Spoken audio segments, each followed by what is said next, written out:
Welcome to our channel. We hope you enjoy our narrated stories.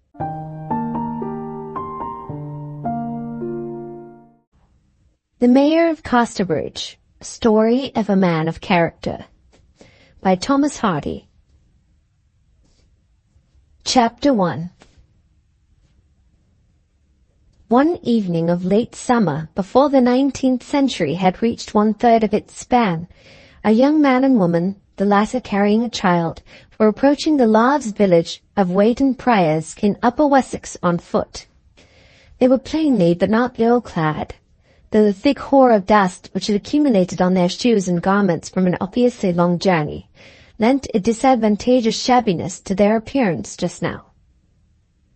The man was a fine figure, swarthy and stern in aspect, and he showed in profile a facial angle so slightly inclined as to be almost perpendicular.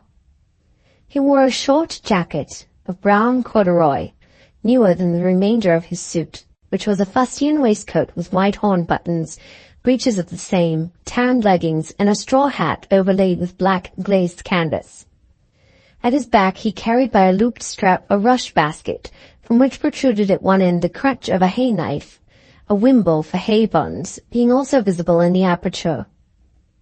His measured, springless walk was the walk of the skilled countryman, as distinct from the desultory shamble of the general labourer, while in the turn and plant of each foot there was, further, a dogged and cynical indifference personal to himself, showing its presence even in the regularly interchanging fustian folds, now on the left leg, now on the right, as he paced along. What was really peculiar, however, in the couple's progress, and would have attracted the attention of any casual observer otherwise disposed to overlook them, was the perfect silence they preserved. They walked side by side in such a way as to suggest afar off the low, easy, confidential chat of people full of reciprocity, but on closer view it could be discerned that the man was reading, or pretending to read, a ballad sheet, which he kept before his eyes with some difficulty by the hand that was passed through the basket strap. Whether this apparent cause were the real cause, or whether it were an assumed one to escape an intercourse that would have been irksome to him, nobody but himself could have said precisely. But his taciturnity was unbroken, and the woman enjoyed no society whatever from his presence. Virtually she walked the highway alone, save for the child she bore. Sometimes the man's bent elbow almost touched her shoulder, for she kept as close to his side as was possible without actual contact. But she seemed to have no idea of taking his arm, nor he of offering it, and far from exhibiting surprise at his ignoring silence, she appeared to receive it as a natural thing.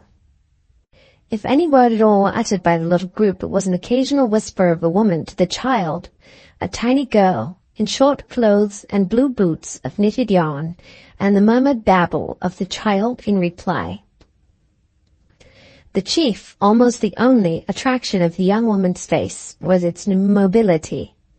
When she looked down sideways to the girl, she became pretty and even handsome, particularly that in the action her features caught slantwise the rays of the strongly colored sun, which made transparencies of her eyelids and nostrils and set fire on her lips. When she plodded on in the shade of the hedge, silently thinking, she had the hard, half-apathetic expression of one who deems anything possible at the hands of time and chance, except, perhaps, fair play. The first phase was the work of nature, the second, probably, of civilization. That the man and woman were husband and wife, and the parents of the girl in arms, there could be little doubt. No other than such relationship would have accounted for the atmosphere of stale familiarity which the trio carried along with them like a nimbus as they moved down the road.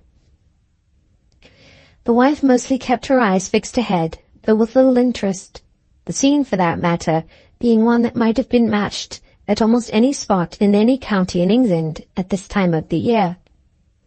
A road neither straight nor crooked, neither level nor hilly, bordered by hedges, trees, and other vegetation, which had entered the blackened green stage of colour that the doomed leaves passed through on their way to dingy and yellow and red. The grassy margin of the bank and the nearest hedgerow boughs were powdered by the dust that had been stirred over them by hasty vehicles, the same dust as it lay on the road, deadening their footfalls like a carpet. And this, with the aforesaid total absence of conversation, allowed every extraneous sound to be heard. For a long time there was none beyond the voice of a weak bird singing a trite old evening song that might doubtless have been heard on the hill at the same hour, and with the self-same trills, quavers, and breves, at any sunset of that season for centuries untold. But as they approached the village, sundry distant shouts and rattles reached their ears from some elevated spot in that direction, as yet screened from view by foliage. When the outlying houses of Weydon Priors could just be descried, the family group was met by a turnip hoer with his hoe on his shoulder and his dinner bag suspended from it. The reader promptly glanced up. "Any trade doing here?" he asked phlegmatically, designated the village in his van by a wave of the broadsheet, and thinking the labourer did not understand him, he added, "Anything in the hay-trussing line?" The turnip hoer had already begun shaking his head. "Why, save the man, what wisdom's in him that should come to Weydon for a job of that sort this time of year?" "Then is there any house to let? A little small new cottage just to build it or such like?" asked the other. The pessimist still maintained a negative. "Pulling down is more the nature of Weydon. There were 5 houses cleared away last year, and 3 this, and the folk nowhere to go. No, not so much as a thatched hurdle. That's the way of Weydon Priors." The hay-trusser, which he obviously was, nodded with some superciliousness. Looking toward the village, he continued, "There is something going on here, however, is there not?" "Aye, 'tis fair day. Though what you hear now is little more than the clatter and scurry of getting away the money of children and fools, for the real business is done earlier than this. I have been working within sound o't all day, but I didn't go up, not I. 'Twas no business of mine." The trusser and his family proceeded on their way, and soon entered the Fairfield, which showed standing places and pens where many hundreds of horses and sheep had been exhibited and sold in the forenoon, but were now in great part taken away. At present, as their informant had observed, but little real business remained on hand, chief being the sale by auction of a few inferior animals that could not otherwise be disposed of, and had been absolutely refused by the better class of traders who came and went early. Yet the crowd was denser now than during the morning hours. The frivolous contingent of visitors, including journeymen out for a holiday, a stray soldier or two come on furlough, village shopkeepers and the like, having latterly flocked in, persons whose activities found a congenial field among the peep shows, toy stands, waxworks, inspired monsters, disinterested medical men who travelled for the public good, thimble riggers, knick-knack vendors, and readers of fate. Neither of our pedestrians had much heart for these things, and they looked around for a refreshment tent among the many which dotted the down. 2, which stood nearest to them in the ochreous haze of expiring sunlight, seemed almost equally inviting. One was formed of new, milk-hued canvas, and bore red flags on its summit. It announced, "Good home-brewed beer, ale, and cider." The other was less new. A little iron stovepipe came out of it at the back, and in front appeared the placard, "Good Firmity sold here." The man mentally weighed the 2 inscriptions and inclined to the former tent. "No, no, the other one," said the woman. "I always liked Firmity, and so does Elizabeth Jane, and so will you. It is nourishing after a long hard day." "I've never tasted it," said the man. However, he gave way to her representations, and they entered the Firmity booth forthwith.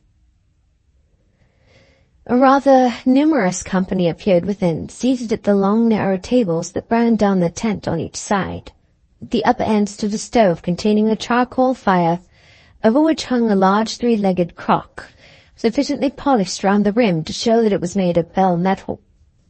A haggish creature of about 50 presided, in a white apron, which, as it threw an air of respectability over her as far as it extended, was made so wide as to reach nearly round her waist. She slowly stirred the contents of the pot. The dull scrape of her large spoon was audible throughout the tent. She thus kept from burning the mixture of corn in the grain, flour, milk, raisins, currants, and portmat that composed the antiquated slop in which she dealt.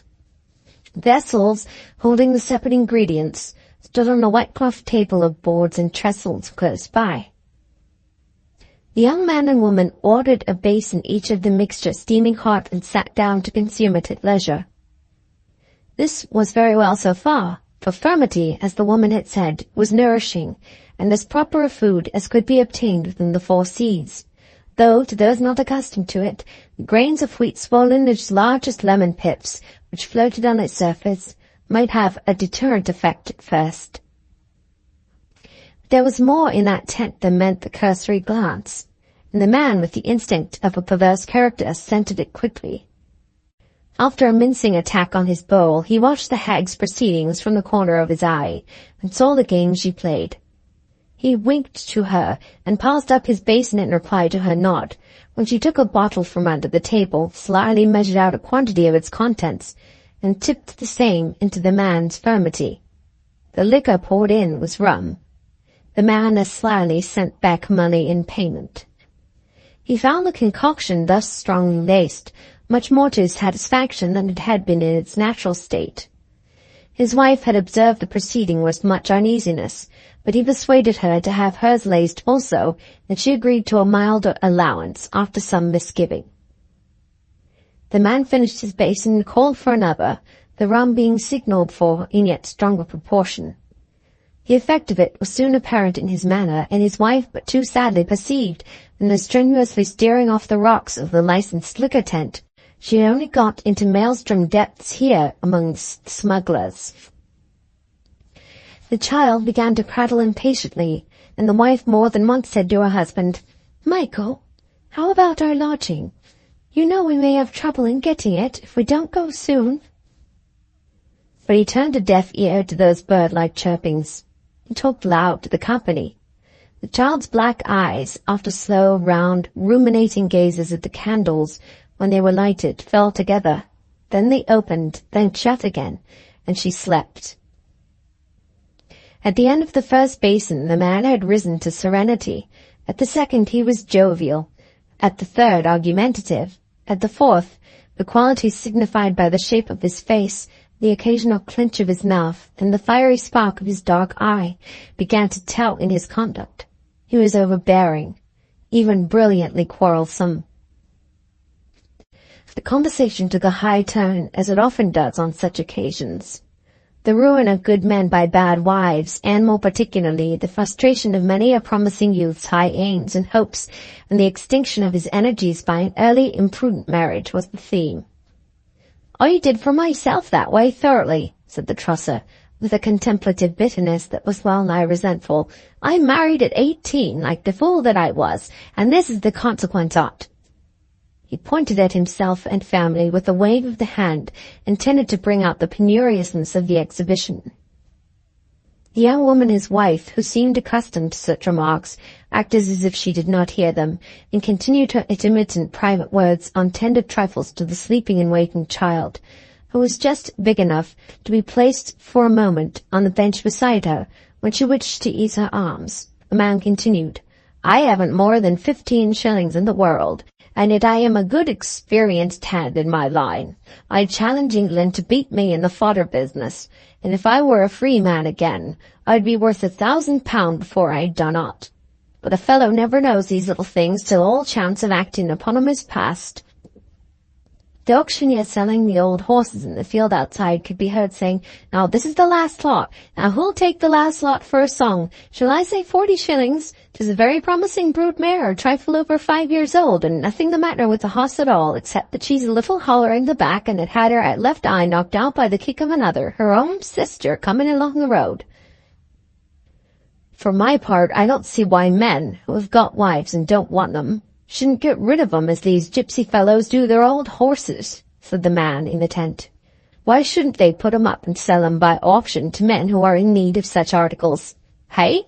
Why, begad, I'd sell mine this minute if anybody would buy her." "There's them that would do that," some of the guests replied, looking at the woman who was by no means ill-favoured. True, said a smoking gentleman, whose coat had the fine polish about the collar, elbows, seams, and shoulder blades that long-continued friction with grimy surfaces will produce, and which is usually more desired on furniture than on clothes. From his appearance he had possibly been, in former time, groom or coachman to some neighbouring county family. I have had my breedings in as good circles, I may say, as any man, he added, and I know true cultivation, or nobody do, and I can declare she's got it, in the bone, mind ye, I say, as much as any female in the fair, though it may want a little bringing out. Then, crossing his legs, he resumed his pipe, with a nicely adjusted gaze at a point in the air. The fuddled young husband stared for a few seconds in this unexpected praise of his wife, half in doubt of the wisdom of his own attitude towards the possessor of such qualities. But he speedily lapsed into his former conviction and said harshly, Well, then, now is your chance. I am open to an offer for this gem of creation.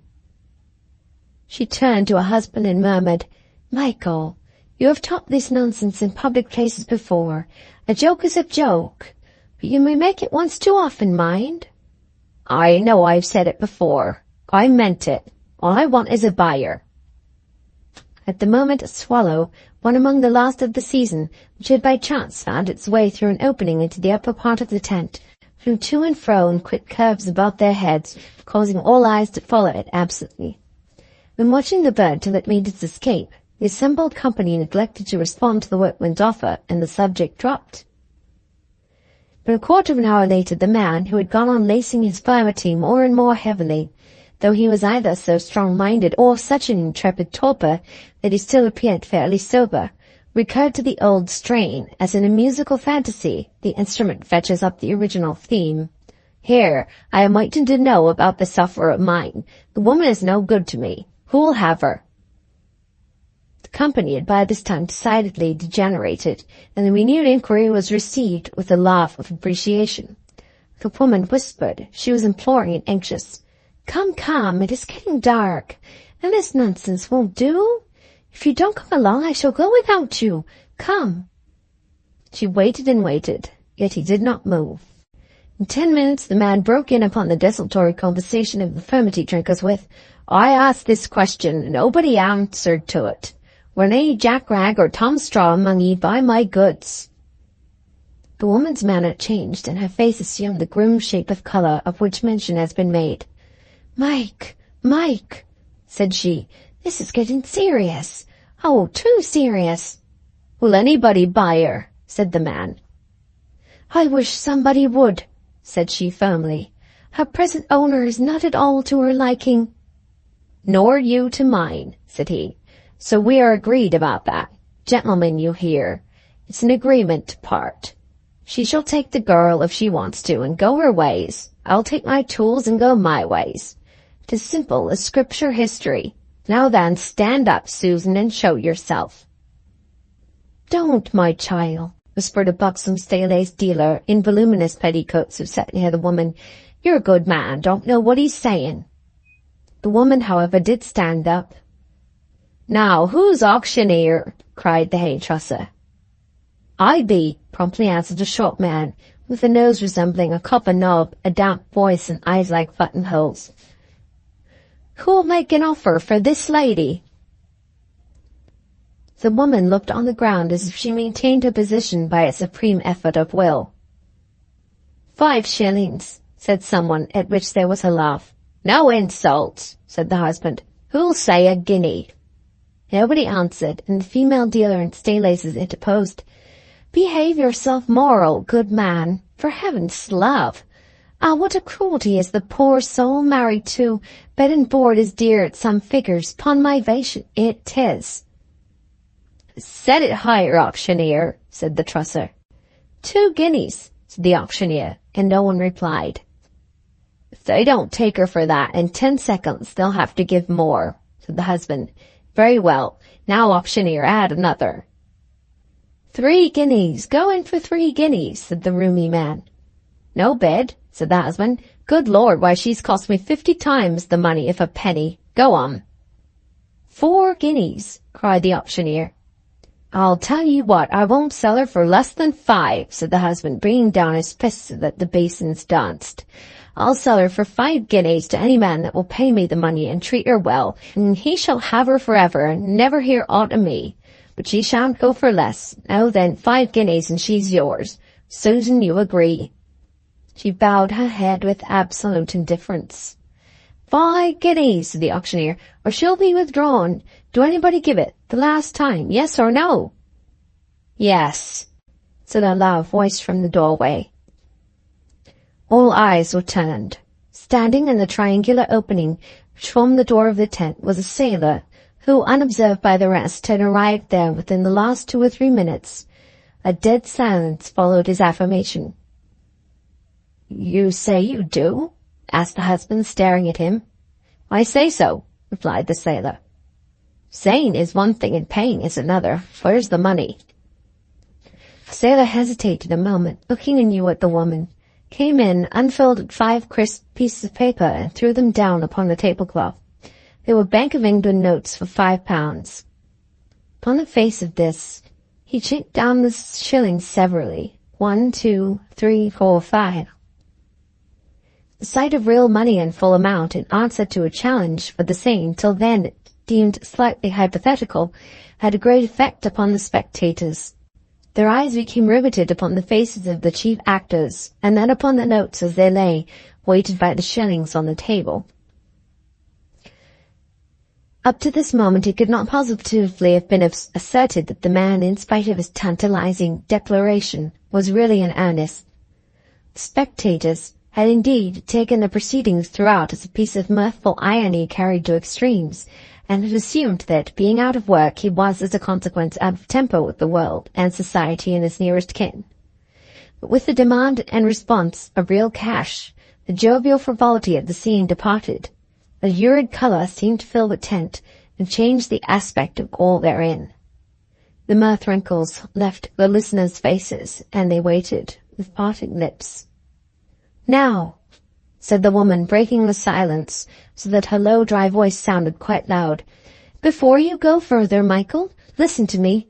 If you touch that money, I and this girl go with the man. Mind, it is a joke no longer."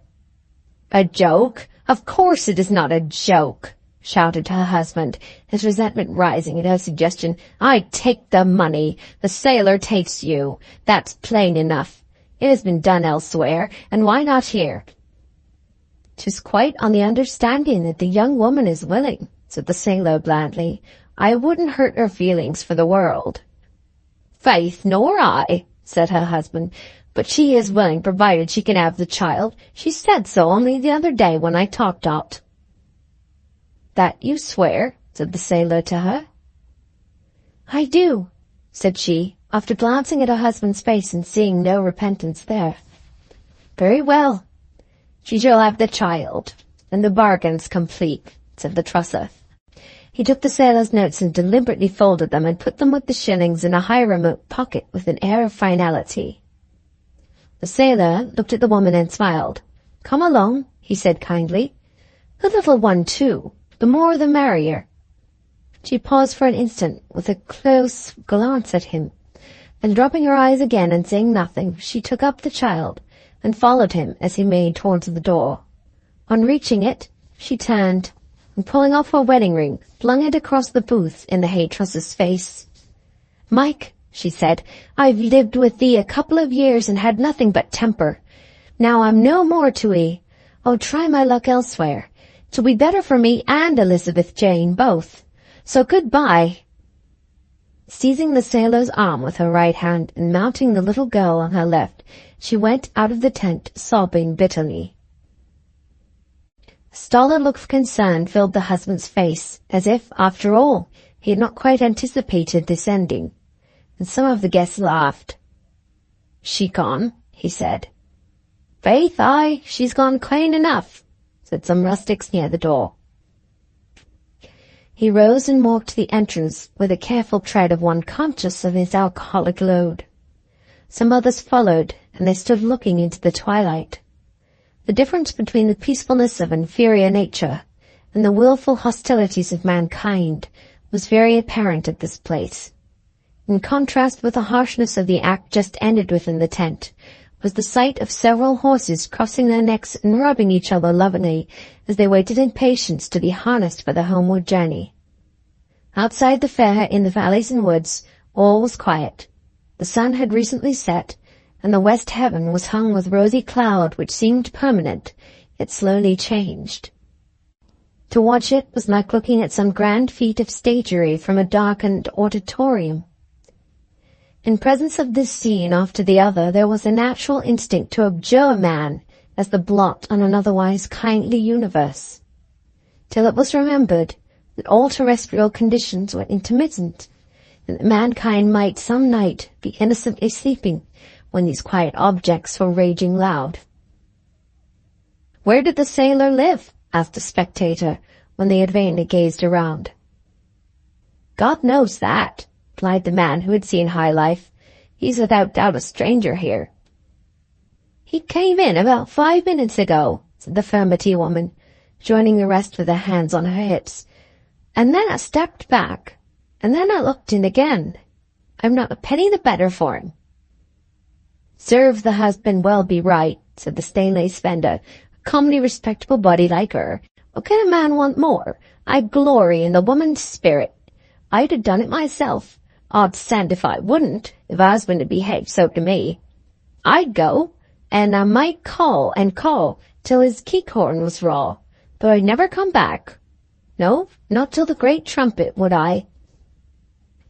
"Well, the woman will be better off," said another of more deliberate tone.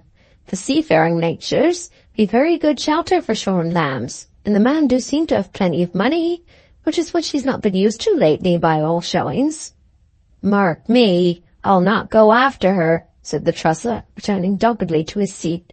"Let her go. She's up to such vagaries, she must suffer for 'em. She'd no business to take the maid. 'Tis my maid. If it were the doing again, she shouldn't have her." Perhaps from some little sense of having countenanced an indefensible proceeding, perhaps because it was late, the customers thinned away from the tent shortly after this episode. The man stretched his elbows forward on the table, leant his face upon his arms, and soon began to snore.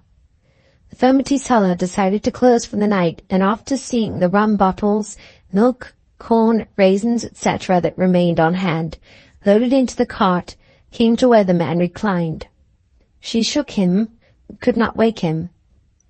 As the tent was not to be struck that night, the fair continuing for 2 or 3 days, she decided to let the sleeper, who was obviously no tramp, stay where he was, in his basket with him. Extinguishing the last candle and lowering the flap of the tent, she left it and drove away. Chapter 2. The morning sun was streaming through the crevices of the canvas when the man awoke. A warm glow pervaded the whole atmosphere of the marquee, and a single big blue fly buzzed musically round and round it. Besides the buzz of the fly, there was not a sound. He looked about, at the benches, at the table supported by trestles, at his basket of tools, at the stove where the furmity had been boiled, at the empty basins, at some shared grains of wheat, at the corks which dotted the grassy floor. Among the odds and ends he discerned a little shining object and picked it up. It was his wife's ring. A confused picture of the events of the previous evening seemed to come back to him, and he thrust his hand into his breast pocket. A rustling revealed the sailor's banknotes thrust carelessly in. The second verification of his dim memories was enough. He knew now they were not dreams. He remained seated, looking on the ground for some time. "I must get out of this as soon as I can," he said deliberately at last, with the air of one who could not catch his thoughts without pronouncing them. "She's gone. To be sure she is. Gone with that sailor who bought her, and little Elizabeth Jane. We walked here, and I had the furmity and rum in it, and sold her. Yes, that's what's happened. And here am I. Now what am I to do? Am I sober enough to walk, I wonder?" He stood up, found that he was in fairly good condition for progress, unencumbered. Next he shouldered his tool basket and found he could carry it. Then lifting the tent door, he emerged into the open air. Here the man looked around with gloomy curiosity. The freshness of the September morning inspired and braced him as he stood. He and his family had been weary when they arrived the night before, and they had observed but little of the place, so that he now beheld it as a new thing. It exhibited itself as the top of an open down, bounded on one extreme by a plantation, and approached by a winding road. At the bottom stood the village which lent its name to the upland and the annual fair that was held thereon.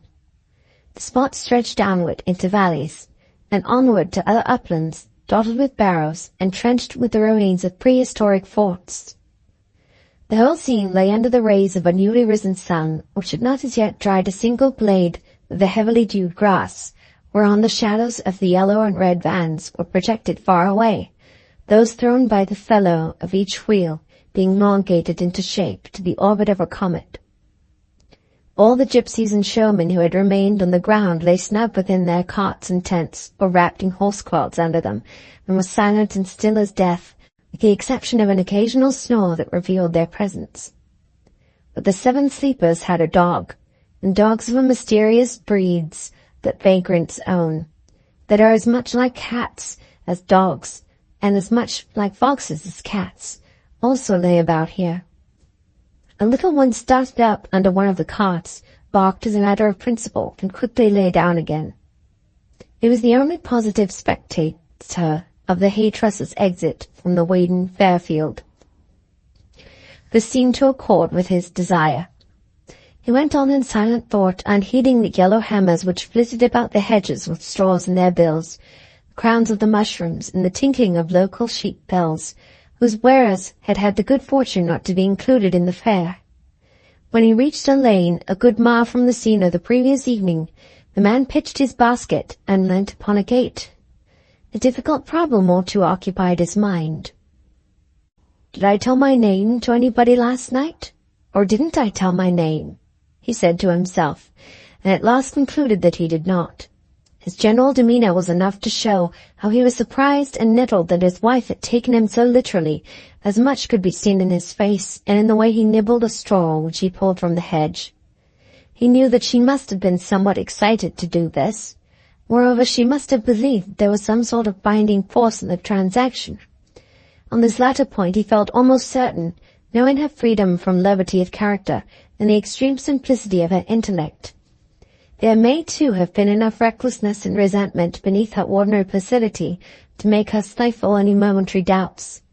On a previous occasion, when he had declared during a fuddle that he would dispose of her as he had done, she had replied that she would not hear him say that many times more before it happened, in the resigned tones of a fatalist. "Yet she knows I am not in my senses when I do that," he exclaimed. "Well, I must walk about till I find her. Caesar! Why didn't I know better than bring her into this disgrace?" he roared out. "She wasn't queer, if I was. 'Tis like Susan to show such idiotic simplicity. Meek, that meekness has done me more harm than the bitterest temper." When he was calmer, he turned to his original conviction that he must somehow find her and his little Elizabeth Jane, and put up with the shame as best he could. It was of his own making, and he ought to bear it. At first he resolved to register an oath, a greater oath than he had ever sworn before, and to do it properly he required a fit place and imagery, for there was something fetishistic in this man's beliefs. He shouldered his basket and moved on, casting his eyes inquisitively round upon the landscape as he walked, and at the distance of 3 or 4 miles perceived the roofs of a village and the tower of a church. He instantly made towards the latter object. The village was quite still, it being that motionless hour of rustic daily life which fills the interval between the departure of the field labourers to their work and the rising of their wives and daughters to prepare the breakfast for their return. Hence he reached the church without observation, and the door being only latched, he entered. The hay-truss had deposited his basket by the front, went up to the nave till he reached the altar rails, and opening the gate entered the sacrarium, where he seemed to feel a sense of the strangeness for a moment. Then he knelt upon the footpace. Dropping his head upon the clamped book which lay on the communion table, he said aloud, "I, Michael Henchard, on this morning of the 16th of September, do take an oath before God, here in this solemn place, that I will avoid all strong liquors for the space of 21 years to come, being a year for every year that I have lived. And this I swear upon the book before me, and may I be struck dumb, blind and helpless, if I break this my oath." When he had said it and kissed the big book, the hairdresser arose and seemed relieved at having made a start in a new direction. While standing in the porch a moment, he saw a thick jet of wood smoke suddenly start up from the red chimney of a cottage near, and knew that the occupant had just lit her fire. He went round to the door, and the housewife agreed to prepare him some breakfast for a trifling payment, which was done. Then he started on the search for his wife and child. The perplexing nature of the undertaking became apparent soon enough. Though he examined and inquired and walked hither and thither day after day, no such characters as those he described had anywhere been seen since the evening of the fair. To add to the difficulty, he could gain no sound of the sailor's name. As money was short with him, he decided, after some hesitation, to spend the sailor's money in the prosecution of this search. But it was equally in vain. The truth was that a certain shyness of revealing his conduct prevented Michael Henchard from following up the investigation with the loud hue and cry such a pursuit demanded to render it effectual. And it was probably for this reason that he obtained no clue, though everything was done by him that did not involve an explanation of the circumstances under which he had lost her. Weeks counted up to months, and still he searched on, maintaining himself by small jobs of work in the intervals. By this time he had arrived at a seaport, and there he derived intelligence that persons answering somewhat to his description had emigrated a little time before. Then he said he would search no longer, and that he would go and settle in the district which he had had for some time in his mind. Next day he started, journeying southward, and did not pause, except for night's lodgings, till he reached the town of Casterbridge, in a far distant part of Wessex. Chapter 3. The high road into the village of Boyden Priors was again carpeted with dust. The trees had put on, as of yore, their aspect of dingy green, and where the Henchard family of 3 had once walked along, 2 persons, not unconnected with that family, walked now. The scene in its broad aspect had so much of its previous character, even to the voices and rattle from the neighboring village down, that it might for that matter have been the afternoon following the previously recorded episode. Change was only to be observed in details, but here it was obvious that a long procession of years had passed by. One of the 2 who walked the road was she who had figured as the young wife of Henchard on the previous occasion. Now her face had lost much of its rotundity. Her skin had undergone a textural change, and though her hair had not lost color, it was considerably thinner than heretofore. She was dressed in the mourning clothes of a widow. Her companion, also in black, appeared as a well-formed young woman about 18, completely possessed of that ephemeral precious essence, youth, which is itself beauty, irrespective of complexion or contour. A glance was sufficient to inform the eye that this was Susan Henchard's grown-up daughter, while life's middle summer had set its hardening mark on the mother's face. Her former spring-like specialties were transferred so dexterously by time to the second figure, her child, that the absence of certain facts within her mother's knowledge from the girl's mind would have seemed for the moment, to one reflecting on those facts, to be a curious imperfection in nature's power of continuity. They walked with joined hands, and it could be perceived that this was the act of simple affection. The daughter carried in her outer hand a withy basket of old-fashioned make, the mother a blue bundle, which contrasted oddly with her black stuff gowns. Reaching the outskirts of the village, they pursued the same track as formerly and ascended to the fair. Here, too, it was evident that the years had told.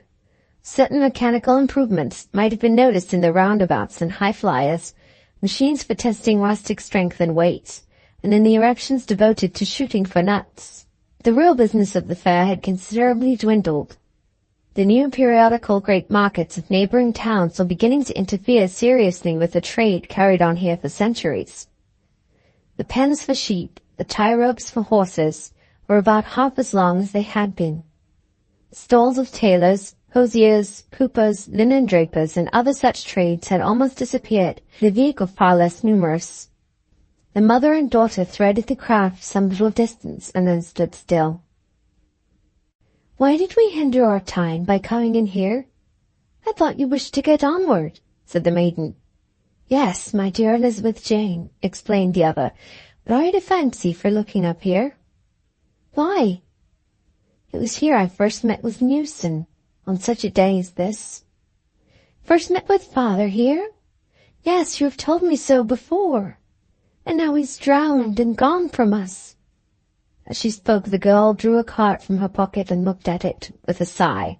It was edged with black and inscribed within a design resembling a mural tablet for the words, "In affectionate memory of Richard Newson, mariner, who was unfortunately lost at sea in the month of November, 1840, aged 41 years. "And it was here," continued her mother with more hesitation, "that I last saw the relation we are going to look for, Mr. Michael Henchard." "What is his exact kin to us, mother? I have never clearly had it told me." "He is, or was, for he may be dead, a connection by marriage," said her mother deliberately. "That's exactly what you have said a score of times before," replied the young woman, looking about her inattentively. "He's not a near relation, I suppose?" "Not by any means." "He was a hay trusser, wasn't he, when you last heard of him?" "He was."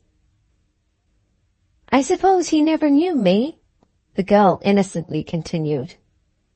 Mrs. Henchard paused for a moment and answered uneasily, "Of course not, Elizabeth Jane. But come this way." She moved on to another part of the field. "It is not much use inquiring here for anybody, I should think," the daughter observed as she gazed round about. "People at fairs change like the leaves of trees, and I dare say you are the only one here today who was here all those years ago." "I am not so sure of that," said Mrs. Newson, as she now called herself, keenly eyeing something under a green bank a little way off. "See there." The daughter looked in the direction signified. The object pointed out was a tripod of sticks stuck into the earth from which hung a three-legged crock, kept hot by a smouldering wood fire beneath. Over the pot stooped an old woman, haggard, wrinkled, and almost in rags. She stirred the contents of the pot with a large spoon and occasionally croaked in a broken voice, "Good furmity sold here." It was indeed the former mistress of the furmity tent, once thriving, cleanly, white-aproned and clinking with money, now tentless, dirty, owning no tables or benches, and having scarce any customers except two small, pudgy brown boys, who came up and asked for "Ha'porth, please, good measure," which she served in a couple of chipped yellow basins of commonest clay. "She was here at that time," resumed Mrs. Newson, making a step as if to draw nearer. "Don't speak to her. It isn't respectable," urged the other. "I will just say a word. You, Elizabeth Jane, can stay here." The girl was not loath, and turned to some stalls of coloured prints while her mother went forward. The old woman begged for the latter's custom as soon as she saw her, and responded to Mrs. Henchard Newson's request for a pennyworth with more alacrity than she had shown selling sixpennyworths in her younger days. When the soi-disant widow had taken the basin of thin poor slop that stood for the rich concoction of the former time, the hag opened a little basket behind the fire and, looking up slyly, whispered, "Just a thought of rum in it? Smuggled, you know. Say 2 penn'orth. To make it slip down that cordial." The customer smiled bitterly at the survival of the old trick, and shook her head with a meaning the old woman was far from translating. She pretended to eat a little of the furmity with the leaden spoon offered, and as she did so, said blandly to the hag, "You've seen better days?" "Ah, ma'am, well you may say it," responded the old woman, opening the sluices of her heart forthwith. "I've stood in this fair ground, maid, wife, and widow, these 39 year, and in that time have known what it was to do business with the richest stomachs in the land. Ma'am, you'd hardly believe that I was once the owner of a great pavilion tent that was the attraction of the fair. Nobody could come, nobody could go without having a dish of Mrs. Goodenough's furmity. I knew the clergy's taste, the dandy gent's taste. I knew the town's taste, the country's taste. I even know the taste of the coarse, shameless females. But Lord my life, the world's no memory. Straightforward dealings don't bring profit. 'Tis the sly and the underhand that get on in these times. Mrs. Newson glanced round. Her daughter was still bending over the distant stalls. "Can you call to mind," she said cautiously to the old woman, "the sale of a wife by her husband in your tent 18 years ago today?" The hag reflected and half shook her head. "If it had been a big thing, I should have minded it in a moment," she said. "I can mind every serious fight and married parties, every murder, every manslaughter, even every pocket-picking, leastwise large ones, that it's been my lot to witness. But a selling? Was it done quiet-like?" "Oh, yes, I think so." The furmity woman half shook her head. "And yet," she said, "I do. At any rate, I can mind a man doing something of the sort. A man in a cord jacket with a basket of tools. But Lord bless ye, we don't get it headroom, we don't, such as that. The only reason why I can mind the man is that he came back here the next year's fair, and told me, quite private-like, that if a woman ever asked for him, I was to say he had gone to—" "Where?" "Casterbridge. Yes, to Casterbridge," said he. "Lord my life, I shouldn't have thought of it again." Mrs. Newson would have rewarded the old woman as far as her small means afforded, had she not discreetly borne in mind that it was by the unscrupulous persons Ziga her husband had been degraded. She briefly thanked her informant and rejoined Elizabeth, who greeted her with, "Mother, do let's go on. It was hardly respectable for you to buy refreshments there. I see none but the lowest do." "I have learned what I wanted, however," said her mother quietly. "The last time our relative visited this fair, he said he was living at Casterbridge. It is a long, long way from here, and it was many years ago that he said it. But there I think we'll go." With this they descended out of the fair, and went onward to the village, where they obtained a night's lodging. Chapter 4. Henchard's wife acted for the best, but she had involved herself in difficulties. 100 times she had been upon the point of telling her daughter Elizabeth Jane the true story of her life, the tragical crisis of which had been the transaction at Weydon Fair, when she was not much older than the girl now beside her. But she had refrained. An innocent maiden had thus grown up in the belief that the relations between the genial sailor and her mother were the ordinary ones they had always appeared to be. The risk of endangering a child's strong affection by disturbing ideas which had grown with her growth was to Mrs. Henchard too fearful a thing to contemplate. It had seemed indeed folly to think of making Elizabeth Jane wise. But Susan Henchard's fear of losing her dearly loved daughter's heart by a revelation had little to do with any sense of wrong-doing on her own part. Her simplicity, the original ground of Henchard's contempt for her, had allowed her to live on in the conviction that Newson had acquired a morally real and justifiable right to her by his purchase, though the exact bearings and legal limits of that right were vague. It may seem strange to sophisticated minds that a sane young matron could believe in the seriousness of such a transfer, and were there not numerous other instances of the same belief, the thing might scarcely be credited. But she was by no means the first or last peasant woman who had religiously adhered to her purchaser, as too many rural records show. The history of Susan Henchard's adventures in the interim can be told in 2 or 3 sentences. Absolutely helpless, she had been taken off to Canada, where they had lived several years without any great worldly success, though she worked as hard as any woman could to keep their cottage cheerful and well provided. When Elizabeth Jane was about 12 years old, the 3 returned to England and settled at Falmouth, when Newson made a living for a few years as boatman and general handy shoreman. He then engaged in the Newfoundland trade, and it was during this period that Susan had an awakening. A friend, to whom she confided her history, ridiculed her grave acceptance of her position, and all was over with her peace of mind. When Newson came home at the end of one winter, he saw that the delusion he had so carefully sustained had vanished forever. There was then a time of sadness, in which she told him her doubts if she could live with him longer. Newson left home again on the Newfoundland trade when the season came round. The vague news of his loss at sea a little later on solved a problem which had become torture to her meek conscience. She saw him no more. Of Henchard they heard nothing. The liege subjects of labour, the England of those days was a continent, and a mile a geographical degree.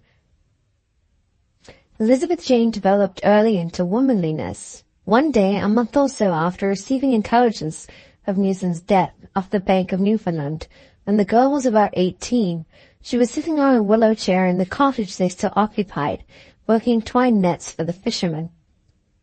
Her mother was in a back corner of the same room, engaged in the same labour, and dropping the heavy wood needle she was filling, she surveyed her daughter thoughtfully. The sun shone in at the door upon the young woman's head and hair, which was worn loose, so that the rays streamed into its depths as into a hazel copse. Her face, though somewhat wan and incomplete, possessed the raw materials of beauty in a promising degree. There was an under-handsomeness in it, struggling to reveal itself through the provisional curves of immaturity and the casual disfigurements that resulted from the straitened circumstances of their lives. She was handsome in the bone, hardly as yet handsome in the flesh. She possibly might never be fully handsome, unless the carking accidents of her daily existence could be evaded before the mobile parts of her countenance had settled to their final mould. The sight of the girl made her mother sad, not vaguely, by logical inference. They both were still in that strait waistcoat of poverty from which she had tried so many times to be delivered for the girl's sake. The woman had long perceived how zealously and constantly the young mind of her companion was struggling for enlargement, and yet now in her 18th year it still remained but little unfolded. The desire, sober and repressed, of Elizabeth Jane's heart was indeed to see, to hear, and to understand. How could she become a woman of wider knowledge, higher repute, better, as she termed it? This was her constant inquiry of her mother. She sought further into things than other girls in her position ever did, and her mother groaned as she felt she could not aid in the search. The sailor, drowned or no, was probably now lost to them, and Susan's staunch religious adherence to him as her husband in principle, till her views had been disturbed by enlightenment, was demanded no more. She asked herself whether the present moment, now that she was a free woman again, were not as opportune a one as she would find in a world where everything had been so opportune, for making a desperate effort to advance Elizabeth. To bucket her pride and search for the first husband seemed, wisely or not, the best initiatory step. He had possibly drunk himself into his tomb. He might, on the other hand, have had too much sense to do so, for in her time with him he had been given to bouts only, and was not a habitual drunkard. At any rate, the propriety of returning to him if he lived was unquestionable. The awkwardness of searching for him, plain enlightening Elizabeth, a proceeding which her mother could not endure to contemplate. She finally resolved to undertake the search without confiding to the girl her former relations with Henchard, leaving it to him if they found him to take what steps he might choose to that end. This will account for their conversation at the fair and the half-informed state in which Elizabeth was led onward. In this attitude they proceeded on their journey, trusting solely to the dim light afforded of Henchard's whereabouts by the furmity woman. The strictest economy was indispensable. Sometimes they might have been seen on foot, sometimes on farmers' wagons, sometimes in carriers' vans, and thus they drew near to Casterbridge. Elizabeth Jane discovered to her alarm that her mother's health was not what it once had been, and there was ever and anon in her talk that renunciatory tone which showed that, but for the girl, she would not be very sorry to quit a life she was growing thoroughly weary of. It was on a Friday evening near the middle of September and just before dusk that they reached the summit of a hill within a mile of the place they sought. There were high-banked hedges into the coach road here, and they mounted upon the green turf within and sat down. The spot commanded a full view of the town and its environs. "What an old-fashioned place it seems to be," said Elizabeth Jane, while her silent mother mused on other things than topography. "It is huddled all together, and it is shut in by a square wall of trees like a plot of garden ground by a box edging." Its squareness was indeed a characteristic which most struck the eye in this antiquated borough, the borough of Casterbridge, at that time, recent as it was, untouched by the faintest sprinkle of modernism. It was compact as a box of dominoes. It had no suburbs in the ordinary sense. Country and town met at a mathematical line. To birds of the more soaring kind, Casterbridge must have appeared on this fine evening as a mosaic work of subdued reds, browns, greys, and crystals, held together by a rectangular frame of deep green. To the level eye of humanity it stood as an indistinct mass behind a dense stockade of limes and chestnuts, set in the midst of miles of rotund down and concave field. The mass became gradually dissected by the vision into towers, gables, chimneys, and casements, the highest glazing shining bleared and bloodshot, with the coppery fire they caught from the belt of sunlit cloud in the west. From the center of each side of this tree-bound square ran avenues east, west, and south into the wide expanse of cornland and coombe to the distance of a mile or so. It was by one of these avenues that the pedestrians were about to enter. Before they had risen to proceed, two men paused outside the hedge, engaged in argumentative conversation. "Why, surely," said Elizabeth as they receded, "those men mentioned the name of Henchard in their talk. The name of our relative?" "I thought so too," said Mrs. Newson. "That seems a hint to us that he is still here." "Yes. Shall I run after them and ask them about him?" No. Not for the world just yet. He may be in the workhouse or in the stocks for all we know." "Dear me! Why should you think that, Mother?" Just something to say, that's all. But we must make private inquiries." Having sufficiently rested, they proceeded on their way at evenfall. The dense trees of the avenue rendered the road dark as a tunnel, though the open land on each side was still under a faint daylight. In other words, they passed down at midnight between two gloamings. The features of the town had a keen interest for Elizabeth's mother, now that the human side came to the fore. As soon as they had wandered about, they could see that the stockade of gnarled trees which framed in Casterbridge was itself an avenue, standing on a low green bank or escarpment, with a ditch yet visible without.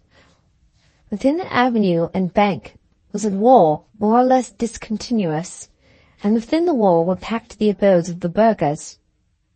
Though the two women did not know these external features were but the ancient defences of the town, but planted as a promenade. The lamplights now glimmered through the engirdling trees, conveying a sense of great smugness and comfort inside, and rendering at the same time the unlighted country without strangely solitary and vacant in aspect, considering its nearness to life. The difference between Berg and Champagne was increased too, by sounds which now reached them above others, the notes of a brass band.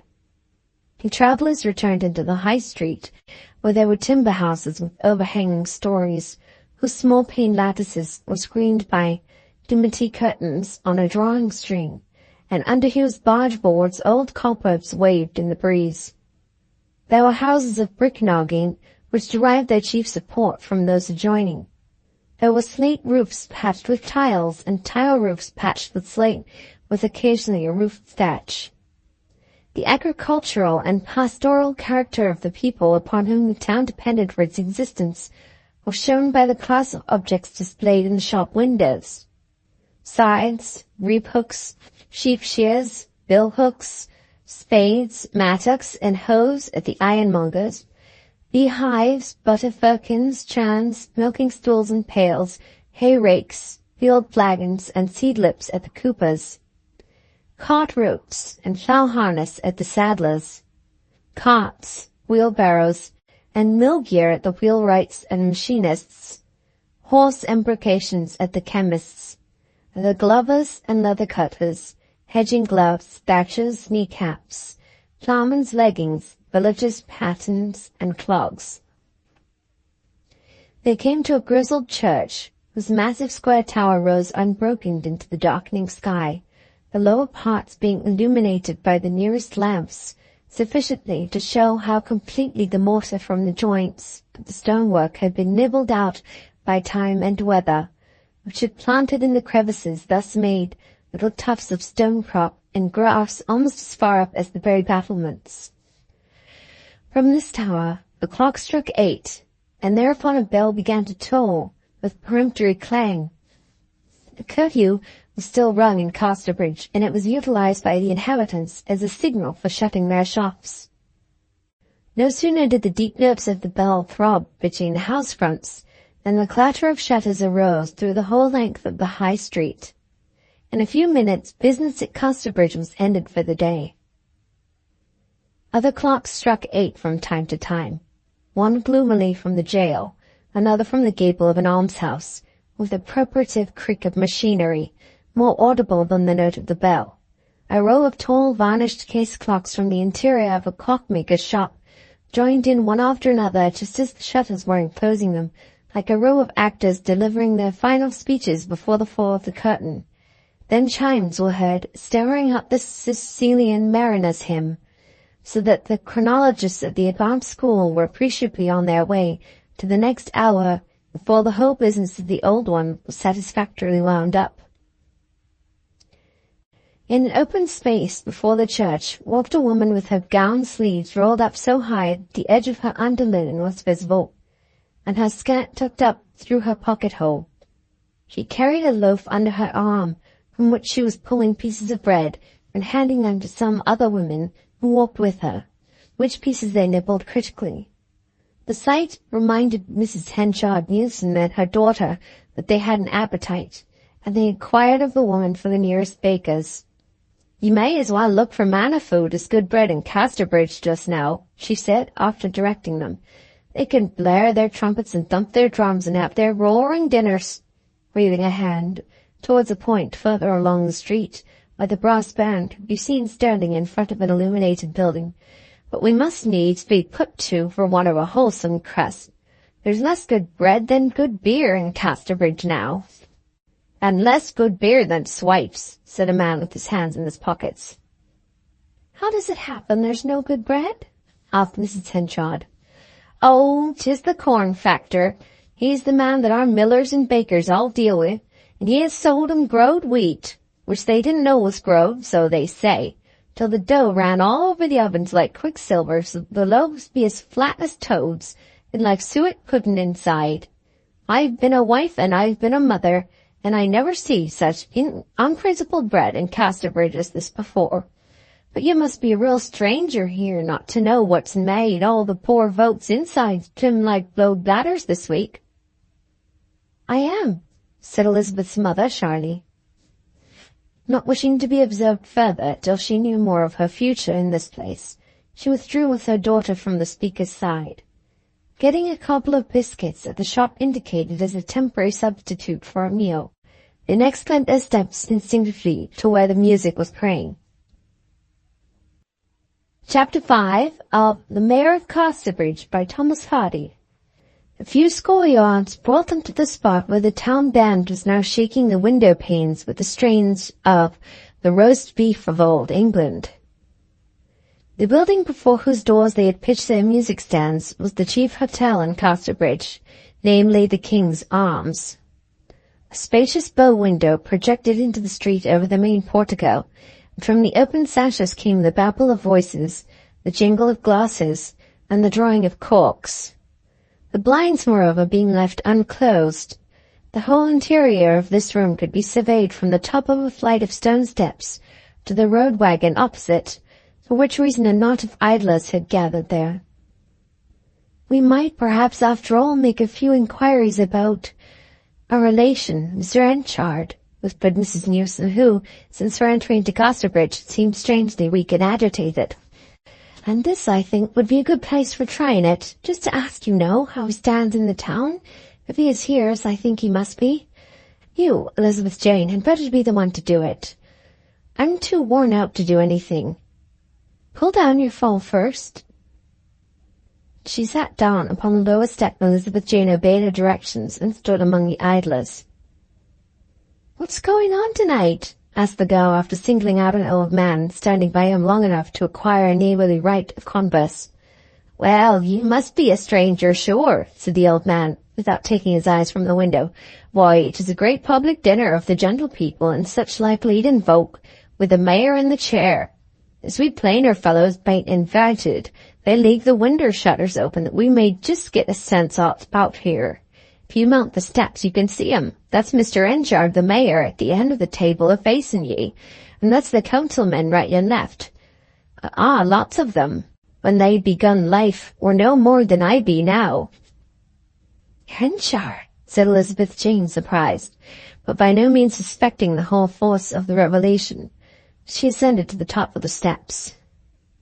Her mother, though her head was bowed, had already caught from the inn window tones that strangely riveted her attention before the old man's words, "Mr. Henchard, the mayor," reached her ears.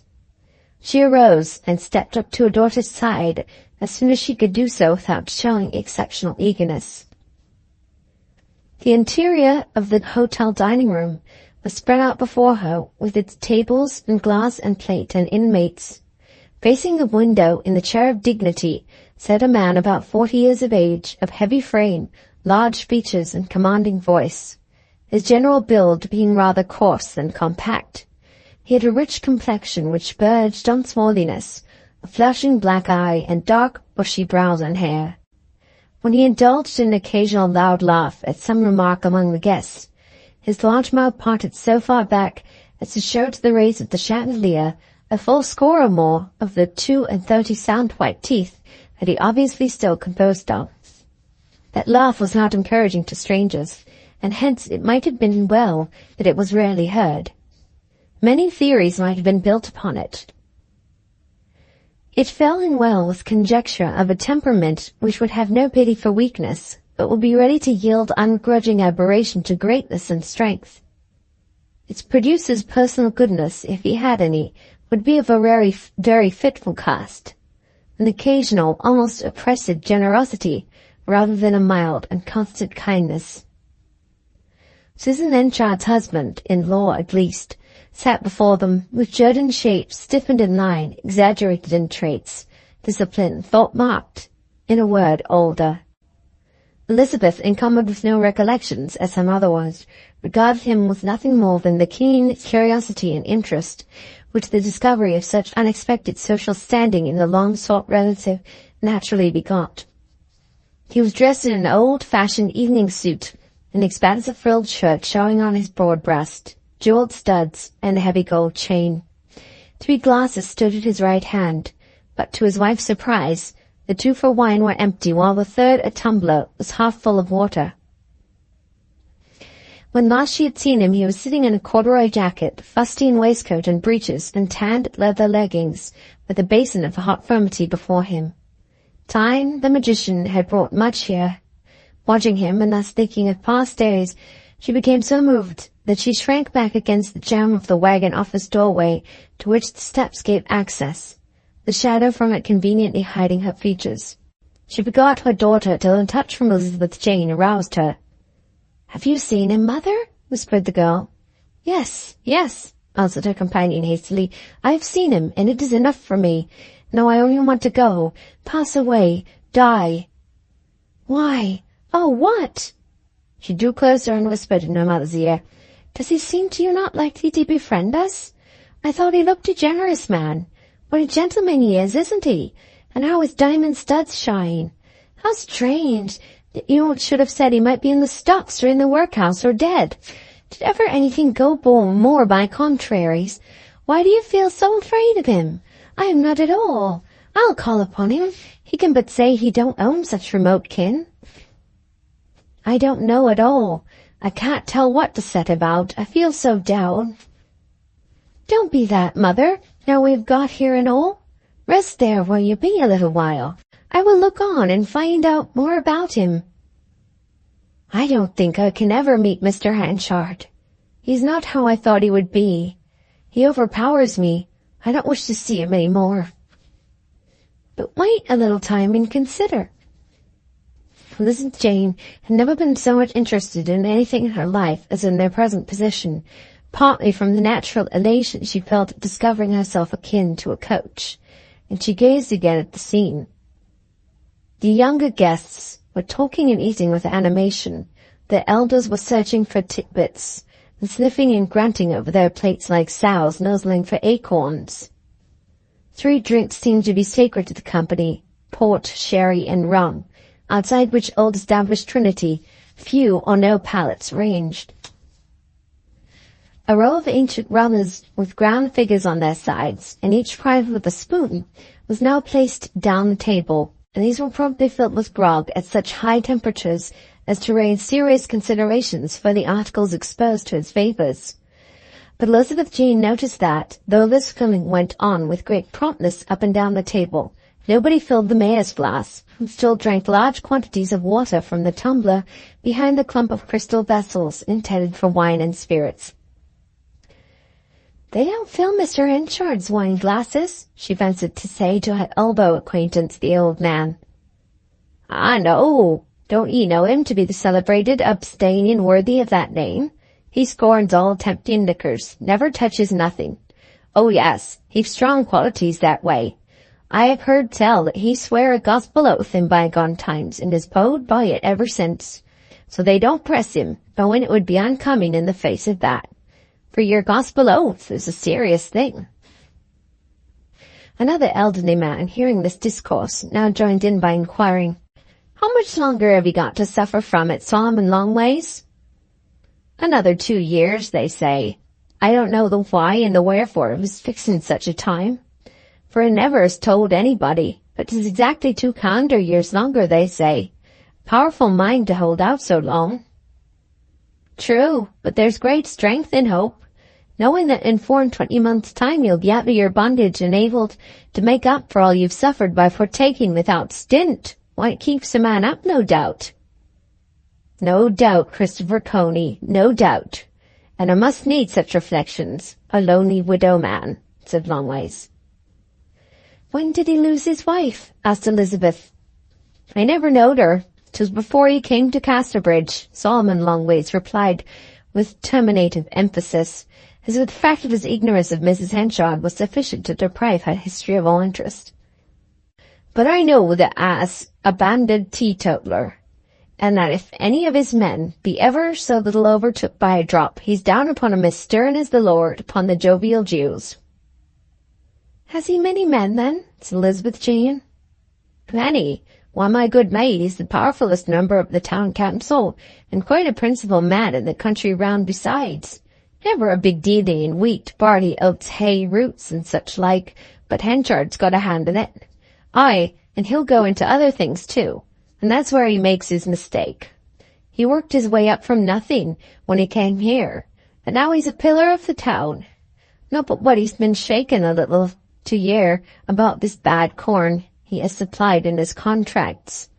I've seen the sun rise over Durnover Moor these 69 year, and though Mr. Henchard has never cussed me unfairly ever since I've worked for him, seeing I be but little small man, I must say that I never before tasted such rough bread as been made from Henchard's wheat lately. 'Tis that growed out that ye could almost call it malt, and there's a list at bottom of the loaf, as thick as the sole of one shoe." The band now struck up another melody, and by the time it was ended the dinner was over, and speeches began to be made. The evening being calm and the windows still open, these orations could be distinctly heard. Henchard's voice arose above the rest. He was telling a story of his hay-dealing experiences, in which he had outwitted a shopper who had been bent upon outwitting him. "Ha, ha, ha!" responded his audience at the upshot of the story, and the hilarity was general. till a new voice arose with, "This is all very well, but how about the bad bread?" It came from the lower end of the table, where there sat a group of minor tradesmen who, although part of the company, appeared to be a little below the social level of the others, and who seemed to nourish a certain independence of opinion and carry on discussions not quite in harmony with those at the head, just as the west end of a church is sometimes persistently found to sing out of time and tune with the leading spirits in the chancel. This interruption about the bad bread afforded infinite satisfaction to the loungers outside, several of whom were in the mood which finds its pleasure in others' discomfiture, and hence they echoed pretty freely, "Hey, how about the bad bread, Mr. Mayor?" Moreover, feeling nothing of the restraints of those who shared the feast, they could afford to add, "You rather ought to tell the story of that, sir." The interruption was sufficient to compel the mayor to notice it. "Well, I admit that the wheat turned out badly," he said, "but I was taken in buying it as much as the bakers who bought it of me." "And the poor folk had to eat it whether or no," said the inharmonious man outside the window. Henchard's face darkened. There was temper under the thin bland surface, the temper which, artificially intensified, had banished a wife nearly a score of years before. "You must make allowances for the accidents of a large business," he said. "You must bear in mind that the weather just at the harvest of that corn was worse than we have known it for years. However, I have mended my arrangements on account of, since I have found my business too large to be well looked after by myself alone. I have advertised for a thorough good man as manager of the corn department. When I've got him, you will find these mistakes will no longer occur. Matters will be better looked into." "But what are you going to do to repay us for the past?" inquired the man who had before spoken, and who seemed to be a baker or miller. "Will you replace the grown flour we've still got by sound grain?" Henchard's face had become still more stern at these interruptions, and he drank from his tumbler of water as if to calm himself or gain time. Instead of vouchsafing a direct reply, he stiffly observed, "If anybody will tell me how to turn ground wheat into wholesome wheat, I'll take it back with pleasure, but it can't be done." Henchard was not to be drawn again. Having said this, he sat down. Chapter 6.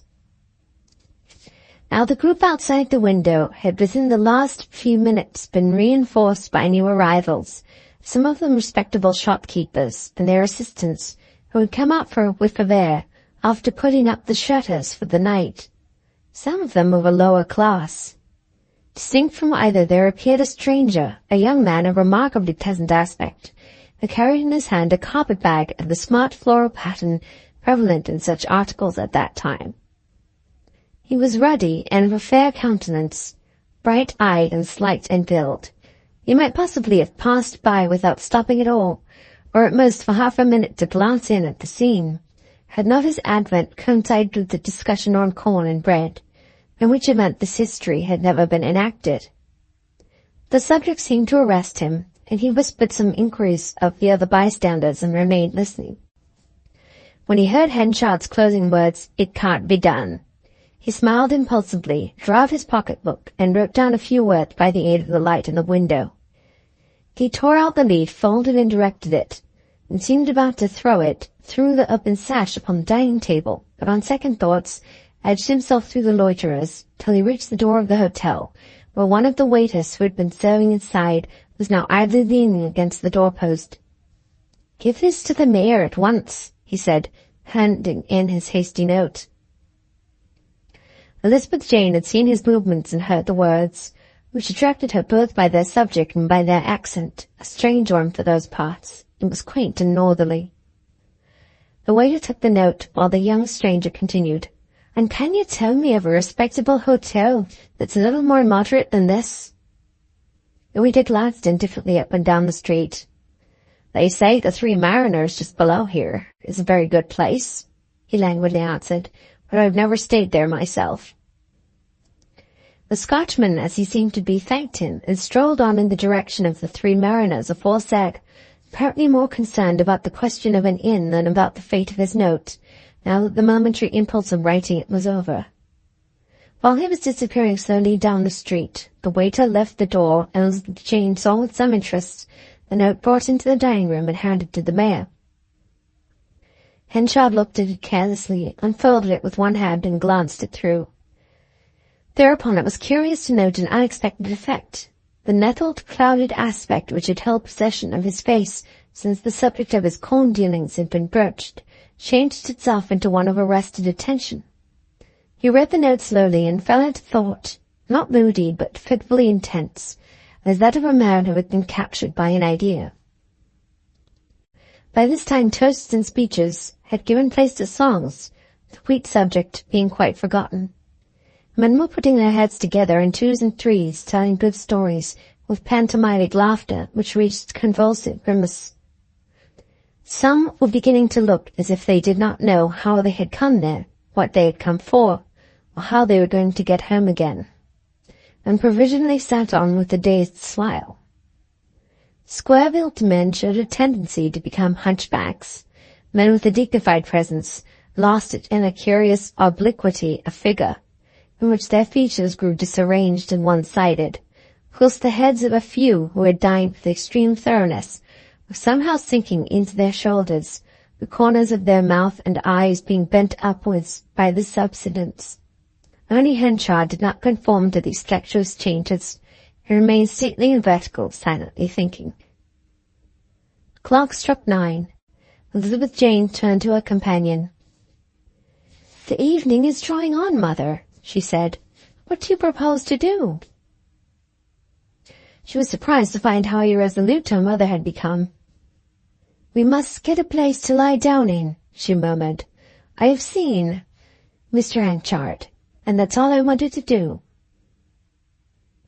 "That's enough for tonight, at any rate," Elizabeth Jane replied soothingly. "We can think tomorrow what is best to do about him. The question now is it not, how shall we find a lodging?"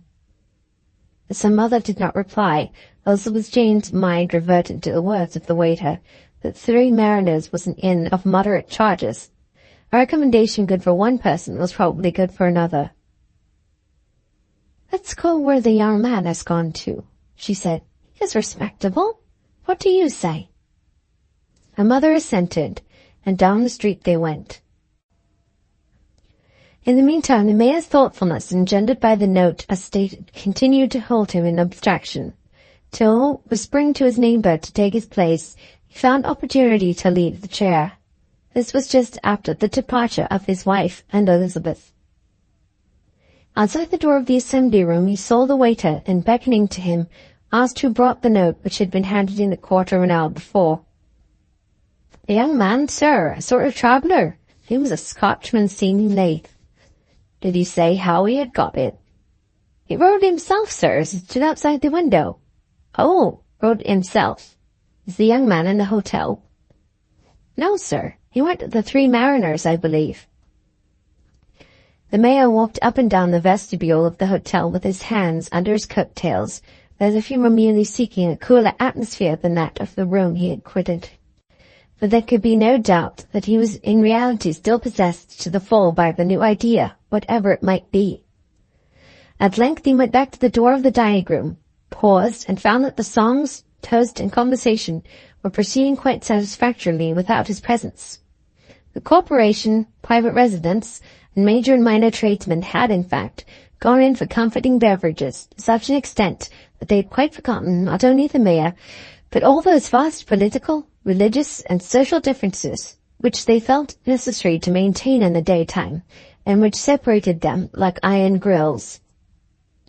Seeing this, the mayor took his hat, and when the waiter had helped him on with a thin holland overcoat, went out and stood under the portico. Very few persons were now on the street, and his eyes, by a sort of attraction, turned and dwelt upon a spot about 100 yards further down. It was the house to which the writer of the note had gone, the Three Mariners, whose two prominent Elizabethan gables, bow window, and passage light could be seen from where he stood. Having kept his eyes on it for a while, he strolled in that direction. This ancient house of accommodation for man and beast, now unfortunately pulled down, was built of mellow sandstone, with mullioned windows of the same material, markedly out of perpendicular from the settlement of foundations. The bay window projecting into the street, whose interior was so popular among the frequenters of the inn, was closed with shutters, in each of which appeared a heart-shaped aperture, somewhat more attenuated in the right and left ventricles than is seen in nature. Inside these illumined holes, at a distance of about 3 inches, were ranged at this hour, as every passer knew, the ruddy pulls of Billy Wills the glazier, Smarts the shoemaker, Buzzford the general dealer, and others of a secondary set of worthies, were grade somewhat below that of the dinners at the King's Arms, each with his yard of play. A 4-cented Tudor arch was over the entrance, and over the arch the signboard, now visible in the rays of an opposite lamp. Hereon the mariners, who had been represented by the artist as persons of 2 dimensions only, in other words flat as a shadow, were standing in a row in paralyzed attitudes. Being on the sunny side of the street, 3 comrades had suffered largely from warping, splitting, fading, and shrinkage, so that they were but half invisible film upon the reality of the grain and knots and nails which composed the signboard. As a matter of fact, the state of things was not so much owing to Stanage the landlord's neglect as from the lack of a painter in Casterbridge who would undertake to reproduce the features of men so traditional. A long, narrow, dimly lit passage gave access to the inn, within which passage the horses going to their stalls at the back and the coming and departing human guests rubbed shoulders indiscriminately, the latter running no slight risk of having their toes trodden upon by the animals.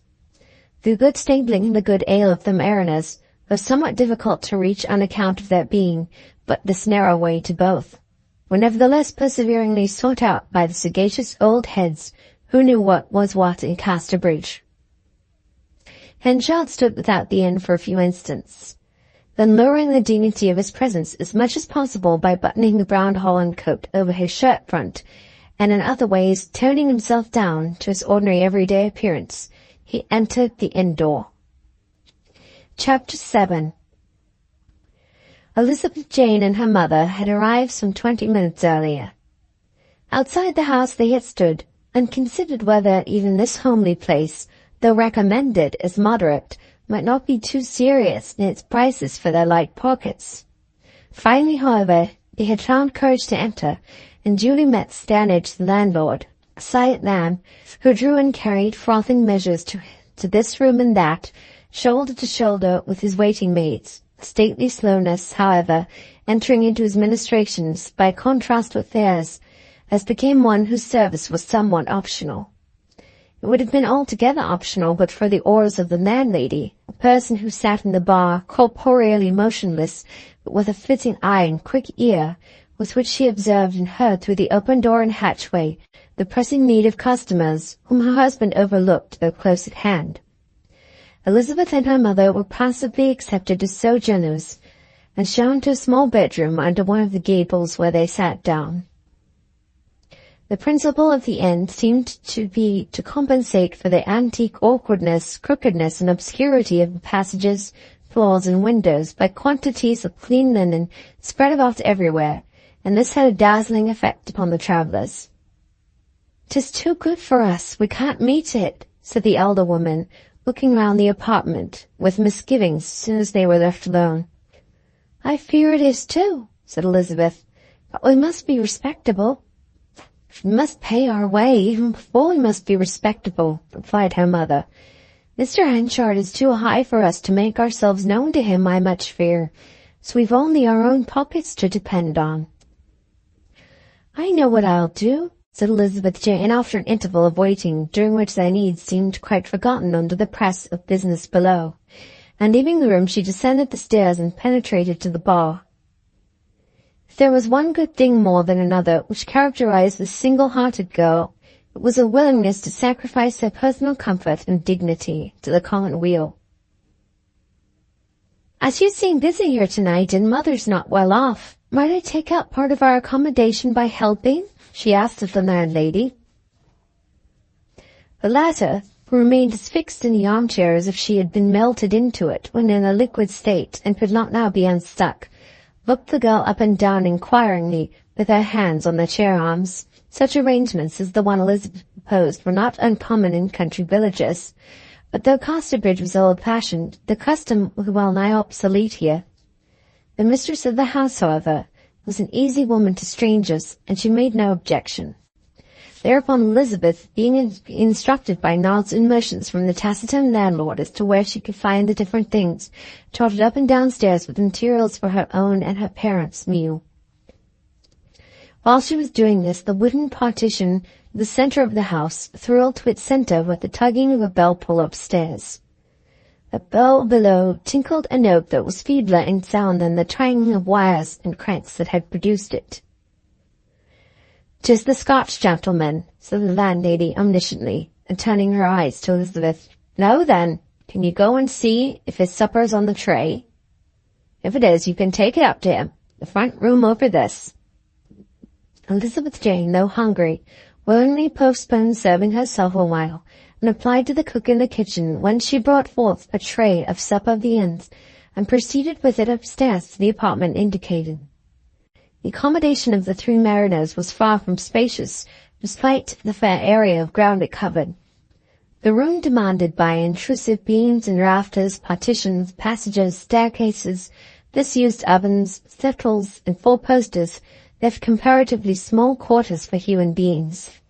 Moreover, this being at a time before home brewing was abandoned by the smaller victuallers, and a house in which the 12-bushel strength was still religiously adhered to by the landlord in his ale, and quality of the liquor was the chief attraction of the premises, so that everything had to make way for utensils and operations in connection therewith. Thus Elizabeth found that the Scotchman was located in a room quite close to the small one that had been aloft to herself and her mother. When she entered, nobody was present but the young man himself, the same whom she had seen lingering without the windows of the King's Arms Hotel.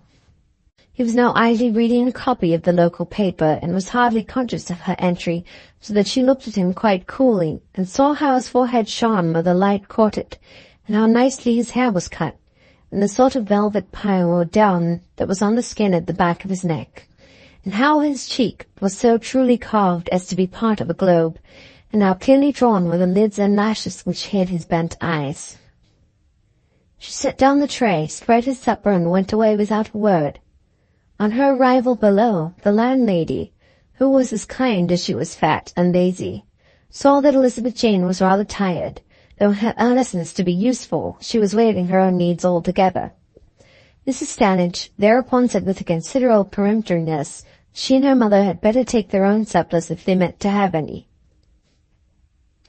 Elizabeth fetched their simple provisions, as she had fetched the Scotchman's, and went up to the little chamber where she had left her mother, noiselessly pushing open the door with the edge of the tray.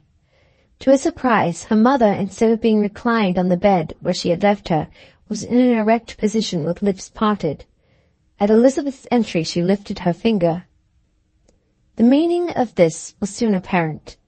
The room allotted to the two women had at one time served as a dressing-room to the Scotchman's chamber, as was evidenced by signs of a door of communication between them, now screwed up and pasted over with the wallpaper.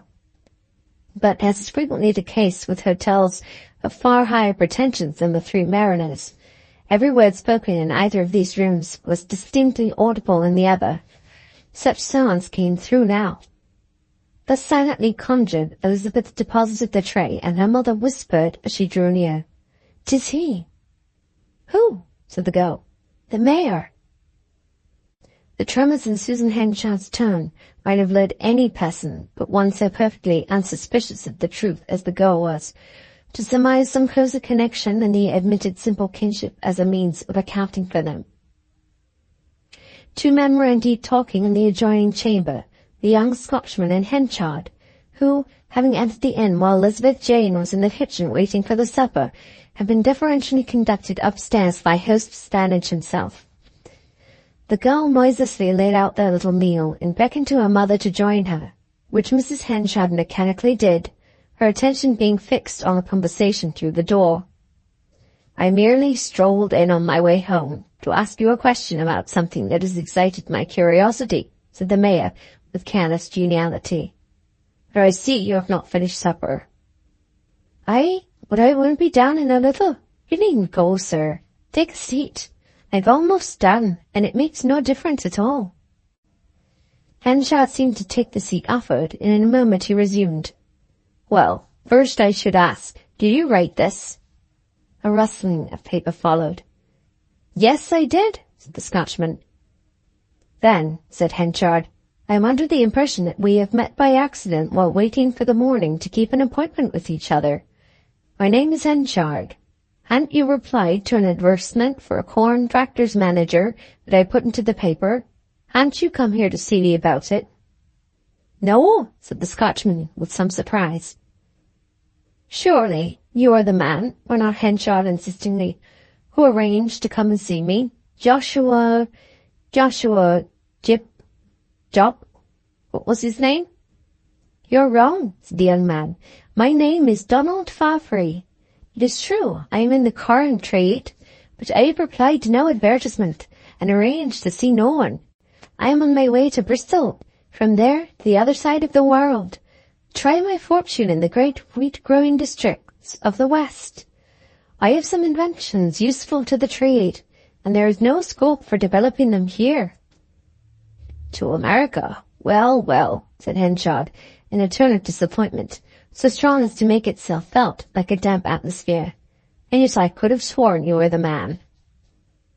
The Scotchman murmured another negative, and there was a silence till Henchard resumed.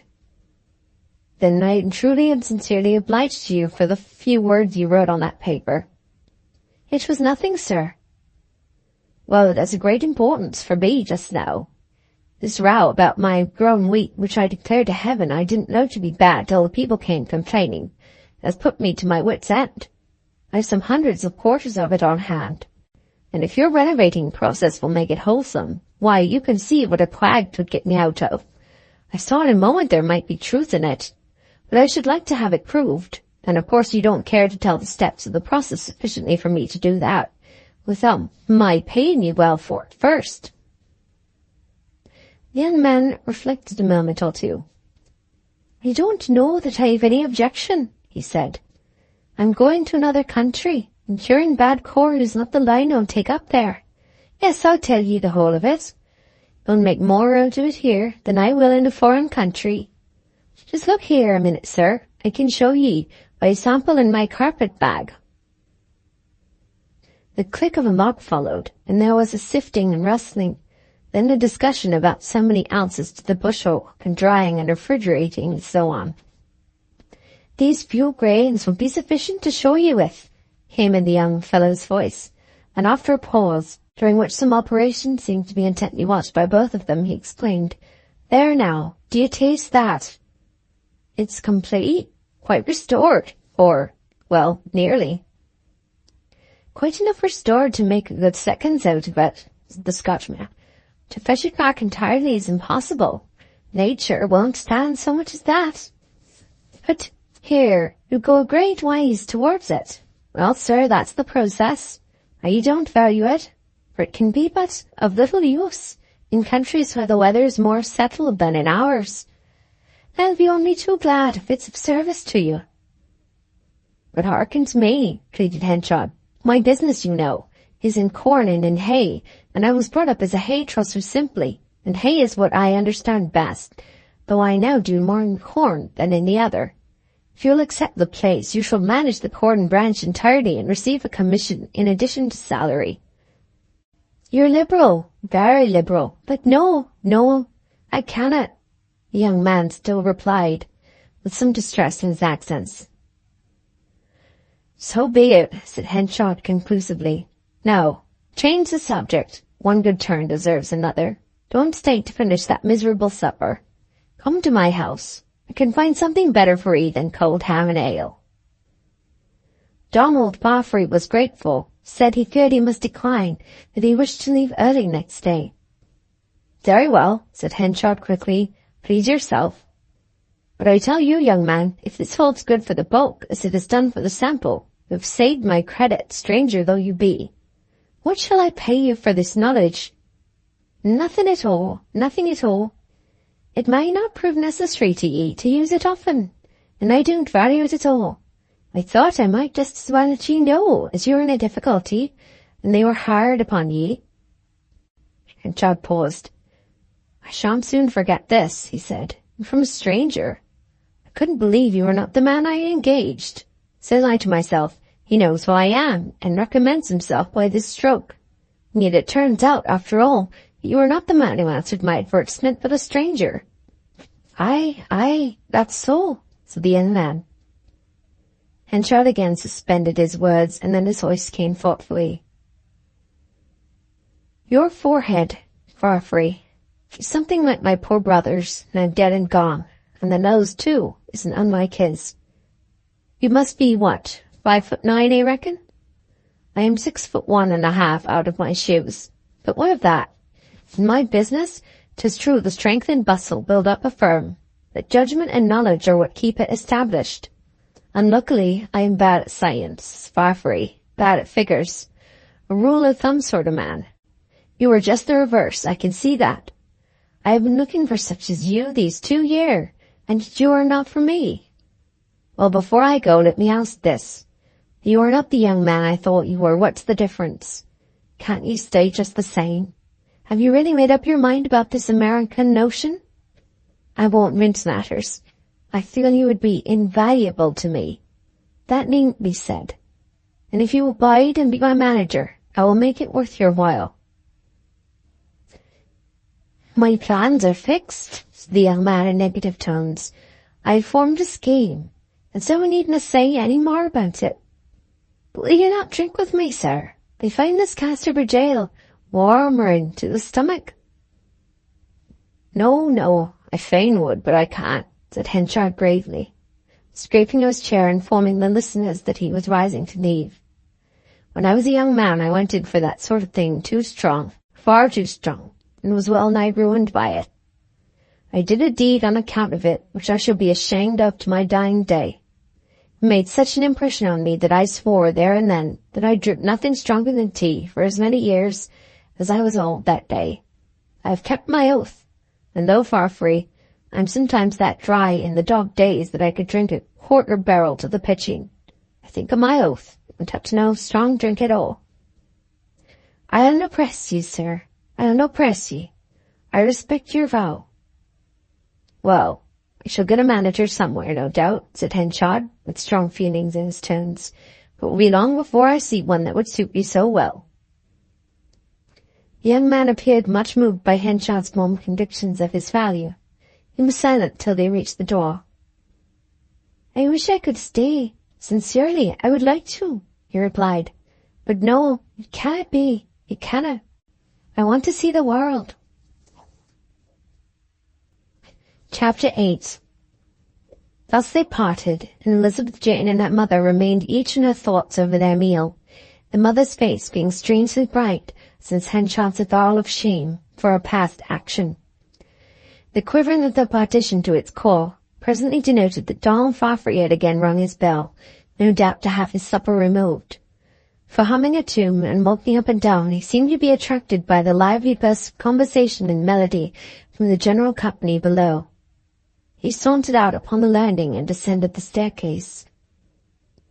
When Elizabeth Jane had carried down his supper tray, and also that used by her mother and herself, she found the bustle of serving to be at its height below, as it always was at this hour. The young woman shrank from having anything to do with the ground-floor serving, and crept silently about observing the scene, so new to her, fresh from the seclusion of a seaside cottage. In the general sitting-room, which was large, she remarked the 2 or 3 dozen strong-backed chairs that stood round against the wall, each fitted with its genial occupant, the sanded floor, black settle which, projecting endwise from a wall within the door, permitted Elizabeth to be a spectator of all that went on, without herself being particularly seen. The young Scotchman had just joined the guests. These, in addition to the respectable master tradesmen occupying the seats of privilege in the bow window and its neighbourhood, included an inferior set at the unlighted end. Her seats were mere benches against the wall, and who drank from cups instead of from glasses. Among the latter, she noticed some of those personages who had stood outside the windows of the King's Arms. Behind their backs was a small window, with a wheel ventilator in one of the panes, which would suddenly start off spinning with a jingling sound, as suddenly stop, and as suddenly start again. While thus furtively making her survey, the opening words of a song greeted their ears from the front of the settle in a melody and accent of peculiar charm. There had been some singing before she came down, and now the Scotchman had made himself so soon at home that, at the request of some of the master tradesmen, he too was favouring the room with a ditty. Elizabeth Jane was fond of music. She could not help pausing to listen, and the longer she listened, the more she was enraptured. She'd never heard any singing like this, and it was evident that the majority of the audience had not heard such frequently, for they were attentive to a much greater degree than usual. They neither whispered nor drank, nor dipped their pipes' dents in their ale to moisten them, nor pushed them out to their neighbours. The singer himself grew emotional, till she could imagine a tear in his eye as the words went on. "It's hame and it's hame, hame fain would I be, oh hame, hame, hame to my own country. There's an eye that ever weeps, and a fair face will be fain, as I pass through Annan water with my bonny bands again. When the flower's in the bud, and the leaf upon the tree, the lark shall sing me hame to my own country." There was a burst of applause and a deep silence which was even more eloquent than the applause. It was of such a kind that the snapping of a pipe stem, too long for him by old Solomon Longways, who was one of those gathered at the shady end of the room, seemed a harsh and irreverent act. Then the ventilator of the window-pane spasmodically started off for a new spin, and the pathos of Donald's song was temporarily effaced. "'Twas not amiss, not at all amiss," muttered Christopher Coney, who was also present. And removing his pipe a finger's breadth from his lips, he said aloud, "Draw on with the next verse, young gentleman, please." "Yes, let's have it again, stranger," said the glazier, a stout, bucket-headed man, with a white apron rolled up around his waist. "Folks don't lift up their hearts like that in this part of the world." And turning aside, he said in undertones, "Who is the young man? Scotch, do you say?" "Yes, straight from the mountains of Scotland, I believe," replied Coney. Young Fafhrey repeated the last verse. It was plain that nothing so pathetic had been heard at the Three Mariners for a considerable time. The difference of accent, the excitability of the singer, the intense local feeling, and the seriousness with which he worked himself up to a climax, surprised this set of worthies, who were only too prone to shut up their emotions with caustic words. "Danged if our country down here is worth singing about like that," continued the glazier, as the Scotchman again melodized with the dying fall. "I ain country. Will you take away from amongst us the fools and the rogues and the lambingers and the wanton hussies and the slattern and such like? There's cussed few left to ornament a song with in Casterbridge or the country round." "True," said Buzzford, the dealer, looking at the grain of the table. "Casterbridge is an old hoary place of wickedness by all account. It is recorded in history that we rebelled against the king 100 or 200 years ago in the time of the Romans, and that lots of us was hanged on Gallows Hill and quartered, and our different giants sent about the country like butcher's meat, and for my part I can well believe it." "What did ye come away from your own country for, young master, if you be so wounded about it?" inquired Christopher Coney from the background, with the tone of a man who preferred the original subject.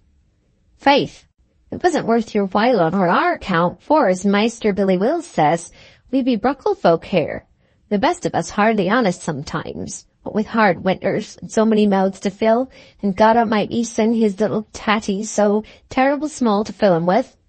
We don't think about flowers and fair faces, not we, except in the shape of cauliflowers and pigs' chaps." "But no," said Donald Fafhrey, gazing round into their faces with earnest concern, "the best of ye hardly honest. Not that surely? And if ye has been stealing, I didn't belong to him." "Lord, no, no," said Solomon Longways, smiling grimly. "That's only his random way of speaking. He was always such a man of underthoughts." And reprovingly towards Christopher, Don't ye be so over-familiar with a gentleman that ye know nothing of, and that's travelled honest from the North Pole." Christopher Coney was silenced, and as he could get no public sympathy, he mumbled his feelings to himself. "Be dazed, for I love my country half as well as the young feller do. I'd lift my clane in my neighbour's pigsties afore I'd go away. For my part, I've no more love for my country than I have for Botany Bay." "Come," said Longways, "let the young man draw onward with his ballad, or we shall be here all night." "That's all of it," said the singer apologetically. "Soul of my body, then we'll have another," said the general dealer. "Can you turn a string to the ladies, sir?" inquired a fat woman with a figured purple apron, the waist string of which was overhung so far by its sides as to be invisible.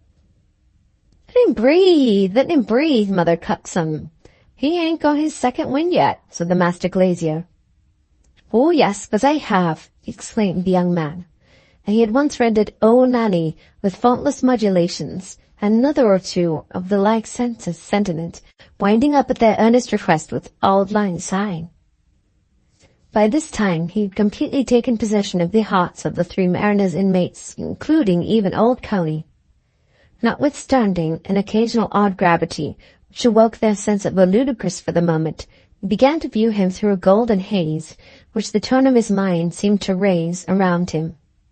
Casterbridge had sentiment, Casterbridge had romance, but the stranger's sentiment was of different quality, or rather, perhaps, the difference was mainly superficial.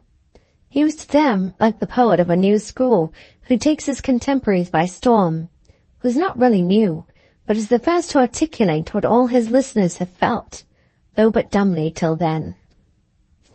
The silent landlord came and leant over the settle while the young man sang, and even Mrs. Stanage managed to unstick herself from the framework of her chair in the bar and get as far as the door-post, which movement she accomplished by rolling herself round, as a cask is trundled on the chine by a drayman, without losing much of its perpendicular. "And are you going to bide in Casterbridge, sir?" she asked.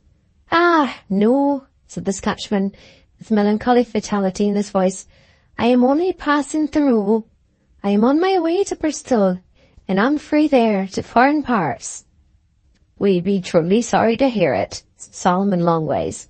"We can ill afford to use tuneful windpipes like yours when they fall among us, and verily to make acquaintance with a man a come from so far, from the land of perpetual snow, as we may say, where wolves and wild boars and other dangerous animalcules be as common as blackbirds hereabout. Why, 'tis a thing we can't do every day, and there's a good sound information for bite-a-toes like we when such a man opens his mouth." "Nay, but you mistake my country," said the young man, looking round upon them with a tragic fixity, so his eye lighted up and his cheek kindled with a sudden enthusiasm to right their errors. "There are not perpetual snow and wolves at all in it, except snow in winter and, well, a little in summer just sometimes, and a gaberlunzie or two stalking about here and there, if you may call them dangerous.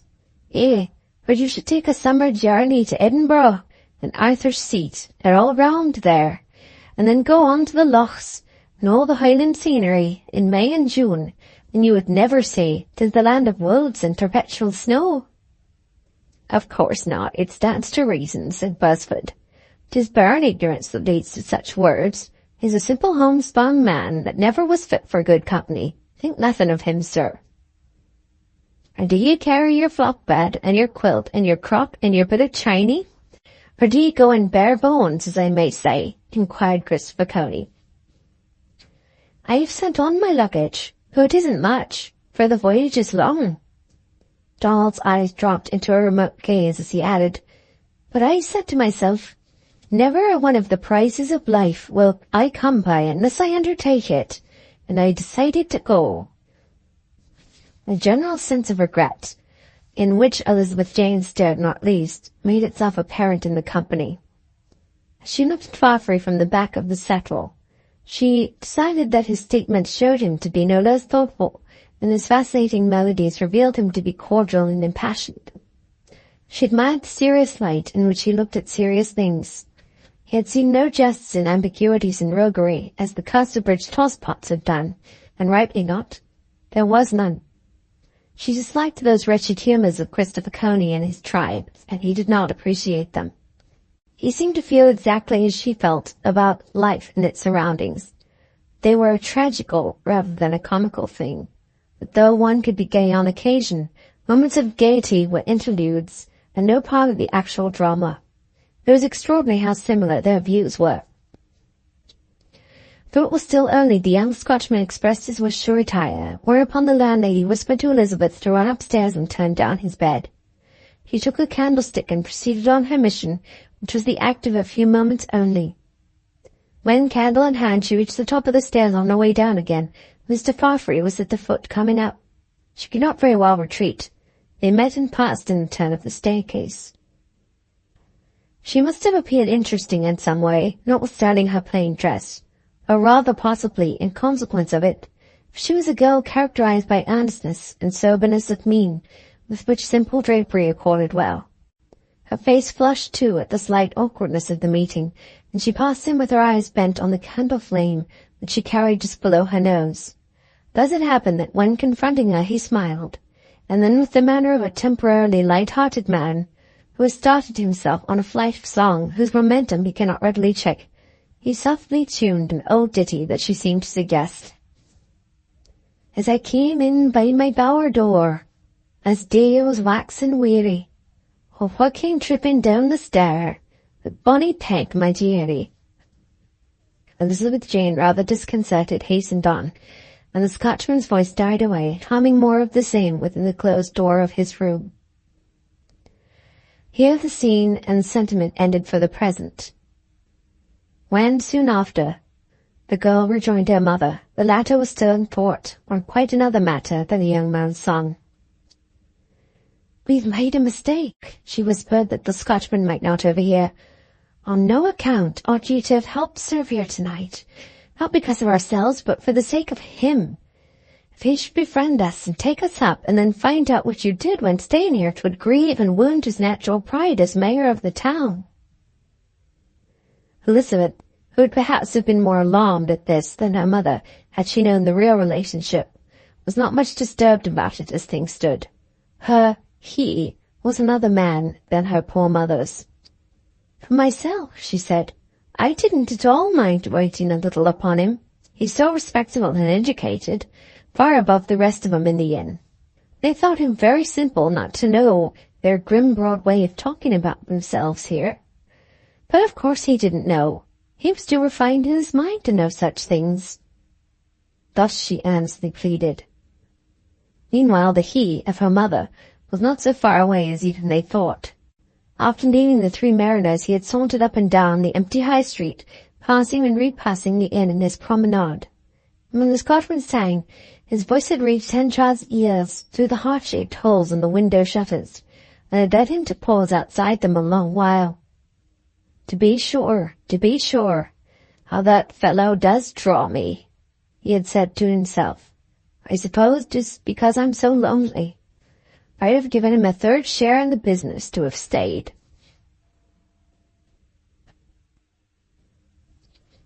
Chapter 9. When Elizabeth Jane opened the hinged casement next morning, the mellow air brought in the feel of imminent autumn, almost as distinctly as if she had been in the remotest hamlet.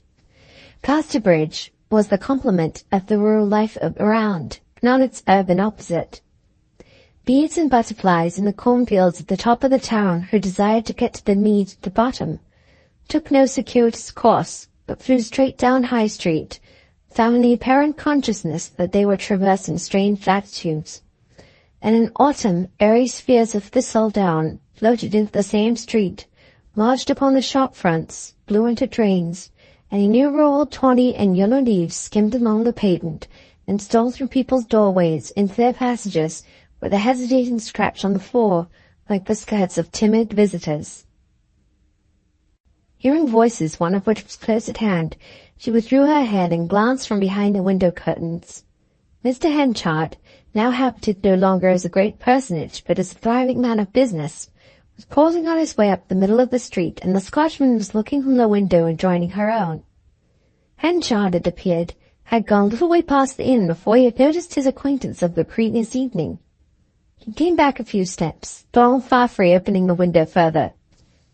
"And you are off soon, I suppose?" said Henchard upwards. "Yes, almost this moment, sir," said the other. "Maybe I'll walk on till the coach makes up on me." "Which way?" "The way ye are going." "Shall we walk together to the top of town?" "If you'll wait a minute," said the Scotchman. In a few minutes the latter emerged, bag in hand. Henchard looked at the bag as at an enemy. Showed there was no mistake about the young man's departure. "Ah, my lad," he said, "you should have been a wise man and have stayed with me." Yes, it might have been wiser," said Donald, looking microscopically at the houses that were furthest off. "It's only telling ye the truth, when I say my plans are vague." They had by this time passed on from the precincts of the inn, and Elizabeth Jane heard no more. She saw that they continued in conversation, Henchard turning to the other occasionally and emphasizing some remark with a gesture. Thus they passed the King's Arms Hotel, the Market House, St. Peter's Churchyard Wall, ascending to the upper end of the long street till they were small as 2 grains of corn, when they bent suddenly to the right into the Bristol Road and were out of view. "He was a good man, and he's gone," she said to herself. "I was nothing to him. There was no reason why he should have wished me good-bye."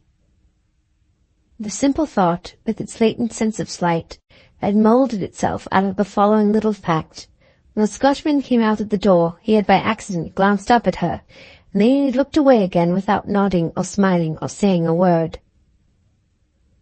"You are still thinking, mother," she said, when she turned inwards. "Yes, I am thinking of Mr. Henchard's sudden liking for that young man. He was always so. Now surely if he takes so warmly to people who are not related to him at all, may he not take as warmly to his own kin?" While they debated this question, a procession of 5 large wagons went past, laden with hay up to the bedroom windows. They came in from the country, and the steaming horses had probably been travelling a great part of the night. To the shaft of each clung a little board, in which was painted in white letters, "Henchard, corn factor and hay merchant." Spectacle renewed his wife's conviction that, for her daughter's sake, she should strain a point to rejoin him. The discussion was continued during breakfast, and the end of it was that Mrs. Henchard decided, for good or for ill, to send Elizabeth Jane with a message to Henchard, to the effect that his relative Susan, a sailor's widow, was in the town, leaving it to him to say whether or not he would recognize her. What had brought her to this determination were chiefly 2 things. He had been described as a lonely widower, and he had expressed shame for a past transaction of his life. There was promise in both. "If he says no," she enjoined as Elizabeth Jane stood, bonnet on, ready to depart, "if he thinks it does not become the good position he has reached to in the town to own, to let us call on him as his distant kinsfolk, say, then, sir, we would rather not intrude. We will leave Casterbridge as quietly as we have come and go back to our own country.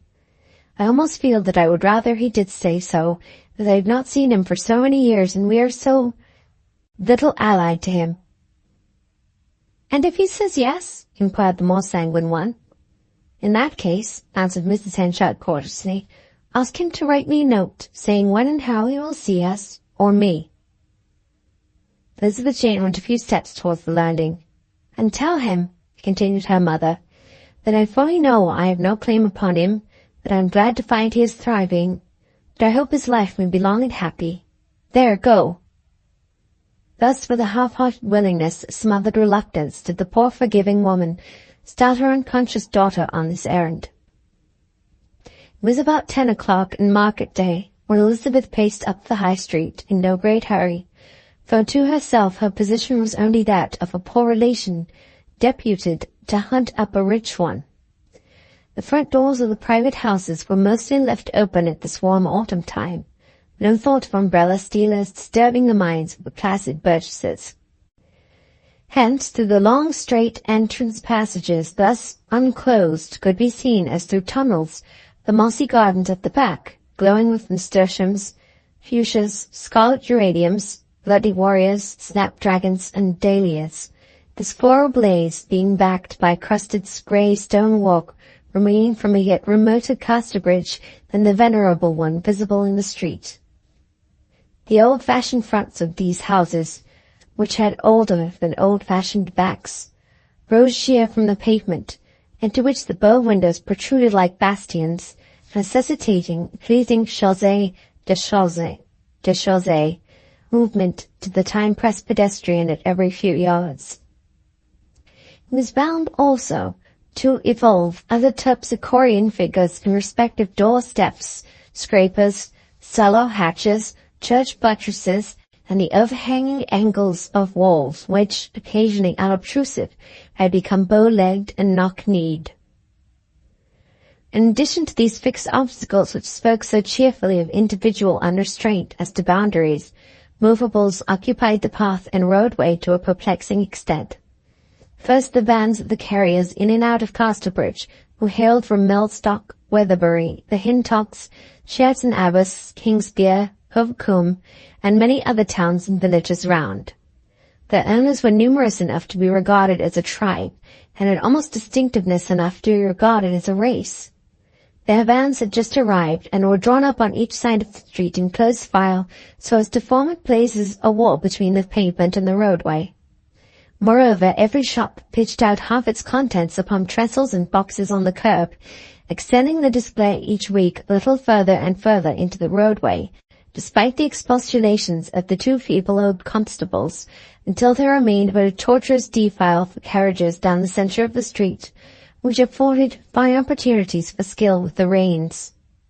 Over the pavement on the sunny side of the way hung the shop blind so constructed as to give the passenger's hat a smart buffet off his head, as from the unseen hands of Cranston's goblin page, celebrated in romantic lore. Horses for sale were tied in rows, their forelegs on the pavement, their hind legs in the street, in which position they occasionally nipped little boys by the shoulder who were passing to school. At any inviting recess in front of a house that had been modestly kept back from the general line was utilized by pig dealers as a pen for their stock. The yeomen, farmers, dairymen, and townsfolk who came to transact business in these ancient streets spoke in other ways than by articulation. Not to hear the words of your interlocutor in metropolitan centres is to know nothing of his meaning. Here the face, the arms, the hat, the stick, the body throughout spoke equally with the tongue. To express satisfaction, the Casterbridge market man added to his utterance a broadening of the cheeks, a crevicing of the eyes, a throwing back of the shoulders, which was intelligible from the other end of the street. If he wondered, though all Henchard's carts and wagons were rattling past him, you knew it from perceiving the inside of his crimson mouth and a target-like circling of his eyes. Deliberation caused sundry attacks of the moss of adjoining walls with the end of his stick, a change of his hat from the horizontal to the lasso. A sense of tediousness announced itself in lowering of the person by spreading the knees to a lozenge-shaped aperture and contorting the arms.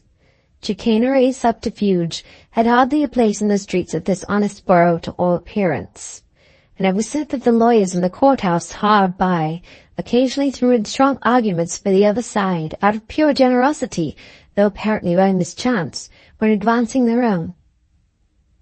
Thus Casterbridge was in most respects but the pole, focus, or nerve knot of the surrounding country life, differing from the many manufacturing towns, which are as foreign bodies set down like boulders on a plain in a green world with which they have nothing in common. Casterbridge lived by agriculture at one remove further from the fountainhead than the adjoining villages, no more. The townsfolk understood every fluctuation of the rustic's condition, for it affected their receipts as much as the labourers. They entered into the troubles and joys which moved the aristocratic families 10 miles round, for the same reason, and even at the dinner parties of the professional families, the subjects of discussion were corn, cattle disease, sowing and reaping, fencing and planting, while politics were viewed by them less from their own standpoint of burgesses with rights and privileges than from the standpoint of their country neighbours. All the venerable contrivances and confusions which delighted the eye by their quaintness and in a measure reasonableness in this rare old market town were metropolitan novelties to the unpractised eyes of Elizabeth Jane, fresh from netting fish seines in a seaside cottage. Very little inquiry was necessary to guide her footsteps. Henchard's house was one of the best, faced with dull red and grey old brick. The front door was open, and, as in other houses, she could see through the passage to the end of the garden, nearly a quarter of a mile off. Mr. Henchard was not in the house, but in the store-yard. She was conducted into the mossy garden, and through a door in the wall, which was studded with rusty nails speaking of generations of fruit trees that had been trained there. The door opened upon the yard, and here she was left to find him as she could. It was a place flanked by hay barns, into which tons of fodder, all in trusses, were being packed from the wagons she had seen pass the inn that morning. On other sides of the yard were wooden granaries on stone staddles, to which access was given by Flemish ladders in his dollhouse several floors high. Wherever the doors of these places were open, a closely packed throng of bursting wheat sacks could be seen standing inside, with the air of awaiting a famine that would not come. She wandered about this place, uncomfortably conscious of the impending interview, till she was quite weary of searching. She ventured to inquire of a boy in what quarter Mr. Henchard could be found. He directed her to an office which she had not seen before, and knocking at the door, she was answered by a cry of, "Come in!" Elizabeth turned the handle, and there stood before her, bending over some sample bags on the table, not the corn merchant, but the young Scotchman, Mr. Farfrae, in the act of pouring some grains of wheat from one hand to the other. His hat hung on a peg behind him, and the roses of his carpet-bag glowed from the corner of the room.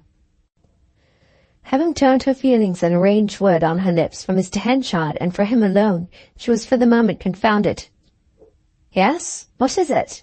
said the Scotchman, like a man who permanently ruled there.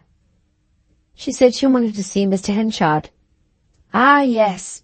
Will you wait a minute? He's engaged just now," said the young man, apparently not recognizing her as the girl at the inn. He handed her a chair, bade her sit down, and turned to his sample bags again.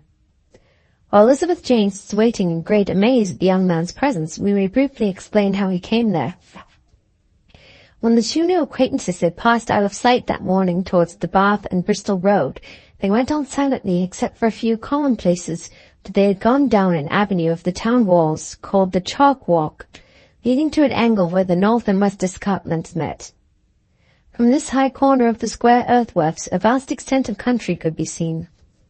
A footpath ran steeply down the green slope, conducting from the shady promenade on the walls to a road at the bottom of the scarp. It was by this path the Scotchman had to descend. "Well, here's success to ye," said Henchard, holding out his right hand and leaning with his left upon the wicket which protected the descent. In the act, there was the inelegance of one whose feelings are nipped and wishes defeated. "I shall often think of this time, and of how you came at the very moment to throw a light upon my difficulty." Still holding the young man's hand, he paused, and then added deliberately, "Now I'm not the man to let a cause be lost for want of a word. And before ye are gone forever, I'll speak. Once more, will ye stay? There it is, flat and plain. You can see that it isn't all selfishness that makes me press ye. My business is not quite so scientific as to require an intellect entirely out of the common. Others would do for the place without doubt. Some selfishness perhaps there is, but there is more. It isn't for me to repeat what. Come bide with me, and name your own terms. I'll agree to 'em willingly, and without a word of gainsaying. For hang it, Farfrae, I like thee well." The young man's hand remained steady in Henchard's for a moment or two. He looked over the fertile country that stretched beneath him, then backward along the shaded walk reaching to the top of the town. His face flushed. "I never expected this. I did not," he said. "It's Providence. Should anyone go against it? No, I'll not go to America. I'll stay and be your man." His hand, which had lain lifeless in Henchard's, returned the latter's grasp. "Done," said Henchard. "Done," said dumb old Farfrae. The face of Mr. Henchard beamed forth a satisfaction that was almost fierce in its strength. "Now you are my friend," he exclaimed. "Come back to my house. Let's clinch it at once by clear terms, so as to be comfortable in our minds." Farfrae caught up his bag and retraced the Northwest Avenue in Henchard's company as he had come. Henchard was all confidence now. "I am the most distant fellow in the world when I don't care for a man," he said. "But when a man takes my fancy, he takes it strong. I'm sure you can eat another breakfast." Couldn't have eaten much so early, even if they had anything in that place to give thee, which they hadn't. So come to my house. We will have a solid, staunch tuck-in, and settle terms in black and white if you like. Oh, my words, my fond. I can always make a good meal in the morning. Got a splendid cold pigeon pie going just now. You can have some home brewed if you want to, you know. "It is too early in the morning for that," said Farfrae with a smile. "Well, of course, I didn't know. I don't drink it because of my oath, but I am obliged to brew for my work people." Thus talking they returned, and entered Henchard's premises by the back way or traffic entrance. Here the matter was settled over the breakfast, at which Henchard heaped the young Scotchman's plate to a prodigal fullness. He would not rest satisfied till Farfrae had written for his luggage from Bristol and dispatched the letter to the post office. When it was done, this man of strong impulses declared that his new friend should take up his abode in his house, at least till some suitable lodgings could be found. He then took Farfrae round and showed him the place and the stores of grain and other stock, and finally entered the offices, when the younger of them has already been discovered by Elizabeth. Chapter 10. While she still sat under the Scotchman's eyes, a man came up to the door, reaching it as Henchard opened the door of the inner office to admit Elizabeth.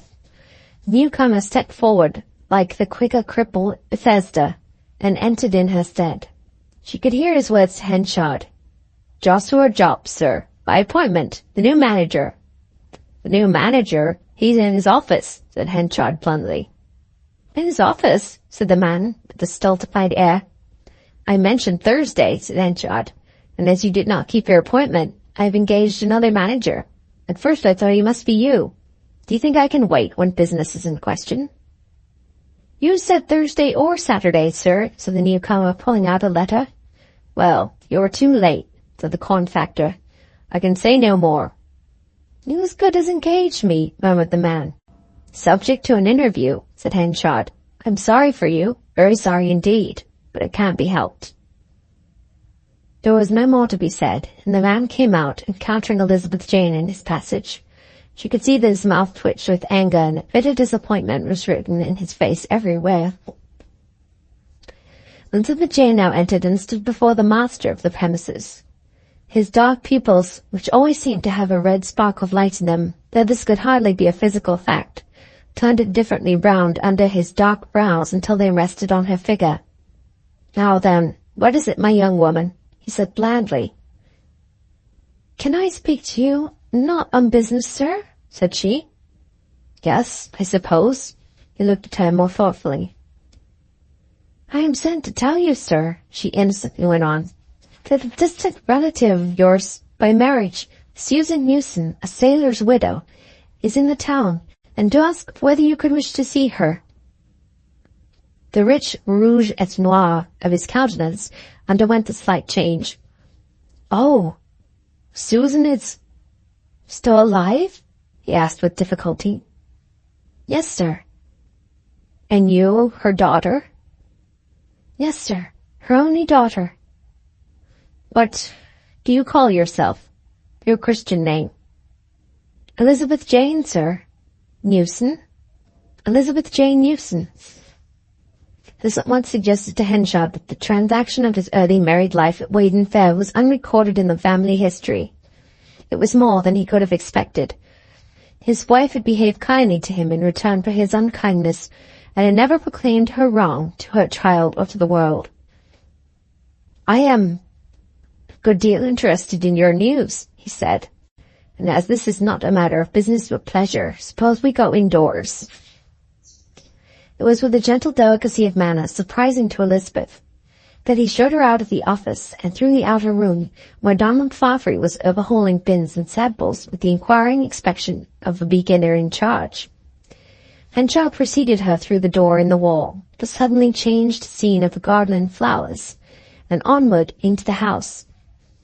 The dining room, to which he introduced her, still exhibited the remains of a lavish breakfast laid for Farfrae, was furnished to profusion with heavy mahogany furniture of the deepest red Spanish hues.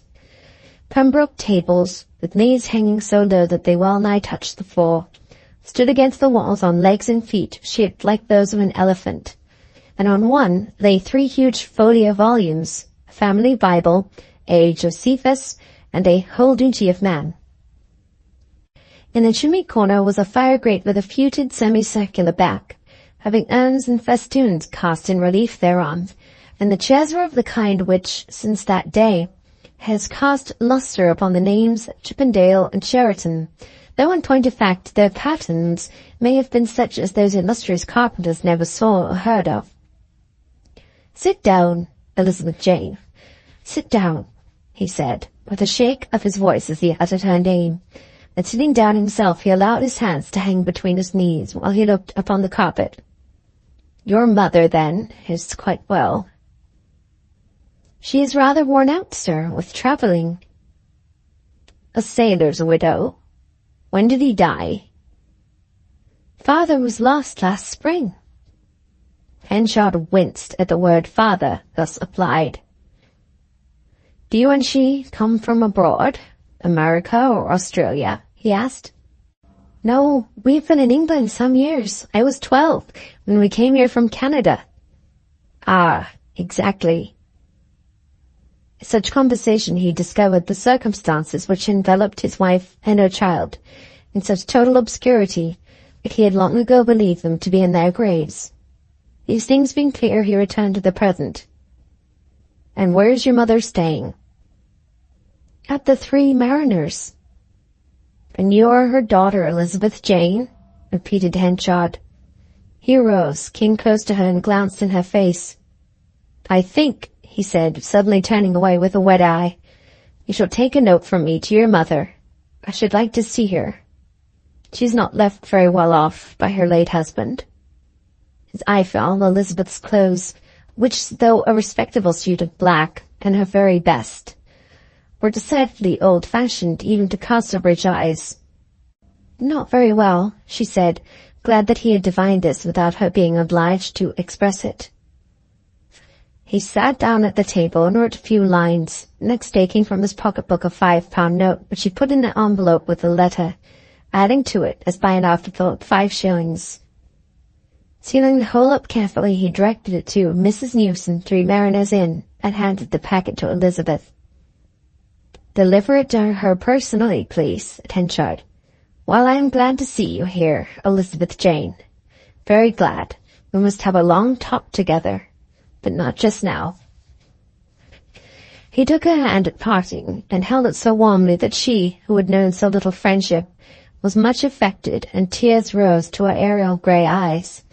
The instant that she was gone, Henchard's state showed itself more distinctly. Having shut the door, he sat in his dining room stiffly erect, gazing at the opposite wall, as if he read his history there. "Begad," he suddenly exclaimed, jumping up, "I didn't think of that. Perhaps these are impostors, and Susan and the child dead after all." However, something in Elizabeth Jane soon assured him that, as regarded her, at least, there could be little doubt. In a few hours would settle the question of her mother's identity, for he had arranged in his note to see her that evening.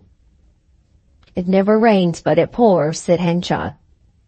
His keenly excited interest in his new friend the Scotchman was now eclipsed by this event, and Donald Fawfry saw so little of him during the rest of the day that he wondered at the suddenness of his employer's moods. In the meantime, Elizabeth had reached the inn. Her mother, instead of taking note with the curiosity of a poor woman expecting assistance, was much moved at sight of it. She did not read it once, asking Elizabeth to describe her reception in the very words Mr. Henchard used. Elizabeth's back was turned when her mother opened the letter. It ran thus: "Meet me at 8 o'clock this evening if you can, at the Ring on the Budmouth Road. Place is easy to find. I can say no more now. This news upsets me almost. The girl seems to be in ignorance. Keep her so till I've seen you. M.H." He said nothing about the enclosure of 5 guineas. The amount was significant. It may tacitly have said to her that he brought her back again. She waited restlessly for the close of the day, telling Elizabeth Jane she was invited to see Mr. Henchard, that she would go alone. But she said nothing to show that the place of meeting was not his house, nor did she hand the note to Elizabeth. Chapter 11. The Ring at Casterbridge is merely the local name of one of the finest Roman amphitheatres, if not the very finest, remaining in Britain. Casterbridge announced old Rome in every street, alley, and precinct. It looked Roman, bespoke the art of Rome, concealed dead men of Rome. It was impossible to dig more than a foot or two deep about the town fields and gardens without coming upon some tall soldier or other of the empire, who had lain there in his silent, unobtrusive rest for a space of 1,500 years. He was mostly found lying on his side in an oval scoop in the chalk, like a chicken in its shell, his knees drawn up to his chest, sometimes with the remains of his spear against his arm, a fibula or brooch of bronze on his breast or forehead, an urn at his knees, a jar at his throat, a bottle at his mouth, and mystified conjecture pouring down upon him from the eyes of Casterbridge street boys and men, who had turned a moment to gaze at the familiar spectacle as they passed by. Imaginative inhabitants, who would have felt an unpleasantness at the discovery of a comparatively modern skeleton in their gardens, were quite unmoved by these hoary shapes. They had lived so long ago, their time was so unlike the present, their hopes and motives were so widely removed from ours, that between them and the living there seemed to stretch a gulf too wide for even a spirit to pass. The amphitheatre was a huge circular enclosure, with a notch at opposite extremes of its diameter north and south. From its sloping internal form, it might have been called the spittoon of the Jotuns. It was to Casterbridge what the ruined Colosseum is to modern Rome, and was nearly of the same magnitude. The dusk of evening was the proper hour by which a true impression of this suggestive place could be received. Standing in the middle of the arena at that time, there by degrees became apparent its real vastness, which a cursory view from the summit at noonday was apt to obscure. Melancholy, impressive, lonely, yet accessible from every part of the town, the historic circle was the frequent spot for appointments of a furtive kind. Intrigues were arranged there, tentative meetings were there experimented after divisions and feuds. But one kind of appointment, in itself the most common of any, seldom had place in the amphitheatre, that of happy lovers. Why, seeing that it was preeminently in an area accessible and sequestered spot for interviews, the cheerfulest form of those occurrences never took kindly to the soil of the ruin, would be a curious inquiry. Perhaps it was because its associations had about them something sinister.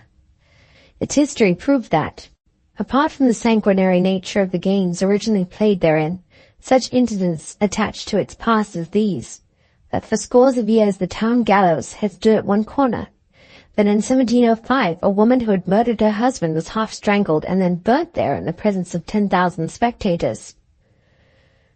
Tradition reports that at a certain stage of the burning her heart burst and leapt out of her body, to the terror of them all, and that not one of those 10,000 people ever cared particularly for hot roast after that.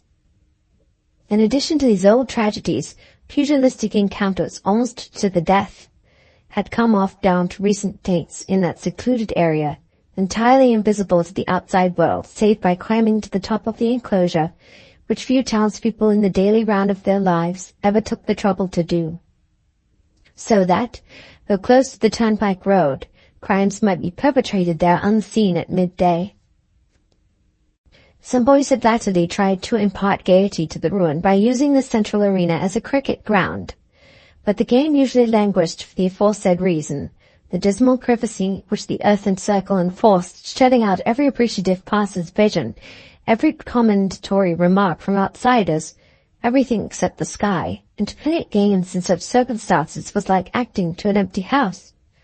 Possibly, too, the boys were timid for some old people, so that at certain moments in the summer-time in broad daylight, persons sitting with a book or dozing in the arena had, on lifting their eyes, beheld the slopes lined with a gazing legion of Hadrian soldiery, as if watching gladiatorial combat, and heard the roar of their excited voices, that the scene remained but a moment, like a lightning flash, and then disappear. It was related that There still remained under the south entrance excavated cells for the reception of the wild animals and athletes who took part in the games. The arena was still smooth and circular, and if used for its original purpose not so very long ago. The sloping pathways by which spectators had ascended to their seats were pathways yet, but the whole was grown over with grass, which now at the end of summer was bearded with withered bents that formed waves under the brush of the wind, returning to the attentive ear aeolian modulations, and attaining for moments the flattened globes of thistledown. Henchard had chosen this spot as being the safest from observation which he could think of from meeting his long-lost wife, and at the same time as one easily to be found by a stranger after nightfall. As mayor of the town with a reputation to keep up, he could not invite her to come to his house till some definite course had been decided on. Just before 8, he approached the deserted earthwork, and entered by the south path which descended over the debris of the former dens. In a few moments he could discern a female figure creeping in by the great north gate or public gateway. They met in the middle of the arena. Neither spoke at first. There was no necessity for speech. Then the poor woman leant against Henchard, who supported her in his arms. "I don't drink," he said in a low, halting, apologetic voice. "You hear, Susan? I don't drink now. I haven't since that night." Those were his first words. He felt her bow her head in acknowledgment that she understood. After a minute or two he again began. "If I had known you were living, Susan. But there was every reason to suppose you and the child were dead and gone. I took every possible step to find you, traveled, advertised. My opinion at last was that you had started for some colony with that man, and had been drowned on your voyage out. Why did you keep silent like this?" "Oh, Michael, because of him. What other reason could there be? I thought I owed him faithfulness to the end of one of our lives. Foolishly I believed there was something solemn and binding in the bargain. I thought that, even in honor, I dared not desert him, when he had paid so much for me in good faith. I meet you now only as his widow. I consider myself that, and that I have no claim upon you. Had he died I should never have come, never.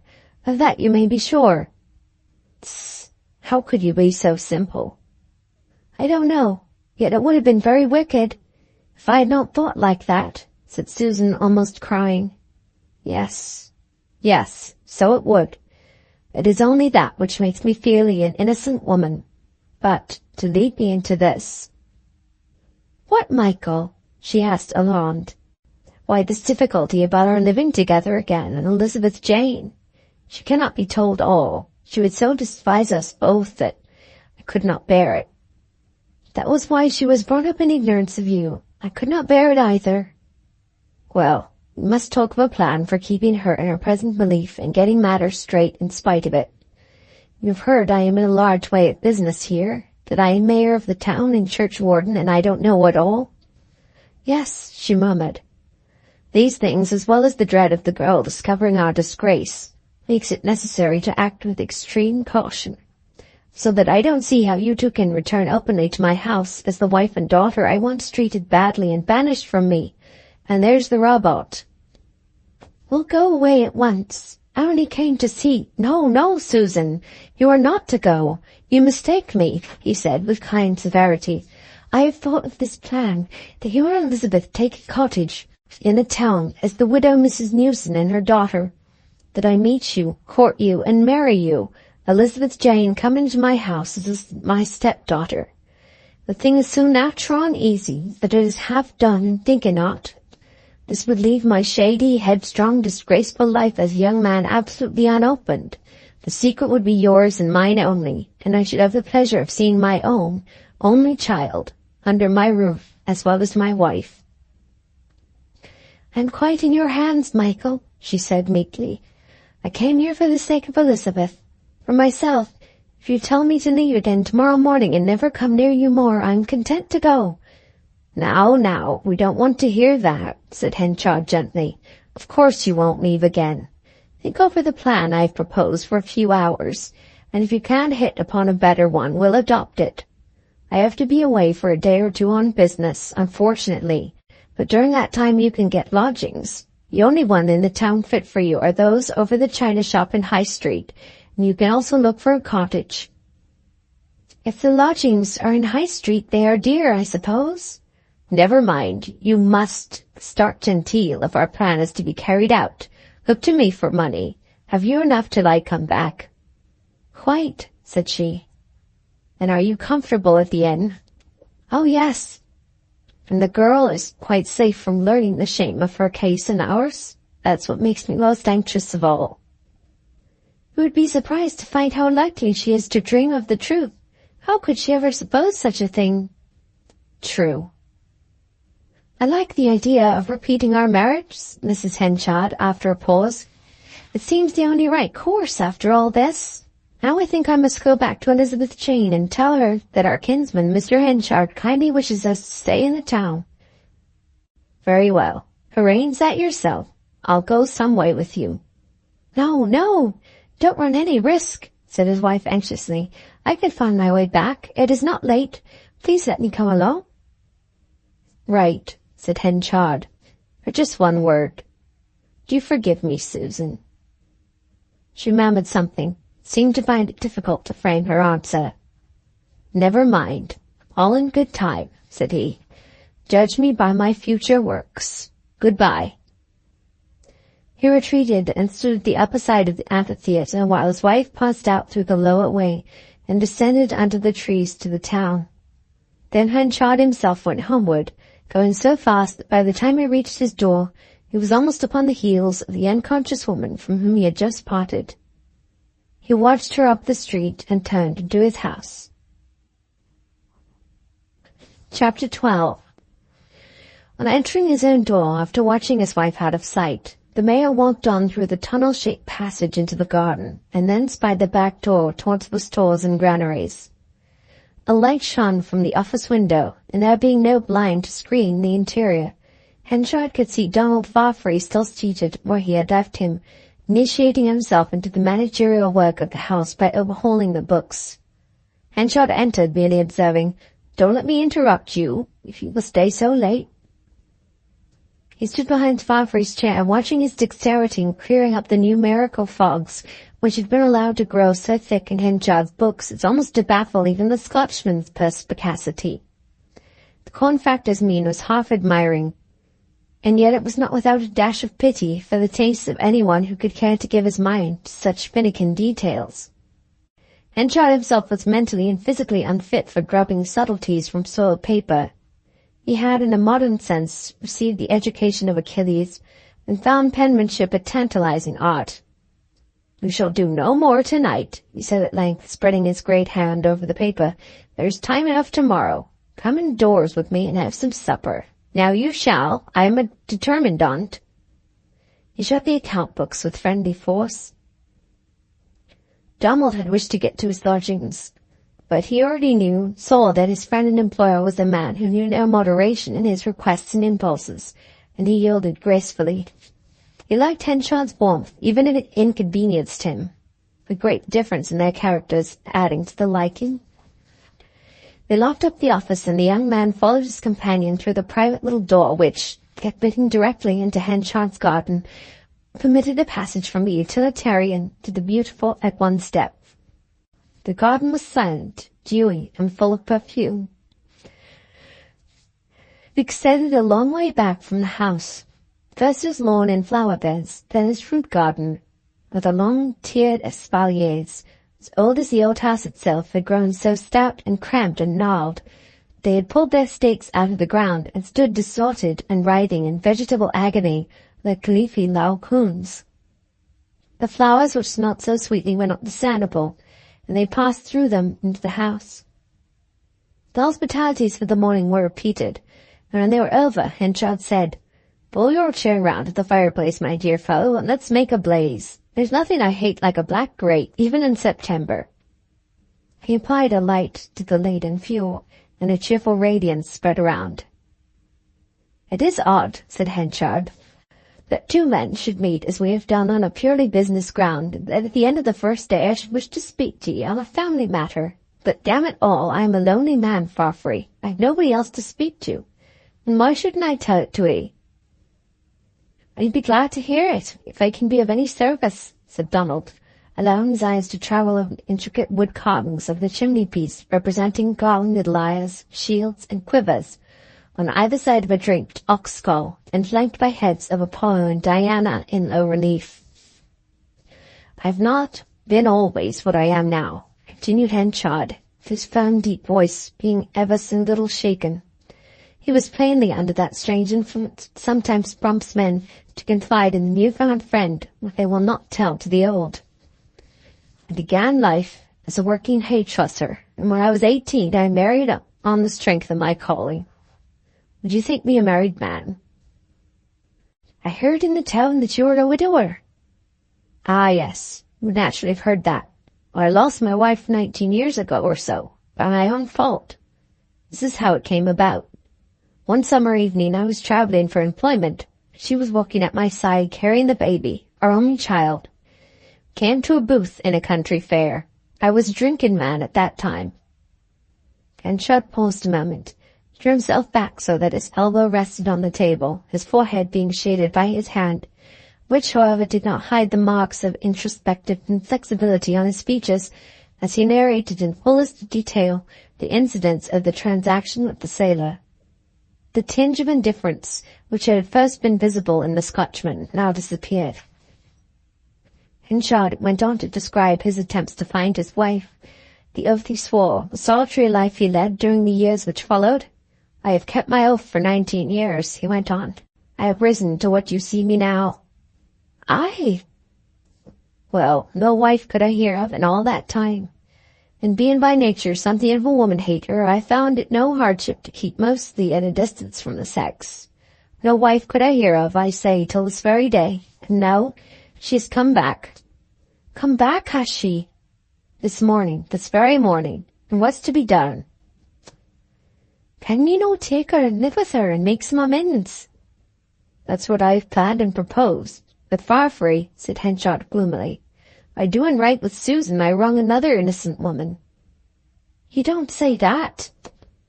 In the nature of things, Farfrey, it's almost impossible that a man of my sort should have the good fortune to tide through 20 years of life without making more blunders than one. It's been my custom for many years to run across to Jersey in the way of business, particularly in the potato and root season. I do a large trade with them in that line. Well, one autumn, when stopping there I fell quite ill, and in my illness I sank into one of those gloomy fits I sometimes suffer from, on account of the loneliness of my domestic life, when the world seems to have the blackness of hell, and like Job I could curse the day that gave me birth. Ah, no, I never feel like it, said Farfrey. And pray to God that you never may, young man. While in this state, was taken pity on by a woman, a young lady I should call her, for she was of good family, well-bred and well-educated, the daughter of some harum-scarum military officer who had got into difficulties, and in his pace it prostrated. He was dead now, and her mother too, and she was as lonely as I.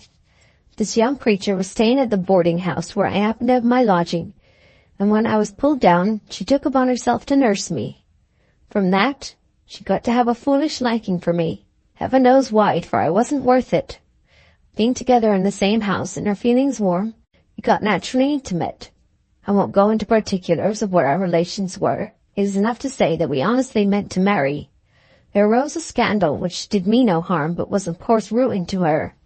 Though Farfrey, between you and me as man and man, I solemnly declare that philandering with womankind has neither been my vice nor my virtue. She was terribly careless of appearances, and I was perhaps more, because of my dreary state, and it was through this that the scandal arose. At last I was well, and came away. When I was gone, she suffered much on my account, and didn't forget to tell me so in letters one after another, till latterly I felt I owed her something, and thought that, as I had not heard of Susan for so long, I would make this other one the only return I could make, and ask her if she would run the risk of Susan being alive, very slight as I believed, and marrying me such as I was. She jumped for joy, and we should no doubt soon have been married.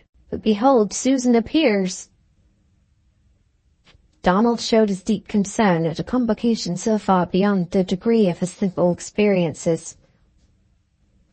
Now see what injury a man may cause around him.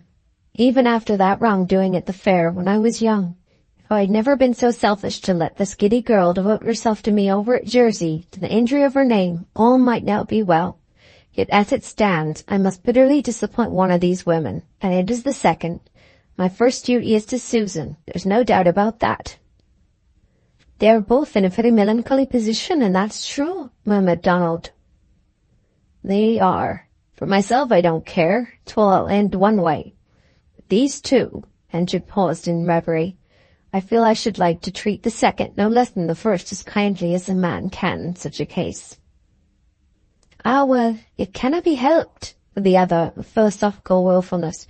You mun write to the young lady, and in your letter you must put it plain and honest that it turns out she cannot be your wife, the first having come back, that she cannot see her more, and that you wish her will. That won't do. Odd sees it, I must do a little more than that. I must, though she did always brag about her rich uncle or rich aunt and her expectations from 'em. I must send a useful sum of money to her, I suppose, just as a little recompense, poor girl. Now will you help me in this and drop an explanation to her of all I've told ye, breaking it as gently as you can? I'm so bad at letters. And I will. I haven't told you quite all yet.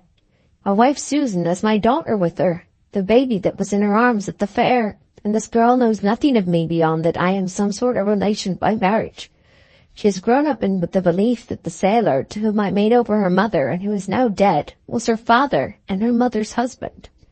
What her mother has always felt, she and I together feel now, that we can't proclaim our disgrace to the girl by letting her know the truth. Now what would you do? I want your advice.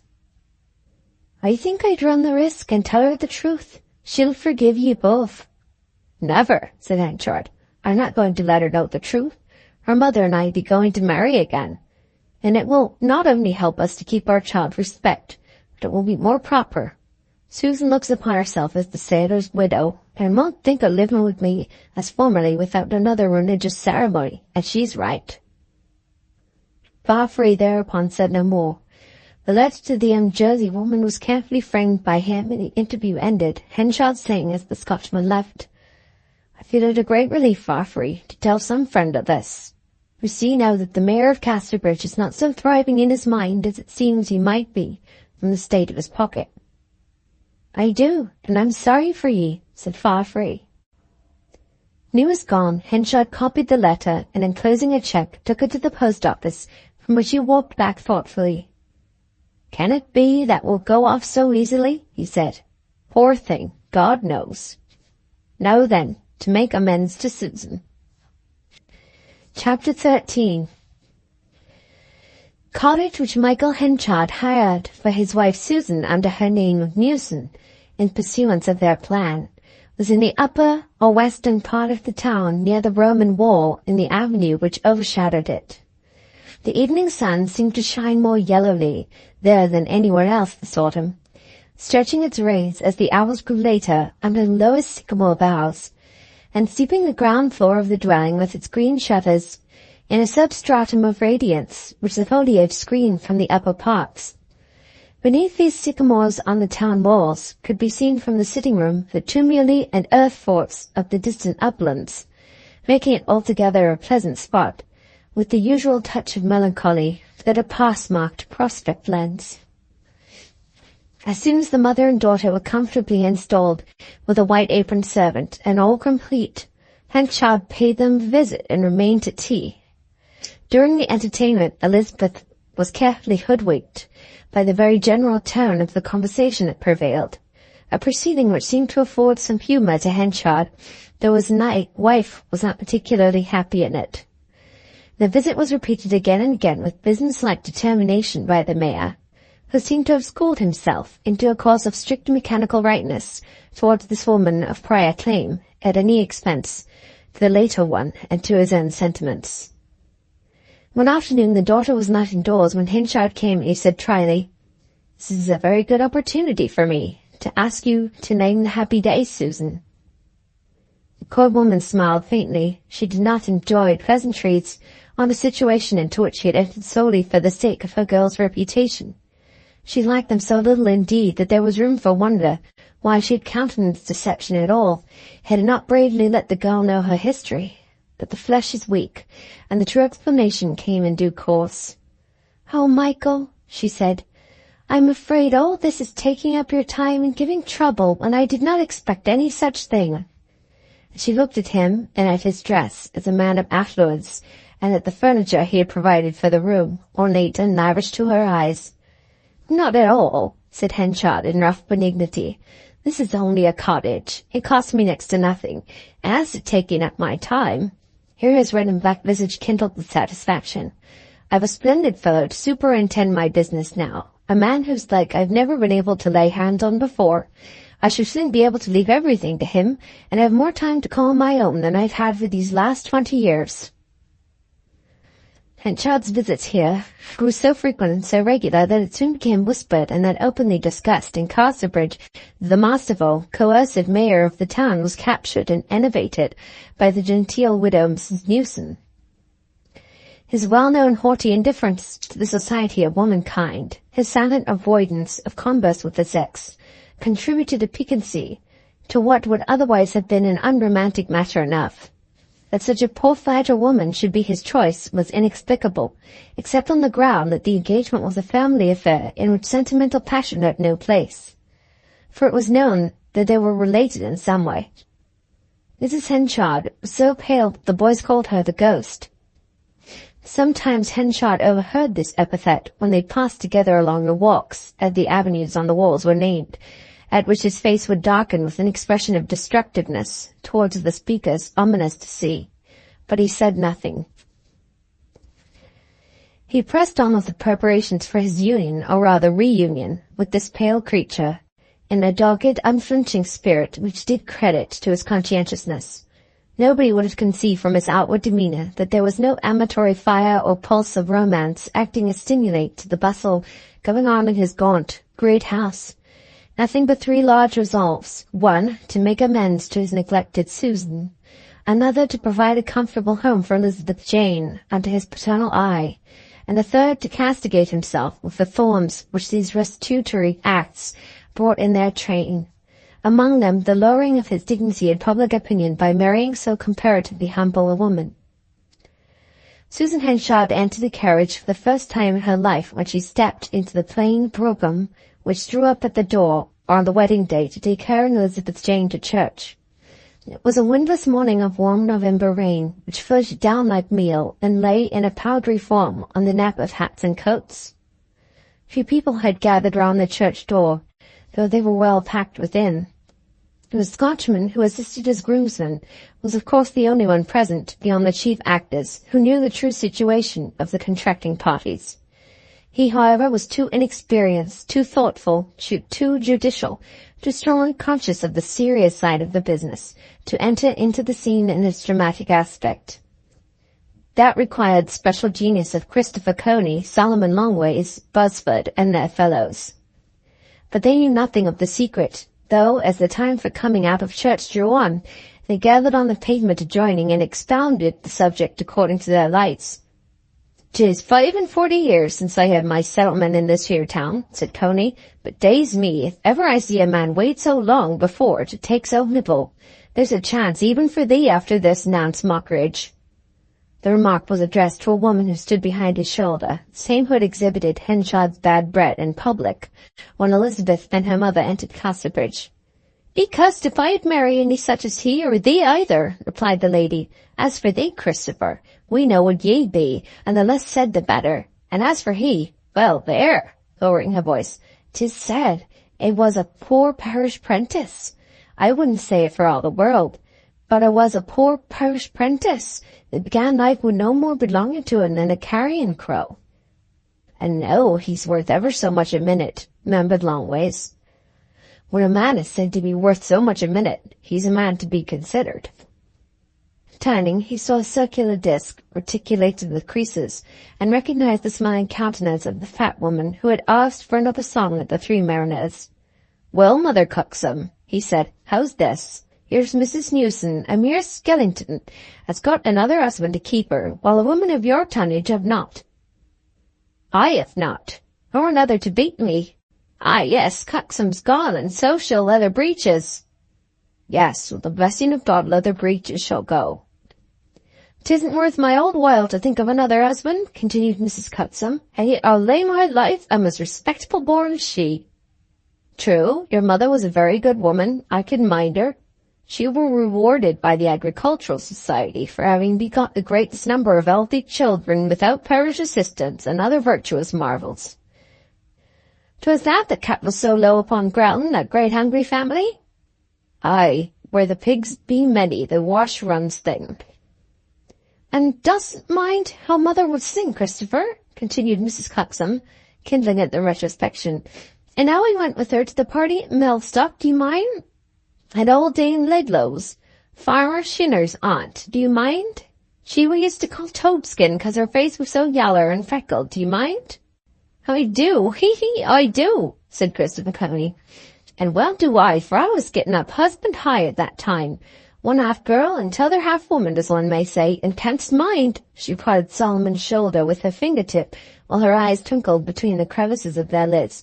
Canst mind the sherry wine and the silver snuffers, and how Joan Dummett was too bad when we were kind home, and Jack Griggs was forced to carry her through the mud, and how I let her fall in Dairyman's Sweet Apples cow barton, and we had to clean her gown with grass. Never such a mess as I were in.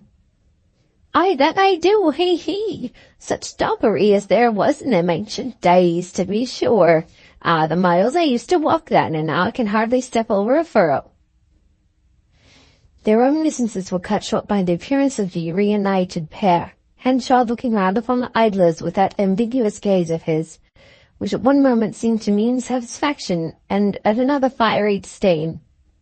Well, there's a difference between 'em, though he do call himself a teetotaler, said Nance Mockridge. She'll wish her cake dough afore she's done of him. There's a bluebeardy look about un, and 'twill out in time. Stuff, he's well enough. Some folk want their luck buttered. If I had a choice as wide as the ocean sea, I wouldn't wish for a better man. A poor twanking woman like her, 'tis a godsend for her, and hardly a pair of jumps or like braille to her name. The thin little brougham drove off in the mist, and the idlers dispersed. Well, we hardly know how to look at things in these times, said Solomon.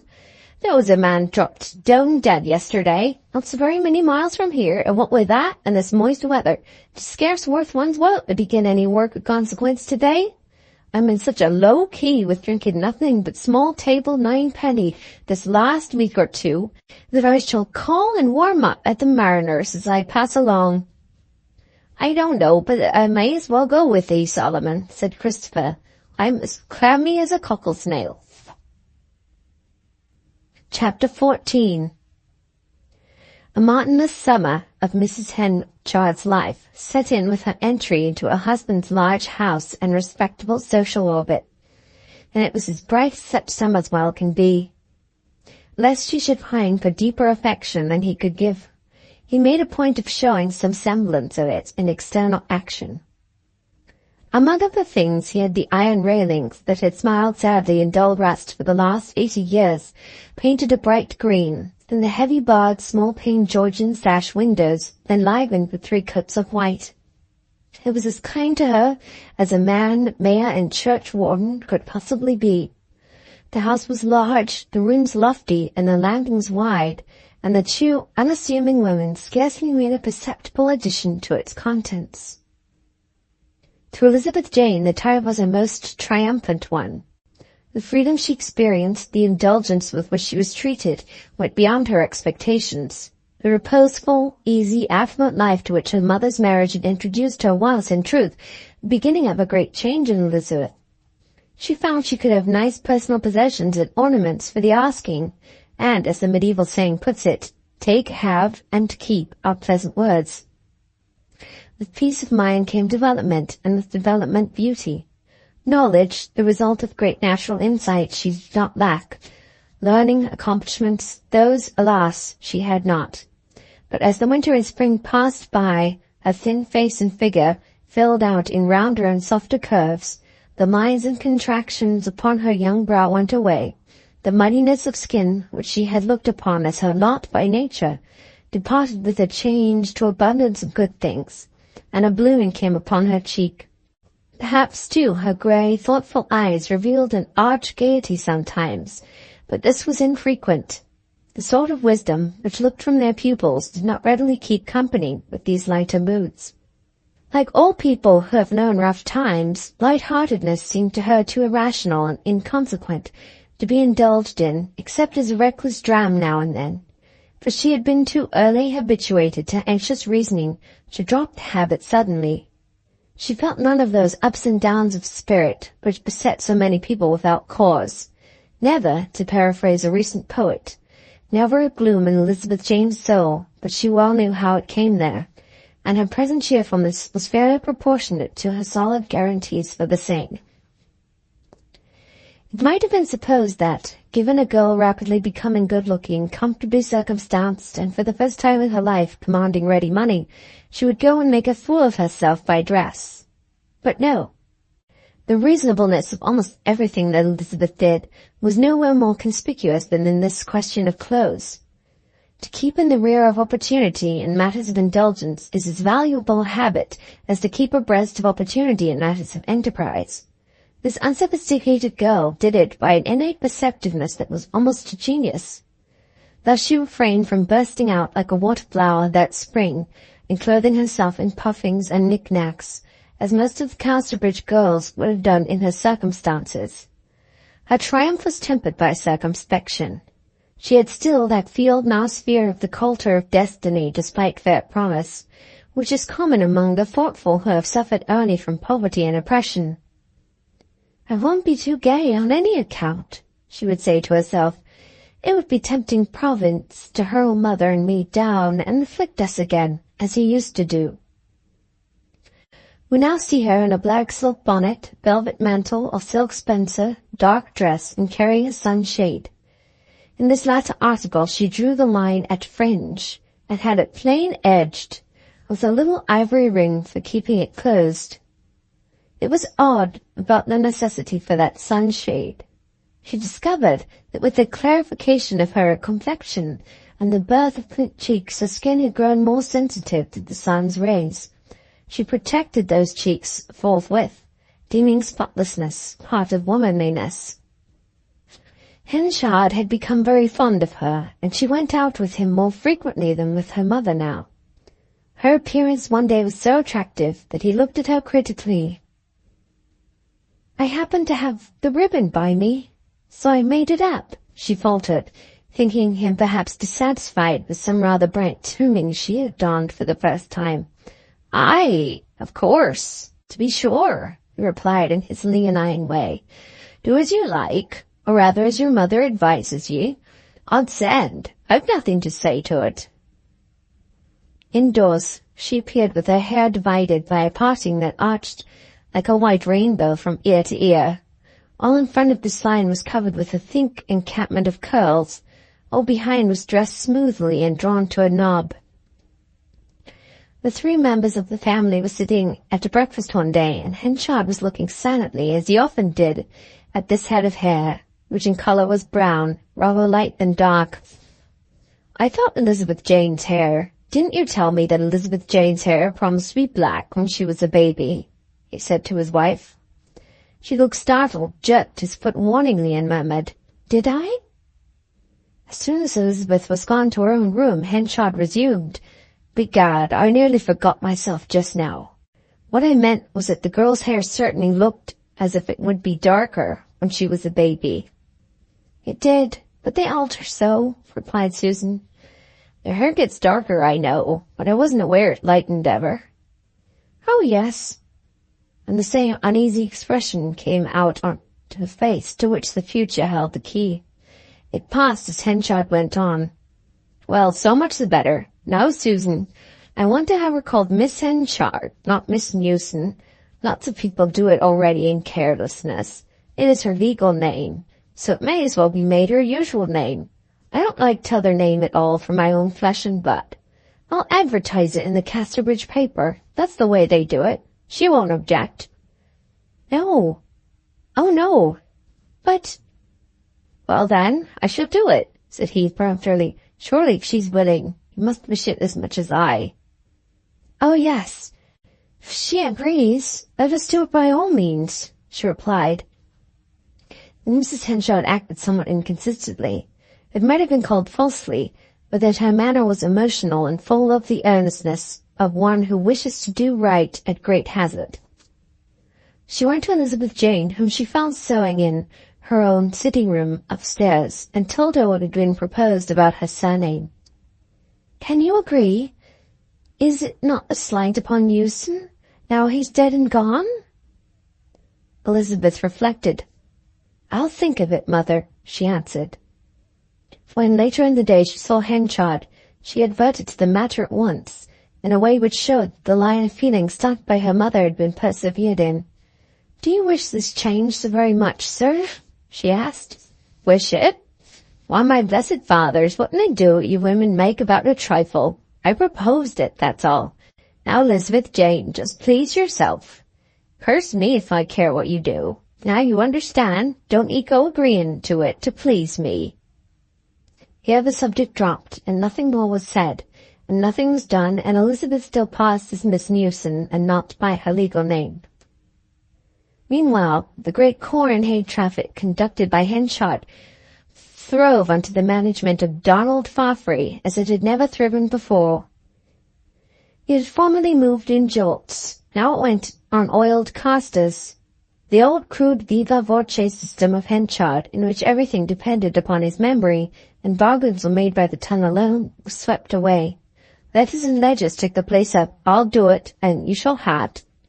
And, as in all such cases of advance, the rugged picturesqueness of the old method disappeared with its inconveniences. The position of Elizabeth Jane's room, rather high in the house so that it commanded a view of the hay stores and granaries across the garden, afforded her opportunity for accurate observation of what went on there. She saw that Donald and Mr. Henchard were inseparables. When walking together, Henchard would lay his arm familiarly on his manager's shoulder, as if Farfrae were a younger brother, bearing so heavily that his slight figure bent under the weight. Occasionally she would hear a perfect cannonade of laughter from Henchard, arising from something Donald had said, the latter looking quite innocent and not laughing at all. In Henchard's somewhat lonely life, he evidently found the young man as desirable for comradeship as he was useful for consultations. Donald's brightness of intellect maintained in the corn factor the admiration it had worn at the first hour of their meeting. The poor opinion, and but ill-concealed, that he entertained of the slim Farfrae's physical girth, strength, and dash, was more than counterbalanced by the immense respect he had for his brains. Her quiet eye discerned the Henchard's tigerish affection for the younger man. His constant liking to a Farfrae near him now and then resulted in a tendency to domineer, which, however, was checked in a moment when Donald exhibited marks of real offence. One day, looking down on their figures from on high, she heard the latter remark, as they stood in the doorway between the garden and yard, that their habit of walking and driving about together brought to neutralize Farfrae's value as a second pair of eyes, which should be used in places where the principal was not. "Oh, damn it!" cried Henchard. "What's all the world? I like a fellow to talk to. Now come along and have some supper, and don't take too much thought about things, so you'll drive me crazy." When she walked with her mother, on the other hand, she often beheld the Scotchman looking at them with a curious interest. The fact that he had met her at the Three Mariners was insufficient to account for it, since on the occasions on which she had entered his room he had never raised his eyes. Besides, it was at her mother more particularly than at herself that he looked, to Elizabeth Jane's half-conscious, simple-minded, perhaps pardonable disappointment. Thus she could not account for this interest by her own attractiveness, and she decided that it might be apparent only a way of turning his eyes that Mr. Farfrae had. She did not divine the ample explanation of his manner without personal vanity that was afforded by the fact of Donald being the depository of Henchard's confidence in respect of his past treatment of the pale, chastened mother who walked by her side. Her conjectures on that past never went further than faint ones, based on things casually heard and seen, mere guesses that Henchard and her mother might have been lovers in their younger days who had quarrelled and parted. Casterbridge, as has been hinted, was a place deposited in the block upon a cornfield. There was no suburb in the modern sense, or transitional intermixture of town and down. It stood, with regard to the wide fertile land adjoining, clean-cut and distinct, like a chessboard on a green tablecloth. The farmer's boy could sit under his barley mow and pitch a stone into the office window of the town clerk, reapers at work among the sheaves, nodded to acquaintances standing on the pavement corner. The red-robed judge, when he condemned a sheep-stealer, pronounced sentence to the tune of "Bah!" that floated in at the window, and the remainder of the flock browsing hard by. And at execution the waiting crowd stood in a meadow immediately before the drop, out of which cows had been temporarily driven to give the spectators room. The corn grown on the upland side of the borough was guarded by farmers who lived in an eastern purlieu called Durnover. Here wheat ricks overhung the old Roman street and thrust their eaves against the church tower. Green-thatched barns with doorways as high as the gates of Solomon's temple opened directly upon the main thoroughfare. Barns indeed were so numerous as to alternate with every half-dozen houses along the way. Here lived burgesses who daily walked the fallow, shepherds in an intramural squeeze, a street of farmers' homesteads, a street ruled by a mayor and corporation, yet echoing with the thump of the flail, the flutter of the winnowing fan, and the purr of the milk into the pails. A street which had nothing urban in it whatever. This was the Durnover end of Casterbridge. Henchard, as was natural, dealt largely with this nursery or bed of small farmers close at hand, and his wagons were often down that way. One day, when arrangements were in progress for getting home corn from one of the aforesaid farms, Elizabeth Jane received a note by hand asking her to oblige the writer by coming at once to a granary in Durnover Hill. As this was the granary whose contents Henchard was removing, she thought the request had something to do with his business, and proceeded thither as soon as she had put on her bonnet. The granary was just within the farmyard and stood on stone staddles, high enough for persons to walk under. The gates were open, but nobody was within. However, she entered and waited. Presently she saw a figure approaching the gate, that of Donald Farfrae. He looked up at the church clock and came in. By some unaccountable shyness, some wished not to meet him there alone. She quickly ascended the step-ladder leading to the granary door and entered it before he had seen her. Farfrae advanced, imagining himself in solitude, and a few drops of rain began to fall. He moved and stood under the shelter where she had just been standing. He leant against one of the staddles and gave himself up to patience. He, too, was plainly expecting someone. Could it be herself? If so, why? In a few minutes, he looked at his watch and then pulled out a note, a duplicate of the one she had herself received. The situation began to be very awkward, and the longer she waited, the more awkward it became. To emerge from a door just above his head and descend the ladder and show she had been in hiding there would look so very foolish that she still waited on. A winnowing machine stood close beside her, and to relieve her suspense she gently moved the handle, whereupon a cloud of wheat husks flew out into her face and covered her clothes and bonnet, and stuck into the fur of her victorine.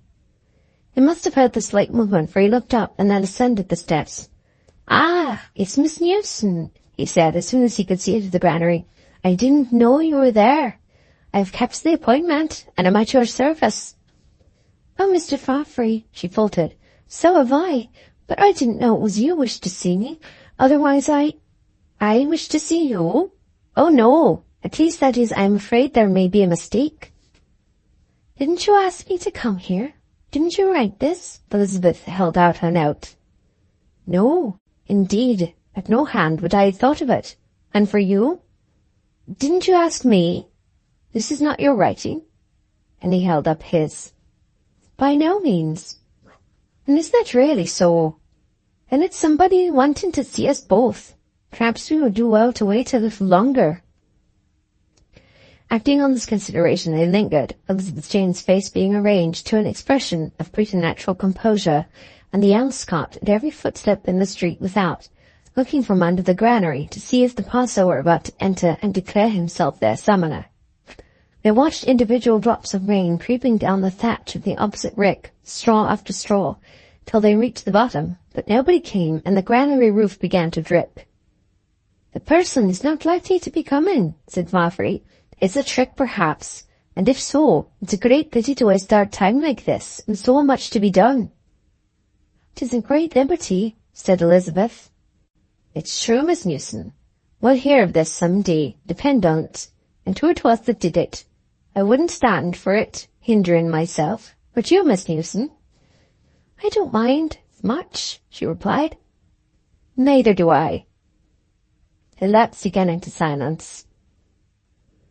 "You are anxious to get back to Scotland, I suppose, Mr. Farfrae?" she inquired. "Oh, no, Miss Newson. Why would I be?"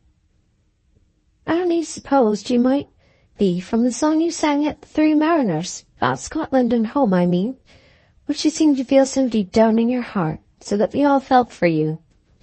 "Aye, and I did sing there. I did. But Miss Newson," Macdonald's voice musically undulated between two semitones, as it always did when he became earnest, "it's well you feel a song for a few minutes, and your eyes they get quite tearful. But you finish it, and for all you felt, you don't mind it, or think of it again for a long while. Oh no, I don't want to go back. Yet I'll sing the song to you with pleasure, whenever you like. I could sing it now, and not mind at all." "Thank you indeed, but I fear I must go, rain or no." "Aye, then, Miss Newson, you had better say nothing about this hoax and take no heed of it. And if the person should say anything to you, be civil to him or her, as if you did not mind it, so you'll take the clever person's laugh away." And speaking, his eyes became fixed upon her dress, still stoned with wheat husks. "There's husks and dust on you. Perhaps you don't know it," he said in tones of extreme delicacy. "It's very bad to let rain come upon clothes when there's chaff on them. It washes in and spoils them. Let me help you. Blowing is the best."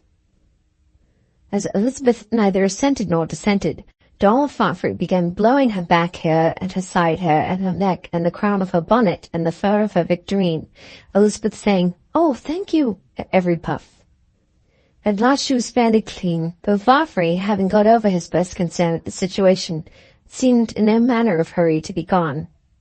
"Ah, now I'll go and get you an umbrella," he said. She declined the offer, stepped out, and was gone. Farfrae walked slowly after, looking thoughtfully at her diminishing figure, and whistling in undertones, "As I came through Cannabee." Chapter 15. At first Miss Newson's budding beauty was not regarded with much interest by anybody in Casterbridge. Donald Farfrae's gaze, it is true, was now attracted by the mayor's so-called stepdaughter, but he was the only one. The truth is that she was but a poor illustrative instance of the prophet Baruch's sly definition, "the virgin that loveth to go gay."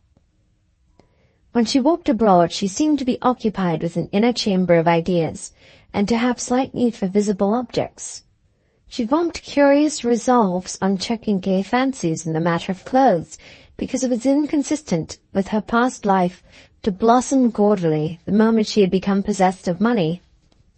But nothing was more insidious than the evolution of wishes from mere fancies, and of wants from mere wishes. Henchard gave Elizabeth Jane a box of delicately tinted gloves one spring day. She wanted to wear them to show her appreciation of his kindness, but she had no bonnet that would harmonize. As an artistic indulgence, she thought she would have such a bonnet. When she had a bonnet that would go with the glove, she had no dress that would go with the bonnet. It was now absolutely necessary to finish. She ordered the requisite article, and found that she had no sunshade to go with the dress. In for a penny, in for a pound, she bought the sunshade, and the whole structure was at last complete. Everybody was attracted, and some said that her bygone simplicity was the art that conceals art, the delicate imposition of Rochefoucauld. She had produced an effect, a contrast, and it had been done on purpose. As a matter of fact, this was not true, but it had its result. For as soon as Casterbridge thought her artful, it thought her worth notice. "It is the first time in my life that I have been so much admired," she said to herself, but perhaps it is by those whose admiration is not worth having. But Donald Farfrae admired her too, and altogether the time was an exciting one. Sex had never before asserted itself in her so strongly, for in former days she had perhaps been too impersonally human to be distinctly feminine. After unprecedented success, one day she came indoors, went upstairs, and leant upon her bed face downwards, quite forgetting the possible creasing and damage. "Good heaven," she whispered, "can it be? Here am I sitting up as the town beauty." When she had both over, her usual fear of exaggerating appearances engendered a deep sadness. "There is something wrong in all this," she mused. "If they only knew what an unfinished girl I am, that I can't talk Italian, or use gloves, or show any of the accomplishments they learned at boarding schools, how they would despise me. Better sell all this finery and buy myself grammar books and dictionaries and a history of all philosophies."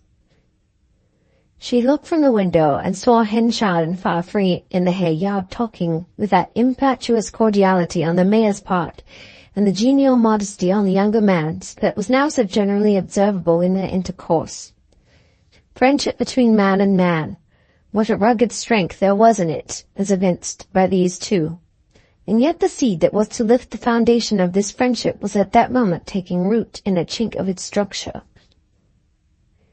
It was about 6 o'clock. The men were dropping off homeward one by one. The last to leave was a round-shouldered, blinking young man of 19 or 20, whose mouth fell ajar on the slightest provocation, seemingly because there was no chin to support it. Henchard called aloud to him as he went out of the gate, "Here, Abel Whittle." Whittle turned and ran back a few steps. "Yes, sir," he said in breathless deprecation, as if he knew what was coming next. "Once more, be in time tomorrow morning. You see what's to be done. You hear what I say, and you know I'm not going to be trifled with any longer." "Yes, sir." Then Abel Whittle left, and Henchard and Farfrae, and Elizabeth saw no more of them. Now there was a good reason for this command on Henchard's part. Poor Abel, as he was called, had an inveterate habit of oversleeping himself and coming late to his work.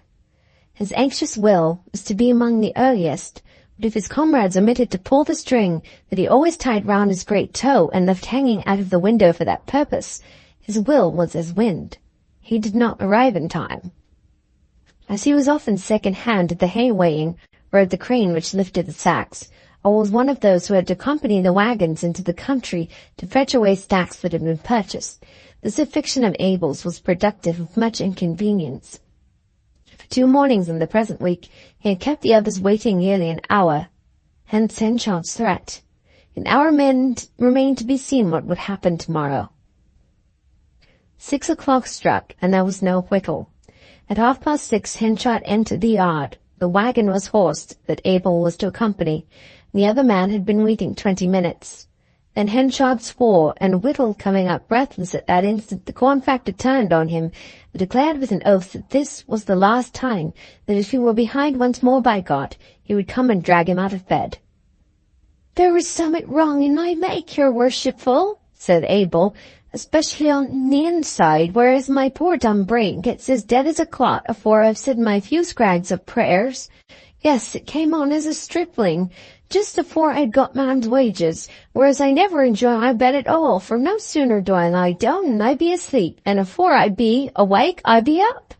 I did my gizzard green about it, meister, but what can I do? Now last night before I went to bed, I'd only a scatling of cheese, and—" "I don't want to hear it," roared Henchard. "Tomorrow the wagons must start at 4, and if you're not here, stand clear.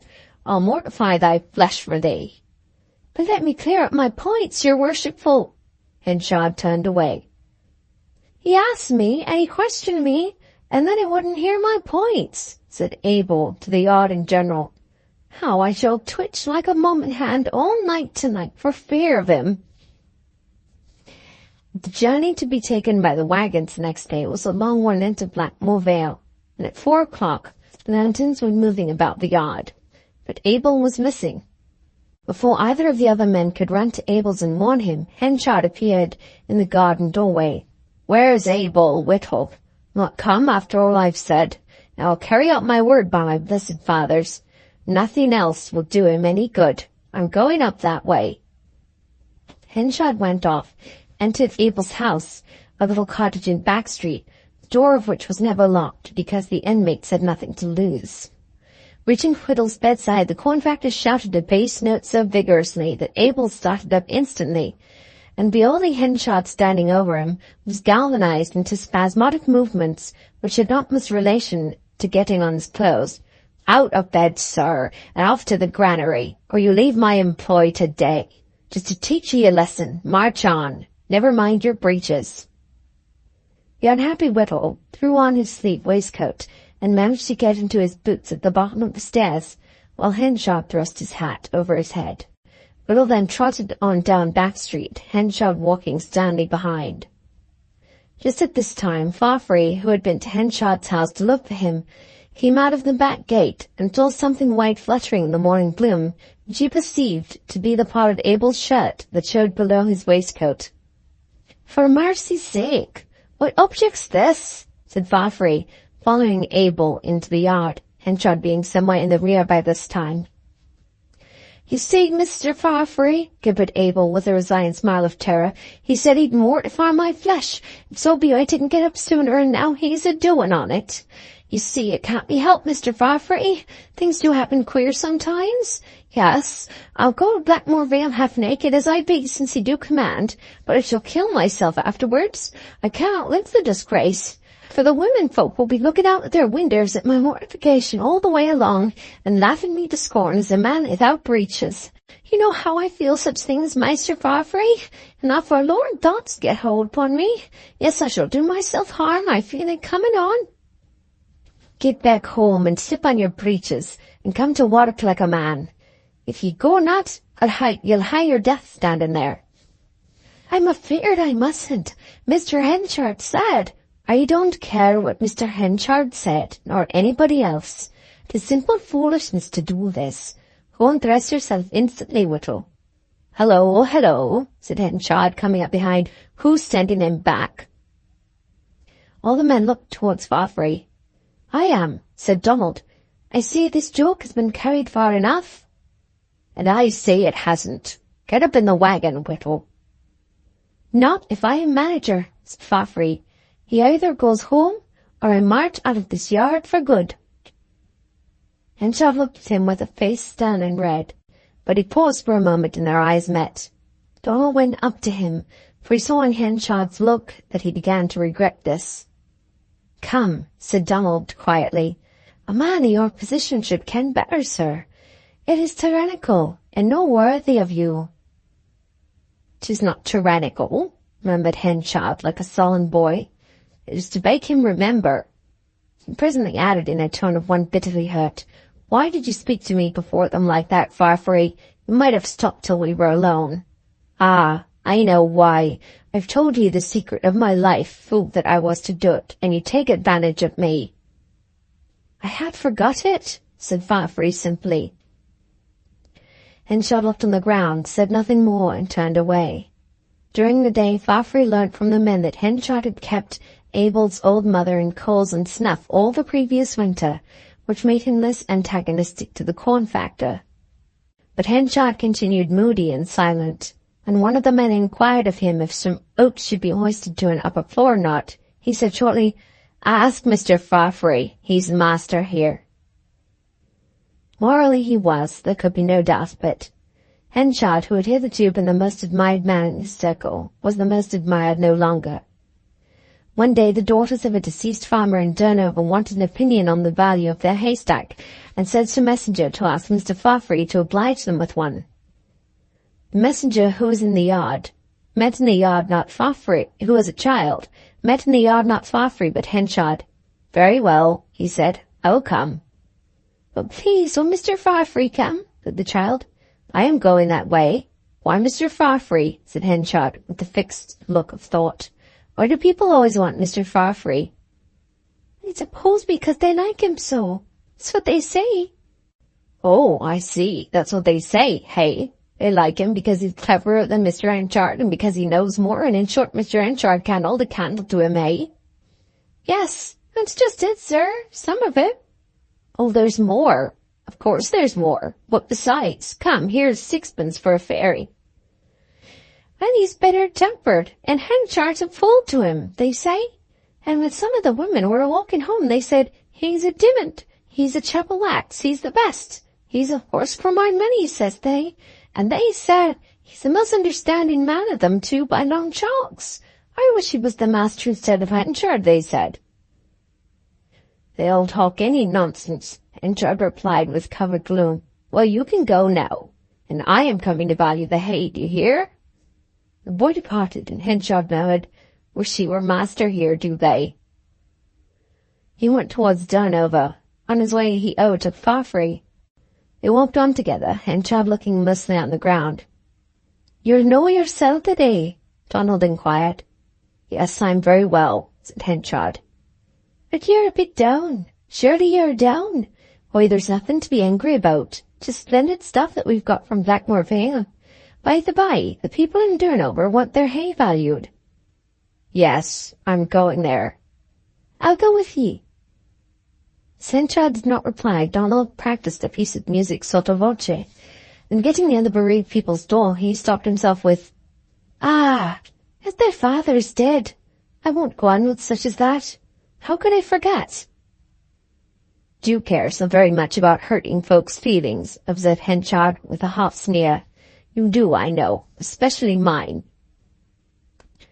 I am sorry if I have hurt yours, sir, replied Donald, standing still, with a second expression of the same sentiment in the regretfulness of his face.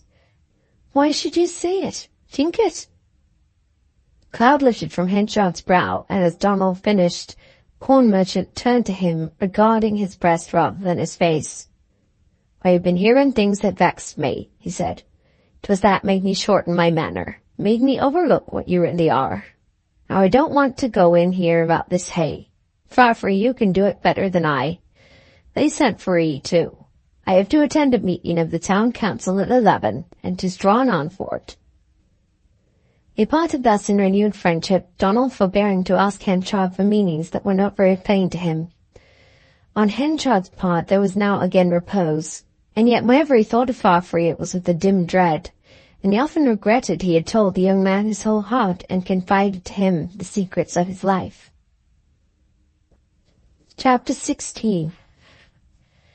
On this account, Henchard's manner towards Farfree insensibly became more reserved. He was courteous, too courteous, and Farfree was quite surprised at the good breeding which now for the first time showed itself among the qualities of a man he had hitherto thought undisciplined, if warm and sincere. The corn factor seldom or never again put his arm upon the young man's shoulder so as to nearly weigh him down with the pressure of mechanized friendship. He left off coming to Donald's lodgings and shouting into the passage, Hoy, Farfree, boy, come and have some dinner with us. Don't sit here in solitary confinement. But in the daily routine of that business, there was little change. Thus their lives rolled on till a day of public rejoicing was suggested to the country at large in celebration of a national event that had recently taken place. For some time Casterbridge, by nature slow, made no response. Then one day Donald Farfree broached the subject to Henchard by asking if he would have any objection to lend some rich cloths to himself and a few others who contemplated getting up an entertainment of some sort on the day named, and required a shelter for the same, to which they might charge admission at the rate of so much a head. Have as many cloths as you like, Henchard replied. When this man had gone about the business, Henchard was fired with emulation. It certainly had been very remiss of him as mayor, he thought, to call a meeting at this, to discuss what should be done on this holiday. Farfree had been so cursed quick in his movements as to give old-fashioned people in authority no chance of the initiative. However, it was not too late, and on second thoughts, he determined to take upon his own shoulders the responsibility of organizing some amusements, if the other councilmen leave the matter in his hands. To this they quite readily agreed, the majority being fine old crusted characters who had a decided taste for living without worry. So Henchard set about his preparations for a really brilliant thing, such as should be worthy of the venerable town. As for Farfrey's little affair, Henchard nearly forgot it, except once now and then when, on it coming into his mind, he said to himself, "Charge admission at so much a head, just like a Scotchman. Who's going to pay anything a head?" The diversions which the mayor intended to provide were to be entirely free. He had grown so dependent upon Donald that he could scarcely resist calling him in to consult, but by sheer self-coercion he refrained. No, he thought, Farfrey would be suggesting such improvements in his damned luminous way that in spite of himself, he, Henchard, would sink to the position of second fiddle and only scrape harmonies to his manager's talents. Everybody applauded the mayor's proposed entertainment, especially when it became known that he meant to pay for it all himself. Close to the town was an elevated green spot surrounded by an ancient square earthwork. Earthworks, square and not square, were as common as blackberries hereabouts. A spot whereon the Casterbridge people usually held any kind of merrymaking, meeting, or sheep fair that required more space than the streets would afford. On one side it sloped to the River Frome, and from any point a view was obtained of the country round for many miles. This pleasant upland was to be the scene of Henchard's exploit. He advertised about the town in long posters of a pink colour that games of all sorts would take place here, and set to work a little battalion of men under his own eye. They erected greasy poles for climbing, with smoked hams and local cheeses at the top. They placed hurdles in rows for jumping over. Across the river they laid a slippery pole, with a live pig of the neighbourhood tied at the other end to become the property of the man who would walk over and get it. There were also provided wheelbarrows for racing, donkeys for the same, stage for boxing, wrestling, and drawn blood, generally, sacks for jumping in. Moreover, not forgetting his principles, Henchard provided a mammoth tea of which everybody who lived in the borough was invited to partake without payment. The tables were laid parallel with the inner slope of the rampart, and awnings were stretched overhead. Passing to and fro, the mayor beheld the unattractive exterior of Farfrey's erection in the West Walk, ribbed cloths of different sizes and colours being hung up to the arching trees without any regard to appearance. He was easy in his mind now, for his own preparations far transcended these. The morning came. The sky, which had been remarkably clear down to within a day or two, was overcast and the weather threatening, the wind having an unmistakable hint of water in it. Henchard wished he had not been quite so sure about the continuance of the fair season, but it was too late to modify or postpone, and the proceedings went on. At 12 o'clock the rain began to fall, small and steady, commencing and increasing so insensibly that it was difficult to state exactly when dry weather ended or wet established itself. In an hour the slight moisture resolved itself into a monotonous smiting of earth by heaven, in torrents to which no end could be prognosticated. A number of people had heroically gathered in the field, but by 3 o'clock Henchard discerned that his project was doomed to end in failure. The hams at the top of the poles dripped watered smoke in the form of a brown liquor. The pig shivered in the wind. The grain of the deal tables showed through the sticking tablecloths, for the awning allowed the rain to drift under at its will, and to enclose the sides at this hour seemed a useless undertaking. The landscape over the river disappeared. The wind played on the tent cords in aeolian improvisations, and at length rose to such a pitch that the whole erection slanted to the ground, those who had taken shelter within it having to crawl out on their hands and knees. But towards 6 the storm abated, and a drier breeze shook the moisture from the grass bents. It seemed possible to carry out the programme after all. The awning was set up again, and the band was called from its shelter and ordered to begin, and where the tables had stood a place was cleared for dancing. "But where are the folk?" said Henchard, after the lapse of half an hour, during which time only 2 men and a woman had stood up to dance. "The shops are all shut. Why don't they come?" "They're all at Farfrey's affair in the West Walk," answered the councilman who stood in the field with the mayor. "A few, I suppose, but where are the body of 'em?" "All out of doors are there." "The more fools they." Henchard walked away moodily. 1 or 2 young fellows gallantly claimed to climb the poles to save the hams from being wasted, but as there was no spectators and the whole scene presented the most melancholy appearance, Henchard gave orders that the proceedings were to be suspended and the entertainment closed, the food to be distributed among the poor people of the town. In a short time nothing was left in the field but a few hurdles, the tents, and the poles. Henchard returned to his house, had tea with his wife and daughter, and then walked out. It was now dusk. He soon saw that the tendency of all promenades was towards a particular spot in the walks, and eventually proceeded thither himself. The notes of a stringed band came from the enclosure that Farfrey had erected, the pavilion as he called it, and when the mayor reached it he perceived that a gigantic tent had been ingeniously constructed without poles or ropes. The densest point of the avenue of sycamores had been selected, where the boughs made a closely interlaced vault overhead. To these boughs the canvas had been hung, and a barrel roof was the result. The end, towards the wind, was enclosed, the other end was open. Henchard went round and saw the interior. In form it was like the nave of a cathedral, with one gable removed, but the scene within was anything but devotional. A reel or fling of some sort was in progress, and the usually sedate Farfrey was in the midst of the other dancers in the costume of a wild Highlander, flinging himself about and spinning to the tune. For a moment Henchard could not help laughing. Then he perceived the immense admiration for the Scotchman that revealed itself in the women's faces, and when this exhibition was over and a new dance proposed, and Donald had disappeared for a time to return in his natural garments, he had an unlimited choice of partners, every girl being in a coming-on disposition towards one who so thoroughly understood the poetry of motion as he.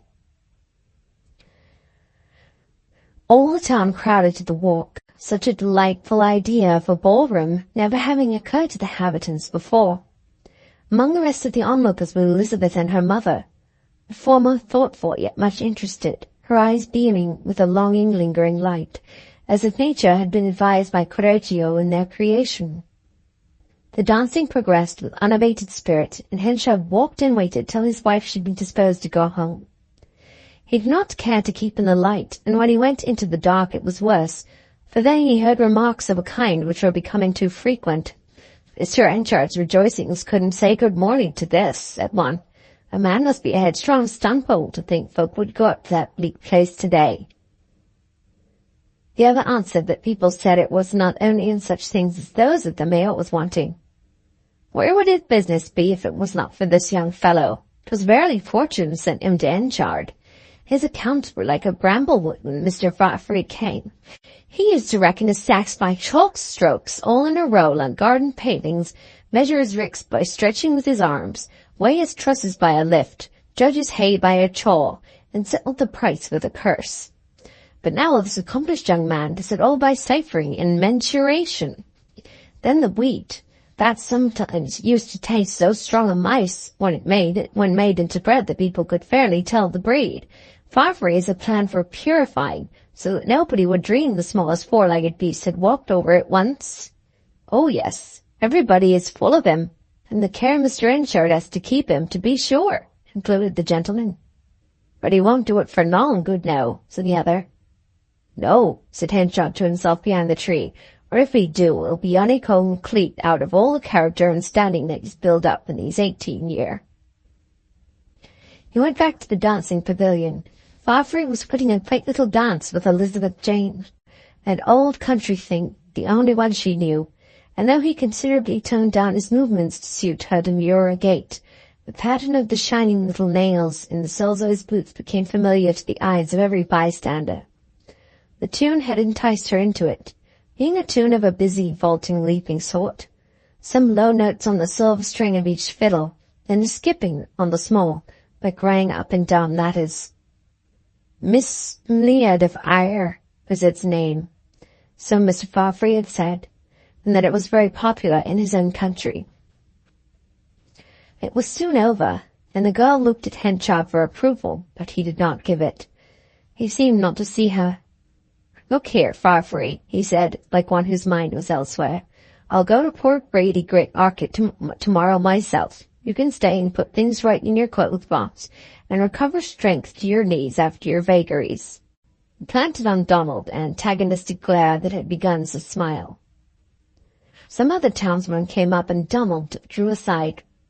What's this, Henchard? Said Alderman Tubba, applying his thumb to the corn factor like a cheese taster. An opposition roundy to yours, eh? Jack's as good as his master, eh? Cut you out quite, hasn't he? "You see, Mr. Henchard," said the lawyer, another good-natured friend, "where you made the mistake was in going so far afield. Should have taken a leaf out of his book, and have had your sports in a sheltered place like this. But you didn't think of it, you see, and he did, and that's where he's beat you. He'll be top sawyer soon of you two, and carry all afore him," added jocular Mr. Tubber. "No," said Henchard gloomily, "he won't be that, because he's shortly going to leave me." He looked towards Donald, who had again come near. "Mr. Farfrae's time as my manager is drawing to a close. Isn't it, Farfrae?" The young man, who could now read the lines and folds of Henchard's strongly traced face as if they were clear verbal inscriptions, quietly assented. And when people deplored the fact and asked why it was, he simply replied that Mr. Henchard no longer required his help. Henchard went home apparently satisfied, but in the morning when his jealous temper had passed away, his heart sank within him at what he had said and done. He was the more disturbed when he found that this time Farfrae was determined to take him at his word. Chapter 17. Elizabeth Jane had perceived from Henchard's manner that in assenting to dance she had made a mistake of some kind. In her simplicity she did not know what it was, till a hint from a nodding acquaintance enlightened her.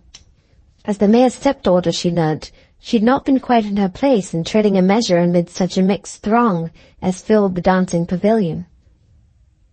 Thereupon her ears, cheeks, and chin glowed like live coals at the dawning of the idea that her tastes were not good enough for her position, and would bring her into disgrace. This made her very miserable, and she looked about for her mother. Mrs. Henchard, who had less idea of conventionality than Elizabeth herself, had gone away, leaving her daughter to return at her own pleasure. The latter moved on into the dark, dense old avenues, or rather vaults of living woodwork, which ran along the town boundary, and stood reflecting. A man followed in a few minutes, and her face being towards the shine from the tent, he recognized her. It was Farfrae, just coming from the dialogue with Henchard, which had signified his dismissal. "And it's you, Miss Newson? And I've been looking for ye everywhere," he said, overcoming his sadness imparted by the estrangement of the corn merchant. "May I walk on with you as far as your street corner?" She thought there might be something wrong in this, but did not utter any objection. So together they went on, first down the west walk, and then on the bowling walk, till Farfrae said, "It's like that I'm going to leave you soon." She faltered. "Why?" "Oh, as a mere matter of business, nothing more. We'll not concern ourselves about it. It is for the best. I hope to have another dance with you." She said she could not dance in any proper way. "Need, but you do. It's the feeling for it, rather than the learning of steps, that make pleasant dancers. I fear I offended your father by getting up this, and now perhaps I'll have to go to another part of the world altogether." This seemed such a melancholy prospect that Elizabeth Jane breathed a sigh, letting it off in fragments that he might not hear her. But darkness makes people truthful, and the Scotchman went on impulsively. Perhaps he had heard her after all. "I wish I was richer, Miss Newson, and your stepfather not been offended. I would ask you something in a short time. Yes, I would ask you tonight. But that's not for me." What he would have asked her he did not say, and instead of encouraging him, she remained incompetently silent.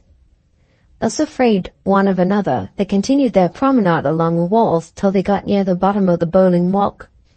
20 steps further and the trees would end, and the street corner and lamps appear. In consciousness of this they stopped. "I never found out who it was that sent us to Durnover Granary on a fool's errand that day," said Donald, in his undulating tones. "Did you ever know yourself, Miss Newson?" "Never," said she. "I wonder why they did it." "For fun, perhaps." "Perhaps it was not for fun. It might have been that they thought they would like us to stay waiting there, talking to one another." "Aye, well, I hope you Casterbridge folk will not forget me if I go." "That I'm sure we won't," she said earnestly.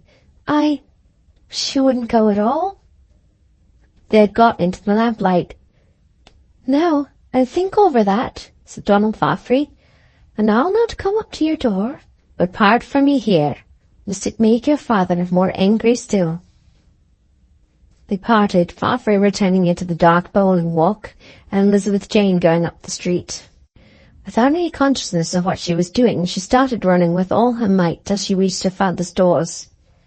"Oh, dear me, what am I at?" she thought as she pulled up breathless. Indoors, she fell to conjecturing the meaning of Farfrae's enigmatic words, while not daring to ask her what he fain would. Elizabeth, the silent, observing woman, had long noted how he was rising in favour among the townspeople, and knowing Henchard's nature now, she had feared that Farfrae's days as manager were numbered, so that the announcement gave her little surprise. Would Mr. Farfrae stay in Casterbridge despite his words and her father's dismissal? His occult breathings to her might be solvable by this course in that respect. The next day was windy, so windy that walking in the garden, she picked up a portion of the draft of a letter on business in Donald Farfrae's writing, which had flown over the wall from the office. This useless scrap she took indoors and began to copy the calligraphy, which she much admired.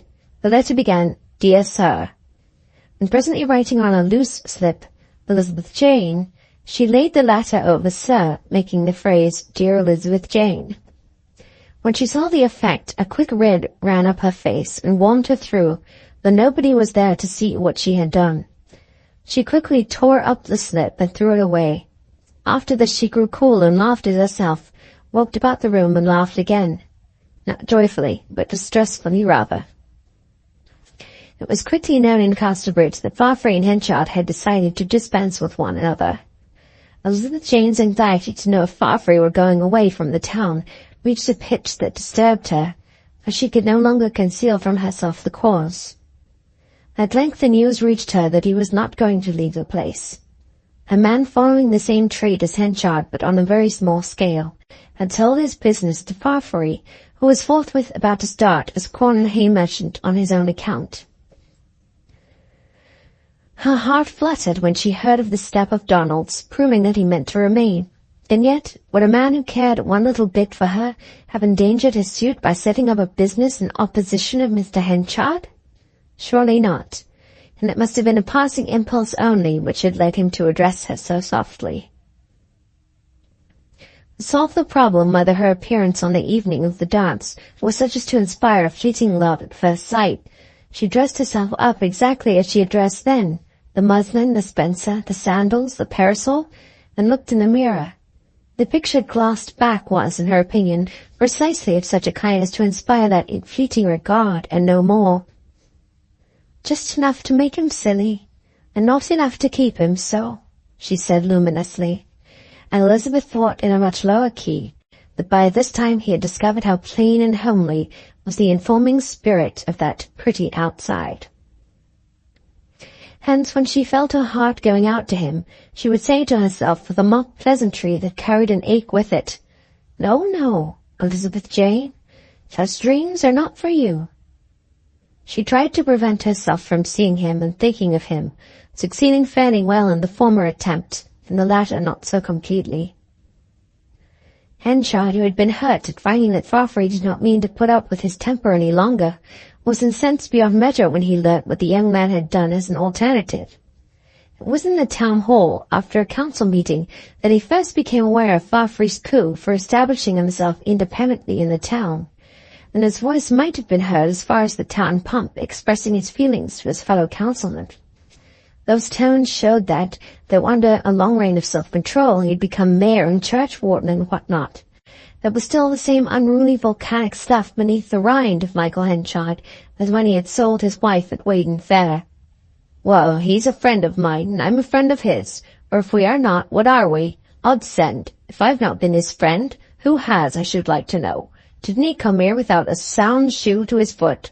Didn't I keep him here, help him to a living? Didn't I help him to money or whatever he wanted? I stuck out for no terms. I said, name your own price. I'd have shared my last crust with that young fellow at one time. I liked him so well. And now he's defied me. But damn him, I'll have a tussle with him now at fair buying and selling, mind, at fair buying and selling. And if I can't overbid such a stripling as he, then I'm not worth a farden. We'll show that we know our business as well as one here and there." His friends for the corporation did not specially respond. Henchard was less popular now than he had been when, nearly 2 years before, they had voted him to the chief magistracy on account of his amazing energy. While they had collectively profited by this quality of the corn factors, they had been made to wince individually on more than one occasion. So he went out of the hall and down the street alone. Reaching home, he seemed to recollect something with a sour satisfaction. He called Elizabeth Jane. Seeing how he looked when she entered, she appeared alarmed. "Nothing to find fault with," he said, observing her concern. "Only I want to caution you, my dear. That man Farfrae, it's about him. I've seen him talking to you 2 or 3 times. He danced with ye at the rejoicings and came home with thee. No, no blame to you, but just hearken. If you made him any foolish promise, gone the least bit beyond sniff and snaff at all?" "No, I have promised him nothing." "Good. All's well that ends well. I particularly wish you not to see him again." "Very well, sir." "You promise?" She hesitated for a moment and then said, "Yes, if you much wish it." "I do. He's an enemy to our house."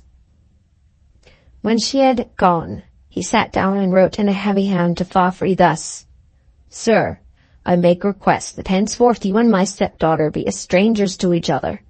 She on her part has promised to welcome no more addresses from you, and I trust therefore you will not attempt to force them upon her. M. Henchard." One would have almost supposed Henchard to have had policy to see that no better modus vivendi could be arrived at with Farfrae than by encouraging him to become his son-in-law. But such a scheme for buying over a rival had nothing to recommend it to the mayor's headstrong facilities. With all domestic finesse of that kind, he was hopelessly at variance. Loving a man or hating him, his diplomacy was as wrong-headed as a buffalo's, and his wife had not ventured to suggest the course which she, for many reasons, would have welcomed gladly. Meanwhile, Donald Farfrae had opened the gates of commerce on his own account at a spot on Durnover Hill, as far as possible from Henchard's stores, and with every intention of keeping clear of his former friend and employer's customers. There was, it seemed to the younger man, room for both of them and to spare. The town was small, but the corn and hay trade was proportionately large, and with his native sagacity he saw opportunity for a share of it. So determined was he to do nothing which should seem like trade antagonism to the mayor, that he refused his first customer, a large farmer of good repute, because Henchard and this man had dealt together within the preceding 3 months. "He was once my friend," said Farfrae, "and it is not for me to take business from him. I am sorry to disappoint you, but I cannot hurt the trade of a man who has been so kind to me." In spite of this praiseworthy course, the Scotchman's trade increased. Whether it were that his northern energy was an overmastering force among the easy-going Wessex worthies, or whether it was sheer luck, the fact remained that whatever he touched he prospered in. Like Jacob in Paddan Aram, he would no sooner humbly limit himself to the ring-straked and spotted exceptions of trade than the ring-straked and spotted would multiply and prevail. Most probably, luck had little to do with it. "Character is fate," said Novalis, and Farfrae's character was just the reverse of Henchard's, who might not inaptly be described as Faust has been described, as a vehement, gloomy being who had quitted the ways of vulgar men without light to guide him on a better way. Farfrae duly received the request to discontinue attentions to Elizabeth Jane. His acts of that kind had been so slight that the request was almost superfluous. Yet he had felt a considerable interest in her, and after some cogitation he decided that it would be as well to enact no Romeo part just then, for the young girl's sake no less than his own. Thus the incipient attachment was stifled down. A time came when, avoid collision with his former friend as he might, Farfrae was compelled in sheer self-defense to close with Henchard in mortal commercial combat. He could no longer parry the fierce attacks of the latter by simple avoidance. As soon as their war of prices began, everybody was interested, and some few guessed the end. It was, in some degree, northern insight matched against southern doggedness, the dirk against the cudgel, and Henchard's weapon was one which, if it did not deal ruin at the first or second stroke, left him afterwards well nigh at his antagonist's mercy. Almost every Saturday they encountered each other amid the crowd of farmers which thronged about the marketplace in the weekly course of their business. Donald was always ready and even anxious to say a few friendly words, but the mayor invariably gazed stormfully past him, like one who had endured and lost on his account, and could in no sense forgive the wrong. Nor did Farfrae's snubbed manner of perplexity at all appease him. The large farmers, corn merchants, millers, auctioneers, and others had each an official stall in the corn market room, with their names painted thereon. And when to the familiar series of Henchard, Everdeen, Shiner, Darton, and so on, was added one inscribed Farfrae in staring new letters, Henchard was stung into bitterness. Like Bellerophon, he wandered away from the crowd, cankered in soul. From that day, Donald Farfrae's name was seldom mentioned in Henchard's house. If at breakfast or dinner Elizabeth Jane's mother inadvertently alluded to her favourite's movements, the girl would implore her by a look to be silent, and her husband would say, "What? Are you, too, my enemy?" Chapter 18. There came a shock which had been foreseen for some time by Elizabeth, as the box passenger foresees the approaching jerk from some channel across the highway. Her mother was ill, too unwell to leave her room. Henchard, who treated her kindly, except in moments of irritation, sent at once for the richest, busiest doctor, whom he supposed to be the best. Bedtime came, and they burnt a light all night. In a day or two she rallied. Elizabeth, who had been staying up, did not appear at breakfast on the second morning, and Henchard sat down alone. He was startled to see a letter for him from Jersey, in a writing he knew too well and had expected least to behold again. He took it up in his hands and looked at it as at a picture, a vision, a vista of past enactments, and then he read it as an unimportant finale to conjecture. The writer said that she at length perceived how impossible it would be for any further communications to proceed between them now that his remarriage had taken place. That such reunion had been the only straightforward course open to him she was bound to admit.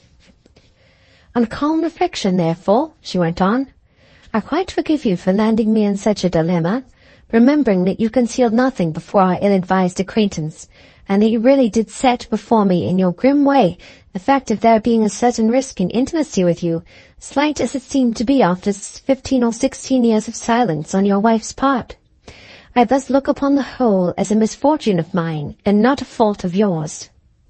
So that, Michael, I must ask you to overlook those letters with which I pestered you day after day in the heat of my feelings. They were written whilst I thought your conduct to me cruel, but now I know more particulars of the position you were in, I see how inconsiderate my reproaches were. How you will, I am sure, perceive that the one condition which will make any future happiness possible for me is that the past connection between our lives be kept secret outside this isle. Speak of it I know you will not, and I can trust you not to write of it. One safeguard more remains to be mentioned, that no writings of mine or trifling articles belonging to me should be left in your possession through neglect or forgetfulness. To this end may I request you to return to me any such you may have, particularly the letters written at the first abandonment of feeling. For the handsome sum you forwarded me as a plaster to the wound, I heartily thank you. I am now on my way to Bristol to see my only relative. She is rich, and I hope will do something for me. I shall return through Casterbridge and Budmouth, where I shall take the packet boat. Can you meet me with the letters and other trifles? I shall be in the coach, which changes horses at the Antelope Hotel at 5:30 Wednesday evening. I shall be wearing a paisley shawl with a red centre, and thus may easily be found. I should prefer this plan of receiving them to having them sent. I remain still, yours ever, Lucetta. Henchard breathed heavily. Poor thing, better you had not known me. Upon my heart and soul, if ever I should be left in a position to carry out that marriage with thee, I ought to do it. I ought to do it indeed. The contingency that he had in his mind was, of course, the death of Mrs. Henchard. As requested, he sealed up Lucetta's letters, and put the parcel aside till the day she had appointed. his plan of returning them by hand being apparently a little ruse of the young lady for exchanging a word or two with him on past times. He would have preferred not to see her, but deeming that there could be no great harm in acquiescing thus far, he went at dusk and stood opposite the coach office. The evening was chilly, and the coach was late. Henchard crossed over to it while the horses were being changed, but there was no new chatter inside or out. Concluding that something had happened to modify her arrangements, he gave the matter up and went home, not without a sense of relief. Meanwhile, Mrs. Henchard was weakening visibly. She could not go out of doors any more. One day, after much thinking which seemed to distress her, she said she wanted to write something. A desk was put upon her bed with pen and paper, and at her request she was left alone. She remained writing for a short time, folded her paper carefully, called Elizabeth Jane to bring a taper and wax, and then, still refusing assistance, sealed up the sheet, directed it, and locked it up in her desk. She had directed it in these words: Mr. Michael Henchard, not to be opened till Elizabeth Jane's wedding day. The latter sat up with her mother to the utmost of her strength night after night. To learn to take the universe seriously, there is no quicker way than to watch, to be a waker, as the country people call it. Between the hours at which the last toss-part went by and the first sparrow shook himself, the silence in Casterbridge, barring the rare sound of the watchman, was broken in Elizabeth's ear only by the timepiece in the bedroom ticking frantically against the clock on the stairs, ticking harder and harder till it seemed to clang like a gong. And all this while the subtle-souled girl asking herself why she was born, why sitting in a room and blinking at the candle, why things around her had taken the shape they wore in preference to every other possible shape, why they stared at her so helplessly, as if waiting for the touch of some wand that should release them from terrestrial constraint. What that chaos called consciousness, which spun in her at this moment like a top, tended to and began in. Her eyes fell together. She was awake, yet she was asleep. A word from her mother roused her. Without preface, and as the continuation of a scene already progressing in her mind, Mrs. Henchard said, "You remember the note sent to you and Mr. Farfrae, asking you to meet someone and turn over Barton, and that you thought it was a trick to make fools of you? Yes? It was not to make fools of you. It was done to bring you together. 'Twas I did it." "Why?" said Elizabeth with a start. "I wanted you to marry Mr. Farfrae." "Oh, Mother!" Elizabeth Jane bent down her head so much that she looked quite into her own lap. But as her mother did not go on, she said, "What reason?" "Well, I had a reason. 'Twas that one day. I wish it could have been in my time. But there, nothing is as you wish it. Henchard hates him."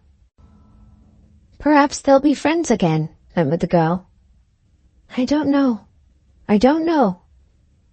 After this her mother was silent and dozed, and she spoke on the subject no more.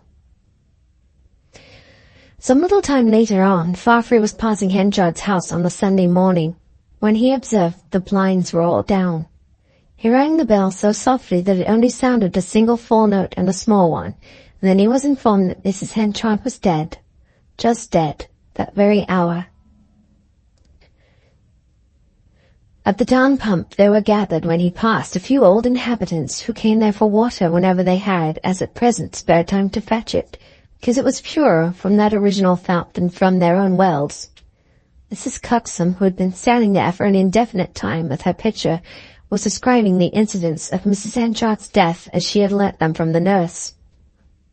"And she was as white as marble stone," said Mrs. Cuxsom, "and likewise such a thoughtful woman too. Ah, poor soul, that a minded every little thing that wanted tending. Yes, says she, when I'm gone and my last breath's blowed, look in the top drawer of the chest in the back room by the window, and you'll find all my coffin clothes, a piece of flannel that's to put under me, and little pieces to be put under my head, and my new stockings for my feet.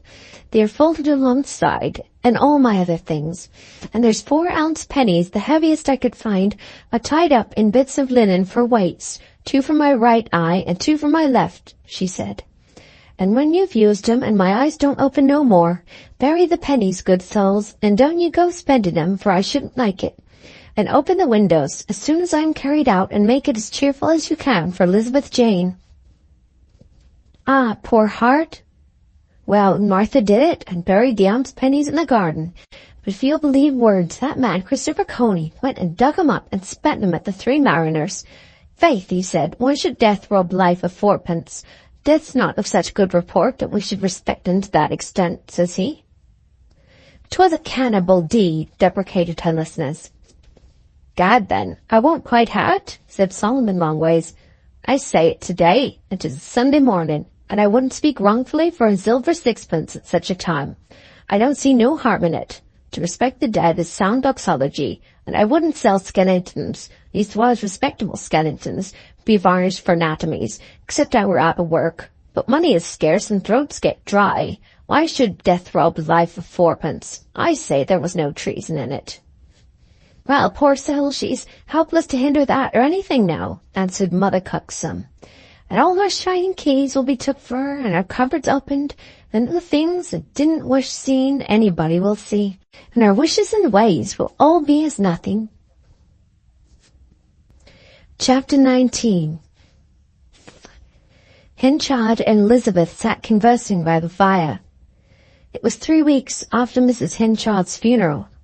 The candles were not lighted, and a restless, acrobatic flame poised on a coal, called from the shady walls the smiles of all shapes that could respond. The old pier glass with gilt columns and huge entablature, the picture frames, sundry knobs and handles, and the brass rosette at the bottom of each ribboned bell-pull on either side of the chimney-piece. "Elizabeth, do you think much of old times?" said Henchard. "Yes, sir, often," said she. "Who do you put in your pictures of 'em?" "Mother and father. Nobody else, hardly." Henchard always reflected when bent on resisting pain when Elizabeth Jane spoke of Richard Newson as father. "Ah, I am out of all that, am I not?" he said. "Was Newson a kind father?" "Yes, sir, very." Henchard's face settled into an expression of stolid loneliness, which gradually modulated into something softer. "Suppose I had been your real father," he said. "Would you have cared for me as much as you cared for Richard Newson?" "I can't think it," she said quickly. "I can think of no other as my father except my father." Henchard's wife was dissevered from him by death, his friend and helper Farfrey by estrangement, Elizabeth Jane by ignorance. It seemed to him that only one of them could possibly be recalled, and that was the girl. His mind began vibrating between the wish to reveal himself to her and the policy of leaving well alone, till he could no longer sit still. He walked up and down, and then he came and stood behind her chair, looking down upon the top of her head. He could no longer restrain his impulse. "What did your mother tell you about me, my history?" he asked. "That you were related by marriage?" "She should have told more, before you knew me. Then my task would not have been such a hard one." "Elizabeth, it is I who am your father, and not Richard Newson. Shame alone prevented your wretched parents from owning this to you while both of them were alive." The back of Elizabeth's head remained still, and her shoulders did not denote even the movements of breathing. Henchard went on. "I'd rather have your scorn, your fear, anything than your ignorance. 'Tis that I hate. Your mother and I were man and wife when we were young. What you saw was our second marriage. Your mother was too honest. We had thought each other dead, and Newson became her husband." This was the nearest approach Henchard could make to the full truth. As far as he personally was concerned, he would have screened nothing, but he showed a respect for the young girl's sex and years worthy of a better man. When he had gone on to give details which a whole series of slight and unregarded incidents in her past life strangely corroborated, when in short she believed his story to be true, she became greatly agitated, and turning round at the table flung her face upon it, weeping. "Don't cry, said Henchard with vehement pathos. "I can't bear it. I won't bear it. I am your father. Why should you cry? Am I so dreadful, so hateful to 'ee? Don't take against me, Elizabeth Jane," he cried, grasping her wet hand.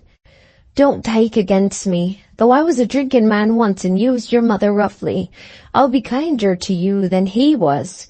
I'll do anything, if you will only look upon me as your father." She tried to stand up and confront him trustfully, but she could not. She was troubled at his presence, like the brethren at the vowel of Joseph. "I don't want you to come to me all of a sudden," said Henchard in jerks, and moving like a great tree in the wind. "No, Elizabeth, I don't. I'll go away and not see you till tomorrow, or when you like, and then I'll show you papers to prove my words. There, I am gone. I won't disturb you any more. 'Twas I that chose your name, my daughter. Your mother wanted it Susan. There, don't forget, 'twas I gave you your name." He went out at the door and shut her softly in, and she heard him go away into the garden. But he had not done. Before she had moved or in any way recovered from the effect of his disclosure, he reappeared. "One more word, Elizabeth," he said. "You'll take my surname now, hey? Your mother was against it, but it will be much more pleasant to me.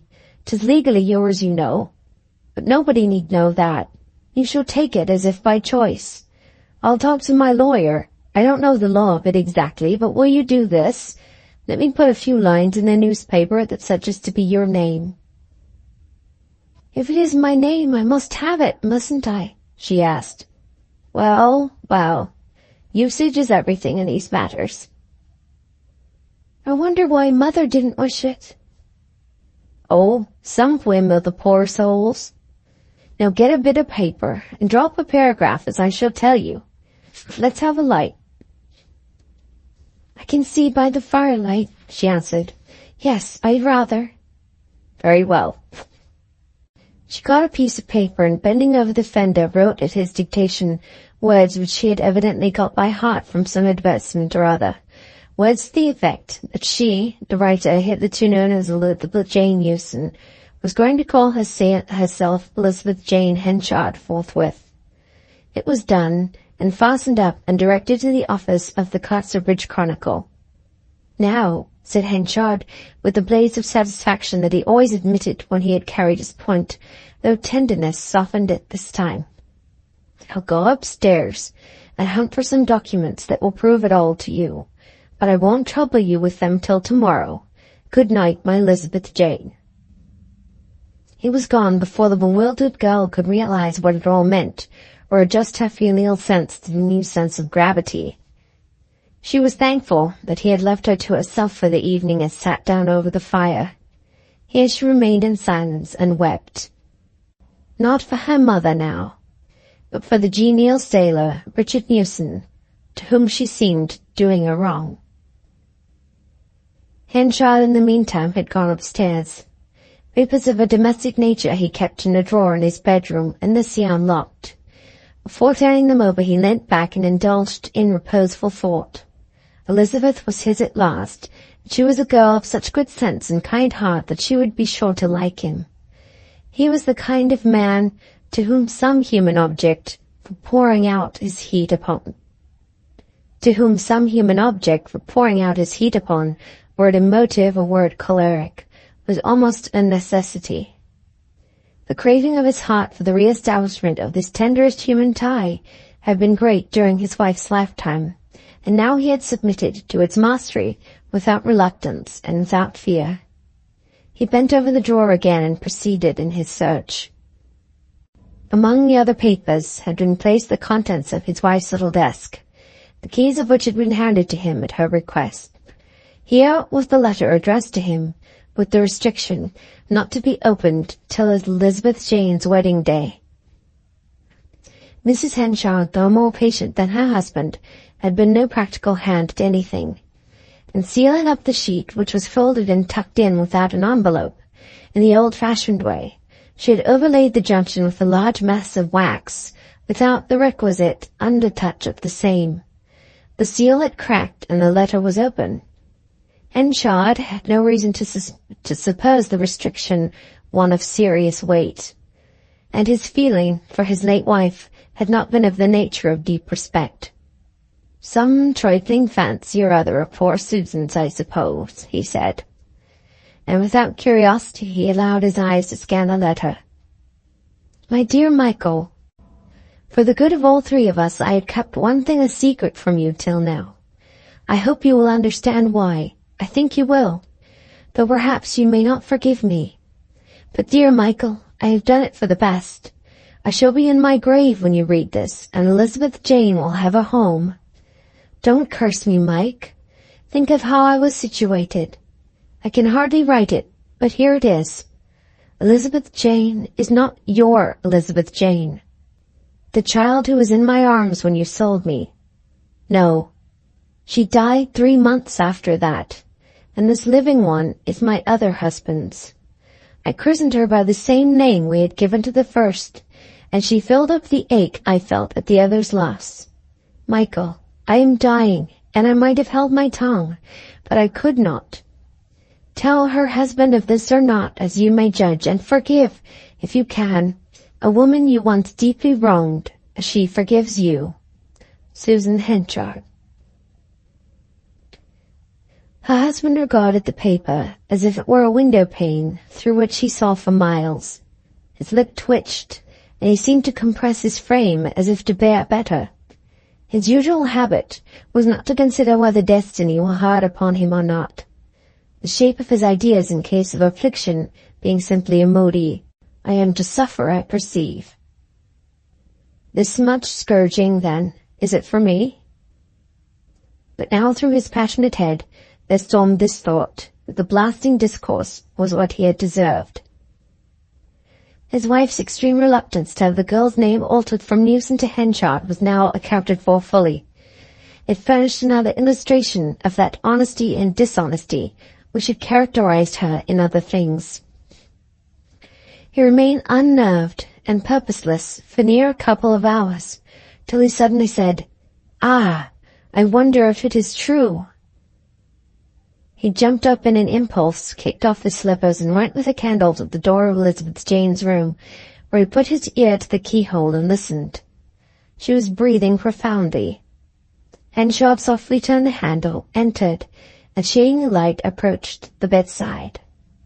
Gradually bringing the light from behind a screening curtain, he held it in such a manner that it fell slantwise on her face without shining on her eyes. He steadfastly regarded her features. They were fair, his were dark. But this was an unimportant preliminary. In sleep there come to the surface buried genealogical facts, ancestral curves, dead men's traits, which the mobility of daytime animation screens and overwhelms. In the present statuesque repose of the young girl's countenance, Richard Newson's was unmistakably reflected. He could not endure the sight of her, and hastened away. Misery taught him nothing more than defiant endurance of it. His wife was dead, and the first impulse for revenge died with the thought that she was beyond him. He looked out at the night as at a fiend. Henchard, like all his kind, was superstitious, and he could not help thinking that the concatenation of events this evening had produced was the scheme of some sinister intelligence bent on punishing him. Yet they had developed naturally. If he had not revealed his past history to Elizabeth, he would not have searched the drawers for papers and so on. The mockery was that he should have no sooner taught a girl to claim the shelter of his paternity than he discovered her to have no kinship with him. This ironical sequence of things angered him like an impish trick from a fellow creature. Like Prester John's, his table had been spread, and infernal harpies had snatched up the food. He went out of the house and moved sullenly onward down the pavement till he came to the bridge at the bottom of the High Street. Here he turned in upon a by-path on the river-bank, skirting the northeastern limits of the town. These precincts embodied the mournful phases of Casterbridge life, as the South Avenues embodied its cheerful moods. The whole way along here was sunless, even in summertime. In spring, white frosts lingered here when other places were steaming with warmth, while in winter it was the sea field of all the aches, rheumatisms, and torturing cramps of the year. The Casterbridge doctors must have pined away for want of sufficient nourishment but for the configuration of the landscape on the northeastern side. The river, slow, noiseless, and dark, the Schwarzwasser of Casterbridge, ran beneath a low cliff, the two together forming a defence which should render walls and artificial earthworks on this side unnecessary. Here were ruins of a Franciscan priory and a mill attached to the same, the water of which roared down a back hatch like the voice of desolation. Above the cliff and behind the river rose a pile of buildings, and in the front of the pile a square mass cut into the sky. It was like a pedestal lacking its statue. This missing feature, without which the design remained incomplete, was, in truth, the corpse of a man. For the square mass formed the base of the gallows, the extensive buildings at the back being the county jail. In the meadow where Henchard now walked, the mob were wont to gather whenever an execution took place, and there, to the tune of the roaring weir, they stood and watched the spectacle. The exaggeration which darkness imparted to the glooms of this region impressed Henchard more than he had expected. The lugubrious harmony of the spot with his domestic situation was too perfect for him, impatient of effects, scenes, and adumbrations. It reduced his heart burning to melancholy, and he exclaimed, "Why the deuce did I come here?" He went on past the cottage in which the old local hangman had lived and died. In times before that calling was monopolized over all England by a single gentleman, and climbed up by a steep back lane into the town. For the sufferings of that night engendered by his bitter disappointment, he might well have been pitied. He was like one who had half fainted, and could neither recover nor complete the swoon. In words he could blame his wife, but not in his heart. And had he obeyed the wise directions outside her letter, this pain would have been spared him for long, possibly forever, as with Jane seeming to show no ambition to quit her safe and secluded maiden courses for the speculative path of matrimony. The morning came after this night of unrest, and with it the necessity for a plan. He was far too self-willed to recede from a position, especially as it would involve humiliation. His daughter he had asserted her to be, and his daughter she would always think herself, no matter what hypocrisy it involved. But he was ill-prepared for the first step in this new situation. The moment he came into the breakfast-room, Elizabeth advanced with open confidence to him and took him by the arm.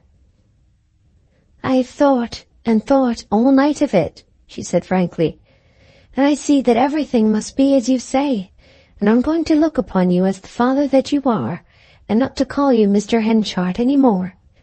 It is so plain to me now. Indeed, father, it is. For, of course, you would not have done half the things you have done for me, and let me have my own way so entirely, and bought me presents, if I had only been your stepdaughter. He, Mr. Newson, whom my poor mother married, by such a strange mistake." Henchard was glad that he had disguised matters here, was very kind. "Oh, so kind!" She spoke with tears in her eyes. "But that is not the same thing as being one's real father at all." "Now, father, breakfast is ready," said she cheerfully. Henchard bent and kissed her cheek. The moment in the act he had prefigured for weeks with a thrill of pleasure, yet it was no less than a miserable insipidity to him now that it had come. His reinstation of her mother had been chiefly for the girl's sake, and the fruition of the whole scheme was such dust and ashes as this. Chapter 20. Of all the enigmas which ever confronted a girl, there can have been seldom one like that which followed Henchard's announcement of himself to Elizabeth as her father. He had done it in an ardour and an agitation which had half carried the point of affection with her. Yet behold, from the next morning onwards, his manner was constrained as she had never seen it before. The coldness soon broke out into open chiding. One grievous failing of Elizabeth's was her occasional pretty and picturesque use of dialect words, those terrible marks of the beast to the truly genteel. It was dinner time. They never met except at meals, and she happened to say, when he was rising from table, wishing to show him something, "If you'll bide where you be a minute, father, I'll get it." "Bide where you be," he echoed sharply. "Good God, are you only fit to carry wash to a pig trough, that you use such words as those?" She reddened with shame and sadness. "I meant, stay where you are, father," she said in a low, humble voice. "I ought to have been more careful." He made no reply and went out of the room. The sharp reprimand was not lost upon her, and in time it came to pass that for Fay, she said, succeed, that she no longer spoke of Dumbledores but of humble bees, no longer said of young women and women that they walked together, but that they were engaged, that she grew to talk of grapples as wild hyacinths, that when she had not slept, she did not quaintly tell the servants the next morning that she had been Hagrid, but that she had suffered from indigestion.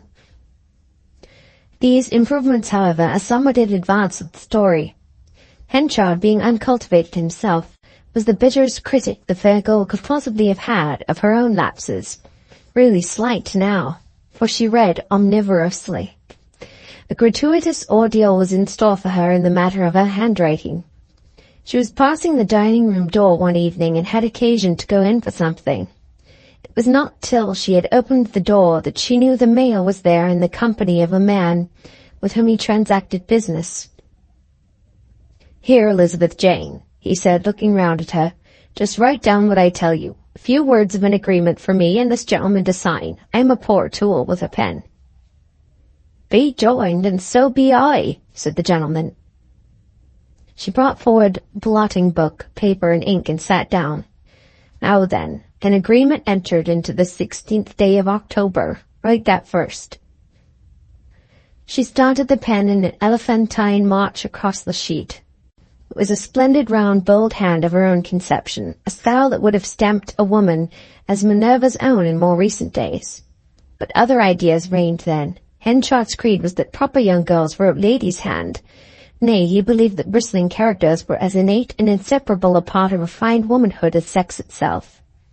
Hence when, instead of scribbling like Princess Ida, in such a hand as when a field of corn bows all its ears before the roaring east, Elizabeth Jane produced a line of chain-shot and sandbags, he reddened in angry shame for her and peremptorily saying, "Never mind, I'll finish it," dismissed her there and then. Her considerate disposition became a pitfall to her now. She was, it must be admitted, sometimes provokingly and unnecessarily willing to saddle herself with manual labours. She would go up to the kitchen instead of ringing, not to make Phoebe come up twice. She went down on her knees, shovel in hand, when the cat overturned the coal scuttle. Moreover, she would persistently thank the parlour maid for everything, till one day, as soon as the girl was gone from the room, Henchard broke out with, "Good God, my doesn't leave off thanking that girl as if she were a goddess born. Don't I pay her £12 a year to do things for ye?" Elizabeth shrank so visibly at the exclamation that he became sorry a few minutes after and said that he did not mean to be rough. These domestic exhibitions were the small protruding needle rocks which suggested rather than revealed what was underneath. But his passion had less terror for her than his coldness. The increasing frequency of the latter mood told her the sad news that he disliked her with a growing dislike. The more interesting that her appearance and manners became under the softening influences which she could now command, and in her wisdom did command, the more she seemed to estrange him. Sometimes she caught him looking at her with a lowering invidiousness she could hardly bear. Not knowing his secret, it was a cruel mockery that she should for the first time excite his animosity when she had taken his surname. But the most terrible ordeal was to come. Elizabeth had latterly been accustomed, of an afternoon, to present a cup of cider or ale and bread and cheese to Nance Mockridge, who worked in the yard wimbling hay bombs. Nance accepted this offering thankfully at first, Afterwards, as a matter of course, on a day when Henchard was on the premises, he saw his stepdaughter enter the hay barn on this errand, and as there was no clear spot on which to deposit the provisions, she at once set to work arranging 2 trusses of hay as a table, Mockridge meanwhile standing with their hands on her hips, easily looking at the preparations on her behalf. "Elizabeth, come here," said Henchard, and she obeyed. "Why do you lower yourself so confoundedly?" he said with suppressed passion. "Haven't I told you out 50 times? Hey, making yourself a drudge for a common workwoman of such a character as hers, why, you'll disgrace me to the dust." Now these words were uttered loud enough to reach Nance inside the barn door, who fired up immediately at the slur upon her personal character. Coming to the door, she cried, regardless of consequences, "Come to that, Mr. Michael Henchard, I can let 'ee know she've waited on worse." "Then she must have had more charity than sense," said Henchard. "Oh, no, she hadn't. 'Twere not for charity, but for hire, and at a public house in this town." "It is not true," cried Henchard indignantly. "Just ask her," said Nance, folding her naked arms in such a manner that she could comfortably scratch her elbows. Henchard glanced at Elizabeth Jane, whose complexion, now pink and white from confinement, lost nearly all of their former colour. "What does this mean?" he said to her. "Anything or nothing?" "It is true," said Elizabeth Jane, "but it was only—" "Did you do it or didn't you? Where was it?" "At the Three Mariners, one evening for a little while when we were staying there." Nance glanced triumphantly at Henchard and sailed into the barn, for assuming that she was to be discharged on the instant, she had resolved to make the most of her victory. Henchard, however, said nothing about discharging her. Unduly sensitive on such points by reason of his own past, he had the look of one completely ground down to the last indignity. Elizabeth followed him to the house like a culprit, but when she got inside she could not see him, nor did she see him again that day. Convinced of the scathing damage to his local repute and position that must have been caused by such a fact, though it had never before reached his own ears, Henchard showed a positive distaste for the presence of this girl, not his own, whenever he encountered her. He mostly dined with the farmers at the market room of one of the 2 chief hotels, leaving her in utter solitude. Could he have seen how she made use of those silent hours, he might have found reason to reverse his judgment on her quality. She read and took notes incessantly, mastering facts with painful laboriousness, and never flinching from her self-imposed task. She began the study of Latin, incited by the Roman characteristics of the town she lived in. "If I am not well informed, it shall be by no fault of my own," she would say to herself, through the tears that would occasionally glide down her peachy cheeks, when she was fairly baffled by the portentous obscurity of many of these educational works. Thus she lived on, a dumb, deep-feeling, great-eyed creature, construed by not a single contiguous being, quenching with patient fortitude her incipient interest in Fafry, because it seemed to be one-sided, unmaidenly, and unwise. True that for reasons best known to herself she had, since Fafry's dismissal, shifted her quarters from the back room, affording a view of the yard, which she had occupied with such zest, to a front chamber overlooking the street. But as for the young man, whenever he passed the house, he seldom or never turned his head. Winter had almost come, and unsettled weather made her still more dependent upon indoor resources. But there were certain early winter days in Casterbridge, days of fundamental exhaustion, which followed angry southwesterly tempests, when if the sun shone, the air was like velvet. She seized on these days for her periodical visits to the spot where her mother lay buried. The still-used burial ground of the old Roman British city, whose curious feature was this, its continuity as a place of sepulture. Mrs. Henchard's dust mingled with the dust of women who lay ornamented with glass hairpins and amber necklaces, and men who held in their mouths coins of Hadrian, Postumus, and the Constantines. 10:30 in the morning was about her hour for seeking this spot, a time when the town avenues were deserted as the avenues of Karnak. Business had long since passed down them into its daily cells, and leisure had not arrived there. So Elizabeth Jane walked and read, or looked over the edge of the book to think, and thus reached the churchyard. There, approaching her mother's grave, she saw a solitary dark figure in the middle of the gravel walk. This figure too was reading, but not from a book, the words which engrossed it being the inscription on Mrs. Henchard's tombstone. The personage was in mourning like herself, was about her age and size, and might have been her wraith or double, but for the fact that it was a lady much more beautifully dressed than she. Indeed, comparatively indifferent as Elizabeth Jane was to dress, and thus for some temporary whim or purpose, her eyes were arrested by the artistic perfection of the lady's appearance. Her gait, too, had a flexuousness about it, which seemed to avoid angularity of movement, less from choice than from predisposition. It was a revelation to Elizabeth that human beings could reach this stage of external development. She had never suspected it. She felt all the freshness and grace to be stolen from herself on the instant by the neighborhood of such a stranger. And this was in face of the fact that Elizabeth could now have been writ handsome, while the young lady was simply pretty. Had she been envious, she might have hated the woman, but she did not do that. She allowed herself the pleasure of feeling fascinated. She wondered where the lady had come from. The stumpy and practical walk of unstoneliness which mostly prevailed there, the two styles of dress thereabout, the simple and the mistaken, equally avouched that this figure was no Casterbridge woman's, even if a book in her hand resembling a guide-book had not also suggested it. The stranger presently moved from the tombstone of Mrs. Henchard and vanished behind the corner of the wall. Elizabeth went to the tomb herself. Beside it were two footprints distinct in the soil, signifying that the lady had stood there a long time. She returned homeward, musing on what she had seen, as she might have mused on a rainbow, or the northern lights, a rare butterfly, or a cameo. Interesting as things had been out of doors, at home it turned out to be one of her bad days. Henchard, whose 2 years' mayoralty was ending, had been made aware that he was not to be chosen to fill a vacancy in the list of aldermen, and that Farfrey was likely to become one of the council. This caused the unfortunate discovery that she had played the waiting maid in the town of which he was mayor to rankle in his mind yet more poisonously.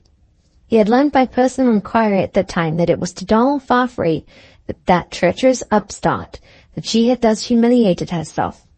And though Mrs. Stanage seemed to attach no great importance to the incident, the cheerful souls of the three mariners having exhausted its aspects long ago, such was Henchard's haughty spirit that the simple, thrifty deed was regarded as little less than a social catastrophe by him.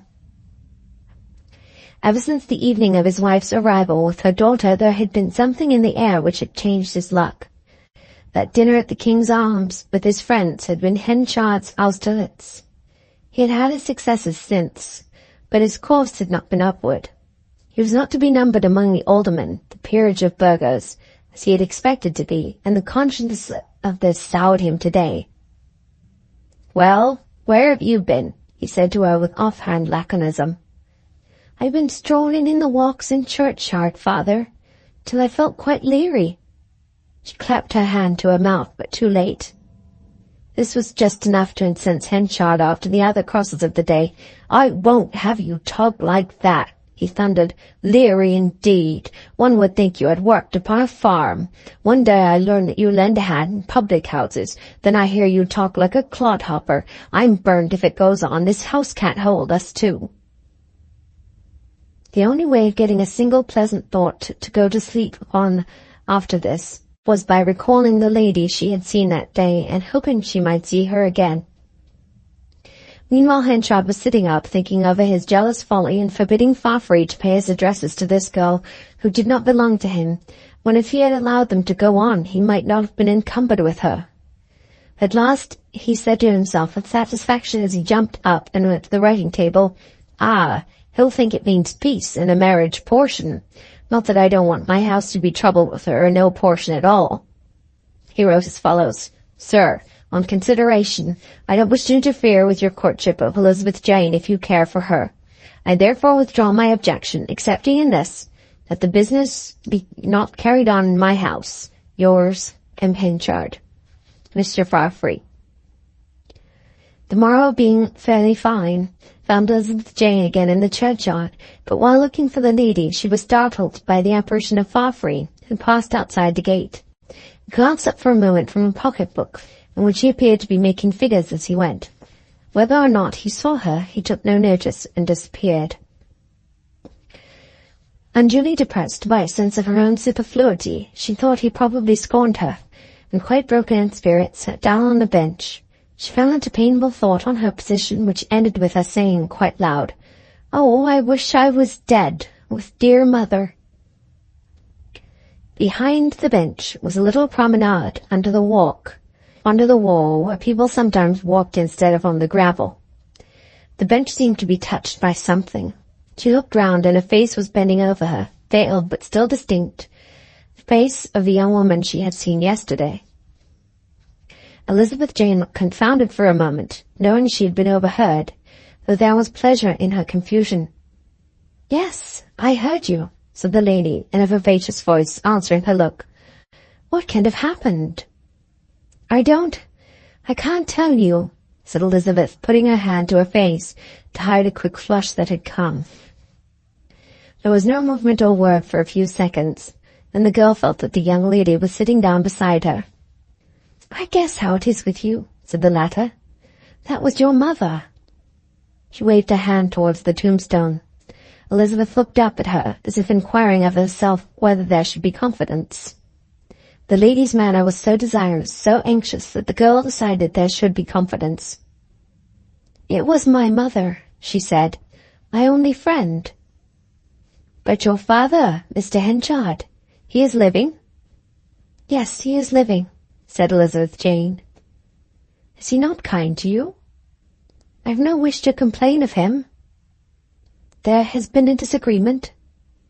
"A little." "Perhaps you were to blame," suggested the stranger. "I was, in many ways," sighed the meek Elizabeth. "I swept up the coals when the servant ought to have done it, and I said I was leery, and he was angry with me." The lady seemed to have warmed towards her for that reply. "Do you know the impression your words gave me?" she said ingenuously. "That he is a hot-tempered man, a little proud, perhaps ambitious, but not a bad man." Her anxiety not to condemn Henchard while siding with Elizabeth was curious. "Oh, no, certainly not bad," agreed the honest girl, "and he has not even been unkind to me till lately, since mother died.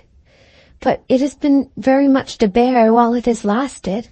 All is owing to my defects, I dare say, and my defects are owing to my history." "What is your history?" Elizabeth Jane looked wistfully at her questioner. She found that her questioner was looking at her, turned her eyes down, and then seemed compelled to look back again.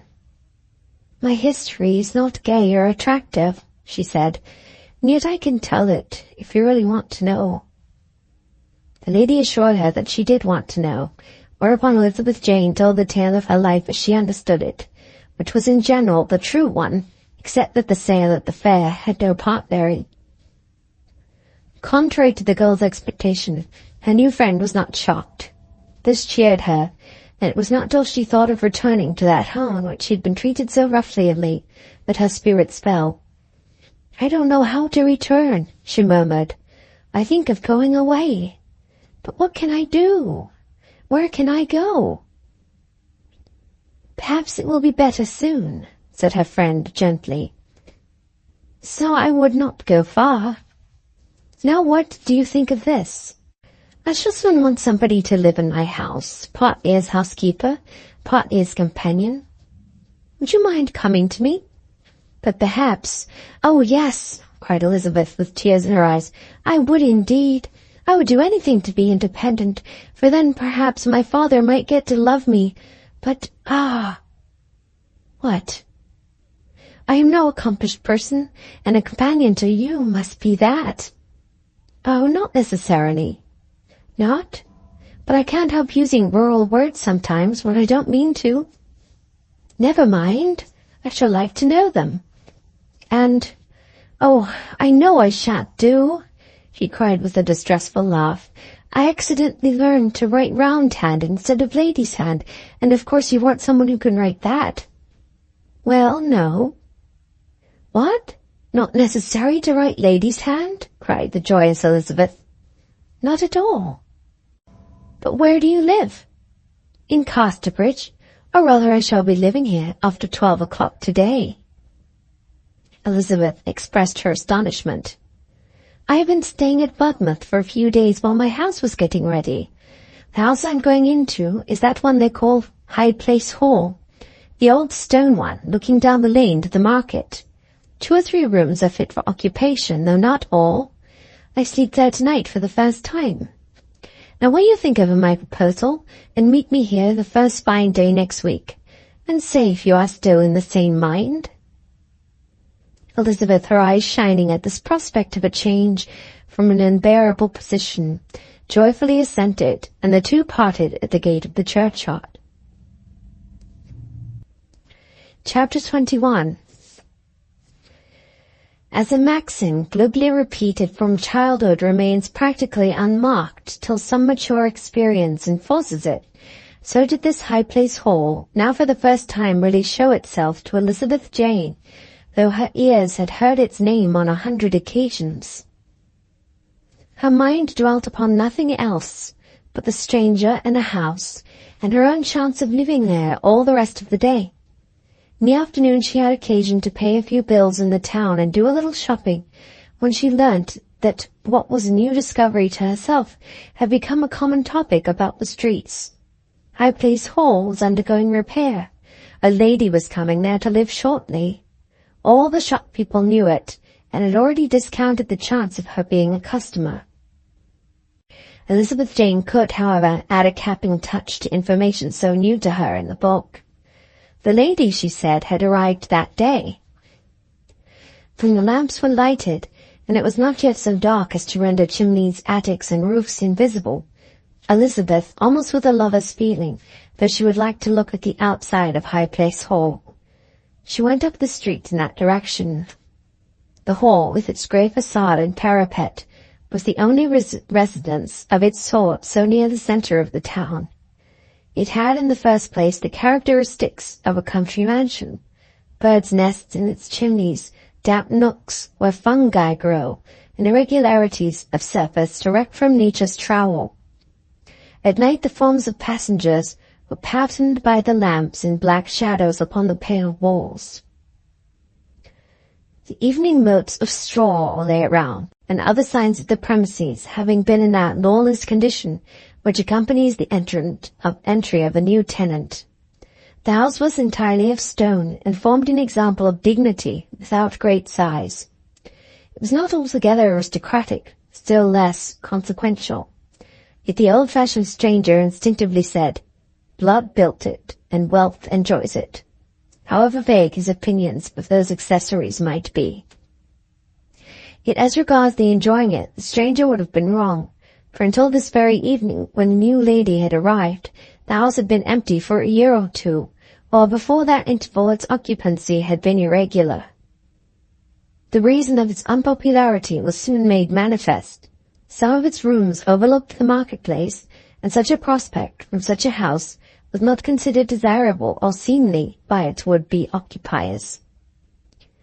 Elizabeth's eyes sought the upper rooms and saw lights there. The lady had obviously arrived.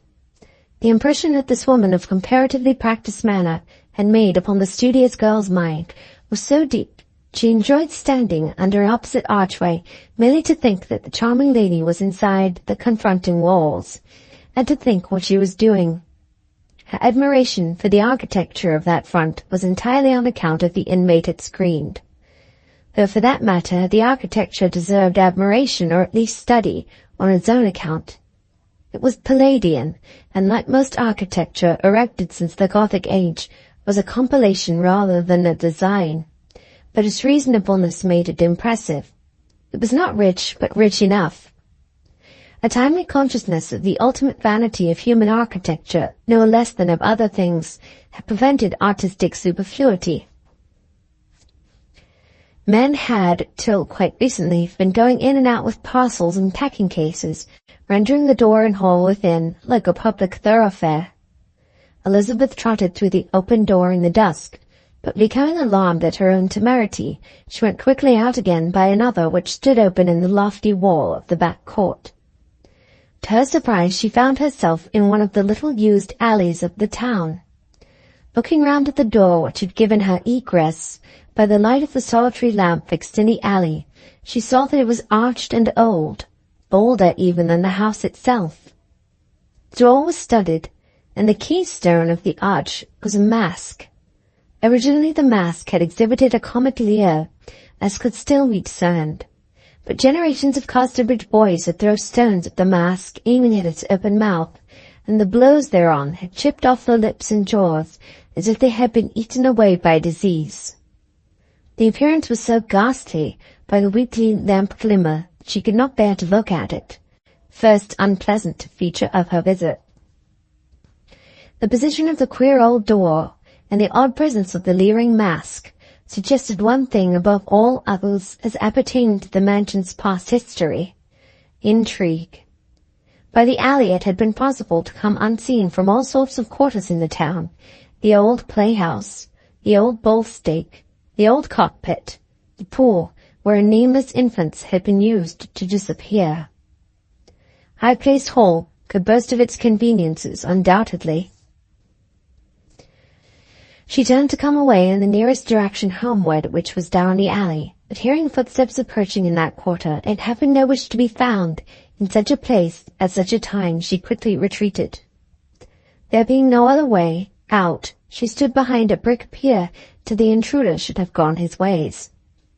Had she watched, she would have been surprised. She would have seen the pedestrian, on coming up, made straight for the arched doorway, but as he paused with his hand upon the latch, the lamplight fell upon the face of Henchard. Elizabeth Jane clung so closely to her nook that she discerned nothing of this. Henchard passed in as ignorant of her presence as she was ignorant of his identity, and disappeared in the darkness. Elizabeth came out a second time into the alley, and made the best of her way home. Henchard's chiding, by begetting in her a nervous fear of doing anything definable as unladylike, it operated thus curiously in keeping them unknown to each other at a critical moment. Much might have resulted from recognition, at the least a query on either side, in one and the self-same form. What could he or she possibly be doing there? Henchard, whatever his business at the lady's house, reached his own home only a few minutes later than Elizabeth Jane. Her plan was to broach the question of leaving his roof this evening. The events of the day had urged her to the course, but its execution depended upon his mood, and she anxiously awaited his manner towards her. She found that it had changed. He showed no further tendency to be angry. He showed something worse. Absolute indifference had taken the place of irritability, and his coldness was such that it encouraged her to departure even more than his hot temper could have done. "Father, have you any objection to my going away?" she asked. "Going away? No, none whatever. Where are you going?" She thought it undesirable and unnecessary to say anything at present about her destination to one who took so little interest in her. He would know that soon enough. "I have heard of an opportunity of getting more cultivated and finished, and being less idle," she answered with hesitation.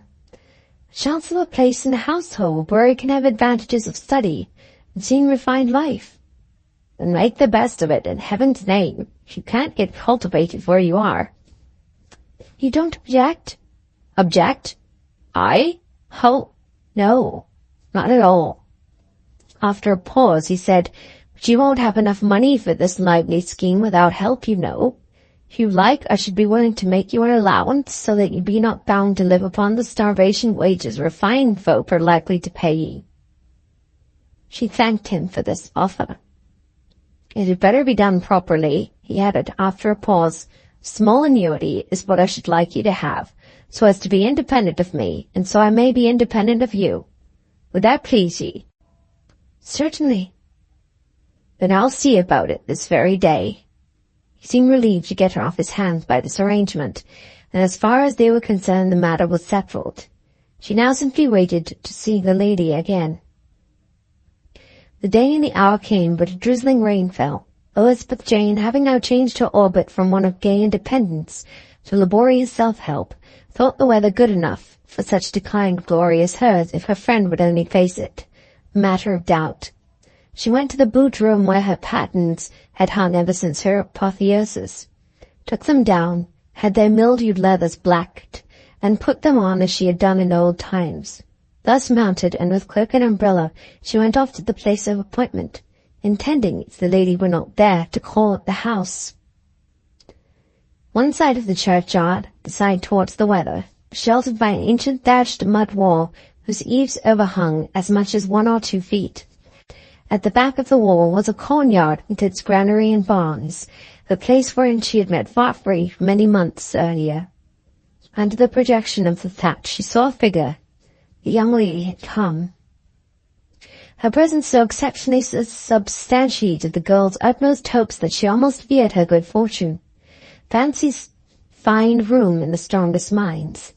Here in a churchyard old as civilization, in the worst of weathers, was a strange woman of curious fascinations never seen elsewhere. There might be some devilry about her presence. However, Elizabeth went on to the church tower.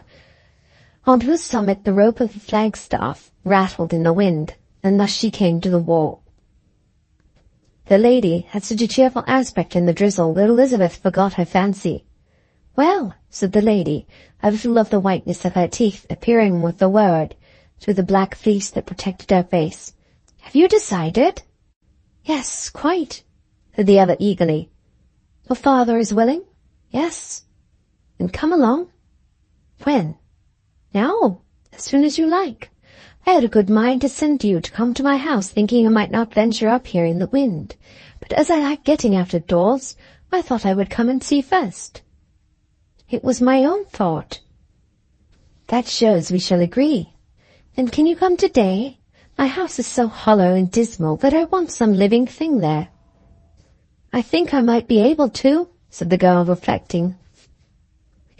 Voices were borne over to them at that instant on the wind, and raindrops from the other side of the wall. There came such words as sacks, quarters, threshing, tailing, next Saturday's market, each sentence being disorganized by the gusts, like a face in a cracked mirror. Both the women listened. "Who are those?" said the lady. "One is my father. He rents that yard and barn." The lady seemed to forget the immediate business in listening to the technicalities of the corn trade. At last she said suddenly, "Did you tell him where you were going to?" "No." "Oh, how was that?" "I thought it safer to get away first, as he is so uncertain in his temper." "Perhaps you're right. Besides, I have never told you my name. It is Miss Templeman. Are they gone on the other side?" "No, they've only gone up into the granary." "Well, it's getting damp here. I shall expect you to stay this evening, say, at 6. "Which way shall I come, ma'am?" "The front way, round by the gate. There is no other that I have noticed." Elizabeth Jane had been thinking of the door in the alley. "Perhaps, as you have not mentioned your destination, you might as well keep silent upon it until you are clear off. Who knows but that he may alter his mind?" Elizabeth Jane shook her head. "On consideration, I don't fear it," she said sadly. "He has grown quite cold to me." "Very well. 6 o'clock, then." When they had emerged upon the open road and parted, they found enough to do in holding their bowed umbrellas to the wind. Nevertheless, the lady looked in at the cornyard gates as she passed them, and paused on one foot for a moment. But nothing was visible there save the ricks and the hump-backed barn, cushioned with moss, and the granary rising against the church tower behind, where the smacking of the rope against the flagstaff still went on. Now Henchard had not the slightest suspicion that Elizabeth Jane's movement was to be prompt. So prompt. Hence when, just before 6, he reached home and saw a fly at the door from the King's Arms, and his stepdaughter, with all her little bags and boxes, getting into it, he was taken by surprise. "But You said I might go, Father, she explained through the carriage window. Said? Yes, but I thought you meant next month or next year. I'll seize it. You take down by the forelock. This, then, is how you be going to treat me for all my trouble about ye. Oh, Father, how can you speak like that? It is unjust of you, she said with spirit. Well, well, have your own way, he replied. He entered the house, and seeing that all her things had not yet been brought down, went up to her room to look on. He had never been there since she had occupied it. Evidences of her care, of her endeavours for improvement, were visible all around in the form of books, sketches, maps, and little arrangements for tasteful effects. Henchard had known nothing of these efforts. He gazed at them, turned suddenly about, and came down to the door. Look here, he said in an altered voice. He never called her by name now. Don't ye go away from me. It may be I've spoke roughly to you, but I've been grieved beyond everything by you. There's something that caused it. By me? She said with deep concern. What have I done? I can't tell you now, but if you'll stop and go on living as my daughter, I'll tell you all in time. But the proposal had come 10 minutes too late. She was in the fly, was already in imagination at the house of the lady whose manner had such charms for her. Father, she said as considerately as she could, I think it best for us that I go on now. I need not stay long. I shall not be far away, and if it won't be badly, I can soon come back again. He nodded ever so slightly as a receipt of her decision and no more. You are not going far, you say. What will be your address, in case I wish to write to you? Or am I not to know? Oh, yes, certainly. It is only in the town, High Place Hall. Where? Said Henchard, his face stilling. She repeated the words. Neither moved nor spoke, and waving her hand to him in utmost friendliness, she signified to the flyman to drive up the street. Chapter 22. We go back for a moment to the preceding night to account for Henchard's attitude. At the hour when Elizabeth Jane was contemplating her stealthy reconnoitring excursion to the abode of the lady of her fancy, he had been not a little amazed at receiving a letter by hand in Lucetta's well-known characters. The self-repression, the resignation of her previous communication had vanished from her mood. She wrote with some of the natural lightness which had marked her in their early acquaintance. Hyde Place Hall. My dear Mr. Henchard, don't be surprised. It is for your good and mine, as I hope, that I have come to live at Casterbridge. For how long I cannot tell. That depends upon another. And he is a man, and a merchant, and a mayor, and one who has the first right to my affections. Seriously, mon ami, I am not so light-hearted as I may seem to be from this. I have come here in consequence of hearing of the death of your wife, whom you used to think of as dead so many years before. Poor woman, she seems to have been a sufferer, though uncomplaining and though weak in intellect, not an imbecile. I am glad you acted fairly by her. As soon as I knew she was no more, it was brought home to me very forcibly by my conscience that I ought to endeavour to disperse the shade which my tour de flung over my name, by asking you to carry out your promise to me. I hope you are of the same mind, and that you will take steps to this end. As, however, I did not know how you were situated, or what had happened since our separation, I decided to come and establish myself here before communicating with you. You probably feel as I do about this. I shall be able to see you in a day or two. Till then, farewell. Yours, Lucetta. P.S. I was unable to keep my appointment to meet you for a moment or two in passing through Casterbridge the other day. My plans were altered by a family event, which it will surprise you to hear of. Henchard had already heard that Hyde Place Hall was being prepared for a tenant. He said with a puzzled air to the first person he encountered, Who is coming to live at the Hall? A lady of the name of Templeman, I believe, sir, said his informant. Henchard thought it over. Lucetta is related to her, I suppose, he said to himself. Yes, I must put her in her proper position, undoubtedly. It was by no means with the oppression that would once have accompanied the thought that he regarded the moral necessity now. It was indeed with interest, if not warmth.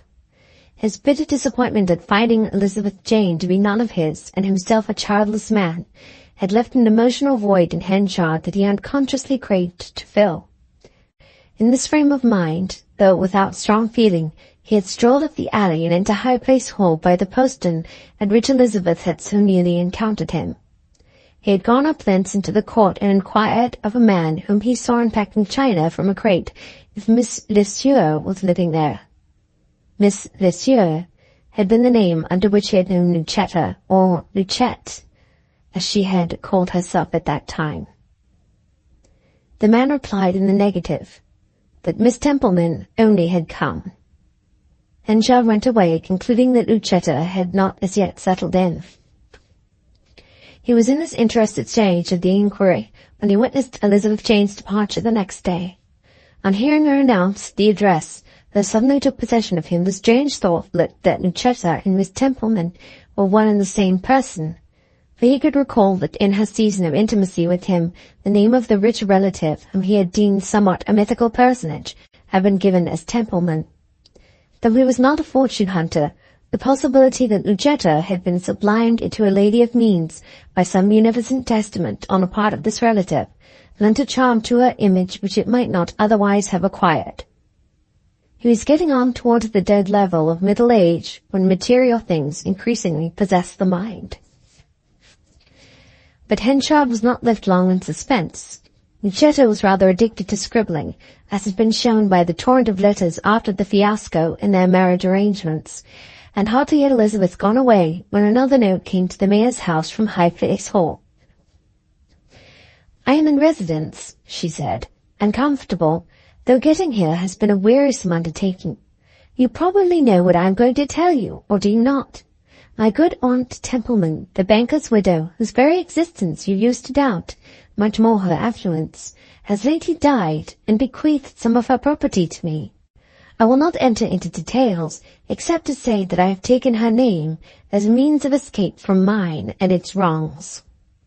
I am now my own mistress, and have chosen to reside in Casterbridge, to be tenant of High Place Hall, that at least you may be put to no trouble if you wish to see me.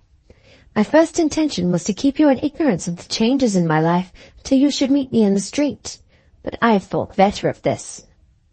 You probably are aware of my arrangement with your daughter, and have doubtless laughed at the, what shall I call it, practical joke, in all affection, of my getting her to live with me.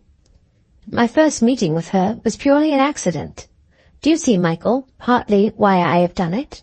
Why, to give you an excuse for coming here as if to visit her, and thus to form my acquaintance naturally. She's a dear, good girl, and she thinks you have treated her with undue severity. You may have done so in your haste, but not deliberately, I am sure. And if the result has been to bring her to me, I am not disposed to upbraid you. In haste, yours always, Lucetta. The excitement which these announcements produced in Henchard's gloomy soul was to him most pleasurable. He sat over his dining table long and dreamily, and by an almost mechanical transfer, the sentiments which had run to waste since his estrangement from Elizabeth Jane and Donald Farfrey gathered around Lucetta before they had grown dry. She was plainly in a very coming-on disposition for marriage. But what else could a poor woman be who had given her time and heart to him so thoughtlessly at that former time as to lose her credit by it? Probably conscience no less than affection had brought her here. On the whole, he did not blame her. "That artful little woman," he said, smiling, with reference to Lucetta's adroit and pleasant maneuver with Elizabeth Jane. To feel that he would like to see Lucetta was with Henchard to start for her house. He put on his hat and went. It was between 8 and 9 o'clock when he reached the door. The answer brought him was that Miss Templeman was engaged for that evening, but that she would be happy to see him the next day. "That's rather like giving yourself airs," he thought, "and considering what we—" But after all, she plainly had not expected him, and he took the refusal quietly. Nevertheless, he resolved not to go next day. "These cursed women! There's not an inch of straight grain in 'em," he said. Let us follow the track of Mr. Henchard's thought, as if it were a clue line, and view the interior of High Place Hall on this particular evening. On Elizabeth Jane's arrival, she had been phlegmatically asked by an elderly woman to go upstairs and take off her things. She had replied with great earnestness that she would not think of giving that trouble, and on the instant divested herself of her bonnet and cloak in the passage. She was then conducted to the first door on the landing, and left to find her way further alone. The room disclosed was prettily furnished as a boudoir or small drawing-room, and on a sofa with two cylindrical pillows reclined a dark-haired, large-eyed, pretty woman of unmistakably French extraction on one side or the other. She was probably some years older than Elizabeth, and had a sparkling light in her eye. In front of the sofa was a small table, with a bag of cards scattered upon its faces upward. The attitude had been so full of abandonment that she bounded up like a spring on hearing the door open. Perceiving that it was Elizabeth, she lapsed into ease, and came across to her with a reckless skip that an eager grace only prevented from being boisterous. "Why, you are late," she said, taking hold of Elizabeth Jane's hands. "There were so many little things to put up. You seem dead alive and tired. Let me try to enliven you by some wonderful tricks I have learnt to kill time. Sit there and don't move." She gathered up the pack of cards, pulled the table in front of her, and began to deal them rapidly, telling Elizabeth to choose some. "Well, have you chosen?" she asked, flinging down the last card. "No," stammered Elizabeth, arousing herself from a reverie. "I quite forgot. I was thinking of you and me, and how strange it is that I am here." Miss Templeman looked at Elizabeth Jane with interest and laid down the cards. "Ah, never mind," she said. "I'll lie here while you sit by me, and we'll talk." Elizabeth drew up silently to the head of the sofa, but with obvious pleasure. It could be seen that though in years she was younger than her entertainer, in manner and general vision she seemed more of the sage. Miss Templeman deposited herself on the sofa in a full flexuous position, and throwing her arm above her brow, somewhat in the pose of a well-known conception of Titian's, talked up at Elizabeth Jane, invertedly across her forehead and arm. "I must tell you something," she said. "I wonder if you have suspected it. I've only been mistress of a large house and fortune a little while." "Oh, only a little while?" murmured Elizabeth Jane, her countenance slightly fallen.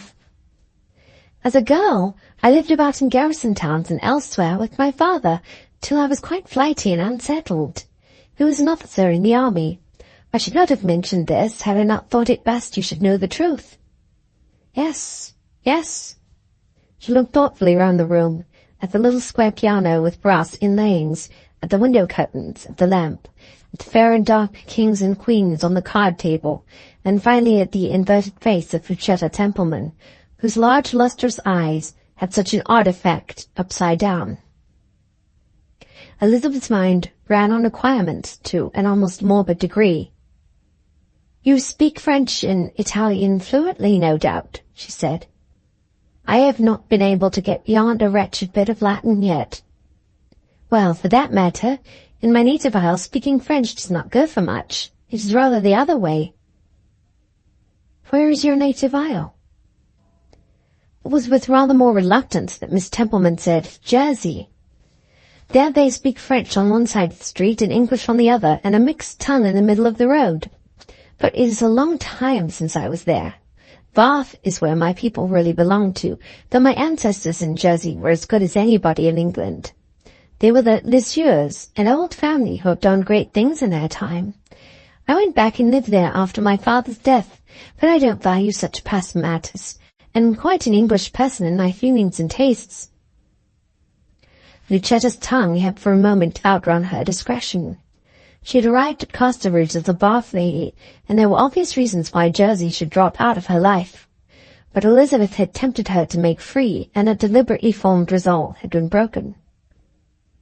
It could not, however, have been broken in safer company.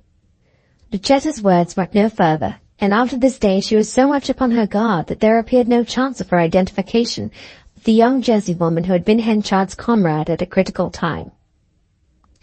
Not the least amusing of her safeguards was her resolute avoidance of a French word, if one by accident came to her tongue more readily than its English equivalent. She shirked it with the suddenness of the weak apostle at the accusation, "Thy speech bewrayeth thee." Expectancy sat visibly upon Lucetta the next morning. She dressed herself for Mr. Henchard and restlessly awaited his call before midday. As he did not come, she waited on through the afternoon. But she did not tell Elizabeth that the person expected was the girl's stepfather. They sat in adjoining windows of the same room in Lucetta's great stone mansion, netting and looking out upon the market, which formed an animated scene. Elizabeth could see the crown of her stepfather's hat among the rest beneath, and was not aware that Lucetta watched the same object with yet intenser interest. He moved about amid the throng, at this point lively as an ant-hill, elsewhere more reposeful, and broken up by stalls of fruit and vegetables. The farmers as a rule preferred the open carrefour for their transactions, despite its inconvenient jostlings and the danger from crossing vehicles. The gloomy sheltered market room provided for them. Here they surged on this one day of the week, forming a little world of leggings, switches, and sample bags.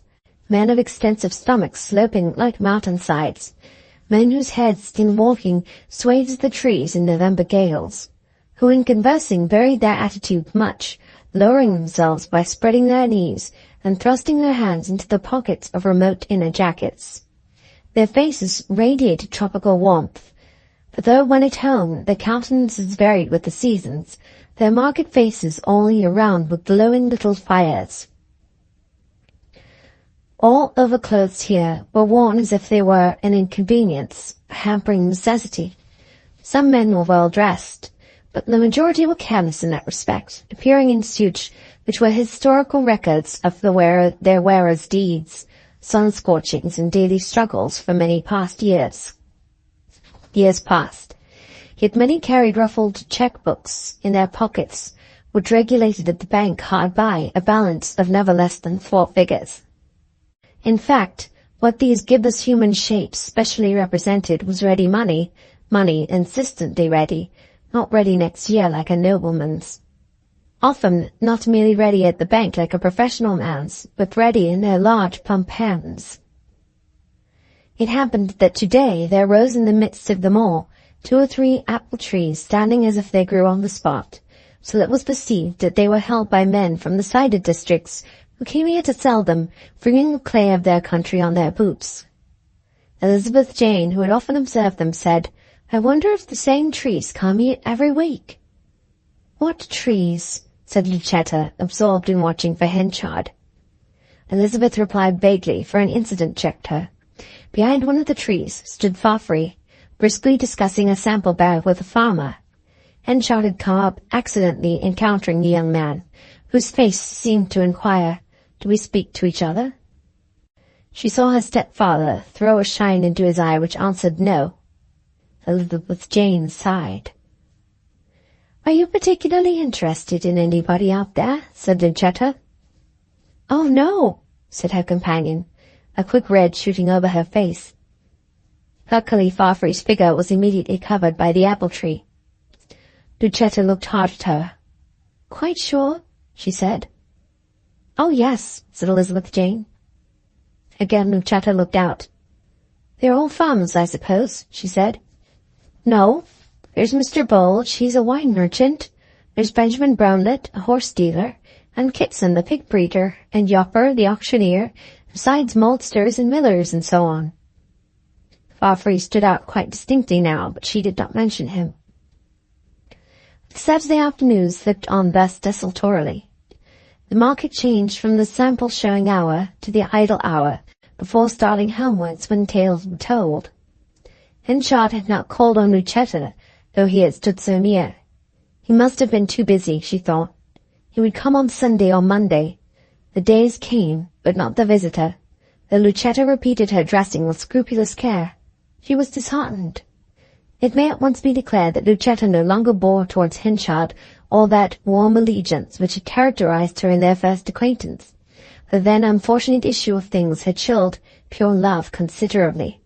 But there remained a conscious wish to bring about her union with him, now that there was nothing to hinder it.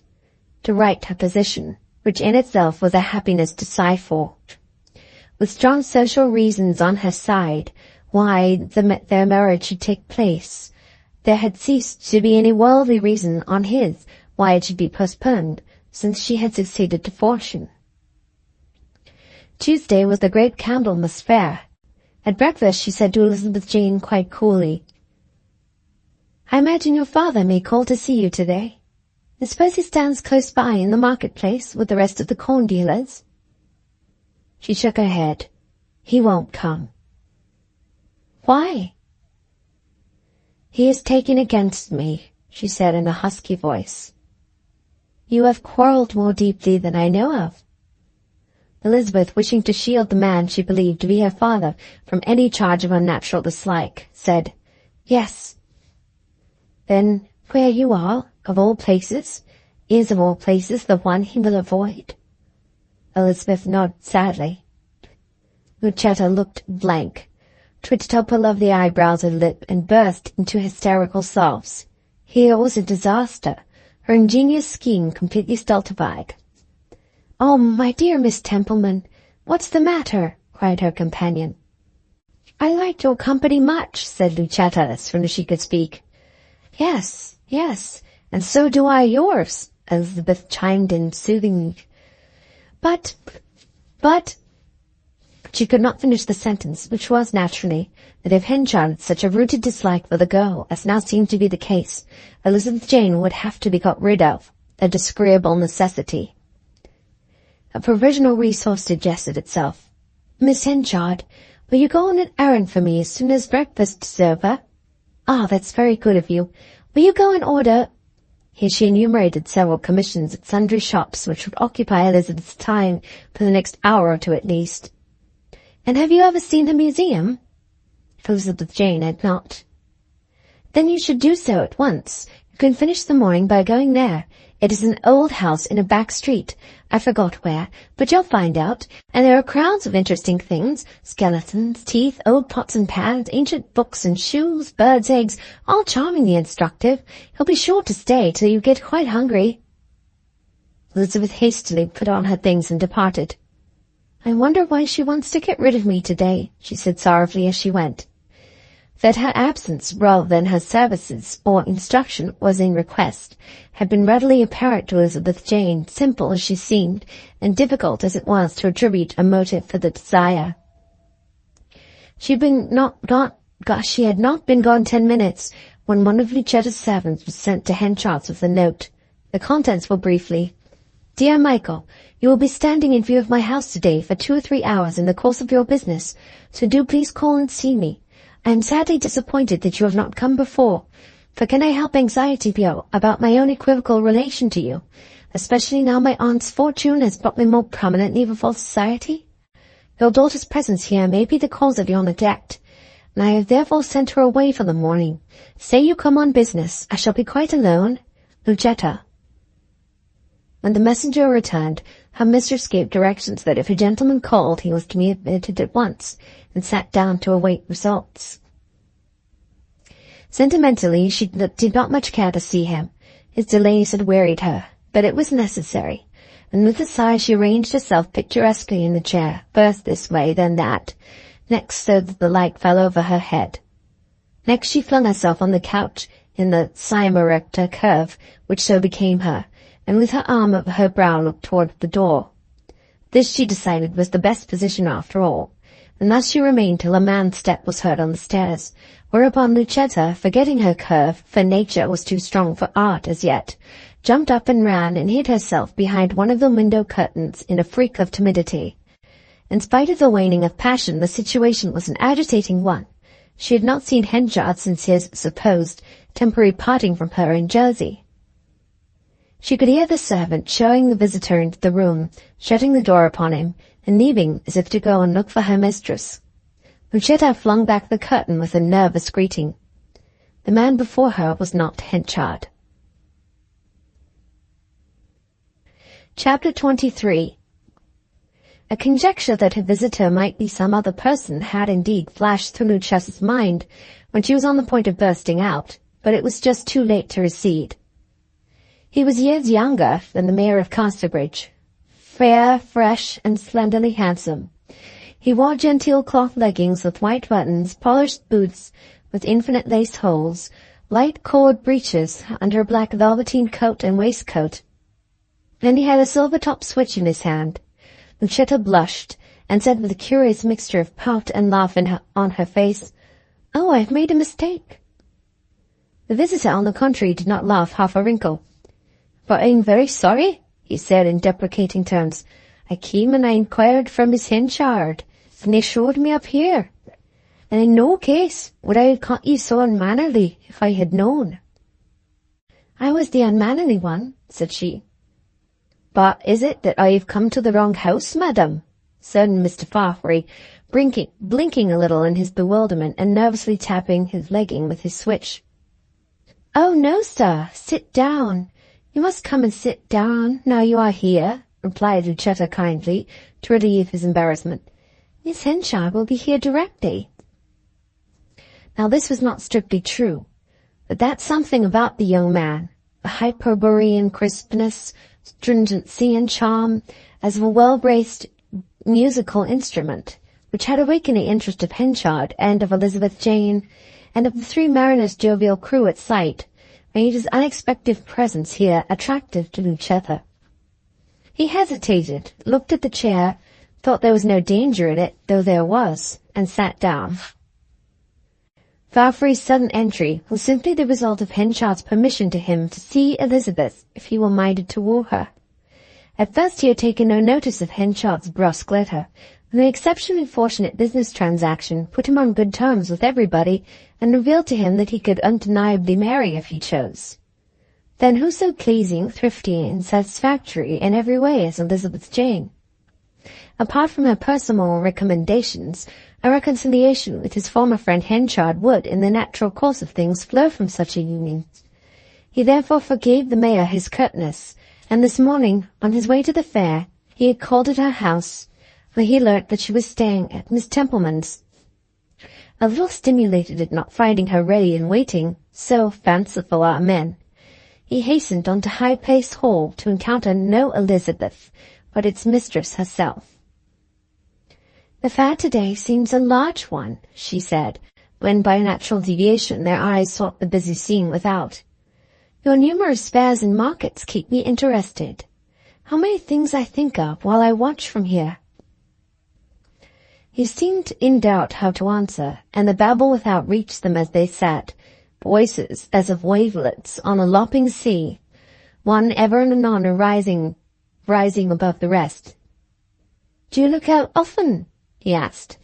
"Yes, very often." "Do you look for anyone you know?" Why should she have answered as she did? "I look as at a picture merely. But," she went on, turning pleasantly to him, "I may do so now. I may look for you. You are always there, are you not? Ah, I don't mean it seriously. But it is amusing to look for somebody one knows in a crowd, even if one does not want him. It takes off the terrible oppressiveness of being surrounded by a throng, and having no point of junction with it through a single individual." "Aye, maybe you'll be very lonely, ma'am." "Nobody knows how lonely." "But you're rich, they say." "It's so I don't know how to enjoy my riches. I came to Casterbridge thinking I should like to live here, but I wonder if I shall." "Where did ye come from, ma'am?" "The neighbourhood of Bath."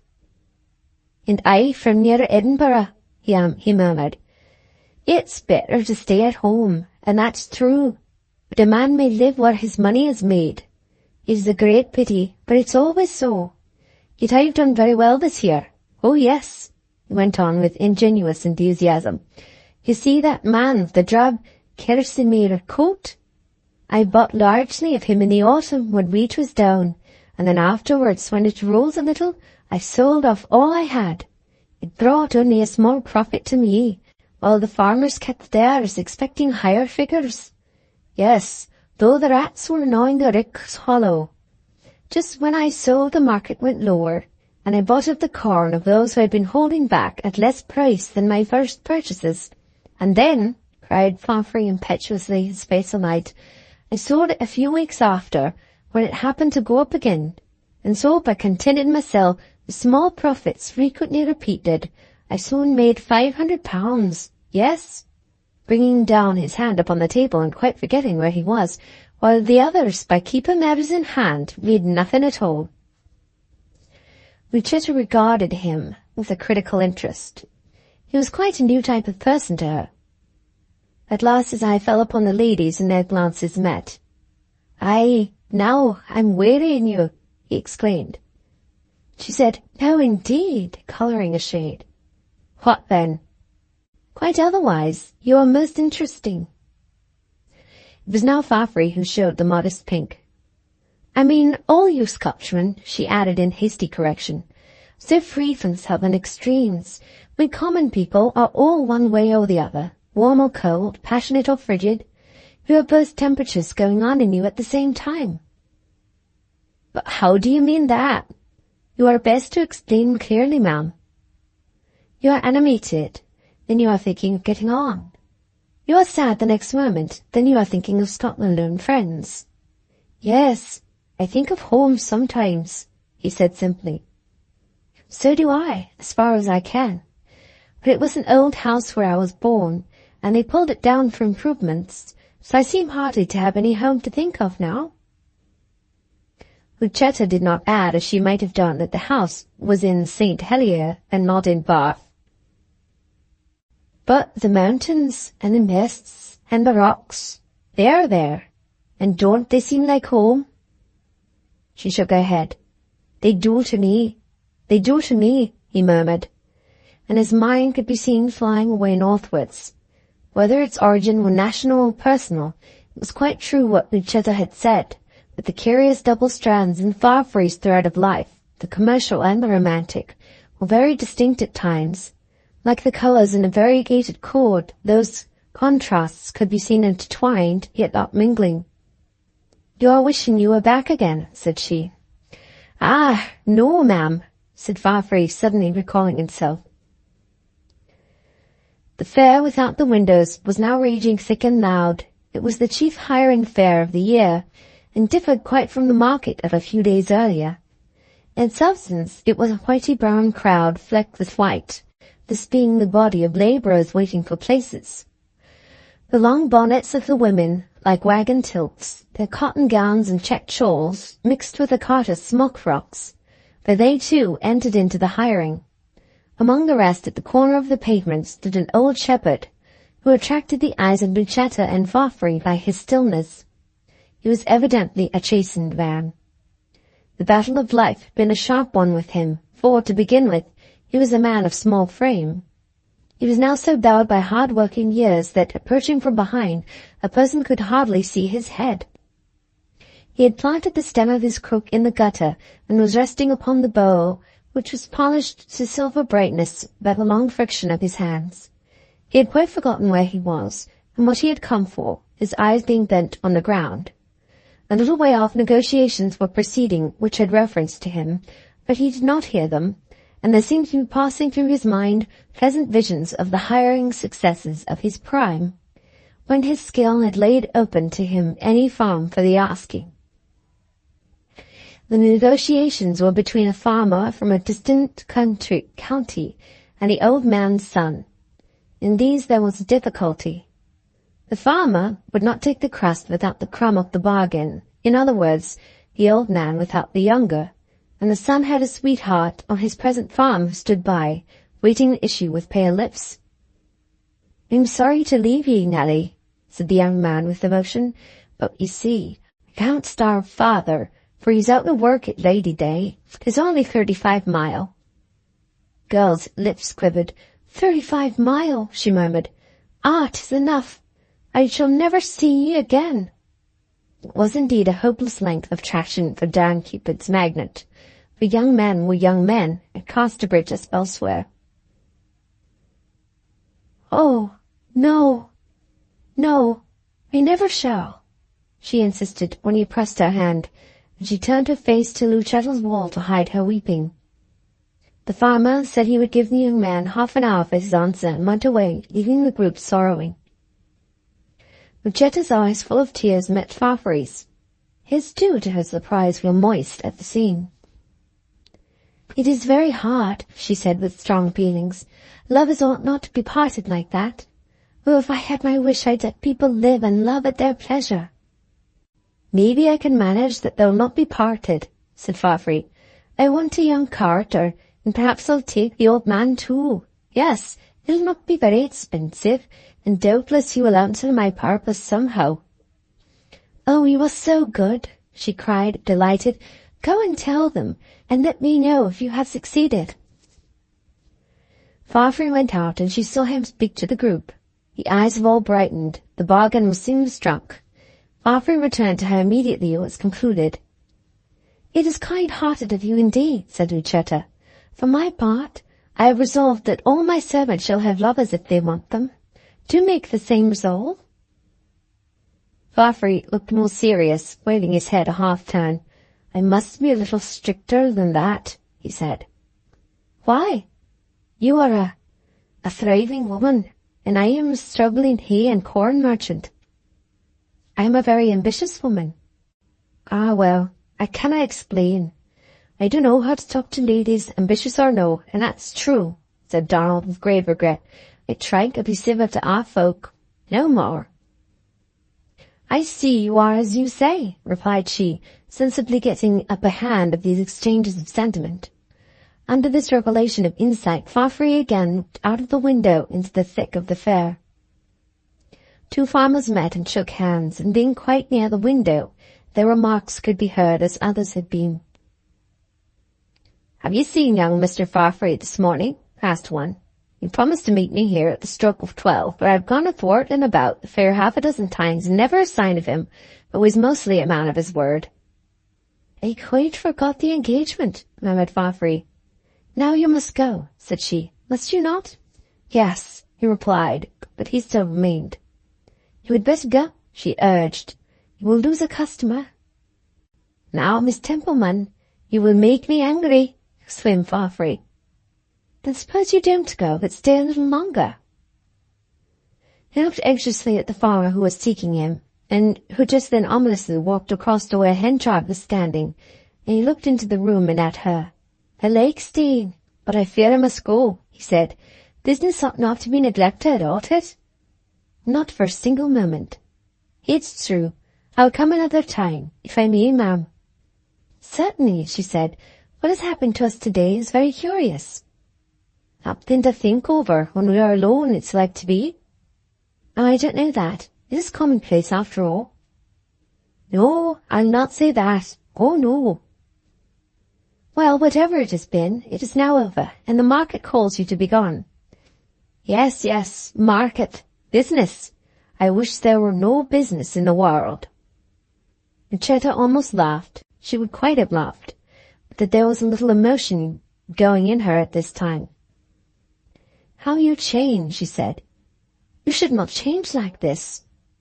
"I have never wished such things before," said the Scotchman, with a simple, shamed, apologetic look for his weakness. "It is only since coming here and seeing you." "If that's the case, you had better not look at me any longer. Dear me, I feel I have quite demoralized you." "But look or look not, I will see you in my thoughts. Well, I'll go. Thank you for the pleasure of this visit." "Thank you for staying." "Maybe I'll get into my market mind when I've been out a few minutes," he murmured. "But I don't know. I don't know." As he went, she said eagerly, "You may hear them speak of me in Casterbridge as time goes on. If they tell you I'm a coquette, which some may, because of the incidents of my life, don't believe it, for I am not." "I swear I will not," he said fervently. Thus the two. She had enkindled the young man's enthusiasm till he was quite brimming with sentiment, while he, for merely affording her a new form of idleness, had gone on to wake her serious solicitude. Why was this? They could not have told. Lucetta as a young girl would hardly have looked at a tradesman, but her ups and downs, capped by her indiscretions with Henchard, had made her uncritical as to station. In her poverty she had met with repulse from the society to which she had belonged, and she had no great zest for renewing an attempt upon it now. Her heart longed for some ark into which it could fly and be at rest. Rough or smooth she did not care so long as it was warm, Farfrae was shown out, it having entirely escaped him that he had called to see Elizabeth. Lucetta at the window watched him threading the maze of farmers and farmers' men. She could see by his gait that he was conscious of her eyes, and her heart went out to him for his modesty, pleaded with her sense of his unfitness that he might be allowed to come again. He entered the market-house, and she could see him no more. 3 minutes later, when she had left the window, knocks, not of multitude but of strength, sounded through the house, and a waiting-maid tripped up. "The mayor," she said. Lucetta had reclined herself, and was looking dreamily through her fingers. She did not answer at once, and the maid repeated the information with the addition, "When he's afraid, he hasn't much time to spare, he says." "Oh, then tell him that as I have a headache, I won't detain him today." The message was taken down, and she heard the door close. Lucetta had come to Casterbridge to quicken Henchard's feelings with regard to her. She had quickened them, and now she was indifferent to the achievement. Her morning view of Elizabeth Jane as a disturbing element changed, and she no longer felt strongly the necessity of getting rid of the girl for her stepfather's sake. When the young woman came in, sweetly unconscious of the turn in the tide, Lucetta went up to her and said quite sincerely, "I'm so glad you've come. You'll live with me a long time, won't you?" Elizabeth, as a watchdog to keep her father off, what a new idea! Yet it was not unpleasing. Henchard had neglected her all these days after compromising her incredibly in the past. The least he could have done when he found himself free and herself affluent would have been to respond heartily and promptly to her invitation. Her emotions rose, fell, undulated, filled her with wild surmise at their suddenness, and so passed Lucetta's experiences of that day. Chapter 24. Poor Elizabeth Jane, little thinking what her malignant star had done to blast the budding attention she had won from Donald Farfrae, was glad to hear Lucetta's words about remaining. For in addition to Lucetta's house being a home, that raking view of the marketplace which it afforded had as much attraction for her as for Lucetta. The Carrefour was like the regulation open place in spectacular dramas, where the incidents that occur always happen to bear on the lives of the adjoining residents. Farmers, merchants, dairymen, quacks, hawkers appeared there from week to week, and disappeared as the afternoon wasted away. It was the node of all orbits. From Saturday to Saturday was as from day to day with the two young women now. In an emotional sense, they did not live at all during intervals. Wherever they might go wandering on other days, on market day, they were sure to be at home. Both stole sly glances out of the window at Farfrae's shoulders and pole. His face they seldom saw, for, either through shyness or not to disturb his mercantile mood, he avoided looking towards their quarters. Thus things went on till a certain market morning brought a new sensation. Elizabeth and Lucetta were sitting at breakfast when a parcel containing 2 dresses arrived for the latter from London. She called Elizabeth from her breakfast, and entering her friend's bedroom, Elizabeth saw the gowns spread out on the bed, one of a deep cherry colour, the other lighter, a glove lying at the end of each sleeve, a bonnet at the top of each neck, and parasols across the gloves, Lucetta standing beside the suggested human figure in an attitude of contemplation. "I wouldn't think so hard about it," said Elizabeth, marking the intensity with which Lucetta was alternating in question whether this or that would suit best. "But settling upon new clothes is so trying," said Lucetta.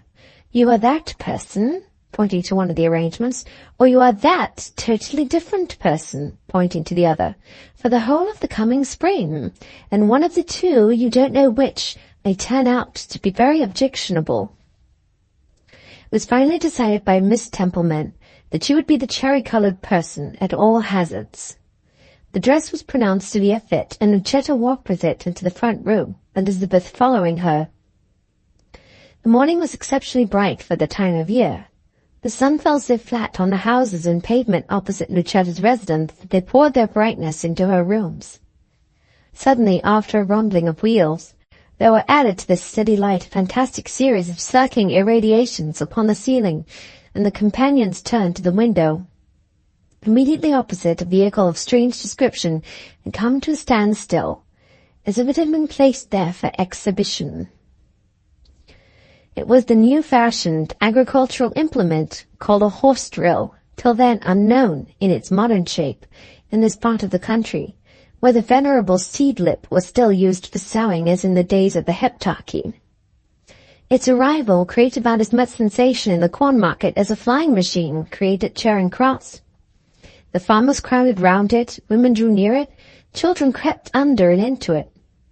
The machine was painted in bright hues of green, yellow, and red, and it resembled as a whole a compound of hornet, grasshopper, and shrimp magnified enormously. Or it might have been likened to an upright musical instrument with the front gone. That was how it struck Lucetta. "Why, it is a sort of agricultural piano," she said. "It has something to do with corn," said Elizabeth. "I wonder who thought of introducing it here." Donald Farfrae was in the minds of both as the innovator, for though not a farmer, he was closely leagued with farming operations, and as if in response to their thought, he came up at that moment, looked at the machine, walked round it, and handled it as if he knew something about its make. The two watchers had inwardly started at his coming, and Elizabeth left the window, went to the back of the room, and stood as if absorbed in the paddling of the wall. She hardly knew that she had done this till Lucetta, animated by the conjunction of her new attire with the sight of Farfrae, spoke out, "Let us go and look at the instrument, whatever it is." Elizabeth Jane's bonneted shawl were pitchforked on in a moment, and they went out. And while all the agriculturalists gathering round, the only appropriate possessor of the new machine seemed to be Lucetta, because she alone rivaled it in colour. They examined it curiously, observing the rows of trumpet-shaped tubes, one within the other, little scoops, like revolving salt spoons, which tossed the seeds into the upper ends of the tubes that conducted it to the ground, till somebody said, "Good morning, Elizabeth Jane." She looked up, and there was her stepfather. His greeting had been somewhat dry and thunderous, and Elizabeth Jane, embarrassed out of her equanimity, stammered at random, "This is the lady I live with, father, Miss Templeman." Henchard put his hand to his hat, which he brought down with a great wave till it met his body at the knee. Miss Templeman bowed. "I am happy to become acquainted with you, Mr. Henchard," she said. "This is a curious machine." "Yes," Henchard replied, and he proceeded to explain it, and still more forcibly to ridicule it. "Who brought it here?" said Lucetta. "Oh, don't ask me, ma'am," said Henchard. "The thing, why, it is impossible it should act. 'Twere brought here by one of our machinists, and the recommendation of a jumped-up jackanapes of a fellow who thinks—" His eye caught Elizabeth Jane's imploring face, and he stopped, probably thinking that this suit might be progressing. He turned to go away. Then something seemed to occur which his stepdaughter fancied must really be hallucination of hers. A murmur apparently came from Henchard's lips in which she detected the words, "You refuse to see me," reproachfully addressed to Lucetta. She could not believe that they had been uttered by her stepfather, unless indeed they might have been spoken to one of the yellow-gaitered farmers near them. Yet Lucetta seemed silent, and then all thought of the incident was dissipated by the humming of a song, which sounded as though from the interior of the machine. Henchard had by this time vanished into the market-house, and both the women glanced towards the corn drill.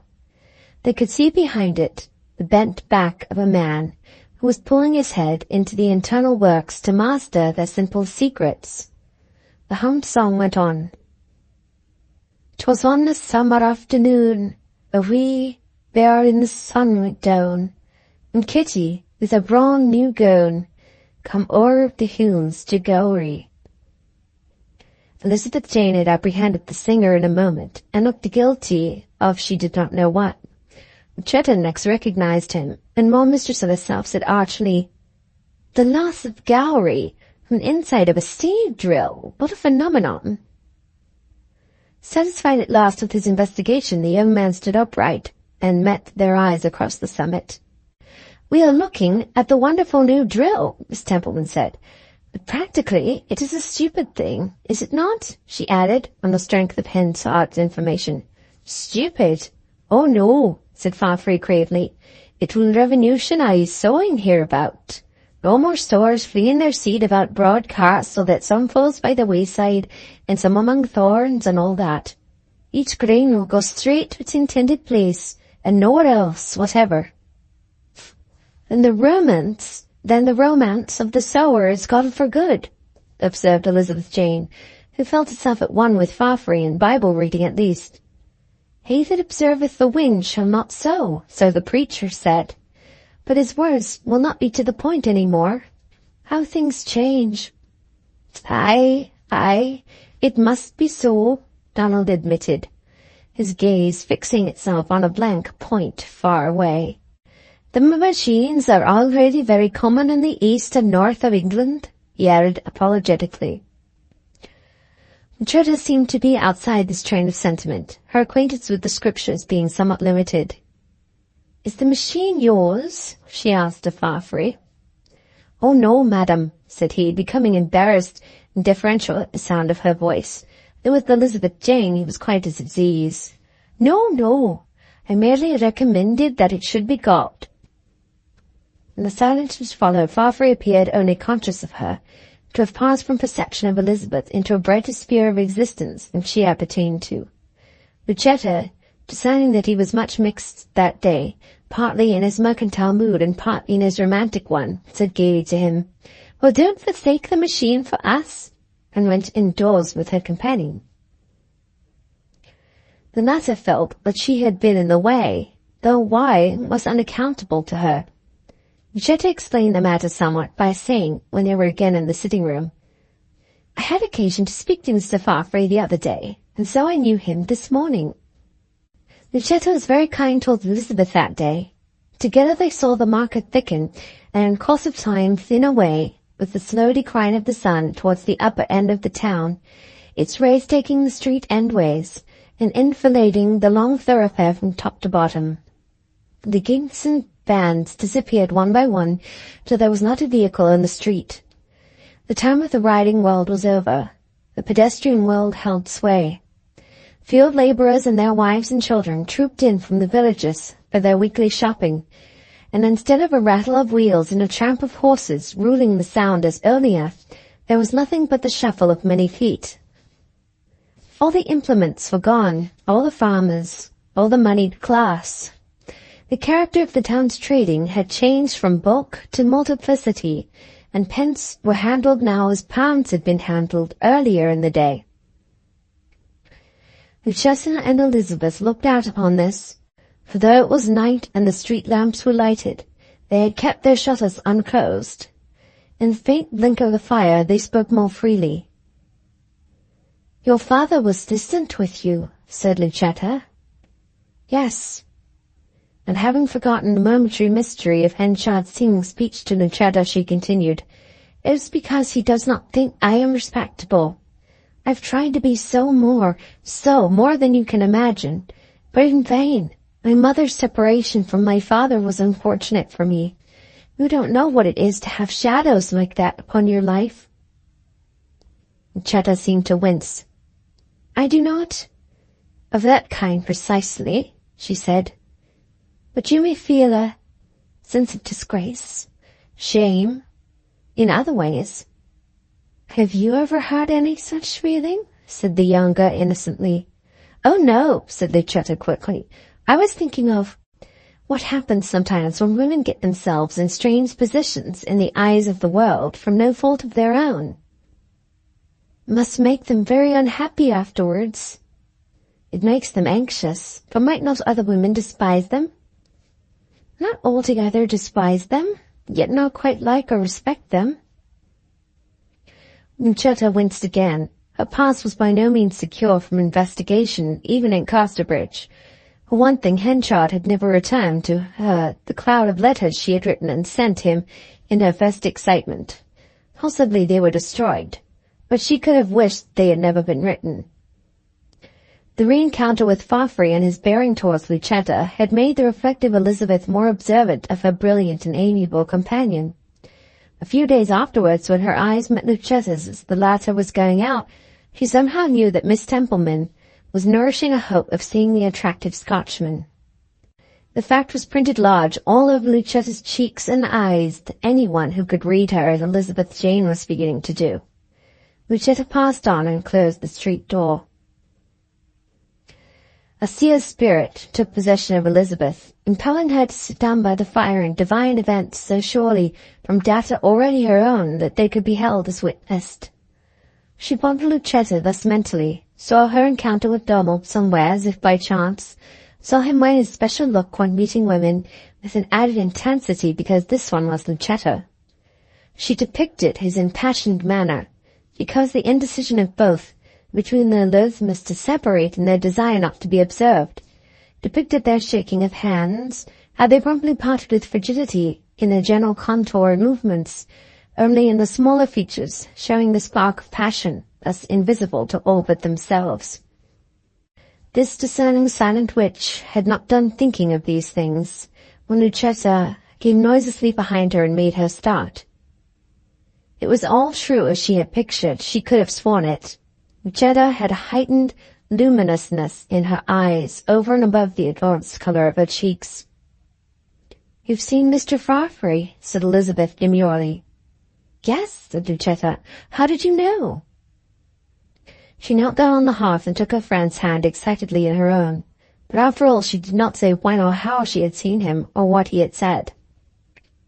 That night she became restless. In the morning she was feverish, and at breakfast time she told her companion that she had something on her mind, something which concerned a person to whom she was interested much.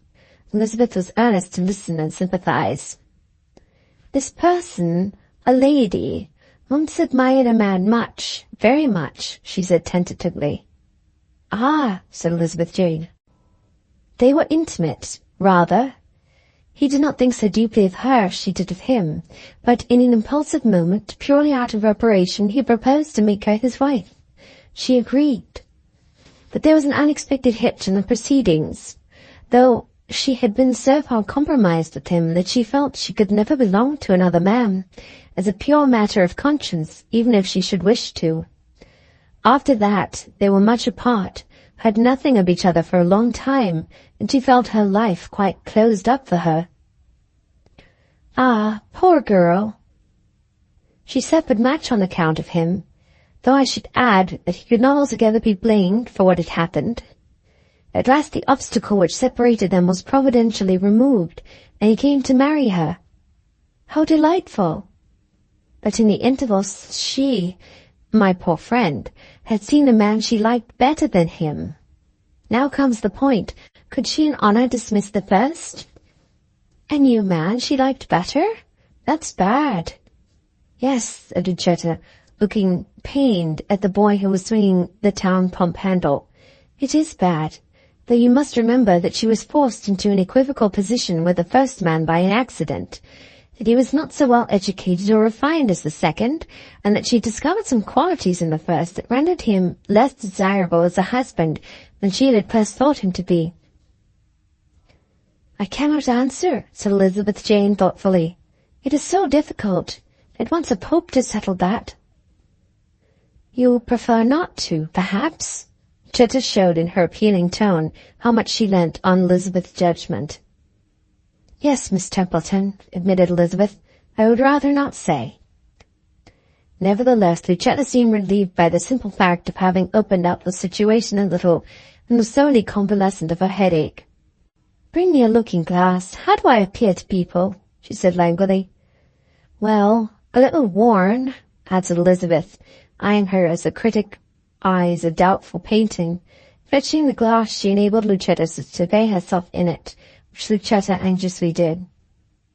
"I wonder if I wear well as times go," she observed after a while. "Yes, fairly."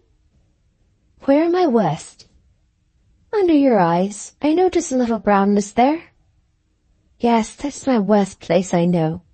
How many years more do you think I shall last before I get hopelessly plain?" There was something curious in the way in which Elizabeth, though the younger, had come to play the part of experienced sage in these discussions.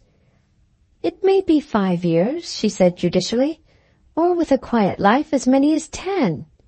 With no love you might calculate on 10. Lucetta seemed to reflect on this as on an unalterable, impartial verdict. She told Elizabeth Jane no more of the past attachment she had roughly adumbrated as the experiences of a third person. And Elizabeth, who in spite of her philosophy was very tender-hearted, sighed that night in bed at the thought that her pretty, rich Lucetta did not treat her to the full confidence of names and dates in her confessions. For by the she of Lucetta's story, Elizabeth had not been beguiled. Chapter 25. The next phase of the supersession of Henchard in Lucetta's heart was an experiment in calling on her performed by Farfrae with some apparent trepidation. Conventionally speaking, he conversed with both Miss Templeman and her companion, but in fact it was rather that Elizabeth sat invisible in the room. Donald appeared not to see her at all, and answered her wise little remarks with curtly indifferent monosyllables, his looks and faculties hanging on the woman who could boast of a more protean variety in her phases, moods, opinions, and also principles than could Elizabeth. Lucetta had persisted in dragging her into the circle, but she had remained like an awkward third point which that circle would not touch. Susan Henchard's daughter bore up against the frosty ache of the treatment as she had borne up under worse things, and contrived as soon as possible to get out of the inharmonious room without being missed. The Scotchman seemed hardly the same Farfrae who had danced with her and walked with her in a delicate poise between love and friendship, that period in the history of a love when alone it can be said to be unalloyed with pain. She stoically looked from her bedroom window and contemplated her fate as if it were written on the top of the church tower hard by. "Yes," she said at last, bringing down her palm upon the sill with a pat, "he is the second man of that story she told me." All this time Henchard's smouldering sentiments toward Lucetta had been fanned into higher and higher information by the circumstances of the case. He was discovering that the young woman for whom he once felt a pitying warmth, which had almost been chilled out of him by reflection, was now qualified with a slight inaccessibility and a more matured beauty, the very being to make him more satisfied with life. Day after day proved to him by her silence that it was no use to think of bringing her round by holding aloof, so he gave in and called upon her again, Elizabeth Jane being absent. He crossed the room to her with a heavy tread of some awkwardness, a strong, warm gaze upon her, like the sun beside the moon in comparison with Farfrae's modest look, and with something of a hail-fellow bearing, as indeed was not unnatural, but she seemed so transubstantiated by her change of position and held out a hand to him in such cool friendship that he became deferential and sat down with a perceptible loss of power.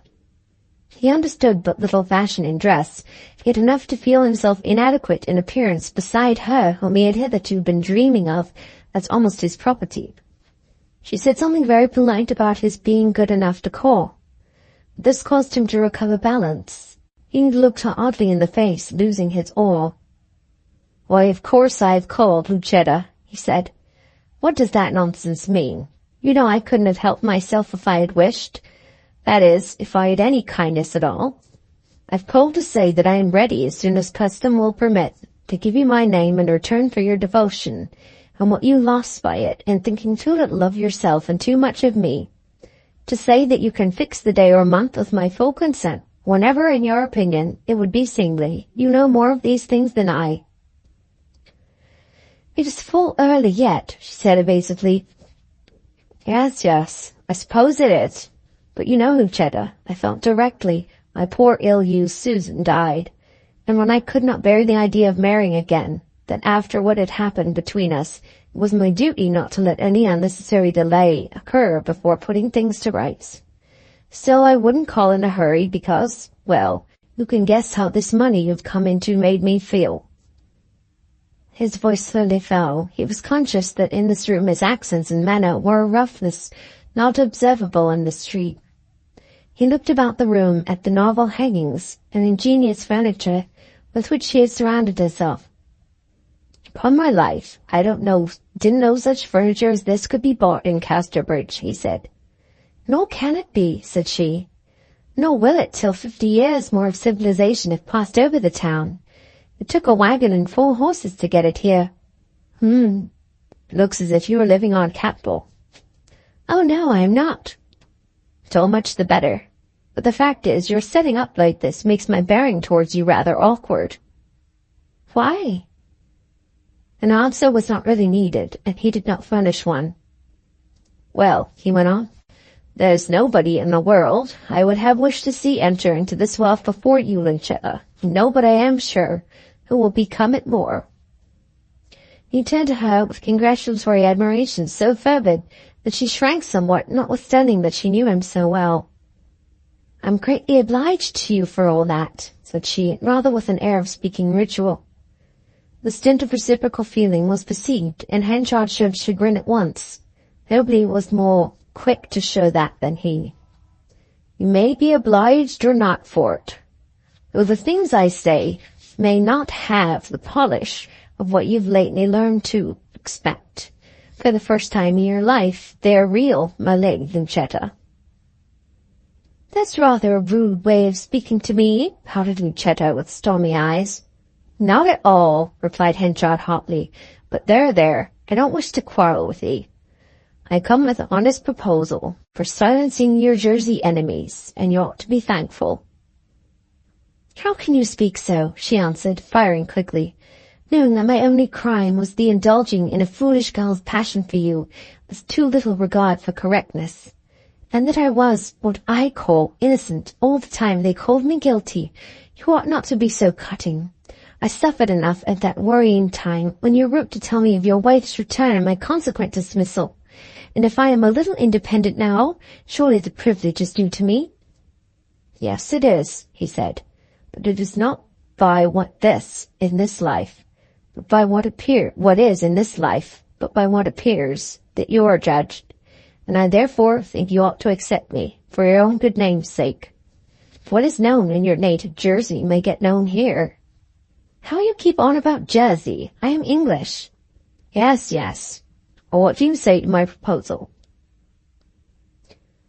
For the first time in their acquaintance, Lucetta had the move, and yet she was backward. "For the present, let things be," she said with some embarrassment. "Treat me as an acquaintance, and I'll treat you as one. Time will—" She stopped, and he said nothing to fill the gap for a while. There had been no pressure of half-acquaintance to drive them into speech if they were not minded for it. "That's the way the wind blows, is it?" he said at last gloomily, nodding an affirmative to his own thoughts. A yellow flood of reflected sunlight filled the room for a few instants. It was produced by the passing of a load of newly trussed hay from the country, and a wagon marked with Farfrae's name. Beside it rode Farfrae himself on horseback. Lucetta's face became, as a woman's face becomes when the man she loves rises upon her gaze like an apparition. A turn of the eye by Henchard, a glance from the window, and the secret of her inaccessibility would have been revealed. But Henchard, in estimating her tone, was looking down so plumb straight that he did not note the warm consciousness upon Lucetta's face. "I shouldn't have thought it of women," he said emphatically by and by, rising and shaking himself into activity, while Lucetta was so anxious to divert him from any suspicion of the truth that she asked him to be in no hurry. Bringing him some apples, she insisted upon paring one for him. He would not take it. No, such is not for me," he said dryly, and moved to the door. At going out he turned his eye upon her. "You came to live in Casterbridge entirely on my account," he said. "Yet now you are here, you won't have anything to say to my offer." She had hardly gone down the staircase when she dropped upon the sofa and jumped up again in a fit of desperation. "I will love him," she cried passionately. "As for him, he's hot-tempered and stern, and it would be madness to bind myself to him knowing that. I won't be a slave to the past. I'll love where I choose." Yet, having decided to break away from Henchard, one might have supposed her capable of aiming higher than Farfrae. But Lucetta reasoned nothing. She feared hard words from the people with whom she had been earlier associated. She had no relatives left, and with native lightness of heart took kindly to what fate offered. Elizabeth Jane, surveying the position of Lucetta between her two lovers from the crystalline sphere of a straightforward mind, did not fail to perceive that her father, as she called him, and Donald Farfrae, became more desperately enamored of her friend every day. On Farfrae's side it was the unforced passion of youth, on Henchard's the artificially stimulated coveting of mature age. The pain she experienced from the almost absolute obliviousness to her existence that was shown by the pair of them became at times half dissipated by her sense of its humorousness. When Lucetta had pricked her finger, they were as deeply concerned as if she were dying. When she herself had been seriously sick or in danger, they uttered a conventional word of sympathy at the news and forgot all about it immediately. But as regarded Henchard, this perception of hers also caused her some filial grief. She could not help asking what she had done to be neglected so, after the professions of solicitude he had made. As regarded Farfrae, she thought, after honest reflection, that it was quite natural. What was she beside Lucetta? As one of the meaner beauties of the night, when the moon had risen in the skies. She had learnt the lesson of renunciation, and was as familiar with the wreck of each day's wishes as with the diurnal setting of the sun. If her earthly career had taught her few book philosophies, it had at least well practised her in this. Yet her experience had consisted less in a series of pure disappointments than in a series of substitutions. Continually it had happened that what she had desired had not been granted her, and that what had been granted her she had not desired.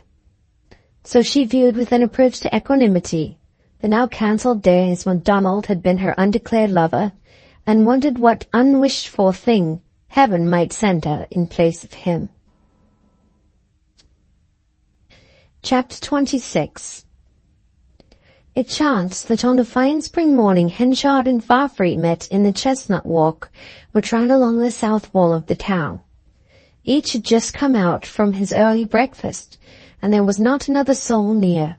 Henchard was reading a letter from Lucetta sent in answer to a note from him, and she made some excuse for not immediately granting him the second interview that he had desired. Donald had no wish to enter into conversation with his former friend on their present constrained terms. Neither would he pass him and scowl in silence. He nodded, and Henchard did the same. They had receded from each other several paces when a voice cried, "Farfrae!" It was Henchard's, who stood regarding him. "Do you remember," said Henchard, as if it were the presence of the thought and not of the man which made him speak, "do you remember my story of that second woman who suffered from her thoughtless intimacy with me?" "I do," said Farfrae. "Do you remember my telling me how it all began and how it ended?" "Yes." "Well, I've offered to marry her now that I can, but she won't marry me. Now what would you think of her? I put it to you." "Well, you'll hear nothing more now," said Farfrae heartily. "It is true," said Henchard, and went on. That he had looked up from a letter to ask his questions completely shut out from Farfrae's mind all vision of Lucetta as the culprit. Indeed, her present position was so different from that of the young woman of Henchard's story as of itself to be sufficient to blind him absolutely to her identity. As for Henchard, he was reassured by Farfrae's words and manner against the suspicion which had crossed his mind. They were not those of a conscious rival. Yet that there was rivalry by someone, he was firmly persuaded. He could feel it in the air around Lucetta, see it in the turn of her pen. There was an antagonistic force in exercise, so that when he had tried to hang near her, he seemed standing in a refluent current. That it was not innate caprice, he was more and more certain. Her windows gleamed as if they did not want him. Her curtains seemed to hang slyly as if they screened an ousting presence.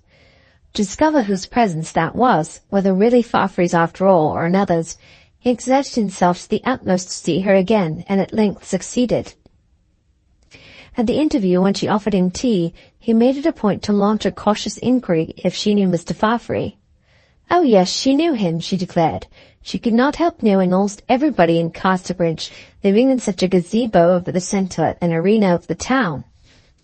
Pleasant young fellow, said Henchard. Yes, said Lucetta. We both know him, said kind Elizabeth Jane, to relieve her companion's divined embarrassment.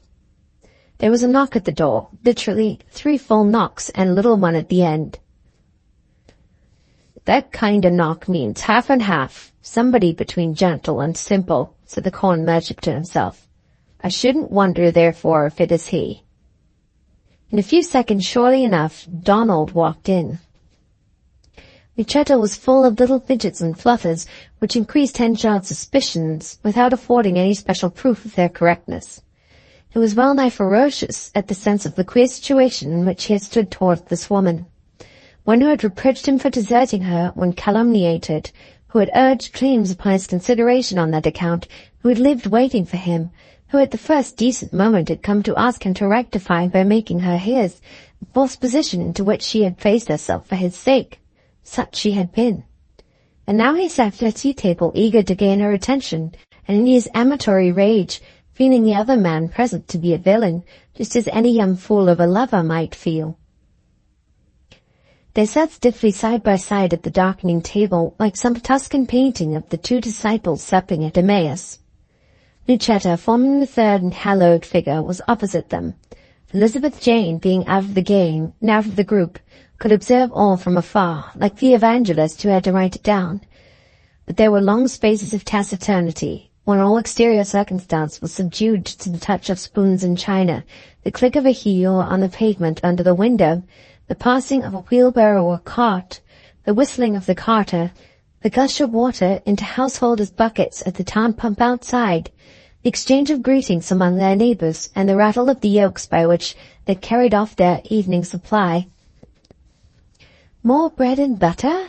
Said Lucetta to Henchard and Farfrae equally, holding out between them a plate full of long slices. Henchard took a slice by one end, and Donald by the other, each feeling certain he was the man meant. Neither let go, and the slice came in 2. Oh, I am so sorry, cried Lucetta with a nervous titter. Farfrae tried to laugh. He was too much in love to see the incident in any but a tragic light. How ridiculous of all 3 of them, said Elizabeth to herself. Henchard left the house with a ton of conjecture, though without a grain of proof, that the counter-attraction was Farfrae, and therefore he would not make up his mind. Yet to Elizabeth Jane it was plain as the town pump that Donald and Lucetta were incipient lovers. More than once, in spite of her care, Lucetta had been unable to restrain her glance from flitting across into Farfrae's eyes like a bird to its nest. But Henchard was constructed upon too large a scale to discern such minutiae as these by an evening light, which to him were as the notes of an insect that lie above the compass of the human ear. But he was disturbed, and the sense of occult rivalry and suitorship was so much superadded to the palpable rivalry of their business lives, that the coarse materiality of that rivalry it added an inflaming soul. Though thus vitalized antagonism took the form of action by Henchard sending for Jopp, the manager originally displaced by Farfrae's arrival. Henchard had frequently met this man about the streets, observed that his clothing spoke of neediness, heard that he lived in Mixon Lane, a back slum of the town, the piece alert of Casterbridge domiciliation, itself almost a proof that the man had reached the stage when he would not stick at trifles. Jopp came after dark by the gates of the store-yard and felt his way through the hay and straw to the office where Henchard sat in solitude awaiting him. I am again out of a foreman, said the corn factor. Are you in a place? Not so much as a beggar's, sir. How much do you ask? Jopp named his price, which was very moderate. When can you come? At this hour and moment, sir, said Jopp, who, standing hands-pocketed at the street corner till the sun had faded the shoulders of his coat to scarecrow green, had regularly watched Henchard in the marketplace, measured him, and learned him, by virtue of the power which the still man has in its stillness, of knowing the busy one better than he knows himself. Job, too, had had a convenient experience. He was the only one in Casterbridge beside Henchard and the close-lipped Elizabeth, who knew that Lucetta came truly from Jersey, and but proximately from Bath. I know Jersey too, sir, he said. Was living there when you used to do business that way. Oh, yes, I've often seen ye there. Indeed. Very good, then the thing is settled. Testimonials you showed me when you first tried for it are sufficient. That characters deteriorate in time of need possibly did not occur to Henchard. Job said, "Thank you," and stood more firmly on the consciousness that at last he officially belonged to that spot. "Now," said Henchard, digging his strong eyes into Job's face, "one thing is necessary to me. As the biggest corn and hay dealer in these parts, the Scotchman, who's taking the town trade so bold into his hands, must be cut out. Do you hear? We can't live side by side, that's clear and certain." "I've seen it all," said Job. "By fair competition I mean, of course," Henchard continued. "But as hard, keen, and unflinching as fair, rather more so. By such a desperate bid against him for the farmer's custom as will grind him into the ground, starve him out. I've capital, mind ye, and I can do it." "I'm all that way of thinking," said the new foreman. Job's dislike of Fafhree as the man who had once usurped his place, while it made him a willing tool, made him at the same time commercially as unsafe a colleague as Henchard could have chosen. "I sometimes think," he added, "he must have some glass that he sees next year in. He has such a knack of making everything bring him fortune. He's deep beyond all honest men's discerning, but we must make him shallower. We'll undersell him and overbuy him, and so snuff him out." They then entered into specific details of the process by which this would be accomplished, and parted at a late hour. Elizabeth Jane heard by accident that Job had been engaged by his stepfather. She was so fully convinced that he was not the right man for the place that, at the risk of making Henchard angry, she expressed her apprehension to him when they met. But it was done to no purpose. Henchard shut up her argument with sharp rebuff.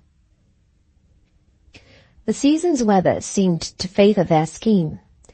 The time was in the years immediately before foreign competition had revolutionized the trade in grain. While still, as from the earliest ages, wheat quotations from month to month depended entirely upon the home harvest. A bad harvest, or the prospective one, would double the price of corn in a few weeks, and the promise of a good yield would lower it as rapidly. Prices were like the roads of the period, steep and gradient, reflecting in their phases the local conditions without engineering, levelings, or averages. The farmer's income was ruled by the wheat crop within his own horizon, and the wheat crop by the weather. Thus in person he became a sort of flesh barometer, with feelers always directed to the sky and wind around him. The local atmosphere was everything to him. The atmospheres of other countries a matter of indifference. The people, too, who were not farmers, the rural multitude, saw in the god of the weather a more important personage than they do now.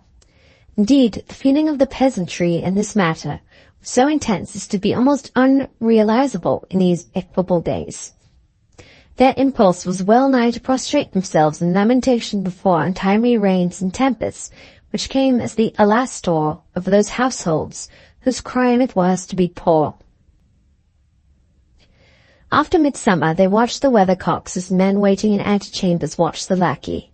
Sun elated them. Quiet rain sobered them. Weeks of watery tempest stupefied them. That aspect of the sky which they now regard as disagreeable, they then beheld as maleficent. It was June, and the weather was very unfavourable. Casterbridge, being as it were the bellboard on which all the adjacent hamlets and village sounded their notes, was decidedly dull. Instead of new articles in the shop windows, those had been rejected in the foregoing summer were brought out again. Superseded reap hooks, badly shaped rakes, sharp-worn leggings, and time-stiffened water-tights reappeared, furbished up as near to new as possible. Henchard, backed by Job, read a disastrous garnering, and resolved to base his strategy against Fafhree upon that reading. But before acting he wished, what so many have wished, that he could know for certain what was at present only strong probability. He was superstitious, as such headstrong natures often are, and he nourished in his mind an idea bearing on the matter, an idea he shrank from disclosing even to Jup. In a lonely hamlet a few miles from the town, so lonely that what are called lonely villages were teeming by comparison, there lived a man of curious repute as a forecaster or weather prophet. The way to his house was crooked and miry, even difficult in the present unpropitious season. One evening, when it was raining so heavily that ivy and laurel resounded like distant musketry, an outdoor man could be excused for shouting himself to his ears and eyes. Such a shrouded figure on foot might have been perceived travelling in the direction of the hazel copse which dripped over the prophet's cot. The turnpike road became a lane, the lane a cart track, the cart track a bridle path, the bridle path a footway, the footway overgrown. The solitary walker slipped here and there and stumbled over the natural springes formed by the brambles, till at length he reached the house, which, with its garden, was surrounded with a high, dense hedge. The cottage, comparatively a large one, had been built of mud by the occupier's own hands and thatched also by himself. Here he had always lived, and here it was assumed he would die. He existed on unseen supplies, for it was an anomalous thing that while there was hardly a soul in the neighborhood but affected to laugh at this man's assertions, uttering the formula, "There's nothing in 'em," with full assurance on the surface of their faces, very few of them were unbelievers in their secret hearts. Whenever they consulted him, they did it for a fancy. When they paid him, they said, "Just a trifle for Christmas," or Candlemas, as the case might be. He would have preferred more honesty in his clients, and less sham ridicule, but fundamental belief consoled him for superficial irony. As stated, he was enabled to live. People supported him with their backs turned. He was sometimes astonished that men could profess so little and believe so much at his house, when at church they professed so much and believed so little. Behind his back he was called Wido, on account of his reputation. To his face, Mr. Fall. The hedge of his garden formed an arch over the entrance, and the door was inserted as in a wall. Outside the door the tall traveller stopped, bandaged his face with a handkerchief, as if he were suffering from toothache, and went up the path. The window shutters were not closed, and he could see the prophet within preparing his supper.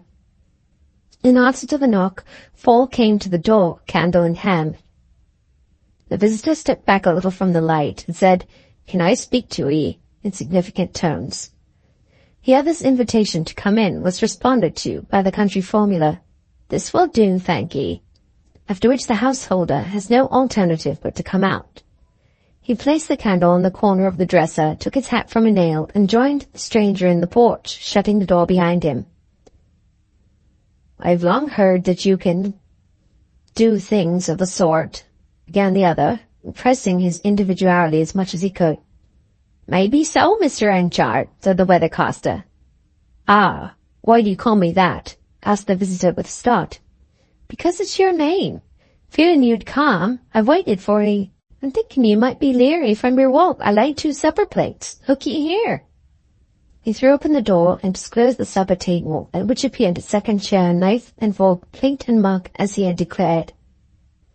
Henchard felt like Saul in his reception by Samuel, and remained in silence for a few moments, then throwing off the disguise of frigidity which he had hitherto preserved, he said, "That I had not come in vain. Now, for instance, can you charm away warts?" "Without trouble." "Cure the evil?" "That I've done, with consideration, if they will wear the toad bag by night as well as by day." "Forecast the weather?" "With labour in time." "Then take this," said Henchard. "'Tis a crown piece. Now what is the harvest fortnight to be? When can I know?" "I've worked it out already, and you can know at once." The fact was that 5 farmers had already been there on the same errand from different parts of the country. by the sun, moon, and stars, by the clouds, the winds, the trees and grass, the candle flame and swallows, the smell of the herbs, likewise by the cat's eyes, the ravens, the leeches, the spiders, and the dung mixin. The last fortnight in August will be rain and tempest. You are not certain, of course. As one can be in a world where all's unsure. 'Twill be more like living in Revelations this autumn than in England. Should I sketch it out for you in a scheme? Oh, no, said Henchard. I don't altogether believe in forecasts. Come to second thoughts on such, but You don't? 'Tis quite understood, said Wido, without a sound of scorn. You've given me a crown because you've won too many. But won't you join me at supper now 'tis white in and all? Henchard would gladly have joined, for the savour of the stew had floated from the cottage into the porch with such appetizing distinctness that the meat, the onions, and the pepper and the herbs could be severally recognized by his nose. But as sitting down to hobnob there would have seemed to mark him too implicitly as the weather-caster's apostle, he declined and went his way. The next Saturday Henchard bought grain to such an enormous extent that there was quite a talk about his purchases among his neighbours, the lawyer, the wine merchant, and the doctor. Also on the next and on all available days. When his granaries were full to choking, all the weathercocks of Casterbridge creaked and set their faces in another direction, as if tired of the southwest. The weather changed. The sunlight, which had been like tin for weeks, assumed the hues of topaz. The temperament of the welkin passed from the phlegmatic to the sanguine. An excellent harvest was almost a certainty, and as a consequence, prices rushed down. All these transformations, lovely to the outsider, to the wrong-headed corn dealer, were terrible. He was reminded of what he had well known before, that a man might gamble upon the square green areas of fields as readily as upon those of a card-room. Henchard had backed bad weather, and apparently lost. He had mistaken the turn of the flood for the turn of the ebb. His dealings had been so extensive that settlement could not long be postponed, and to settle he was obliged to sell off corn that he had bought only a few weeks before at figures higher by many shillings a quarter. Much of the corn he had never seen. It had not even been moved from the ricks in which it lay stacked miles away. Thus he lost heavily. In the blaze of an early August day he met Farfrey in the market-place. Farfrey knew of his dealings, though he did not guess their intended bearing on himself, and commiserated him. But since their exchange of words in the South Walk they had been on stiffly speaking terms. Henchard for the moment appeared to resent the sympathy, but he suddenly took a careless turn. "Oh, no, nothing serious, man," he cried with fierce gaiety. "These things always happen, don't they? I know it has been said that figures have touched me tight lately, but is that anything rare? The case is not so bad as folk make out, perhaps. And Danny, a man might be a fool to mind the common hazards of trade." But he had to enter the Casterbridge Bank that day, for reasons which had never before sent him there, and to sit a long time in the partner's room with a constrained bearing. It was rumoured soon after that much real property as well as vast stores of produce, which had stood in Henchard's name in the town and neighbourhood, was actually the possession of his bankers. Coming down the steps of the bank he encountered Jopp. Gloomy transactions just completed within had added fever to the original sting of Farfrey's sympathy that morning, which Henchard fancied might be satire disguised, so that Jopp met with anything but a bland reception. The latter was in the act of taking off his hat to wipe his forehead and saying, "Fine hot day," to an acquaintance.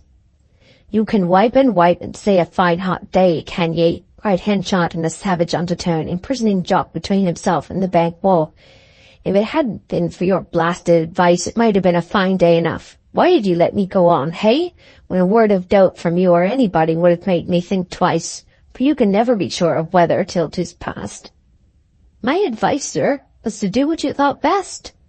"A useful fellow, and the sooner you help somebody else in that way, the better." Henchard continued his address to Jopp in similar terms, till it ended in Jopp's dismissal there and then, Henchard turning upon his heel and leaving him. "You shall be sorry for this, sir.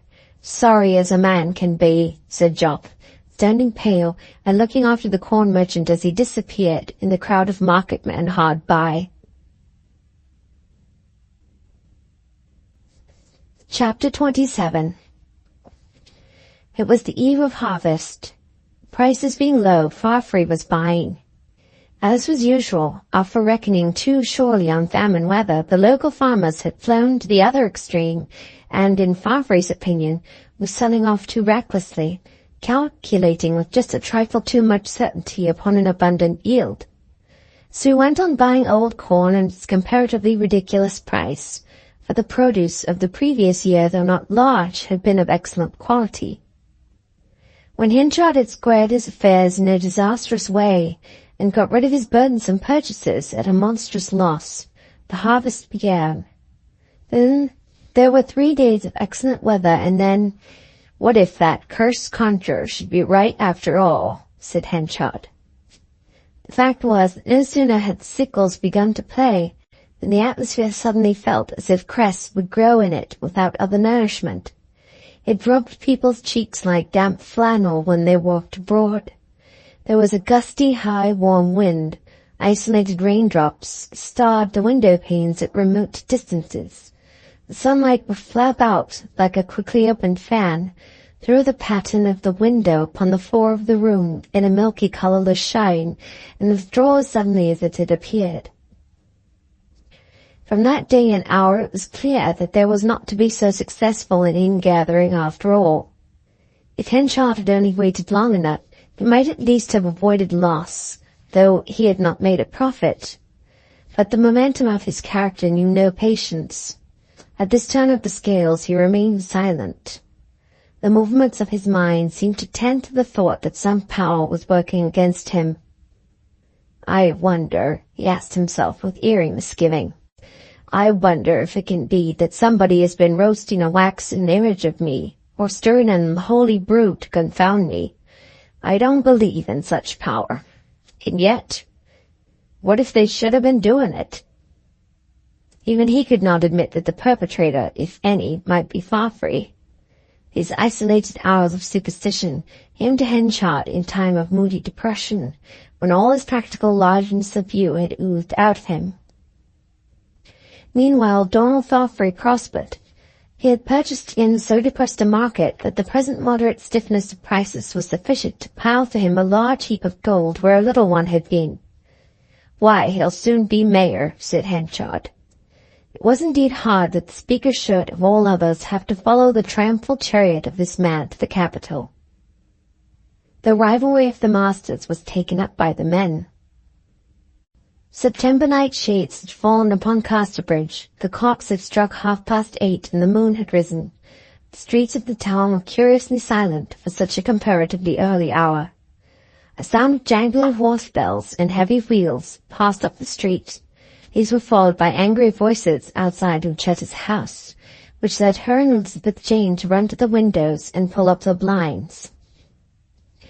The neighbouring market house and town hall abutted against its next neighbour, the church, except in a lower story, where an arched thoroughfare gave admittance to a large square called Bull's Stake. A stone post rose in the midst, to which the oxen had formerly been tied for baiting with dogs, to make them tender before they were killed in the adjoining shambles. In a corner stood the stocks. The thoroughfare leading to this spot was now blocked by 2 4-horse wagons and horses, one laden with hay trusses, the leaders having already passed each other, and become entangled head to tail. The passage of the vehicles might have been practicable if empty, but built up with hay to the bedroom windows as one was, it was impossible. "You must have done it a purpose," said Farfree's wagoner. "You can hear my horse's bells half a mile such a night as this." "If ye'd been minding your business instead of swaling along in such a gawkhammer way, you would have zeed me," retorted the wroth representative of Henchard. However, according to the strict rule of the road, it appeared that Henchard's man was most in the wrong. He therefore attempted to back into the high street. In doing this, the near hind wheel rose against the churchyard wall, and the whole mountainous load went over, 2 of the 4 wheels rising in the air and the legs of the fill horse. Instead of considering how to gather up the load, the 2 men closed in a fight with their fists. Before the first round was quite over, Henchard came up on the spot, somebody having run for him. Henchard sent the two men staggering in contrary directions by collaring one with each hand, turned to the horse that was down, and extricated him after some trouble. He then inquired into the circumstances, and seeing the state of his wagon and its load, he began hotly rating Farfrae's man. Lucetta and Elizabeth Jane had by this time run down to the street corner, whence they watched the bright heap of new hay lying in the moon's rays, and paused and repassed by the forms of Henchard and the wagoners. The women had witnessed what nobody else had seen, the origin of the mishap, and Lucetta spoke. "I saw it all, Mr. Henchard," she cried, "and your man was most in the wrong." Henchard paused in his harangue and turned. "Oh, I didn't notice you, Miss Templeman," said he. "My man in the wrong? Ah, to be sure. But I beg your pardon notwithstanding. The other's is an empty wagon, and he must have been most to blame for coming on." "No, I saw it too," said Elizabeth Jane, "and I can assure you we couldn't help it." "You can't trust their senses," murmured Henchard's man. "Why not?" asked Henchard sharply. "Why, you see, sir, all the women side with Farfrae, being a damned young dand, of the sort that he is, one that creeps into a maid's heart like a Gideon worm into a sheep's brain, making crooked seem straight to their eyes. But do you know who that lady is you talk about in such a fashion? You know I pay my attentions to her, and have for some time. Just be careful." "Not I know nothing, sir, outside 8 shillings a week." "And that Mr. Farfrae is well aware of it. He's sharp in trade, but he wouldn't do anything so underhand as what you hint at." Whether because Lucetta heard this low dialogue or not, a white figure disappeared from the doorway inward, and the door was shut before Henchard could reach it to converse with her further. This disappointed him, for he had been sufficiently disturbed by what the man had said to wish to speak to her more closely. While pausing, the old constable came up. "Just see that nobody drives against that hay and wagon tonight, Stubbard," said the corn merchant. "You must bide till the morning, for all hands are in the fields still, and if any coach or road wagon wants to come along, tell 'em they must go round by the back street and be hanged to 'em. Any case tomorrow up in Hall?" "Yes, sir. 1 in number, sir." "Oh, what's that?" "An old flagrant female, sir, swearing and committing a nuisance in a horrible profane manner against the church wall, sir, as if 'twere no more than a pot-house. That's all, sir." "Oh, the mayor's out of town, isn't he?" "He is, sir." "Very well, then I'll be there. Don't forget to keep an eye on that hay. Good night, T." During those moments, Henchard had determined to follow up Lucetta notwithstanding her elusiveness, and he knocked for admission. The answer he received was an expression of Miss Templeman's sorrow at being unable to see him again that evening because she had an engagement to go out. Henchard walked away from the door to the opposite side of the street, and stood by his hay in a lonely reverie, the constable having strolled elsewhere and the horses being removed. Though the moon was not bright as yet, there were no lamps lighted, and he entered the shadow of one of the projecting jambs, which formed the thoroughfare to Bull Stake. Here he watched Lucetta's door. Candlelights were flitting in and out of her bedroom, and it was obvious that she was dressing for an appointment, whatever the nature of that might be at such an hour. The lights disappeared, the clock struck 9, and almost at the moment, Farfrae came round the opposite corner and knocked. That she had been waiting just inside for him was certain, for she instantly opened the door herself. They went together by the way of a back lane westward, avoiding the front street. Guessing where they were going, he determined to follow. The harvest had been so delayed by the capricious weather that whenever a fine day occurred, all sinews were strained to save what could be saved the damaged crops. On account of the rapid shortening of the days, the harvesters worked by moonlight. Hence tonight the wheat fields, abutting on the 2 sides of the square formed by Casterbridge town, were animated by the gathering hands. Their shouts and laughter had reached Henchard at the market-house while he stood there waiting, and he had little doubt from the turn which Farfrae and Lucetta had taken that they were bound for the spot. Nearly the whole town had gone into the fields.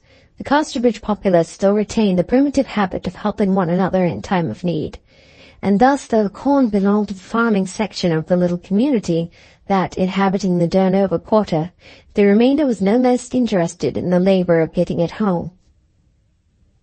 Reaching the top of the lane, Henchard crossed the shaded avenue on the wharves, slid down the green rampart, and stood amongst the stubble. The stitches, or shocks, rose like tents about the yellow expanse, those in the distance becoming lost in the moonlit hazes. He had entered at a point removed from the scene of immediate operations, but 2 others had entered at that place, and he could see them winding among the shocks. They were paying no regard to the direction of their walk, whose vague serpentining soon began to bear down towards Henchard. A meeting promised to be awkward, and he therefore stepped into the hollow of the nearest shock and sat down. "You have my leave," Lucetta was saying gaily. "Speak what you like." "Well then," replied Farfree, with the unmistakable inflection of the lover pure which Henchard had never heard in full resonance on his lips before, "you are sure to be much sought after for your position, wealth, talents, and beauty. But will you resist the temptation to be one of those ladies with lots of admirers? Aye, and to be content to have only a homely one?"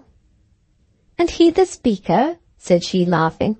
"Very well, sir. What next?" "Ah, I'm afraid that what I will feel will make me forget my manners." "Then I hope you'll never have any if you left them only for that cause." After some broken words, which Henchard lost, she added, "Are you sure you won't be jealous?" Farfree seemed to assure her that he would not by taking her hand. "You are convinced, Donald, that I love nobody else," she presently said, "but I should wish to have my own way in some things." "In everything?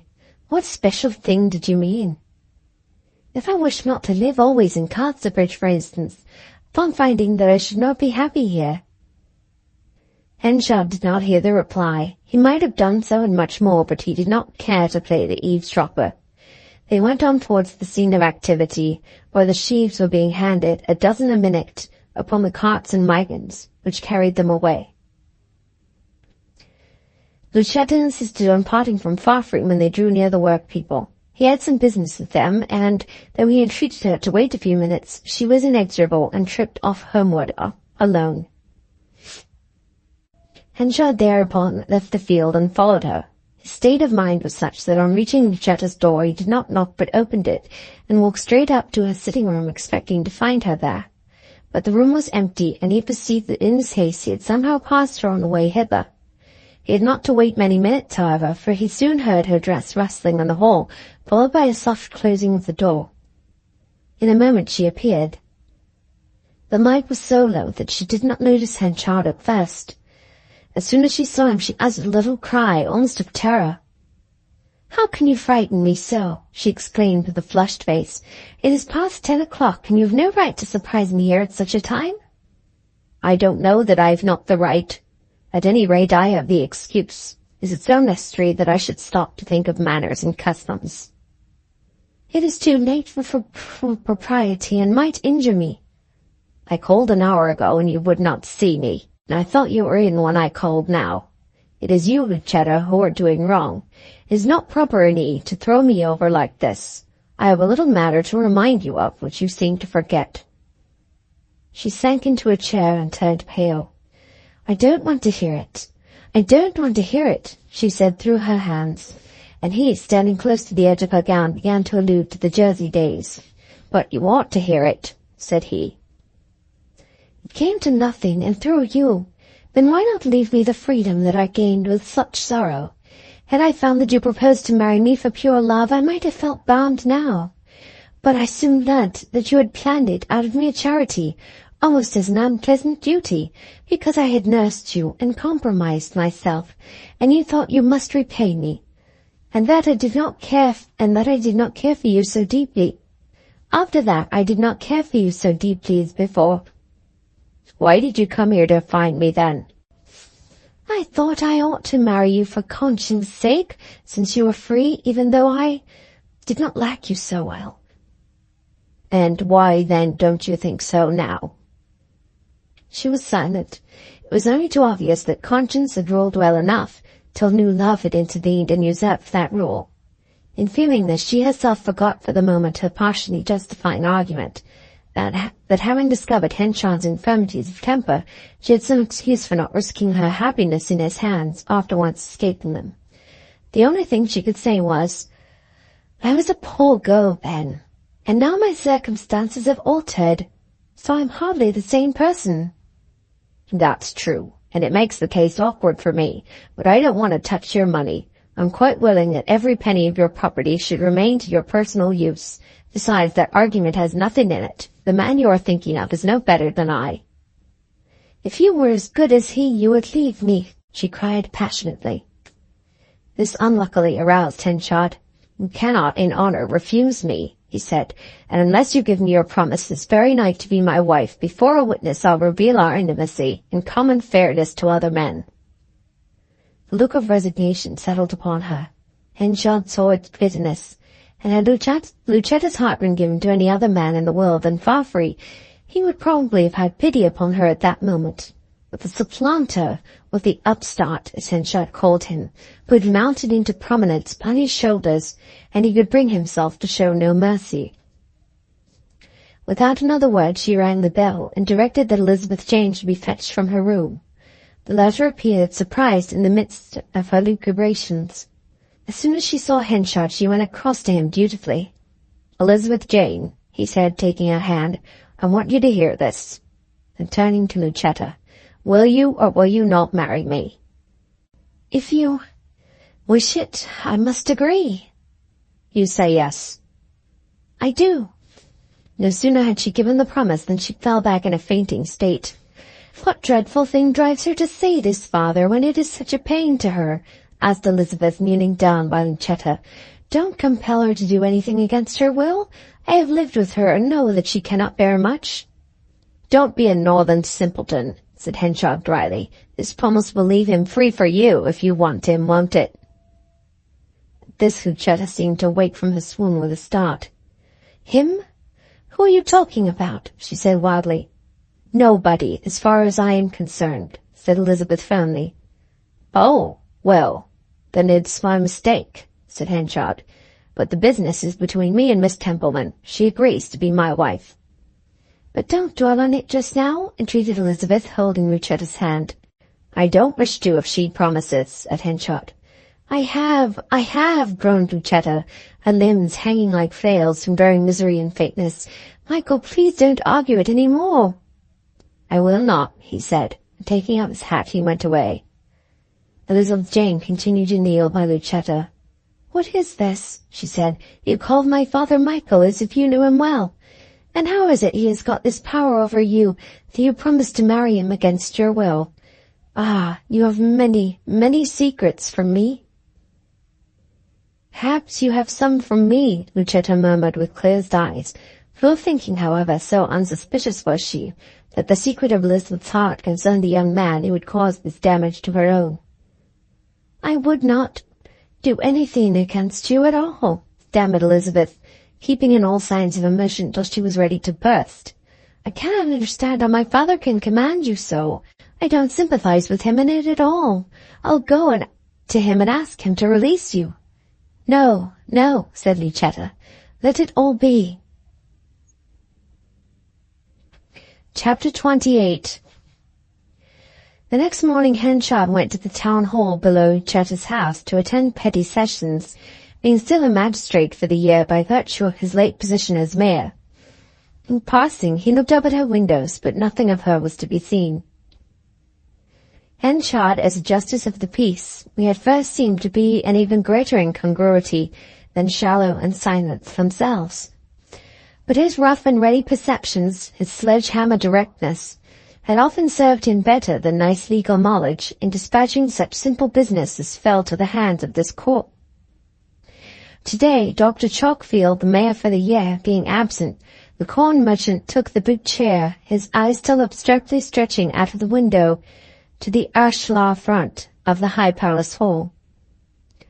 There was only one case only, and the offender stood before him. She was an old woman of muffled countenance, attired in a shawl of that nameless tertiary hue which comes, but cannot be made, a hue neither tawny, russet, hazel, nor ash, a sticky black bonnet that seemed to have been worn in the country of the psalmists, where the clouds dropped fatness, and an apron that had been white in time so comparatively recent as though to contrast visibly with the rest of her clothes. The steeped aspect of the woman as a whole showed her to be no native of the countryside, or even of a country town. She looked cursorily at Henchard and the second magistrate, and Henchard looked at her with a momentary pause as if she had reminded him indistinctly of somebody or something which passed from his mind as quickly as it had come. "Well, and what has she been doing?" he said, looking down at the charge sheet. "She is charged, sir, with the offence of disorderly female and nuisance," whispered Stubbard. Where did she do that?" said the other magistrate. "By the church, sir, of all the horrible places in the world. I caught her in the act, your worship." "Stand back, then," said Henchard, "and let's hear what you've got to say." Stubbard was sworn. The magistrate's clerk dipped his pen, Henchard being no note-taker himself, and the constable began. "Hearing a illegal noise, I went down the street at 25 minutes past 11 p.m. on the night of the 5th instinct, Anno Domini, when I had—" "Don't go on so fast, Stubbard," said the clerk. Constable waited, with his eyes on the clerk's pen, till the latter stopped scratching and said, "Yes." Stubbard continued, "When I proceeded to the spot, I saw a defendant at another spot, namely the gutter." He paused, watching the point of the clerk's pen again. "Gutter, yes, Stubbard. Spot measuring 12 feet 9 inches or thereabouts from where I—" Still careful not to outrun the clerk's penmanship, Stubbard pulled up again. For having got his evidence by heart, it was immaterial to him whereabouts he broke off. "I object to that," spoke up the old woman. "Spot measuring 12 feet 9 or thereabouts from where I is not sound testimony." The magistrates consulted, and the second one said that the bench was of opinion that 12 feet 9 inches from a man on his oath was admissible. Stubbard, with a suppressed gaze of victorious rectitude at the old woman, continued, "Was standing myself. She was wambling about, quite dangerous to the thoroughfare, and when I approached to draw near, she committed a nuisance and insulted me." "Insulted me? Yes, what did she say?" "She said, 'Put away that lantern,' she says." "Yes." "She says, 'Dost hear, old turmit head? Put away that lantern. I have floored fellows a sight finer looking than a fool like thee, you son of a b. D me if I ain't,' she says." "I object to that conversation," interposed the old woman. "I was not capable enough to hear what I said, and what is said out of my hearing is not evidence." There was another stoppage for consultation, a book was referred to, and finally Stubbard was allowed to go on again. The truth was that the old woman had appeared in court so many more times than the magistrate themselves that they were obliged to keep a sharp lookout upon their procedure. However, when Stubbard had rambled on a little further, Henchard broke out impatiently, "Come, we don't want to hear any more of them cussed D's and B's. Say the words out like a man, and don't be so modest, Stubbard, or else leave it alone." Turning to the woman, "Now then, have you any questions to ask him or anything to say?" "Yes," she replied with a twinkle in her eye, and the clerk dipped his pen. 20 years ago, or thereabouts, I was selling infirmity in a tent at Weydon Fair." 20 years ago? Well, that's beginning at the beginning. Suppose you go back to the creation," said the clerk, not without satire. But Henchard stared, and quite forgot what was evidence and what was not. "A man and a woman with a little child came into my tent," the woman continued. "They sat down and had a basin apiece. Ah, Lord, my life, I was of a more respectable station in the world than I am now, being a land smuggler in a large way of business, and I used to sell my infirmity with rum for them who asked for it. I did it for the man, and then he had more and more, till last he quarrelled with his wife and offered to sell her to the highest bidder. A sailor came in and bid 5 guineas and paid the money and led her away. And the man who sold his wife in that fashion is the man sitting there in the great big chair." Speaking concluded by nodding her head at Henchard and folding her arms. Everybody looked at Henchard. His face seemed strange, and in tint as if it had been pounded over with ashes. "We don't want to hear your life and adventures," said the second magistrate sharply, filling the pause which followed. "You've been asked if you've anything to say bearing on the case." "That bears on the case. It proves that he's no better than I, and has no right to sit there in judgment upon me."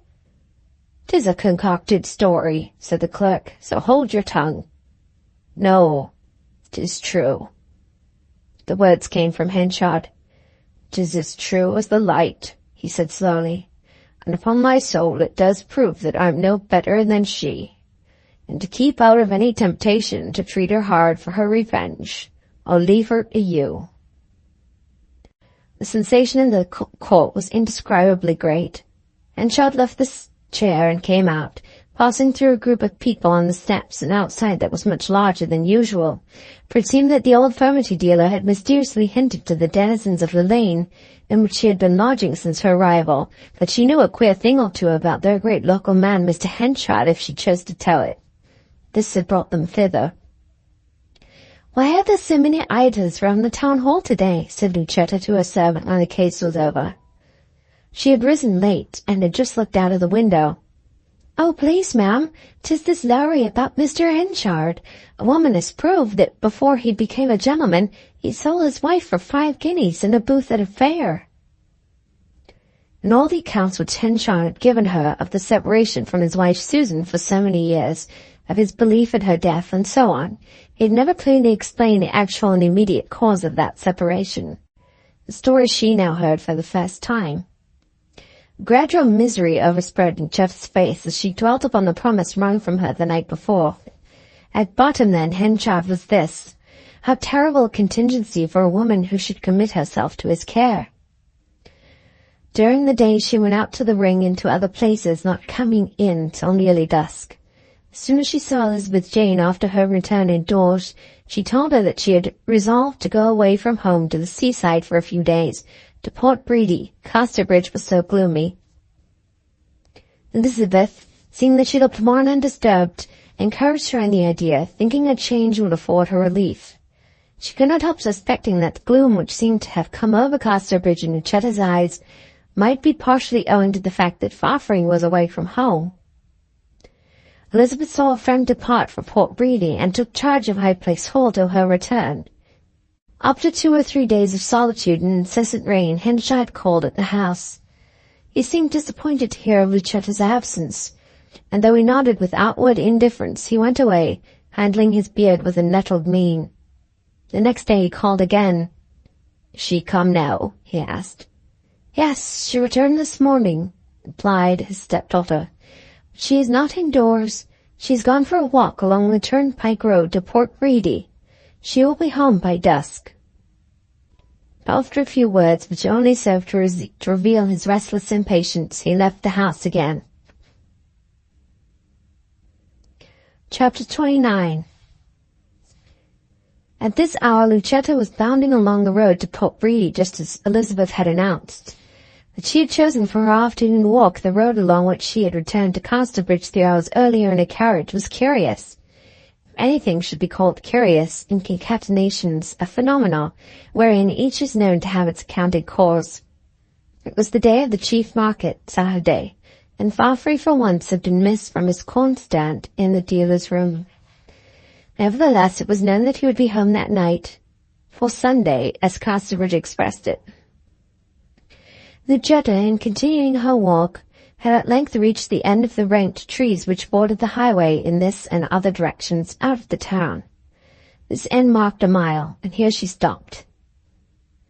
The spot was a vale between 2 gentle acclivities, and the road, still adhering to its Roman foundation, stretched onward straight as a surveyor's line, till lost to sight on the most distant ridge. There was neither hedge nor tree in the prospect now. The road clinged to the doubly expanse of pondland, like a stripe to an undulating garment. Near her was a barn, the single building of any kind within her horizon. She strained her eyes upon the lessening road, but nothing appeared thereon, not so much as a speck. She sighed one word, "Donald," and turned her face to the town for a retreat. Here the case was different. A single figure was approaching her, Elizabeth Jane's. Lucetta, in spite of her loneliness, seemed a little vexed. Elizabeth's face, as soon as she recognized her friend, shaped itself into affectionate lines, while yet beyond speaking distance. "I suddenly thought I would come and meet you," she said, smiling. Lucetta's reply was taken from her lips by an unexpected diversion. A by-road on her right hand descended from the fields into the highway at the point where she stood, and down the track a bull was rambling uncertainly towards her and Elizabeth, who, facing the other way, did not observe him. In the latter quarter of each year, cattle were at once the mainstay and the terror of families about Casterbridge and its neighborhood, where breeding was carried on with Abrahamic success. The head of stock driven into and out of the town at this season to be sold by the local auctioneer was very large, and all these horned beasts in traveling to and fro sent women and children to shelter as nothing else could do. In the main the animals would have walked along quietly enough, but the Casterbridge tradition was that to drive stock it was indispensable that hideous cries coupled with Yahoo antics and gestures should be used. Large sticks flourished, stray dogs called in, and in general anything done that was likely to infuriate the viciously disposed and terrify the mild. Nothing was commoner than for a householder, when going out of his parlour, to find his whole passage full of little children, nursemaids, aged women, or a ladies' school, who apologized for their presence by saying, "A bull passing down the street from the sale." Lucetta and Elizabeth regarded the animal in doubt, he meanwhile drawing vaguely toward them. It was a large specimen of the breed, in colour rich dun, though disfigured at present by splotches of mud about his seamy sides. His horns were thick and tipped with brass, his two nostrils like the Thames tunnel as seen in the perspective toys of yore. Between them, through the gristle of his nose, was a stout copper ring, welded on and irremovable as Girth's collar of brass. To the ring was attached an ash staff about a yard long, which the bull, with the motion of his head, flung about like a flail. It was not till they observed this dangling stick that the young women were really alarmed, for it revealed to them the bull was an old one, too savage to be driven, which had in some way escaped, the staff being the means by which the drover controlled him and kept his horns at arm's length. They looked round for some shelter or hiding place, and thought of the barn hard by, as long as they kept their eyes on the bull. But he had As long as they had kept their eyes on the bull, he had shown some deference in his manner of approach. But no sooner did they turn their backs to seek the barn than he tossed his head and decided to thoroughly terrify them. This caused the two helpless girls to run wildly, whereupon the bull advanced in a deliberate charge. The barn stood behind a green slimy pond, and it was closed, save as to one of the usual pair of doors facing them, which had been propped open by a hurdle stake, and for this opening they made. The interior had been cleared by a recent bout of threshing, except at one end, where there was a stack of dry clover. Elizabeth Jane took in the situation. "We must climb up there," she said. But before they had even approached it, they heard the bull scampering through the pond without, and in a second he dashed into the barn, knocking down the hurdle stake in passing. The heavy door slammed behind him, and all three were imprisoned in the barn together. The mistaken creature saw them and stalked towards the end of the barn to which they had fled. The girls doubled so adroitly that their pursuer was against the wall, when the fugitives were already halfway to the other end. By the time that his length would allow him to turn and follow them thither, they had crossed over. Thus the pursuit went on, the hot air from his nostrils blowing over them like a sirocco, and not a moment being attainable by Elizabeth or Lucetta in which to open the door. What might have happened had the situation continued cannot be said, but in a few moments a rattling of the door distracted their adversary's attention, and a man appeared. He ran forward towards the leading staff, seized it, and wrenched the animal's head as if he would snap it off. The wrench was in reality so violent that the thick neck seemed to have lost its stiffness and to become half paralyzed, whilst the nose dropped blood. The premeditated human contrivance of the nose ring was too cunning for impulsive brute force, and the creature flinched. The man was seen in the partial wound to be large-framed and unhesitating. He led the bull to the door, and the light revealed Henchard. He made the bowl fast without and re-entered to the succour of Lucetta, for he had not perceived Elizabeth, who had climbed onto the clover heap. Lucetta was hysterical, and Henchard took her in his arms and carried her to the door. "You have saved me," she cried as soon as she could speak. "I have returned your kindness," he responded tenderly. "You once saved me." "How comes it to be you? You?" she asked, not heeding his reply. "I came out here to look for you. I've been wanting to tell you something these 2 or 3 days, but you have been away and I could not. Perhaps you cannot talk now." "Oh, no. Where is Elizabeth?" "Here I am," cried the missing one cheerfully, and without waiting for the ladder to be placed, she slid down the face of the clover stack to the floor. Henchard supporting Lucetta on one side and Elizabeth Jane on the other, they went slowly along the rising road. They had reached the top and were descending again when Lucetta, now much recovered, recollected that she had dropped her muff in the barn. "I'll run back," said Elizabeth Jane. "I don't mind it at all, as I am not tired as you are." She thereupon hastened down again to the barn, the others pursuing their way. Elizabeth soon found the muff, such an article being by no means small at that time. Coming out, she paused to look for a moment at the bull, now rather to be pitied with his bleeding nose, having perhaps rather intended a practical joke than a murder. Henchard had secured him by jamming the staff into the hinge of the barn door and wedging it there with a stake. At length she turned to hasten onward after her contemplation, when she saw a green and black gig approaching from the contrary direction, the vehicle being driven by Farfree. His presence here seemed to explain Lucetta's walk that way. Donald saw her, drew up, and was hastily made acquainted with what had occurred. Elizabeth Jane mentioning how greatly Lucetta had been jeopardized, he exhibited an agitation different in kind no less than in intensity from any she had seen in him before.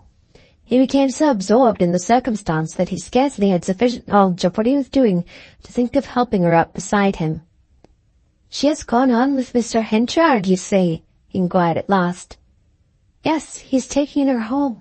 They're almost there by this time." "And you're sure she can get home?" Elizabeth Jane was quite sure. "Your stepfather saved her?" "Entirely." Farfree checked his horse's pace. She guessed why. He was thinking that it would not be best to intrude on the other two just now. Henchard had saved Lucetta, and to provoke a possible exhibition of her deeper affection for himself was as ungenerous as it was unwise. The immediate subject of their talk being exhausted, she felt more embarrassed at sitting thus beside her past lover, but soon the 2 figures of the others were visible at the entrance to the town. The face of the woman was frequently turned back, but Farfree did not whip on the horse.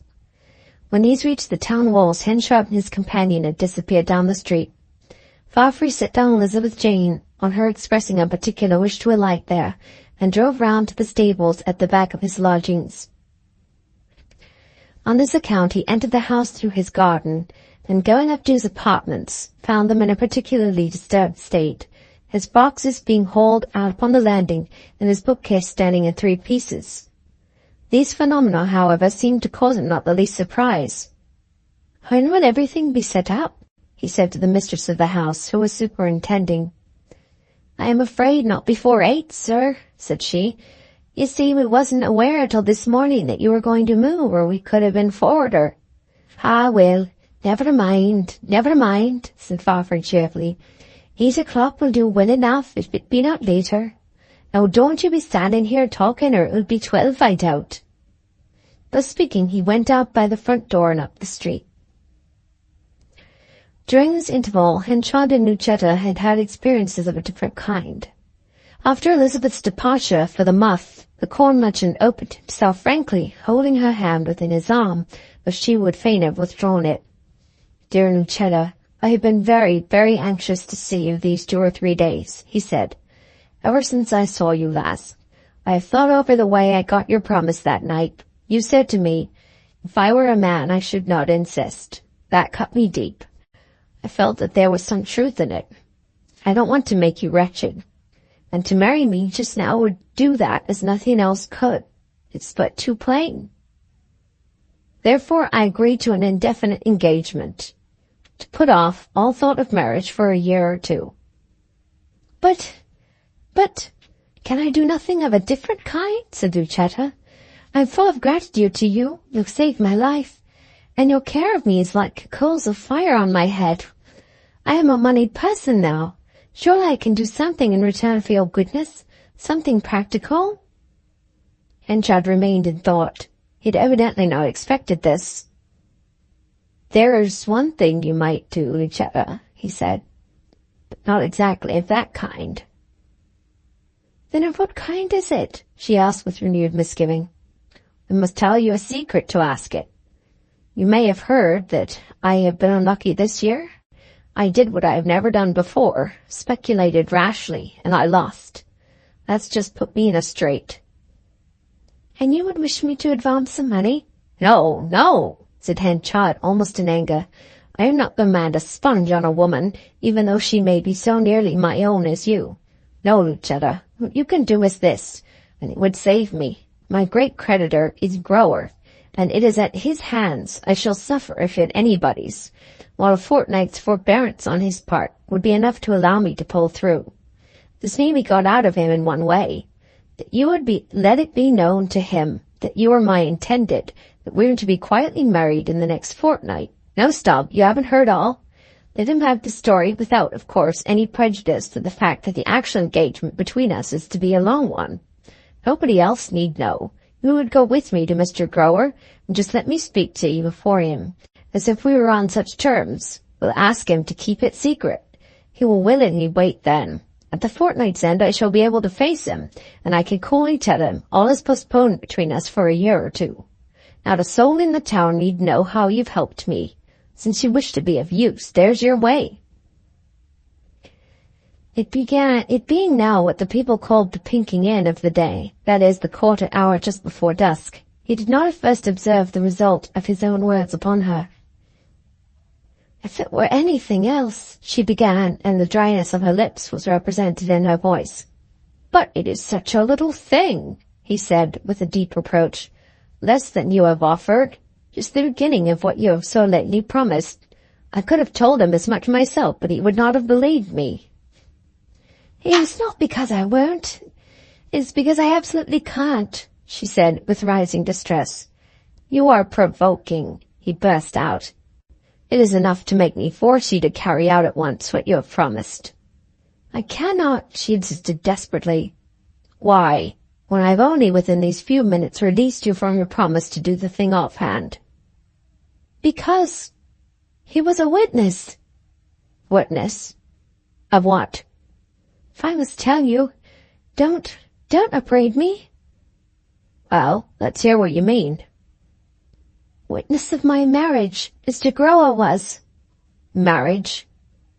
Yes, with Mr. Fawfrey. Oh, Michael, I am his wife. We were married this week at Port Breedy. There were reasons against our doing it here.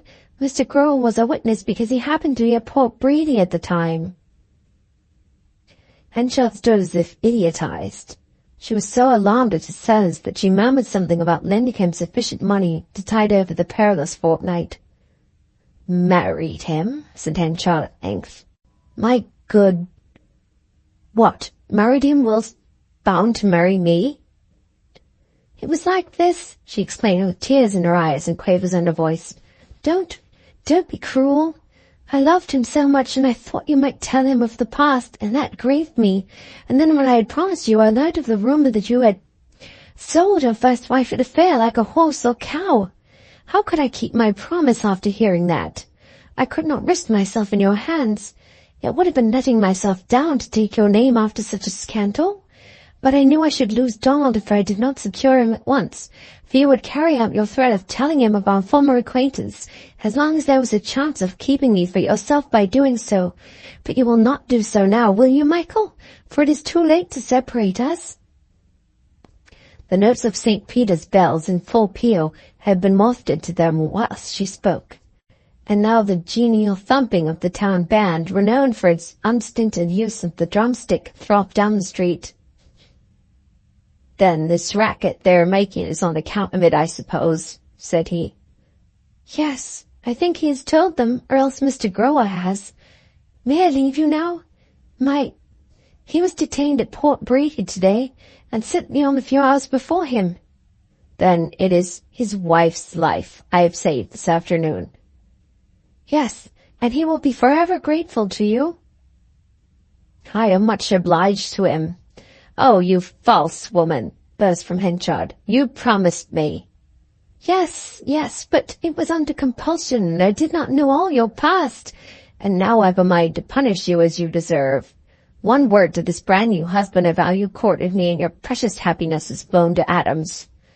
"Michael, pity me and be generous." "You don't deserve pity. You did, but you don't now." "I'll help you to pay off your debt." "A pensioner of Farfree's wife, not I. Don't stay with me longer, I shall say something worse. Go home." She disappeared under the trees of the South Walk as the band came round the corner, awaking the echoes of every stock and stone in celebration of her happiness. Lucetta took no heed, but ran over the back street and reached her own home unperceived. Chapter 30. Farfree's words to his landlady had referred to the removal of his boxes and other effects from his late lodgings to Lucetta's house. The work was not heavy, but it had been much hindered on account of the frequent pauses necessitated by exclamations of surprise at the event, of which the good woman had been briefly informed by letter a few hours earlier.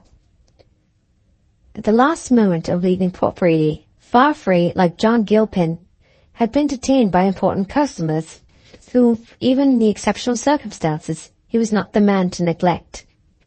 Moreover, there was a convenience in Lucetta arriving first at our house. Nobody there as yet knew what had happened, and she was best in a position to break the news to the inmates and give directions for her husband's accommodation. He had, therefore, sent on his 2 days' bride in a hired brougham, whilst he went across the country to a certain group of wheat and barley ricks a few miles off, telling her the hour at which he might be expected the same evening. This accounted for her trotting out to meet him after their separation of 4 hours. By a strenuous effort, after leaving Henchard, she calmed herself in readiness to receive Donald at High Place Hall when he came on from his lodgings. One supreme fact empowered her to this, the sense that, come what would, she had secured him. Half an hour after her arrival, he walked in, and she met him with a relieved gladness which a month's perilous absence could not have intensified. "There's one thing I have not done, and yet it is important," she said earnestly, when she had finished talking about the adventure with the bull. "That is, broken the news of our marriage to my dear Elizabeth Jane." "Ah, and you have not?" he said thoughtfully.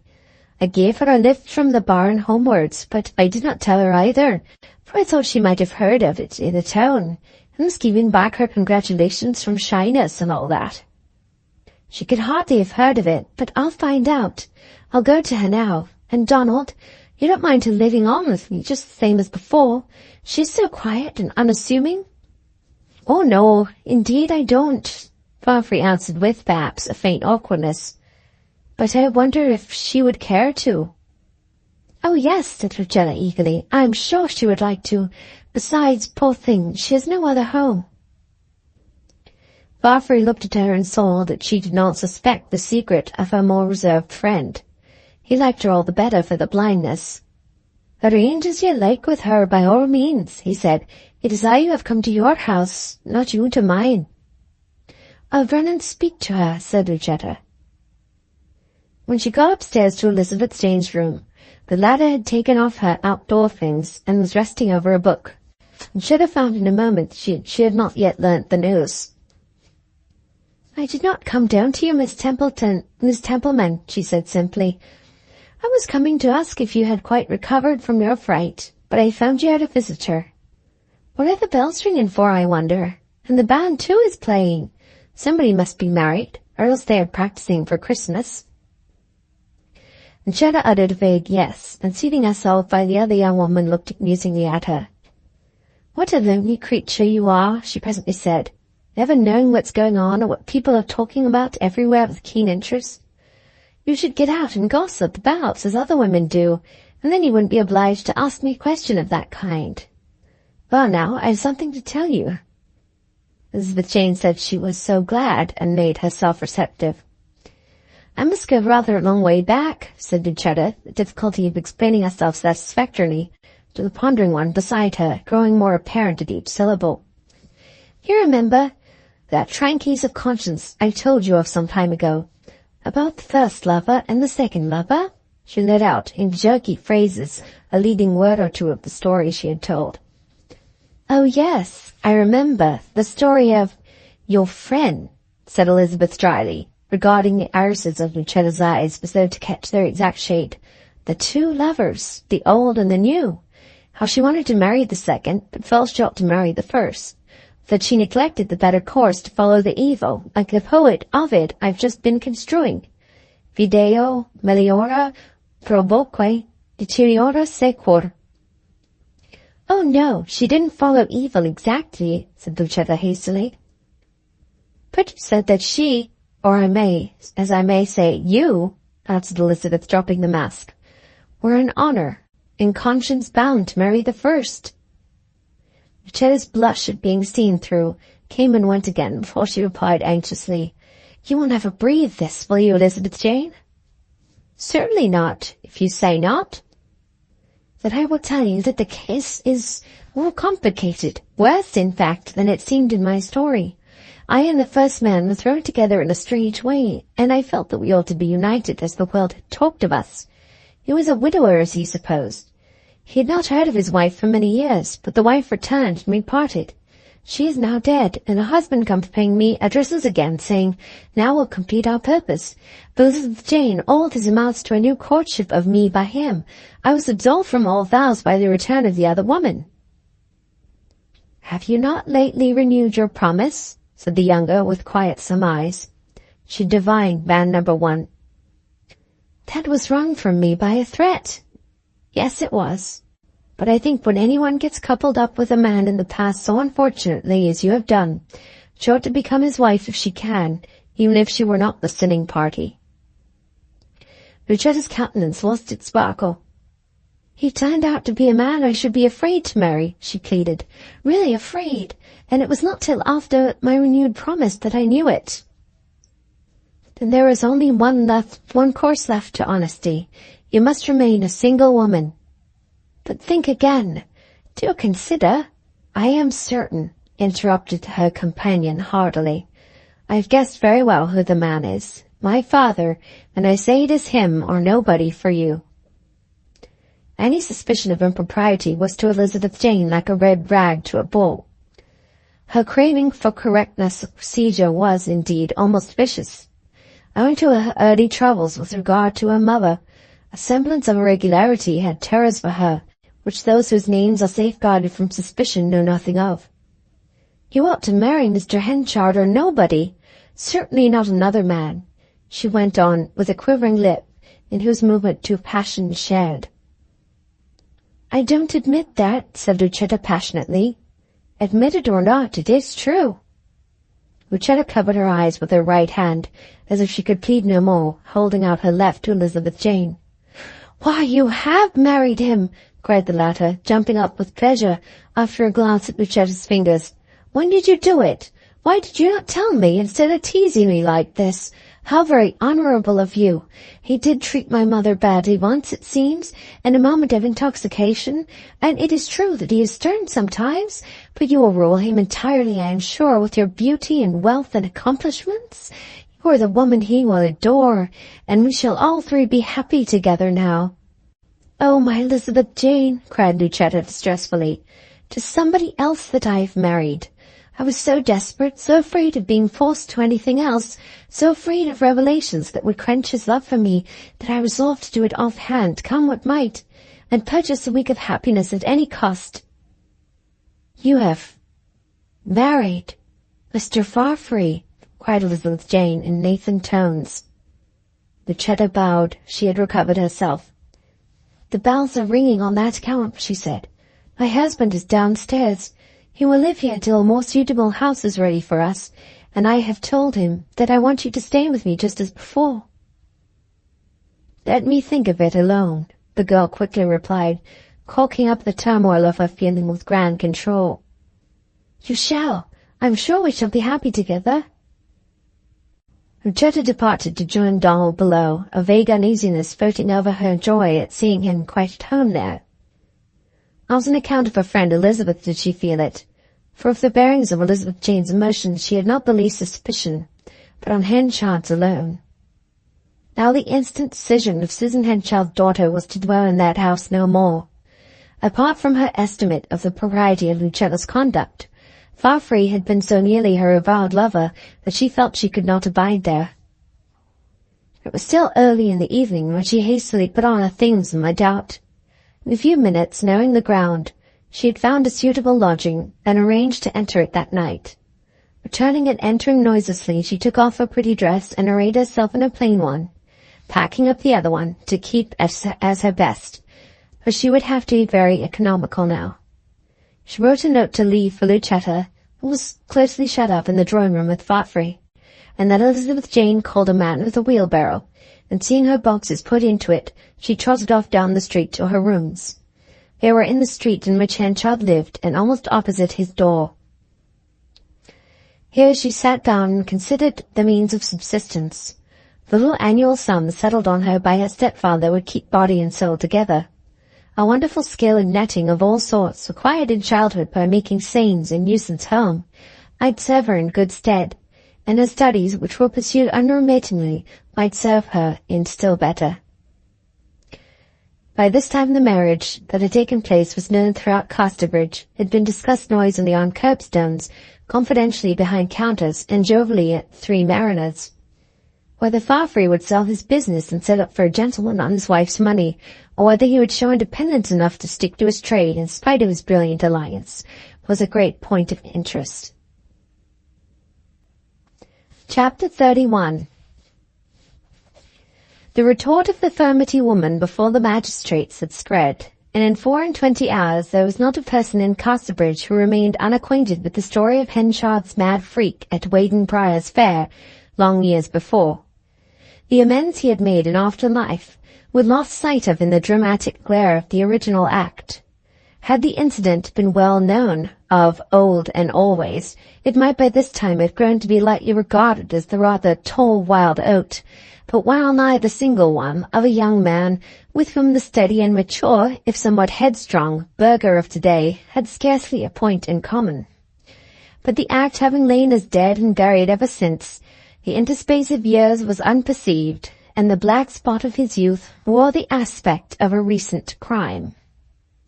Small as the police court incident had been in itself, it formed the edge or turn in the incline of Henchard's fortunes. On that day, almost at that minute, he passed the ridge of prosperity and honor and began to descend rapidly on the other side. It was strange how soon he sank in the steam. Socially he had received a startling fillip downwards, and having already lost commercial buoyancy from rash transactions, the velocity of his descent in both aspects became accelerated every hour.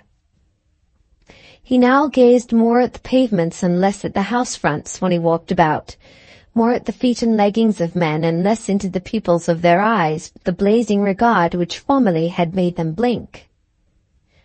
Now events combined to undo him.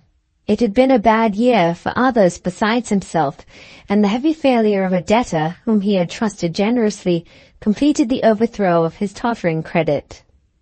And now in his desperation he failed to preserve that strict correspondence between bulk and sample which is the soul of commerce in grain. For this, one of his men was mainly to blame, that worthy in his great unwisdom, having picked over the sample of an enormous quantity of second-rate corn which Henchard had in hand, and removed the pinched, blasted, and smutted grains in great numbers. The produce, if honestly offered, would have created no scandal, but the blunder of misrepresentation, coming at such a moment, dragged Henchard's name into the ditch. The details of his failure were of the ordinary kind.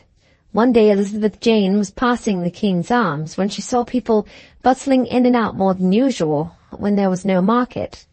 A bystander informed her, with some surprise at her ignorance, that it was a meeting of the commissioners unto Mr. Henchard's bankruptcy.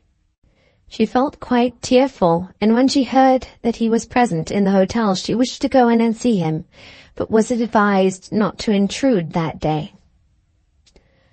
The room in which debtor and creditors had assembled was a front one, and Henchard, looking out of the window, had caught sight of Elizabeth Jane through the wire blind. His examination had closed, and the creditors were leaving. The appearance of Elizabeth threw him into a reverie, till, turning his face from the window and towering above all the rest, he called their attention for a moment more. His countenance had somewhat changed from its flush of prosperity. The black hair and whiskers were the same as ever, but a film of ash was over the rest. "Gentlemen," he said, "over and above the assets that we've been talking about, and that appear on the balance sheet, there be these. It all belongs to ye, as much as, and for everything else I've got, and I don't wish to keep it from you, not I."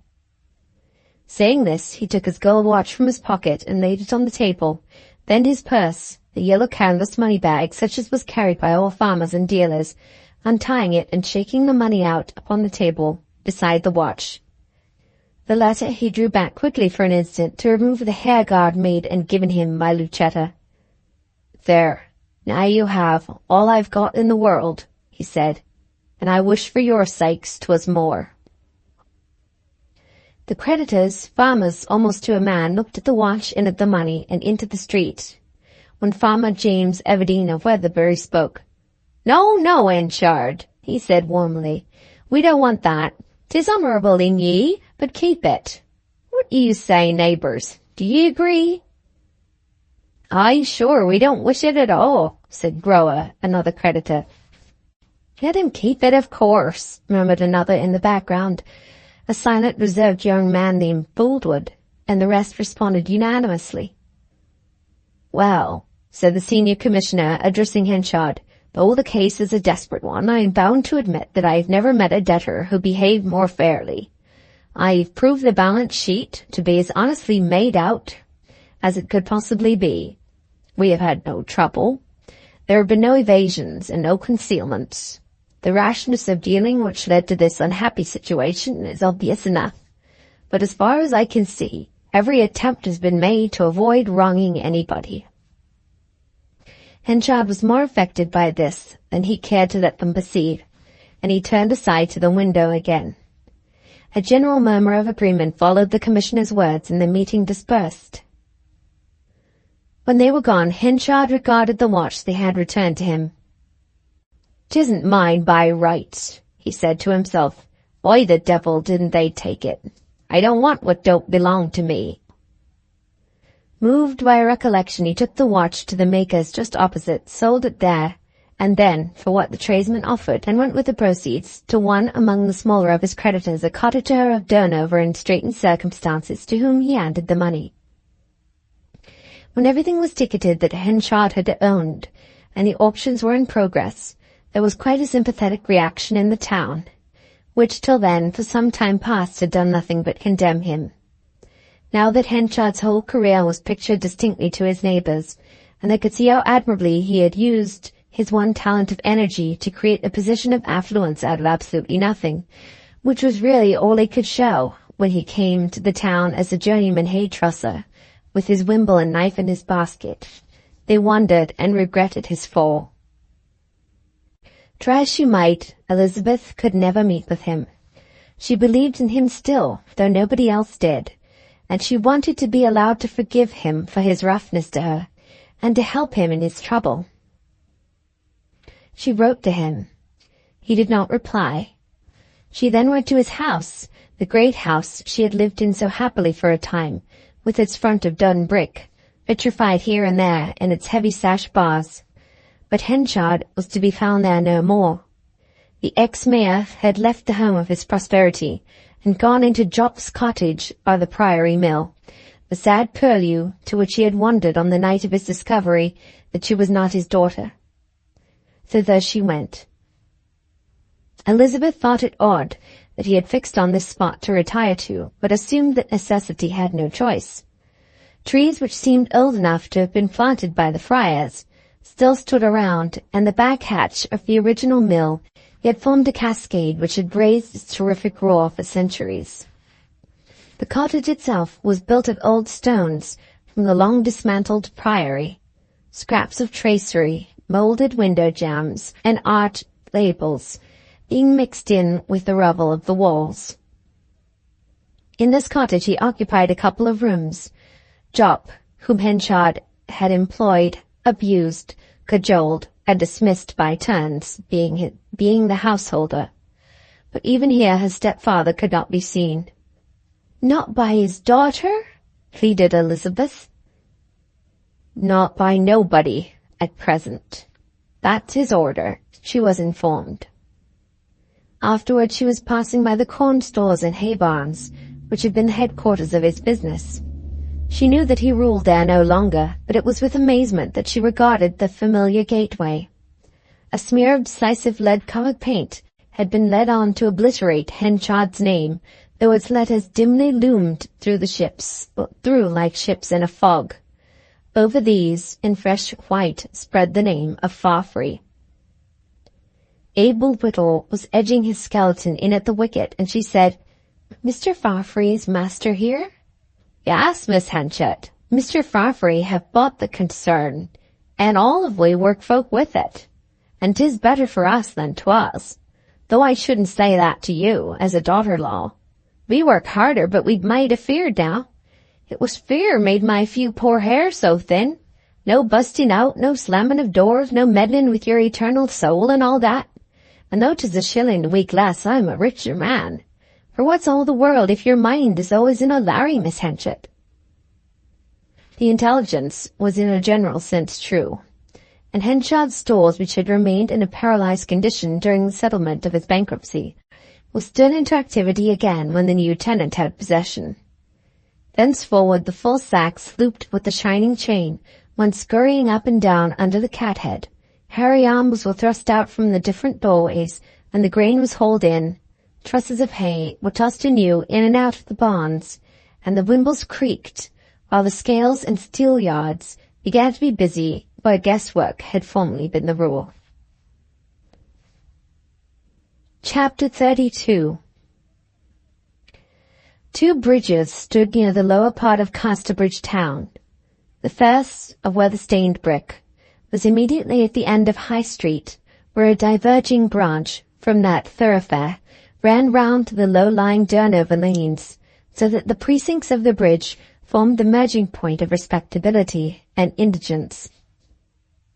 The second bridge of stone was further out on the highway, in fact fairly in the meadows, though still within the town boundary. These bridges had speaking countenances. Every projection in each was borne down to obtuseness, partly by weather, more by friction from generations of loungers, whose toes and heels had from year to year made restless movements against these parapets, as they had stood there, meditating on the aspect of affairs. In the case of the more friable bricks and stones, even the flat faces were worn into hollows by the same mixed mechanism. The masonry on the top was clamped with iron at each joint, since it had been no uncommon thing for desperate men to wrench the coping off and throw it down the river, in reckless defiance of the magistrates. For to this pair the bridges gravitated all the failures of the town. Those who had failed in business, in love, in sobriety, in crime. Why the unhappy hereabout usually chose the bridges for their meditations in preference to a railing, a gate, or a stile, was not so clear. There was a marked difference of quality between the personages who haunted the near bridge of brick and the personages who haunted the far one of stone. Those of lowest character preferred the former, adjoining the town. They did not mind the glare of the public eye. They had been of comparatively no account during their successes, and though they might feel dispirited, they had no particular sense of shame in their ruin. Their hands were mostly kept in their pockets. They wore a leather strap round their hips or knees, and boots that required a great deal of lacing, but seemed never to get any. Instead of sighing at their adversities, they spat, and instead of saying the iron had entered into their souls, they said that they were down on their luck. Job, in his times of distress, had often stood there. So had Mother Cuxom, Christopher Coney, and poor Abel Whittle. The miserables who would pause on the remoter bridge were of a politer stamp. They included bankrupts, hypochondriacs, persons who were what is called out of a situation, from fault of lucklessness, the inefficient of the professional class, shabby genteel men, who did not know how to get rid of the weary time between breakfast and dinner, and the yet more weary time between dinner and dark. The eyes of this species were mostly directed over the parapet upon the running water below. A man seen there, looking thus fixedly into the river, was pretty sure to be the one whom the world did not treat kindly for some reason or other. While one in straits on the townward bridge did not mind who saw him so, and kept his back to the parapet to survey the passers-by, one in straits on this never faced the road, never turned his head at coming footsteps, but sensitive to his own condition, watched the current whenever a stranger approached, as if some strange fish interested him, though every finned thing had been poached out of the river years before. There and thus they would muse. If their grief were the grief of oppression, they would wish themselves kings. If their grief were poverty, wish themselves millionaires. If sin, they would wish they were saints or angels. If despised love, that they were some much-courted Adonis of county fame. Some had been known to stand and think so long with this fixed gaze downward that eventually they had allowed their poor carcasses to follow that gaze, and they were discovered the next morning out of reach of their troubles, either here or in the deep pool called Blackwater a little higher up the river. To this bridge came Henchard, as other unfortunates had come before him, his way thither being by the riverside path on the chilly edge of the town.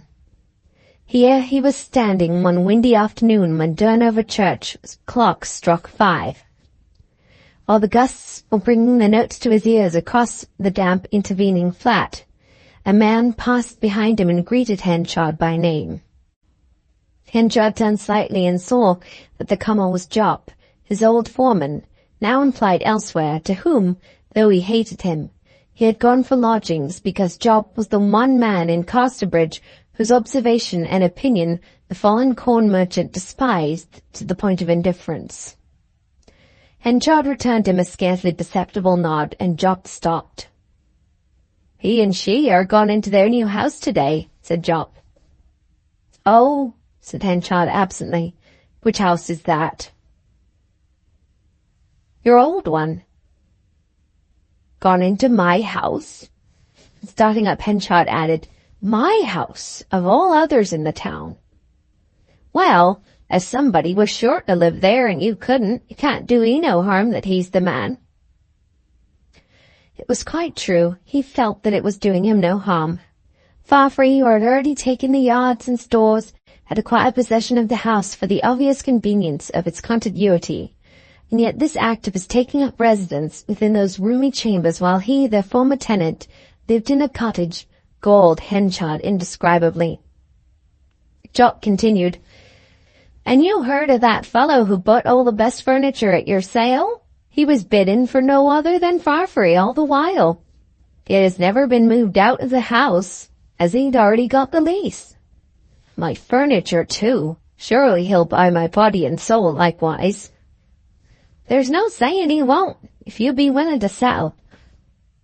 And having planted these words in the heart of his once imperious master, Job went on in his way, while Henchard stared and stared into the racing river till the bridge seemed moving backward with him. The low land grew blacker and the sky deeper grey. When the landscape looked like a picture blotted in with ink, another traveller approached the great stone bridge. He was driving a gig, his direction being also townwards. On the round of the middle of the gig he stopped. "Mr. Henchard?" came from it in the voice of Farfrey. Henchard turned his face.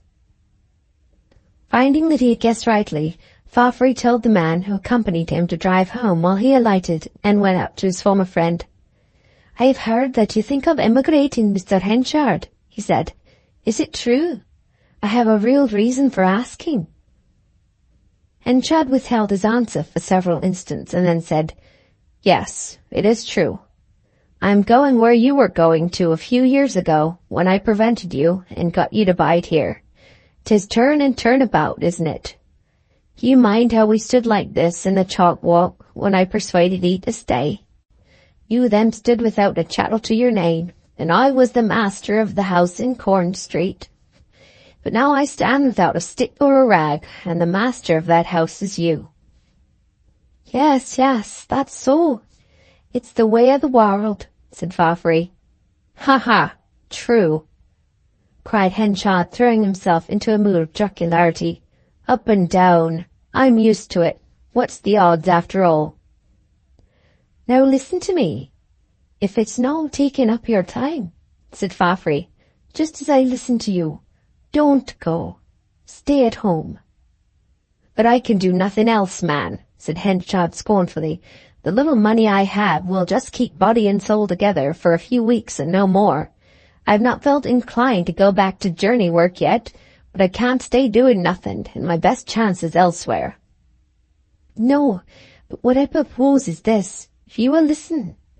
Come and live in your old house. We can spare some rooms very well. I'm sure my wife would not mind it at all, until there's an opening for ye." Henchard started. Probably the picture drawn by the unsuspecting Donald of himself under the same room with Lucetta was too striking to be received with equanimity. No, he said gruffly. "We should quarrel." "You should hae a part to yourself," said Fafhree, "and nobody to interfere with you. It will be a deal healthier than down there by the river where you live now." Still Henchard refused. "You don't know what you ask," he said. "However, I can do no less than thank ye." They walked into the town together side by side as they had done when Henchard persuaded the young Scotchman to remain. "Will ye come in and have some supper?" said Fafhree, when they reached the middle of the town where their paths diverged right and left. No. By the by, I had nearly forgot. I bought a good deal of your furniture." "So I've heard." "Well, it was no that I wanted it so very much for myself, but I wish ye to pick out all that you care to have, such things as may be endeared to ye by associations or particularly suited to your use, and take them to your own house. It will not be depriving me. We can do with less very well, and I will have plenty of opportunities of getting more." "What, give it to me for nothing?" said Henchard. "But you paid the creditors for it." "Ah, yes, but maybe it's worth more to you than it is to me." Henchard was a little moved. "I sometimes think I've wronged ye," he said, in tones which showed the disquietude that the night shades hid in his face. He shook Fafhree abruptly by the hand and hastened away, as if unwilling to betray himself further. Fafhree saw him turn through the thoroughfare into Bull's Stake and vanish down towards the Priory Mill. Meanwhile, Elizabeth Jane, in an upper room no larger than the prophet's chamber, and with the silk attire of her palmy days packed away in a box, was netting with great industry between the hours which she devoted to studying such books as she could get hold of. Her lodgings being nearly opposite her stepfather's former residence, now Fafhree's, she could see Donald and Lucetta speeding in and out of their door with all the bounding enthusiasm of their situation. She avoided looking that way as much as possible, but it was hardly in human nature to keep the eyes averted when the door slammed. While living on thus quietly, she heard the news that Henchard had caught cold and was confined to his room, possibly a result of standing about the meads in damp weather. She went off to his house at once. This time she was determined not to be denied admittance, and made her way upstairs. He was sitting up in the bed with a greatcoat round him, and at first resented her intrusion. Go away, he said. I don't like to see ye." "But, father—" "I don't like to see ye," he repeated. However, the ice was broken, and she remained.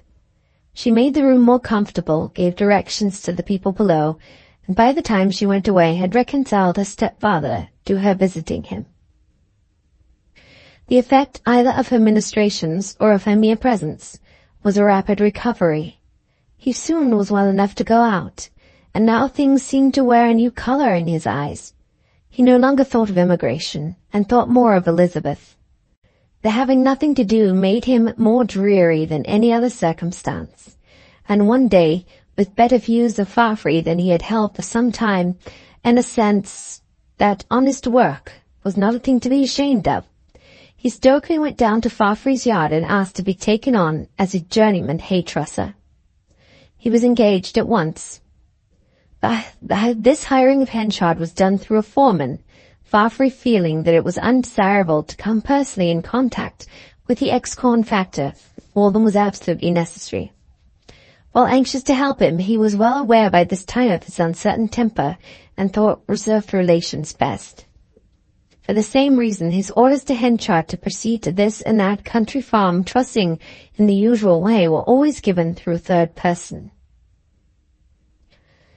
For a time these arrangements worked well, it being the custom to truss in the respective stackyards before bringing it away, the hay bought at different farms about the neighborhood, so that Henchard was often absent at such places the whole week long. When this was all done and Henchard had become in a measure broken in, he came to work daily on the home premises like the rest, and thus the once flourishing merchant and mayor and what not stood as a day laborer in the barns and granaries he formerly had owned. "I have worked as a journeyman before now, han't I?" he would say in his defiant way, "and why shouldn't I do it again?" But he looked a far different journeyman from the one he had been in his earlier days. Then he had worn clean, suitable clothes, light and cheerful in hue, leggings gold yellow as marigolds, corduroys immaculate as new flax, and a neckerchief like a flower garden. Now he wore the remains of an old blue cloth suit of his gentlemanly times, a rusty silk hat, and a once black silk satin stock, soiled and shabby. Clad thus he went to and fro, still comparatively an active man, for he was not much over 40, and saw with the other men in the yard Donald Farfree going in and out the green door that led to the garden and the big house and Lucetta. At the beginning of the winter it was rumored about Casterbridge that Mr. Farfree, already in the town council, was to be proposed for mayor in a year or two. Yes, she was wise. She was wise in her generation, said Henchard to himself, when he heard of this one day, on his way to Farfree's hay barn. He thought it over as he wimbled his bonds, and a piece of news acted as a revivescent breath to that old view of his. Donald Farfree as his triumphant rival, who rode roughshod over him. "A fellow of his age going to be mayor indeed," he murmured, with a corner-drawn smile on his mouth. "But 'tis her money that floats en upward. Ha ha! How cussed odd it is. Here be I, his former master, working for him as man, and he the man standing as master with my house and my furniture, and my what you may call wife, all his own." He repeated these things 100 times a day. During the whole period of his acquaintance with Lucetta, he had never wished to claim her as his own so desperately as he now regretted her loss. It was no mercenary hankering after her fortune that moved him, though that fortune had been the means of making her so much the more desired by giving her the air of independence and sauciness which attracts men of his composition. It had given her servants, house, and fine clothing, a setting that invested Lucetta with startling novelty in the eyes of him who had known her in her narrow days. He accordingly lapsed into moodiness, and at every allusion to the possibility of Sir Farfree's near election to the municipal chair, his former hatred of the Scotchman returned. Concurrently with this, he underwent a moral change. It resulted in his significantly saying every now and then, in tones of recklessness, "Only a fortnight more. Only a dozen days," and so forth, lessening his figures day by day. "What you say, only a dozen days?" asked Solomon Longways, as he worked beside Henchard in the granary weighing oats. because in 12 days I shall be released from my oath." "What oath?" "The oath to drink no spirituous liquid. In 12 days it will be 21 years since I swore it, and then I mean to enjoy myself, please God." Elizabeth Jane sat at her window one Sunday, and while there she heard in the street below a conversation which introduced Henchard's name. She was wondering what was the matter when a third person who was passing by asked the question in her mind. Michael Henchard had busted out drinking after taking nothing for 21 years. Elizabeth Jane jumped up, put on her things, and went out. Chapter 33. At this date, there prevailed in Casterbridge a convivial custom, scarcely recognized as such, yet nonetheless established. On the afternoon of every Sunday, a large contingent of the Casterbridge journeymen, steady churchgoers and sedate characters, having attended service, filed from the church doors across the way to the Three Mariners Inn. The rear was usually brought up by the choir, with their bass viols, fiddles, and flutes under their arms. The great point, the point of honor, on these sacred occasions was for each man to strictly limit himself to half a pint of liquor. This scrupulosity was so well understood by the landlord that the whole company was served in cups of that measure. They were all exactly alike, straight-sided, with two leafless lime trees done in eel brown on the sides, one toward the drinker's lips, the other confronting his comrade. To wonder how many of these cups the landlord possessed altogether was a favorite exercise of children in the marvelous. 40 at least might have been seen at these times in the large room, forming a ring round the margin of the great 16-legged oak table, like the monolithic circle at Stonehenge in its pristine days. Outside and above the 40 cups came a circle of 40 smoke jets from 40 clay pipes. Outside the pipes, the countenances of the 40 churchgoers, supported at the back by a circle of 40 chairs. The conversation was not the conversation of weekdays, but a thing altogether finer in point and higher in tone. They invariably discussed the sermon, dissecting it, weighing it, as above or below the average, the general tendency being to regard it as a scientific feat or performance which had no relation to their own lives, except as between critics and the thing criticized. The bass viol player and the clerk usually spoke with more authority than the rest, on account of their official connection with the preacher. Now the Three Mariners was the inn chosen by Henchard as the place for closing his long term of dramless years. He had so timed his entry as to be well established in the large room by the time the 40 churchgoers entered to their customary cups. The flush upon his face proclaimed at once that the vow of 21 years had lapsed, and the era of recklessness begun anew. He was seated on a small table, drawn up to the side of the massive oak board reserved for the churchmen, a few of whom nodded to him as they took their places and said, "How be ye, Mr. Henchard? Quite a stranger here." Henchard did not take the trouble to reply for a few moments, and his eyes rested on his stretched-out legs and boots. "Yes," he said at length, "that's true. I've been down in spirit for weeks. Some of ye know the cause. I'm better now, but not quite serene. I want you fellows of the choir to strike up a tune, and what with that and the sprue of stadages, I'm in hopes of getting altogether out of my minor key." "With all my heart," said the first fiddle. "We've let back our strings, that's true, but we can soon pull 'em up again. Sound A, neighbours, and give the man a stave." "I don't care a curse what the words be," said Henchard. "Hymns, ballads, or rantipole rubbish, the Rogue's March or the Cherubim's Warble, 'tis all the same to me if 'tis good harmony and well put out." "Well, it may be we can do that, and not a man among us that have sat in the gallery less than 20 year," said the leader of the band. "As to Sunday, neighbours, suppose we raise the 4th Psalm to Samuel Wakely's tune as improved by me." "Hang Samuel Wakely's tune as improved by thee," said Henchard. "Chuck across one of your psalters. Old Wiltshire is the only tune worth singing, the psalm tune that would make my blood ebb and flow like the sea when I was a steady chap. I'll find some words to fit 'un." He took one of the psalters and began turning over the leaves. Chancing to look out of the window at that moment, he saw a flock of people passing by and perceived them to be the congregation of the upper church, now just dismissed, their sermon having been a longer one than the lower parish was favoured with. Among the rest of the leading inhabitants walked Mr. Councillor Farfree with Lucetta upon his arm. He observed and imitated of all the smaller tradesmen's womankind. Henchard's mouth changed a little, and he continued to turn over the leaves. "Now then," he said, "Psalm the 109th to the tune of Wiltshire, verses 10 to 15, I'll gie the words. His seed shall orphans be, his wife a widow plunged in grief. His vagrant children beg their bread, where none can give relief. His ill-got riches shall be made to usurers of prey. The fruit of all his toil shall be by strangers borne away. None shall be found that to his wants their mercy will extend, or to his helpless orphan seed the least assistance lend.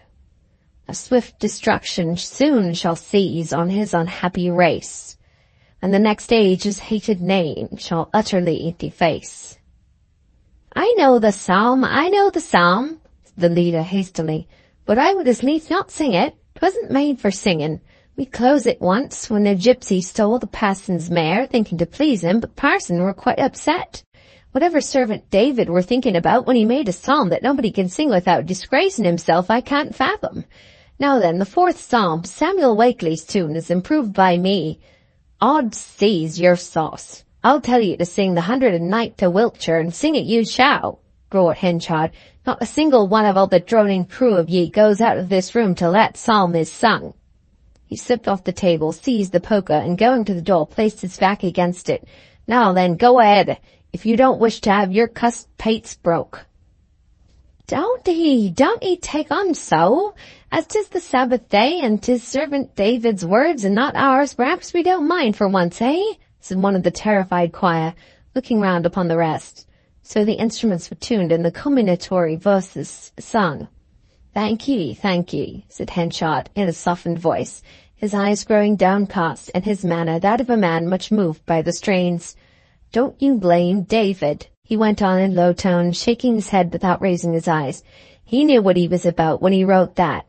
If I could afford it, be hanged if I wouldn't keep a church choir at my own expense to play and sing to me at these low, dark times of my life. But the better thing is that when I was rich I didn't need what I could have. And now I be poor, I can't have what I need." While they paused, Lucetta and Farfree passed again, this time homeward, it being their custom to take, like others, a short walk out on the highway and back between church and tea time. "There's the man we've been singing about," said Henchard. Players and singers turned their heads and saw his meaning. "Heaven forbid," said the bass player. "'Tis the man," repeated Henchard doggedly. "Then if I'd known," said the performer on the clarionet so solemnly, "that 'twas meant for a living man, nothing should have drawn out of my windpipe the breath for that psalm, so help me." "Nor from mine," said the first singer. "But, thought I, as it was made so long ago, perhaps there isn't much in it. So I'll oblige a neighbour, for there's nothing to be said against the tune." My boys, you've said it," said Henchard triumphantly. "As for him, it was partly by his songs that he got over me, and heaved me out. I could double him up like that, and yet I don't." He laid the poker across his knee, bent it as if it were a twig, flung it down, and came away from the door. It was at this time that Elizabeth Jane, having heard where her stepfather was, entered the room with a pale and agonized countenance. The choir and the rest of the company moved off, in accordance with their half-pint regulation. Elizabeth Jane went up to Henchard and entreated him to accompany her home. By this hour the volcanic fires of his nature had burnt down, and having drunk no great quantity as yet, he was inclined to acquiesce. She took his arm, and together they went on. Henchard walked blankly like a blind man, repeating to himself the last words of the singers, "And the next age his hated name shall utterly deface." At length he said to her, "I'm a man to my word. I've kept my oath for 21 years, and now I can drink with a good conscience.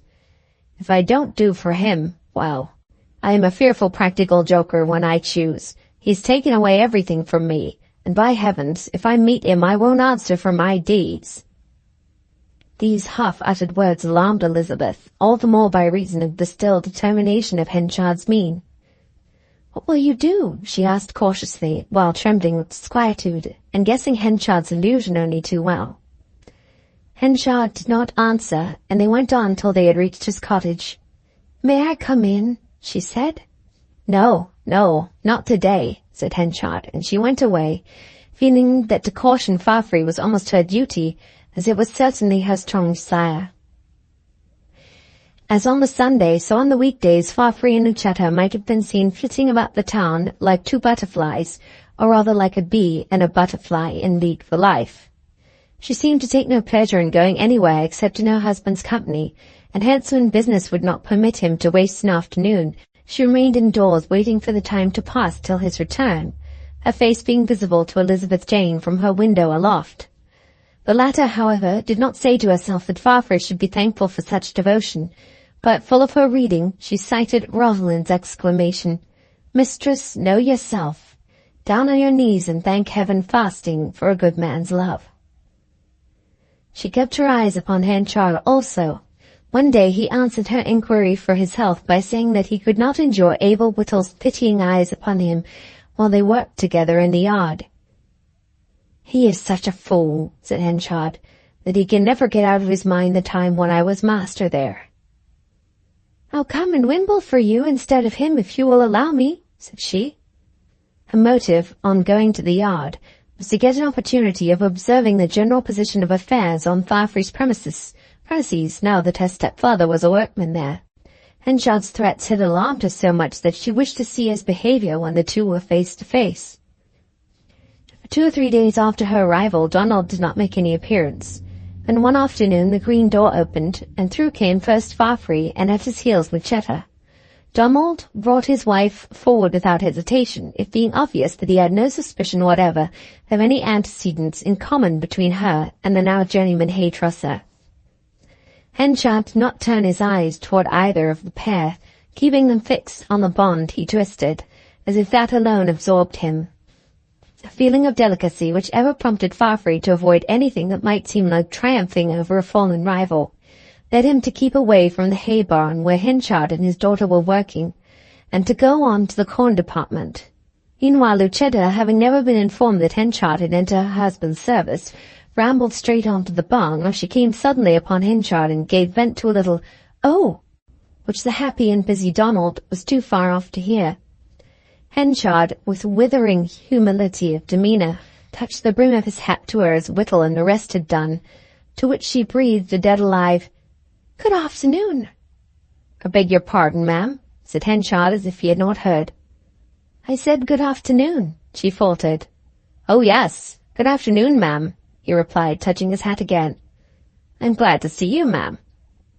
Lucetta looked embarrassed, and Henchard continued, "For we humble workmen here feel it a great honour that a lady should look in and take an interest in us." She glanced at him entreatingly. The sarcasm was too bitter, too unendurable. "Can you tell me the time, ma'am?" he asked. "Yes," she said hastily, 4:30. "Thank ye. An hour and a half longer before we are released from work. Ah, ma'am, we of the lower classes know nothing of the gay leisure that such as you enjoy." As soon as she could do so, Lucetta left him, nodded, and smiled to Elizabeth Jane, and joined her husband at the other end of the enclosure, where she could be seen leading him away by the outer gates, so as to avoid passing Henchard again. That she had been taken by surprise was obvious. The result of this casual re-encounter was that the next morning a note was put into Henchard's hand by the postman.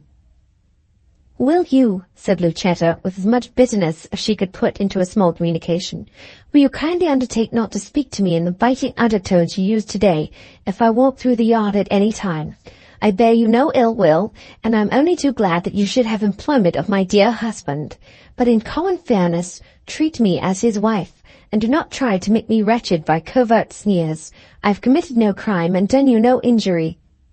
"Poor fool," said Henchard with fond savagery, holding out the note. "Know no better than commit herself in writing like this. Why, if I were to show that to her dear husband, pooh!" He threw the letter into the fire. Lucetta took care not to come again among the hay and corn. She would rather have died than run the risk of encountering Henchard at such close quarters a second time. The gulf between them was growing wider every day. Farfrae was always considerate to his fallen acquaintance, but it was impossible that he should not by degrees cease to regard the ex-corn merchant as more than one of his other workmen. Henchard saw this, and concealed his feelings under a cover of stolidity, fortifying his heart by drinking more freely at the Three Mariners every evening. Often did Elizabeth Jane, in her endeavours to prevent his taking other liquor, carry tea to him in a little basket at 5 o'clock. Arriving one day on this errand, she found her stepfather was measuring up clover seed and rapeseed in the cornstones on the top floor, and she ascended to him. Each floor had a door opening into the air under a cathead, from which a chain dangled for hoisting the sacks. When Elizabeth's head rose through the trap, she perceived that the upper door was open, and that her stepfather and Farfrae stood just within it in conversation, Farfrae being nearest the dizzy edge, and Henchard a little way behind. Not to interrupt them, she remained on the steps without raising her head any higher. While waiting thus she saw, or fancied she saw, for she had a terror of feeling certain, her stepfather slowly raised his hand to a level behind Farfrae's shoulders, a curious expression taking possession of his face. The young man was quite unconscious of the action. It was so indirect that if Farfrae had observed it, he might almost have regarded it as an idle outstretching of the arm. But it would have been possible, by a comparatively light touch, to push Farfrae off his balance and send him head over heels into the air. Elizabeth felt quite sick at heart on thinking of what this might have meant. As soon as they turned, she mechanically took the tea to Henchard, left it, and went away. Reflecting, she endeavoured to assure herself that the movement was an idle eccentricity and no more. Yet, on the other hand, his subordinate position in an establishment where he once had been master might be acting on him like an irritant poison, and she finally resolved to caution Donald. Chapter 34. Next morning, accordingly, she rose at 5 o'clock and went into the street. It was not yet light. A dense fog prevailed, and the town was as silent as it was dark, except that from the rectangular avenues which framed in the boroughs there came a chorus of tiny rappings, caused by the fall of water drops condensed on the boughs. Now it was wafted from the west walk, now from the south walk, and then from both quarters simultaneously. She moved on to the bottom of Corn Street, and knowing his time well, waited only a few minutes before she heard the familiar bang at his door and then his quick walk towards her. She met him at the point where the last tree of the engirding avenue flanked the last house in the street. He could hardly discern her till, glancing inquiringly, said, "What, Miss Henchard? And are you up so early?" She asked him to pardon her for waylaying him at such an unseemly time. "But I am anxious to mention something," she said, "and I wish not to alarm Mrs. Farfrae by calling." "Yes," said he, with the cheeriness of a superior. "And what may it be? It's very kind of you, I'm sure." She now felt the difficulty of conveying to his mind the exact aspect of possibilities in her own, but she somehow began and introduced Henchard's name. "I sometimes fear," she said with an effort, "that he may be betrayed into some attempt to insult you, sir." "But we are the best of friends." "Or to play some practical joke upon you, sir. Remember that he has been hardly used." "But we are quite friendly." "Or to do something that would injure you, hurt you, wound you." Every word cost her twice its length of pain, and she could see that Farfrae was still incredulous. Henchard, a poor man in his employ, was not to Farfrae's view the Henchard who had ruled him. Yet he was not only the same man, but that man with his sinister qualities, formerly latent, quickened into life by his buffetings. Farfrae, happy and thinking no evil, persisted in making light of her fears. Thus they parted, and she went homeward, journeymen now being in the street, waggoners going to the harness-makers for articles left to be repaired, farm horses going to the shoeing-smiths, and the sons of labour showing themselves generally on the move. Elizabeth entered her lodging unhappily, thinking she had done no good, and only made herself appear foolish by her weak note of warning. But Donald Fafhrey was one of those men upon whom an incident is never absolutely lost. He revised impressions from a subsequent point of view, and the impulsive judgment of the moment was not always his permanent one. The vision of Elizabeth's earnest face in the rimy dawn came back to him several times during the day. Knowing the solidity of her character, he did not treat her hints altogether as idle sounds.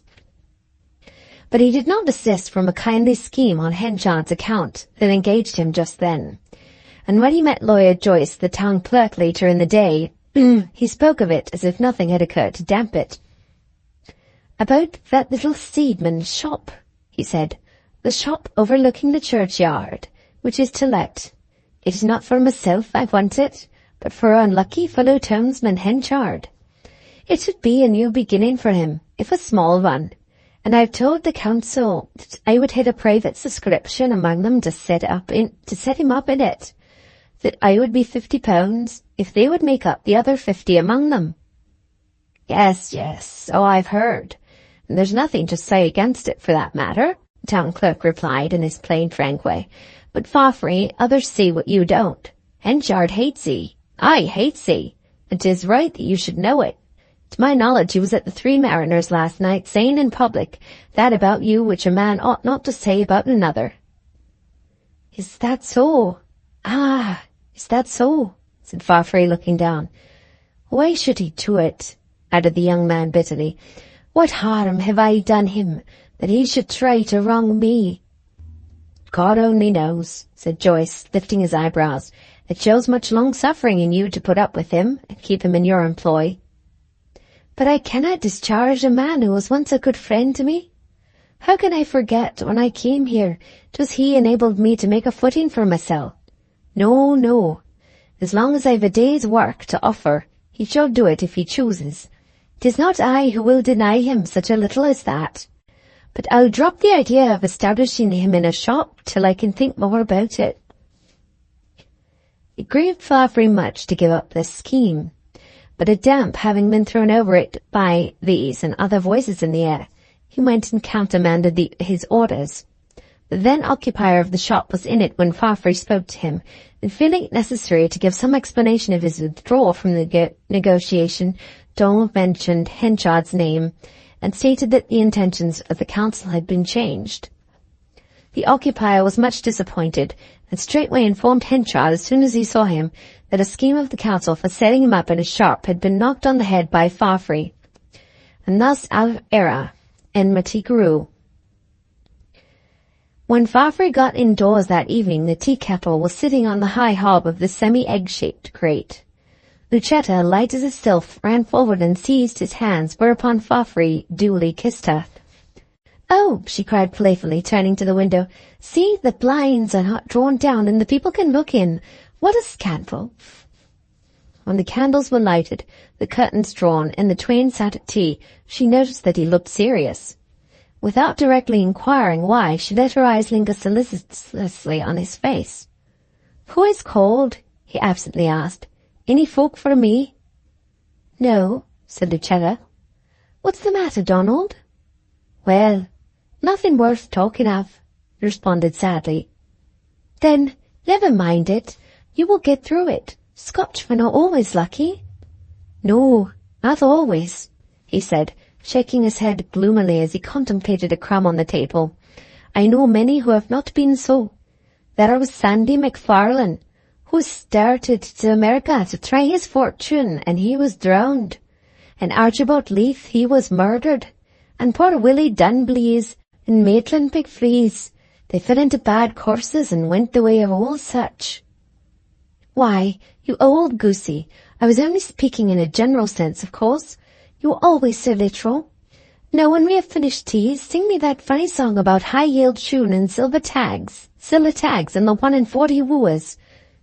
No, I couldna sing tonight. It's Henchard. He hates me, so that I may not be his friend if I would. I would understand why there should be a wee bit envy, but I cannot see a reason for the whole intensity of what he feels. Now, can you, Lucetta? It is more like old-fashioned rivalry in love than just a bit of rivalry in trade. Lucetta had grown somewhat wan. "No," she replied. "I give him employment. I cannot refuse it. But neither can I blind myself to the fact that with a man of passion such as his, there is no safeguard for conduct." "What have you heard, Donald dearest?" said Lucetta in alarm. The words on her lips were anything about me, but she did not utter them. She could not, however, suppress her agitation, and her eyes filled with tears. No, it's not so serious as you fancy," declared Farfrae soothingly, though he did not know its seriousness so well as she. "I wish you would do what we have talked of," mournfully remarked Lucetta. "Give up business, and go away from here. We have plenty of money, and why should we stay?" Farfrae seemed seriously disposed to discuss this move, and they talked thereon until a visitor was announced. The neighbour, Alderman Vatt, came in. "You've heard, I suppose, of poor Dr. Chalkfield's death?" "Yes, died this afternoon at 5, said Mr. Vatt. Chalkfield was the councilman who had succeeded to the mayoralty in the preceding November. Farfrae was sorry at the intelligence, and Mr. Vatt continued, "Well, we know he's been going some days, and as his family is well provided for, we must take it all as it is. I've called to ask ye this, quite privately. If I should nominate ye to succeed him, and there should be no particular opposition, will ye accept the chair?" "But there are folk whose turn is before mine, and I'm over young, and maybe thought pushing," said Farfrae after a pause. "Not at all. I don't speak for myself only. Several have named it. You won't refuse?" "We thought of going away," interposed Lucetta, looking at Farfrae anxiously. "It was only a fancy," Farfrae murmured. "I would not refuse it if it is the wish of a respectable majority in the council." "Very well, then, look upon yourself as elected. We have had older men long enough." When he was gone, Farfrae said musingly, "See now, how 'tis ourselves that are ruled by the powers above us. We planned this, but we do that. If they want to make me mayor, I will stay, and Henchard must rave as he will." From this evening onward, Lucetta was very uneasy. If she had not been imprudence incarnate, she would not have acted as she did when she met Henchard by accident a day or two later. It was in the bustle of the market, when no one could readily notice their discourse. "Michael," said she, "I must again ask you what I asked you months ago, to return me any letters or papers of mine that you may have, unless you have destroyed them. You must see how desirable it is that the time at Jersey should be blotted out for the good of all parties." "Why, bless the woman. I packed up every scrap of your handwriting to give you in the coach, but you never appeared." She explained how the death of her aunt prevented her taking the journey on that day. "And what became of the parcel then?" she asked. He could not say. He would consider. When she was gone, he recollected that he had left a heap of useless papers in his former dining-room safe, built up in the wall of his old house, now occupied by Farfrae. The letters might have been amongst them. A grotesque grin shaped itself on Henchard's face. Had that safe been opened? On the very evening which followed this, there was a great ringing of bells in Casterbridge, and the combined brass, wood, catgut, and leather bands played round the town with more prodigality of percussion notes than ever. Farfrae was mayor, 200th odd of a series forming an elective dynasty dating back to the days of Charles I, and the fair Lucetta was the courted of the town. But that worm in the bud! Henchard, what he could tell. He, in the meantime, festering with indignation at some erroneous intelligence of Farfrae's opposition to the scheme for installing him in the little seed shop, was greeted with the news of the municipal election, which, by reason of Farfrae's comparative youth and his Scottish nativity, a thing unprecedented in the case, had an interest far beyond the ordinary. The bell ringing and the band playing, loud as Tamerlane's trumpet, goaded the downfall at Henchard indescribably. The ousting now seemed to him to be complete. The next morning he went to the cornyard as usual, and about 11 o'clock Donald entered through the green door with no trace of the worshipful about him.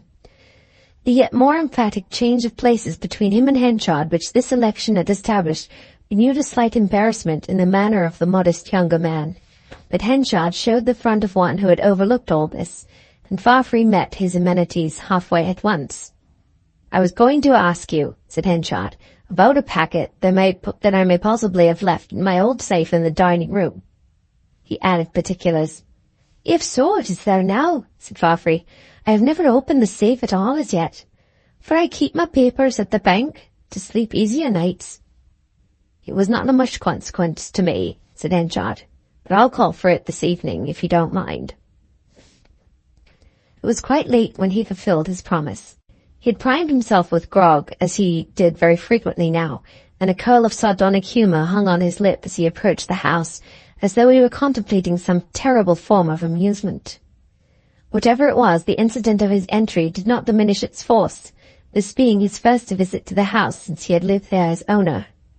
The ring of the bell spoke to him like the voice of a familiar drudge who had been bribed to forsake him. The movements of the doors were revivals of dead days. Farfrey invited him into the dining room, where he at once unlocked the iron safe built into the wall, his, Henchard's safe, made by an ingenious locksmith under his direction. Farfrey drew thence the parcel and other papers with apologies for not having returned them. "Never mind," said Henchard dryly. "The fact is they are letters mostly. Yes," he went on, sitting down and unfolding Lucetta's passionate bundle. "Here they be. That ever I should see him again. I hope Mrs. Farfrey is well after her exertions of yesterday." "She has felt a bit weary, and has gone to bed early on that account." Henchard returned to the letters, swatting them over with interest, Farfrey being seated at the other end of the dining table.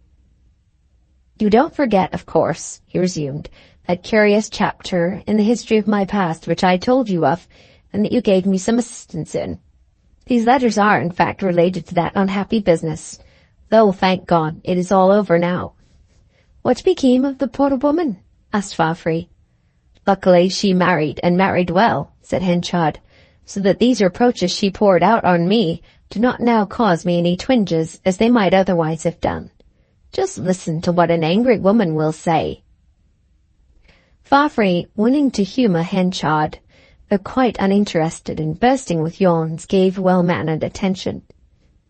"For me," Henchard read, "there is practically no future, a creature too unconventionally devoted to you, who feels it impossible that she can be wife of any other man, and who is yet no more to you than the first woman you meet in the street. Such am I.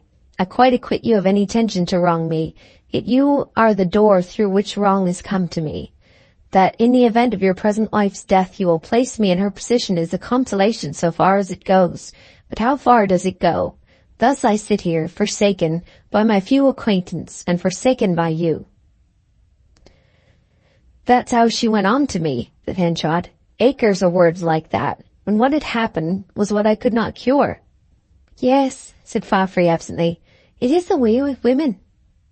But the fact was that he knew very little of the sex, yet detecting a sort of resemblance in style between the effusions of the woman he worshipped and those of the supposed stranger, he concluded that Aphrodite ever spoke thus, whatsoever the personality she assumed. Henchard unfilled another letter, and read it through likewise, stopping at the subscription as before. "Her name I don't give," he said blandly, "as I didn't marry her, and another man did.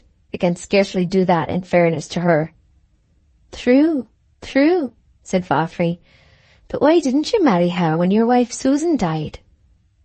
Farfrey asked this and the other questions in the comfortably indifferent tone of one whom the matter very remotely concerned. "Ah, well you may ask that," said Henchard, the new moon-shaped grin adumbrating itself again upon his mouth. "In spite of all her protestations, when I came forward to do so, as in generosity bound, she was not the woman for me." "She had already married another, maybe?" Henchard seemed to think it would be sailing too near the wind to descend further into particulars, and he answered, "Yes." "The young lady must have had a heart that bore transplanting very readily." She had, said Henchard emphatically. He opened a third and fourth letter and read. This time he approached the conclusion as if the signature were indeed coming with the rest, but again he stopped short. The truth was that, as may be divined, he had quite intended to effect a grand catastrophe at the end of this drama by reading out the name. He had come to the house with no other thought, but sitting here in cold blood he could not do it. Such a wrecking of hearts appalled even him. Its quality was such that he could have annihilated them both in the heat of action, but to accomplish the deed by oral poison was beyond the nerve of his enmity. Chapter 35. As Donald stated, Lucetta had retired early to her room because of fatigue. She had, however, not gone to rest, but sat in the bedside chair reading and thinking over the events of the day. At the ringing of the doorbell by Henchard, she wondered who it should be that would call at that comparatively late hour. The dining room was almost under her bedroom. She could hear that somebody was admitted there, and presently the indistinct murmur of a person reading became audible. The usual time for Donald's arrival upstairs came and passed, yet still the reading and conversation went on. This was very singular. She could think of nothing but that some extraordinary crime had been committed, and that the visitor, whoever he might be, was reading an account of it from a special edition of the Casterbridge Chronicle. At last she left the room and descended the stairs. The dining-room door was ajar, and in the silence of the resting household the voice and the words were recognizable before she reached the lower flight. She stood transfixed. Her own words greeted her in Henchard's voice like spirits from the grave. Lucetta leant upon the banister, with her cheek against the smooth handrail, as if she would make a friend of it in her misery. Rigid in her position, more and more words fell successively upon her ear. But what amazed her most was the tone of her husband. He spoke merely in the accents of a man who made a present of his time. "One word," he was saying, as the crackling of paper denoted that Henchard was unfolding yet another sheet. "Is it quite fair to this young woman's memory to read at such length to a stranger what was intended for your eye alone?" "Well, yes," said Henchard. "By not giving her name, I make it an example of all womankind and not a scandal to one." "If I were you, I would destroy them," said Farfrae, giving more thought to the letters than he had hitherto done. "As another man's wife, it would injure the woman if it were known." "No, I shall not destroy them," murmured Henchard, putting the letters away. Then he arose, and Lucetta heard no more. She went back to her bedroom in a semi-paralyzed state. For very fear she could not undress, but sat on the edge of the bed, waiting. Would Henchard let out the secret in his parting words? Her suspense was terrible. Had she confessed all to Donald in their early acquaintance, he might possibly have got over it and married her just the same, unlikely as it had once seemed, and for her or anyone else to tell him now would be fatal. The door slammed. She could hear her husband bolting it. After looking round in his customary way, he came leisurely up the stairs. The spark in her eyes well-nigh went out when he appeared round the bedroom door. Her gaze hung doubtful for a moment. Then, to her joyous amazement, she saw that he looked at her with the rallying smile of one who had just been relieved of a scene that was irksome. She could hold out no longer and sobbed hysterically. When he had restored her, Farfrae naturally enough spoke of Henchard. "Of all men, he was the least desirable as a visitor," he said, "but it is my belief that he's just a bit crazed. He's been reading to me a long lot of letters relating to his past life, and I could do no less than indulge him by listening." This was sufficient. Henchard then had not told. Henchard's last words to Farfrae, in short, as he stood on the doorstep, had been these: "Well, I'm much obliged to you for listening. I may tell more about her some day." Finding this, she was much perplexed as to Henchard's motives in opening the matter at all.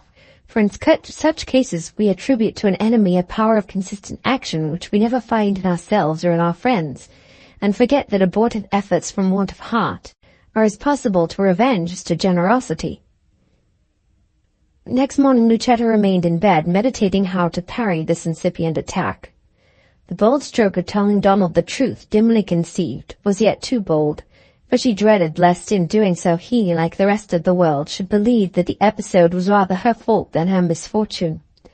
She decided to employ persuasion, not with Donald, but with the enemy himself. It seemed the only practicable weapon left her as a woman. Having made her plan, she rose and wrote to him, who kept her on these tenterhooks. "I overheard your interview with my husband last night and saw the drift of your revenge.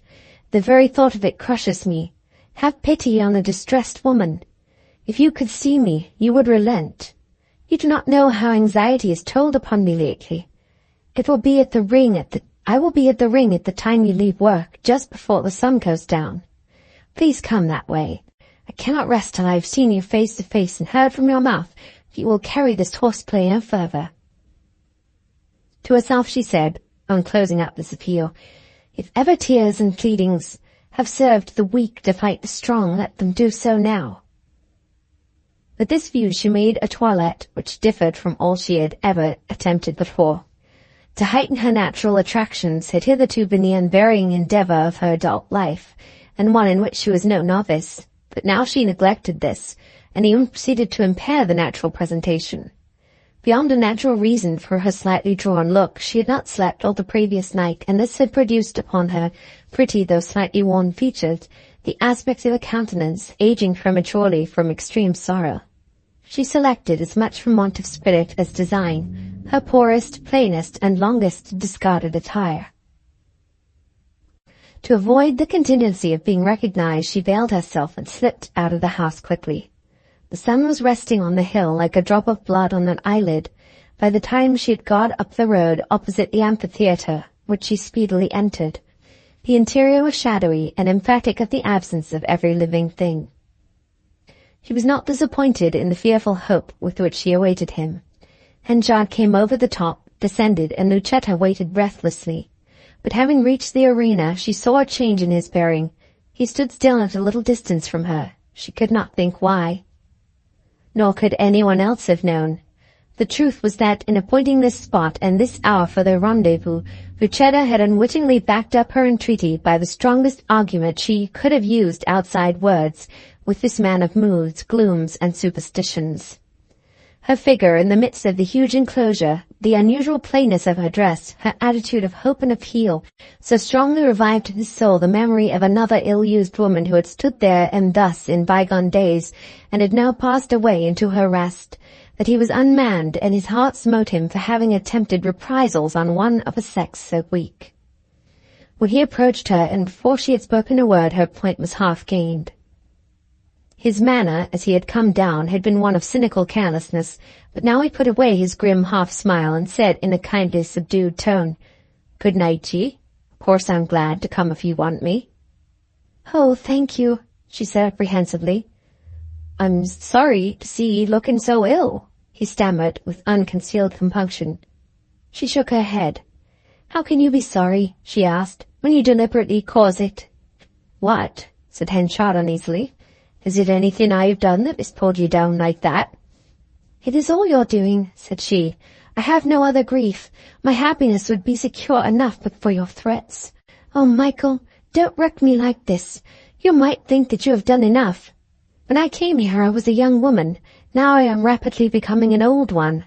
Neither my husband nor any other man will regard me with interest long." Henchard was disarmed. His old feeling of supercilious pity for womankind in general was intensified by the suppliant appearing here as the double of the first. Moreover, that thoughtless want of foresight which had led to all her trouble remained with poor Lucetta still. She had come to meet him here in this compromising way without perceiving the risk. Such a woman was very small deer to hunt. He felt ashamed, lost all zest and desire to humiliate Lucetta there and then, and no longer envied Farfree his bargain. He had married money, but nothing more. Henchard was anxious to wash his hands of the gain. "Well, what you want me to do?" he said gently. "I am sure I shall be very willing. My reading of those letters was only a sort of practical joke, and I revealed nothing." "To give me back the letters and any papers you may have that breath of you may have that breathe of matrimony or worse." "So be it. Every scrap shall be yours. But between you and me, Lucetta, he's sure to find out something of the matter sooner or later." "Ah," she said with eager tremulousness, "but not till I have proved myself a faithful and deserving wife to him, and then he may forgive me everything." Henchard silently looked at her. He almost envied Farfree such love as that, even now. I hope so," he said. "You shall have the letters without fail, and your secret shall be kept. I swear it." "How good you are! How shall I get them?" He reflected and said he would send them the next morning. "Now don't doubt me," he added, I can keep my word. Chapter 36. Returning from her appointment, Lucetta saw a man waiting by the lamp nearest to her own door. When she stopped to go in, he came and spoke to her. It was Job. He begged her pardon for addressing her, that he had heard that Mr. Farfrae had been applied to by a neighbouring corn merchant to recommend a working partner. If so, he wished to offer himself. He could give good security, and had stated as much to Mr. Farfrae in a letter, but he would feel much obliged if Lucetta would say a word in his favour to her husband. "It is a thing I know nothing about," said Lucetta coldly. "But you can testify to my trustworthiness better than anybody, ma'am," said Job.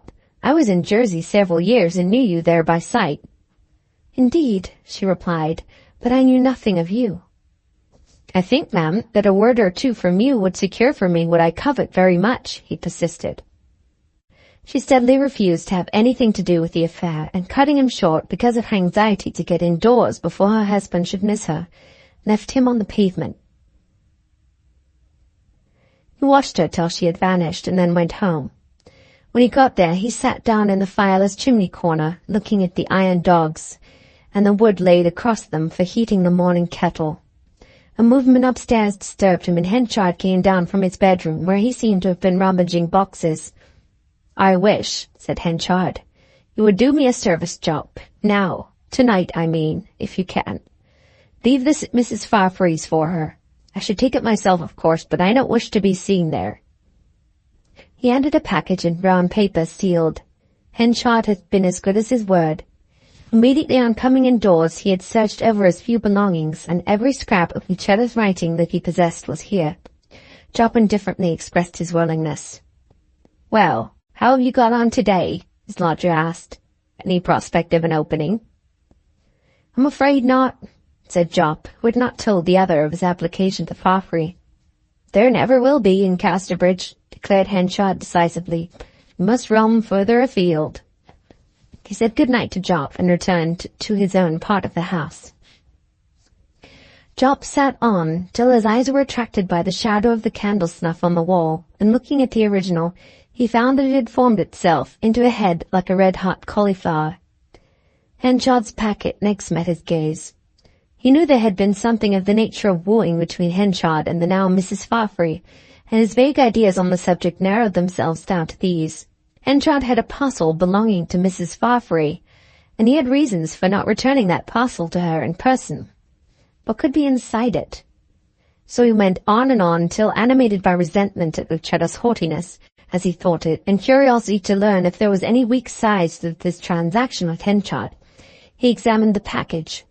The pen and all its relations being awkward tools in Henchard's hands, he had affixed the seals without an impression, it never occurring to him that the efficacy of such a fastening depended on this. Job was far less of a tyro. He lifted one of the seals with his penknife, peeped in at the end thus opened, saw that the bundle consisted of letters, and having satisfied himself thus far, sealed up the end again by simply softening the wax with the candle, and went off with the parcel as requested. His path was by the riverside at the foot of the town. Coming into the light at the bridge which stood at the end of High Street, he beheld lounging thereon Mother Cuxsom and Nance Mockridge. "We be just going down Mixen Lane way, to look into Peter's finger afore creeping to bed," said Mrs. Cuxsom. "There's a fiddle and tambourine going on there. Lord, what's all the world? Do ye come along too, Job? Don't hinder ye 5 minutes." Job had mostly kept himself out of this company, but present circumstances made him somewhat more reckless than usual, and without many words he decided to go to his destination that way. Though the upper part of Durnover was mainly composed of curious congeries of barn and farmstead, there was a less picturesque side to the parish. This was Mixen Lane, now in great part pulled down. Mixen Lane was the adullam of all the surrounding villages. It was a hiding place of those who were in distress and in debt and trouble of every kind. Farm labourers and other peasants who combined a little poaching with their farming and a little brawling and bibbing with their poaching found themselves sooner or later in Mixen Lane. Rural mechanics too idle to mechanize, rural servants too rebellious to serve, drifted or were forced into Mixen Lane. The lane and its surrounding thicket of thatched cottages stretched out like a spit into the moist and misty lowland. Much that was sad, much that was low, some things that were baneful, could be seen in Mixen Lane. Vice ran freely in and out certain of the doors of the neighborhood. Recklessness dwelt under the roof with the crooked chimney, shame in some bow windows, theft in times of privation in the thatched and mud-walled houses by the sallows. Even slaughter had not been altogether unknown here. In a block of cottages up an alley, there might have been erected an altar to disease in years gone by. Such was Mixen Lane in the times when Henchard and Farfrey were mayors. Yet this mildewed leaf in the sturdy and flourishing Casterbridge plant lay close to the open country, not 100 yards from a row of noble elms, and commanding a view across the moor of airy uplands and cornfields and mansions of the great. A brook divided the moor from the tenements, and to outward view there was no way across it, no way to the houses, but round about by the road. But under every householder's stairs there was kept a mysterious plank 9 inches wide, which plank was a secret bridge.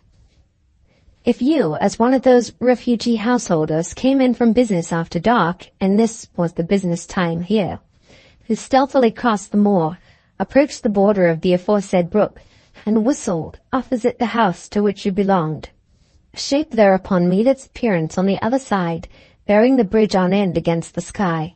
It was lowered, you crossed, and a hand helped you to land yourself, together with the pheasants and hares gathered from neighboring manors. You sold them slyly the next morning, and the day after you stood before the magistrates with the eyes of all your sympathizing neighbors concentrated on your back. You disappeared for a time, then you were again found quietly living in Mixen Lane. Walking along the lane at dusk, the stranger was struck by 2 or 3 peculiar features therein. One was an intermittent grumbling from the back premises of the inn halfway up. This meant a skittle alley. Another was the extensive prevalence of whistling in the various domiciles, a piped note of some kind coming from nearly every open door. Another was the frequency of white aprons over dingy gowns among the women around the doorways. A white apron is a suspicious vesture in situations where spotlessness is difficult. Moreover, the industry and cleanliness which the white apron expressed were belied by the postures and gaits of the women who wore it, their knuckles being mostly on their hips, an attitude which lent them to aspect of 2-handled mugs, and their shoulders against doorposts, while there was a curious alacrity in the turn of each honest woman's head upon her neck, and in the twirl of her honest eyes at any noise resembling a masculine footfall along the lane. Yet amid so much that was bad, needy respectability also found a home. Under some of the roofs abode pure and virtuous souls whose presence there was due to the iron hand of necessity, and to that alone. Families from decayed villages, families of that once bulky but now nearly extinct section of village society called liviers, or life-holders, copyholders and others, whose roof trees had fallen for some reason or other, compelling them to quit the rural spot that had been their home for generations, came here, unless they chose to lie under a hedge by the wayside. The inn called Peter's Finger was the church of Mixen Lane. It was centrally situate, as such places should be, and bore about the same social relation to the 3 Mariners as the latter bore to the King's Arms. At first sight the inn was so respectable as to be puzzling.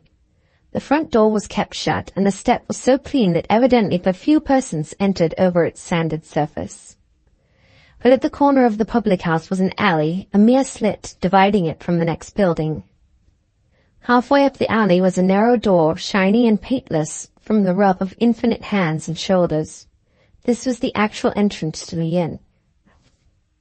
A pedestrian would be seen abstractly passing along Mixen Lane, and then in a moment he had vanished, causing the gazer to blink like Ashton at the disappearance of Ravenswood. That abstracted pedestrian had edged into the slit by the adroit fillip of his person sideways. From the slit he edged into the tavern by a similar exercise of skill. Company at the 3 Mariners were persons of quality in comparison with the company which gathered here, though it must be admitted that the lowest fringe of the Mariners' party touched the crests of Peter's at points. Waifs and strays of all sorts loitered about here. The landlady was a virtuous woman who years ago had been unjustly sent to jail as an accessory to something or other after the fact. She underwent her 12-month and had worn a martyr's countenance ever since, except at times of meeting the constable who apprehended her when she winked her eye. To this house Job and his acquaintances had arrived. The settles on which they sat down were thin and tall, their tops being guyed by pieces of twine to hooks in the ceiling. When the guests grew boisterous, the settles would rock and overturn without some such security. The thunder of bowls echoed from the backyard. Swingles hung behind the blower of the chimney, and ex-poachers and ex-gamekeepers, whom squires had persecuted without a cause, sat elbowing each other, men who in past times had met in fights under the moon, till lapse of sentences on the one part and loss of favour and expulsion from service on the other brought them here together to a common level, where they sat calmly discussing old times. "Dost mind how you could jerk a trout ashore without bramble and not ruffle the stream, Charles?" a disposed keeper was saying. "'Twas at that I caught ye once, if you can mind." "That I can, but the worst Larry for me was that pheasant business at Yalbury Wood. Your wife swore false that time, Joe. Oh, by Gad, she did. There's no denying it." "How was that?" asked Job. "Why, Joe clothed with me, and we rode down together close to his garden hedge. Hearing the noise, outran his wife with the oven pile, and it being dark under the trees, she couldn't see which was uppermost. 'Where be'st thou, Joe, under or top?' she screeched. 'Oh, under, by Gad,' says he. She then began to rap down upon my skull, dap back and ribs with pile, till we'd roll over again. 'Where be'st now, dear Joe, under or top?' she'd scream again. By George, 'twas through her I was took. But then, when we got up in hall, she swore that the cock pheasant was one of her rearing. And 'twas not your bird at all, Joe. 'Twas Squire Brown's bird. That's whose 'twas. One that we'd picked off as we passed his wood an hour before. It did hurt my feelings to be so wronged. Ah, well, 'tis over now." "I might have had ye days afore that," said the keeper. "I was within a few yards of ye dozen of times, within a sight of birds. With a sight more birds than that, poor one." "Yes, 'tis not our greatest doings that the world gets wind of," said the furmity woman, who, lately settled in this purlieu, sat among the rest. Having travelled a great deal in her time, she spoke with cosmopolitan largeness of idea.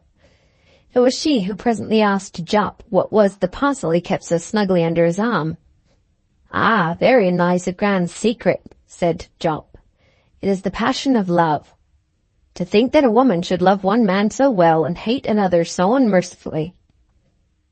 "Who's the object of your meditations, sir?"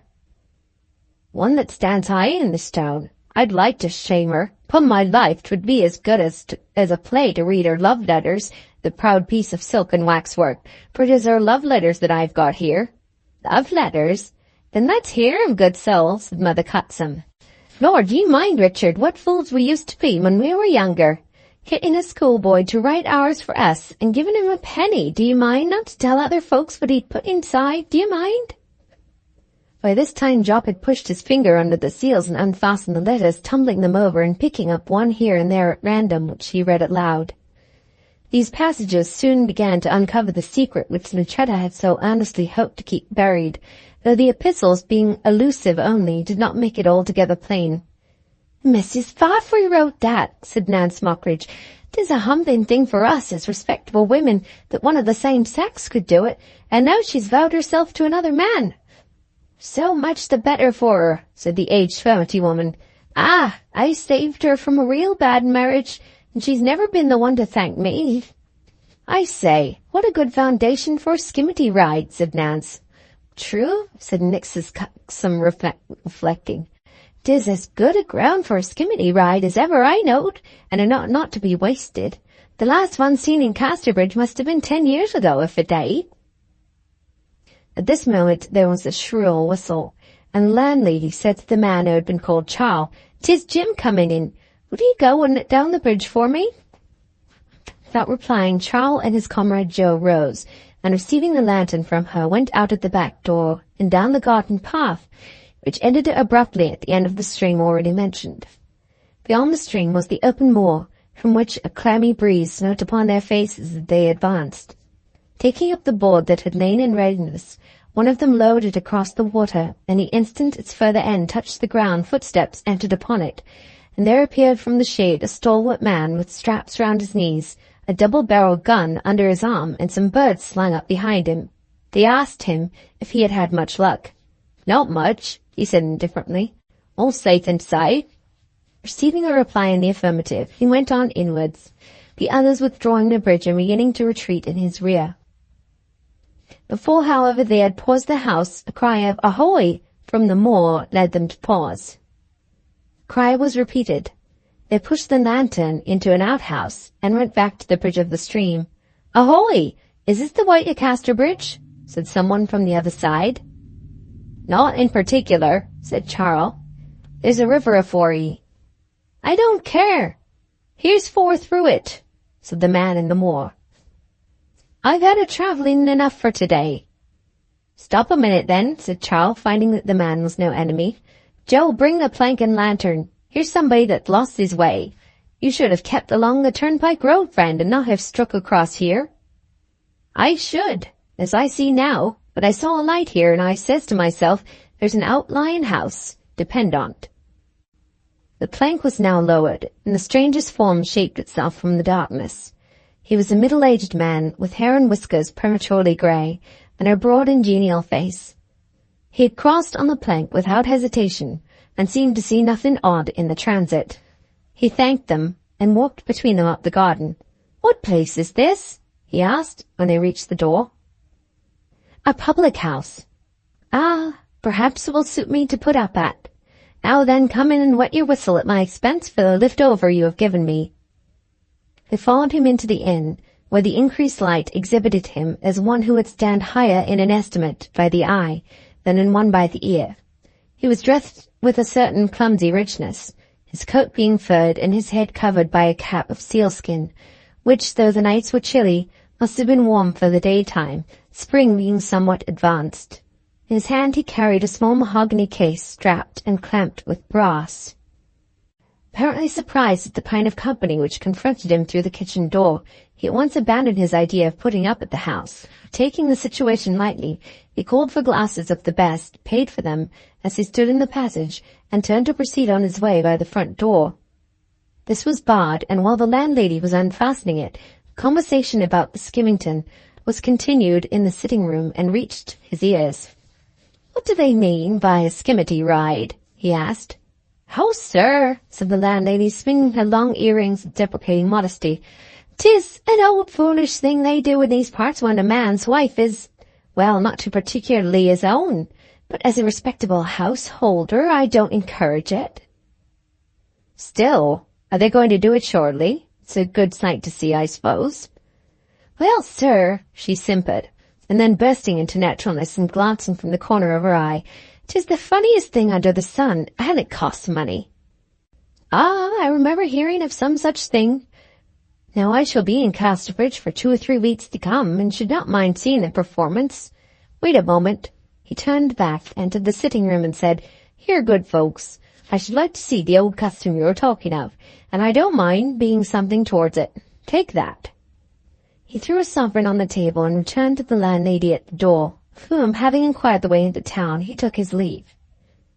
"There were more where that one came from," said Charles, when the sovereign had been taken up and handed to the landlady for safekeeping. "By George, we ought to have got a few more while we had him here." "No, no," answered the landlady. "This is a respectable house, thank God, and I'll have nothing done but what's honourable." "Well," said Job, "now we'll consider the business begun, and we'll soon get it in train."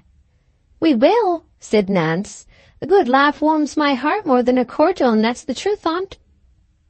Job gathered up the letters, and it being now somewhat late, he did not attempt to quote Fafhrys with them that night. He reached home, sealed them up as before, and delivered the parcel at its address next morning. Within an hour its contents were reduced to ashes by Lucetta, who, poor soul, was inclined to fall down on her knees in thankfulness that at last no evidence remained of the unlucky episode with Henchard in her past.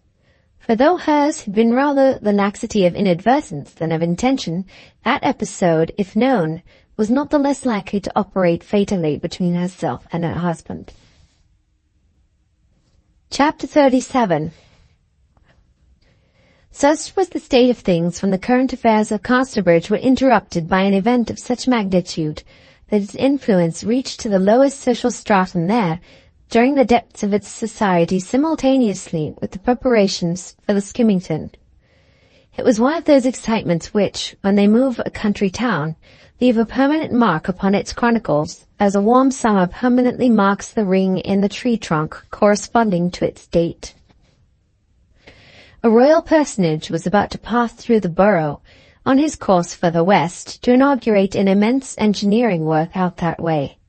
He had consented to halt half an hour or so in the town to receive an address from the Corporation of Casterbridge, which, as a representative centre of husbandry, wished thus to express its sense of the great services he had rendered to agricultural science and economics by his zealous promotion of designs for placing the art of farming on a more scientific footing.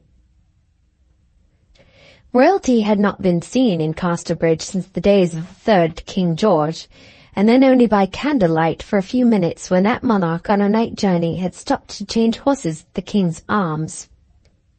The inhabitants, therefore, decided to make a thorough fête carillonnée of the unwonted occasion. Half an hour's pause was not long, it is true. Much might be done in it by a judicious grouping of incidents, above all if the weather were fine. The address was prepared on parchment by an artist who was handy at ornamental lettering, and was laid on with the best gold leaf and colours that the sign painter had in his shop. The council met on the Tuesday before the appointed day to arrange the details of the procedure. While they were sitting, the door of the council chamber standing open, they heard a heavy footstep coming up the stairs. It advanced along the passage, and Henchard entered the room in clothes of frayed and threadbare shabbiness, the very clothes which he had used to wear in the primal days when he had sat among them. "I have a feeling," he said, advancing to the table and laying his hand upon the green cloth, "that I should like to join ye in this reception of our illustrious visitor. I suppose I could walk with the rest." Embarrassed glances were exchanged by the council, and Groa nearly ate the end of his quill pen off, so gnawed he it during the silence. Farfrey, the young mayor, who by virtue of his office sat in the large chair, intuitively caught the sense of the meeting, and as spokesman was obliged to utter it, glad as he would have been that the duty should have fallen to another tongue. "I heartily see that it would be proper, Mr. Henchard," said he. "The council are the council, and as ye are no longer one of the body, there would be an irregularity in the proceeding. If you were included, why not others?" "I have a particular reason for wishing to assist at the ceremony." Farfrey looked round. "I think I have expressed the feeling of the council," he said. "Yes, yes," from Dr. Bath, Lawyer Long, Alderman Tubber, and several more. "Then am I not to be allowed to have anything to do with it officially?" "I am afraid so. It is out of the question indeed. But of course you can see the doings full well, such as they are to be, like the rest of the spectators." Henchard did not reply to that very obvious suggestion, and turning on his heel went away. It had been only a passing fancy of his, but opposition crystallized it into a determination. "I'll welcome His Royal Highness or nobody shall," he went about saying. "I'm not going to be sat upon by Farfrey or any of the rest of the paltry crew. You shall see." The eventful morning was bright, a full-faced sun confronting early window gazers eastward, and all perceived, for they were practised in weather lore, there was permanence in the glow. Visitors soon began to flock in from country houses, villages, remote copses, and lonely uplands, the latter in oiled boots and tilt bonnets, to see the reception, or if not to see it, at any rate to be near it. There was hardly a workman in the town who did not put a clean shirt on. Solomon Longways, Christopher Coney, Buzzford, and the rest of that fraternity showed their sense of the occasion by advancing their customary 11 o'clock pint to 10:30, from which they found a difficulty in getting back to the proper hour for several days. Henchard had determined to do no work that day. He primed himself in the morning with a glass of rum, and walking down the street met Elizabeth Jane, whom he had not seen for a week. "It was lucky," he said to her. "My 21 years had expired before this came on, or I should never have had the nerve to carry it out." "Carry out what?" said she, alarmed. "This welcome I am going to give our royal visitor." She was perplexed. "Shall we go and see it together?" she said. "See it? I have other fish to fry. You see it. It will be worth seeing." She could do nothing to elucidate this, and decked herself out with a heavy heart. As the appointed time drew near, she caught sight again of her stepfather. She thought he was going to the Three Mariners, but no, he elbowed his way through the gay throng to the shop of Wolfeith the draper. She waited in the crowd without. In a few minutes he emerged, wearing to her surprise a brilliant rosette, far more surprising still, in his hand he carried a flag of somewhat homely construction, formed by tacking one of the small Union Jacks which abounded in the town today, to the end of a deal wand, probably the roller from a piece of calico. Henchard rolled up his flag on the doorstep, put it under his arm, and went down the street. Suddenly the taller members of the crowd turned their heads, and the shorter stood on tiptoe. It was said that the royal cortege approached. The railway had stretched out an arm towards Casterbridge at this time, but had not reached it by several miles as yet, so that the intervening distance, as well as the remainder of the journey, was to be traversed by road in the old fashion. People thus waited, the county families in their carriages, the masses on foot, and watched the far-stretching London highway to the ringing of bells and chatter of tongues. From the background, Elizabeth Jane watched the scene. Some seats had been arranged from which ladies could witness the spectacle, and the front seat was occupied by Lucetta, the mayor's wife, just at present. In the road under her eyes stood Henchard. She appeared so bright and pretty that, as it seemed, he was experiencing the momentary weakness of wishing for her notice. But he was far from attractive to a woman's eye, ruled, that is, so largely by the superficies of things.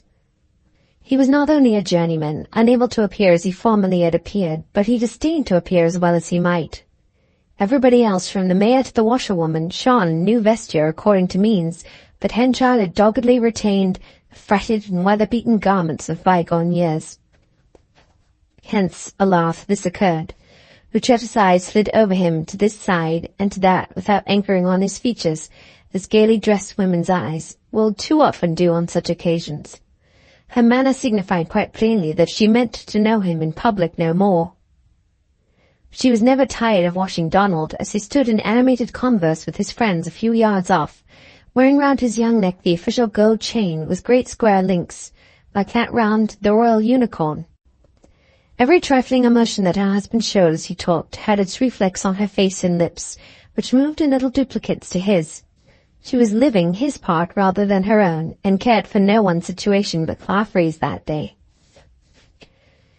At length the man stationed at the furthest turn of the high road, namely on the second bridge of which mention has been made, gave a signal, and the corporation, in their robes, proceeded from the front of the town hall to the archway erected at the entrance to the town. The carriages containing the royal visitor and his suite arrived at the spot in a cloud of dust. A procession was formed, and the whole came on to the town hall at a walking pace. This spot was the centre of interest. There were a few clear yards in front of the royal carriage sanded, and in this space a man stepped before anyone could prevent him. It was Henchard. He had unrolled his private flag, and removing his hat, he staggered to the side of the slowing vehicle, waving the Union Jack to and fro with his left hand, while he blandly held out his right to the illustrious personage. All the ladies said with bated breath, "Oh, look there!" and Lucetta was ready to faint. Elizabeth Jane peeped through the shoulders of those in front, saw what it was and was terrified, and then her interest in the spectacle as a strange phenomenon got the better of her fear. Farfrae, with mayoral authority, immediately rose to the occasion. He seized Henchard by the shoulder, dragged him back, and told him roughly to be off. Henchard's eyes met his, and Farfrae observed the fierce light in them despite his excitement and irritation. For a moment Henchard stood his ground rigidly, then by an unaccountable impulse gave way and retired. Farfrae glanced to the ladies' gallery and saw that his Calpurnia's cheek was pale. "Why, it is your husband's old patron," said Mrs. Blowbody, a lady of the neighbourhood who stood beside Lucetta. "Patron?" said Donald's wife with quiet indignation. "Did you say the man is an acquaintance of Mr. Farfrae's?" observed Mrs. Bath, the physician's wife. a newcomer to the town, to her recent marriage with the doctor. "He works for my husband," said Lucetta. "Oh, is that all? They've been saying to me that it was through him your husband first got a footing in Casterbridge. What stories people will tell." "They will indeed. It was not so at all. Donald's genius would have enabled him to get a footing anywhere without anybody's help. He would have been just the same if there had been no Henchard in the world." It was partly Lucetta's ignorance of the circumstances of Donald's arrival which led her to speak thus, partly the sensation that everybody seemed bent on snubbing her at this triumphant time. The incident occupied but a few moments, but it was necessarily witnessed by the royal personage, who, however, with practised tact, affected not to have noticed anything unusual. He alighted, the mayor advanced. The address was read. The illustrious personage replied, then said a few words to Farfrey, and shook hands with Lucetta as the mayor's wife. The ceremony occupied but a few minutes, and the carriages rattled heavily as Pharaoh's chariots down Court Street and out upon the Budmouth Road in continuation of the journey coastward. In the crowd stood Coney, Buzzford, and Longways. "Some difference between him now and when he sung at the Dree Mariners," said the first. "'Tis wonderful how he could get a lady of her quality to go snacks with him in such a quick time." "True. Yet how folk do worship fine clothes. Now there's a better-looking woman than she that nobody notices at all, because she's akin to that hontish fellow Henchard." "I could worship ye, Buzz, for saying that," remarked Nance Mockridge. "I do like to see the trimming pulled off such Christmas candles. I am quite unequal to the part of villain myself, or I'd give all my small silver to see that lady toppered, and perhaps I shall soon," she added significantly. "That's not a noble passion for a woman to keep up," said Longways. Nance did not reply, but everyone knew what she meant. The idea diffused by the reading of Lucetta's letters at Peter's Finger had condensed into a scandal which was spreading like a miasmatic fog through Mixen Lane and thence up the back streets of Casterbridge.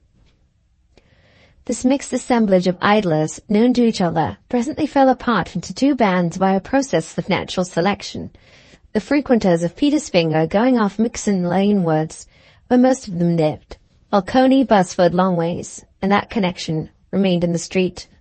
"You know what's brewing down there, I suppose," said Buzzford mysteriously to the others. Coney looked at him. "Not the Skimmity ride?" Buzzford nodded.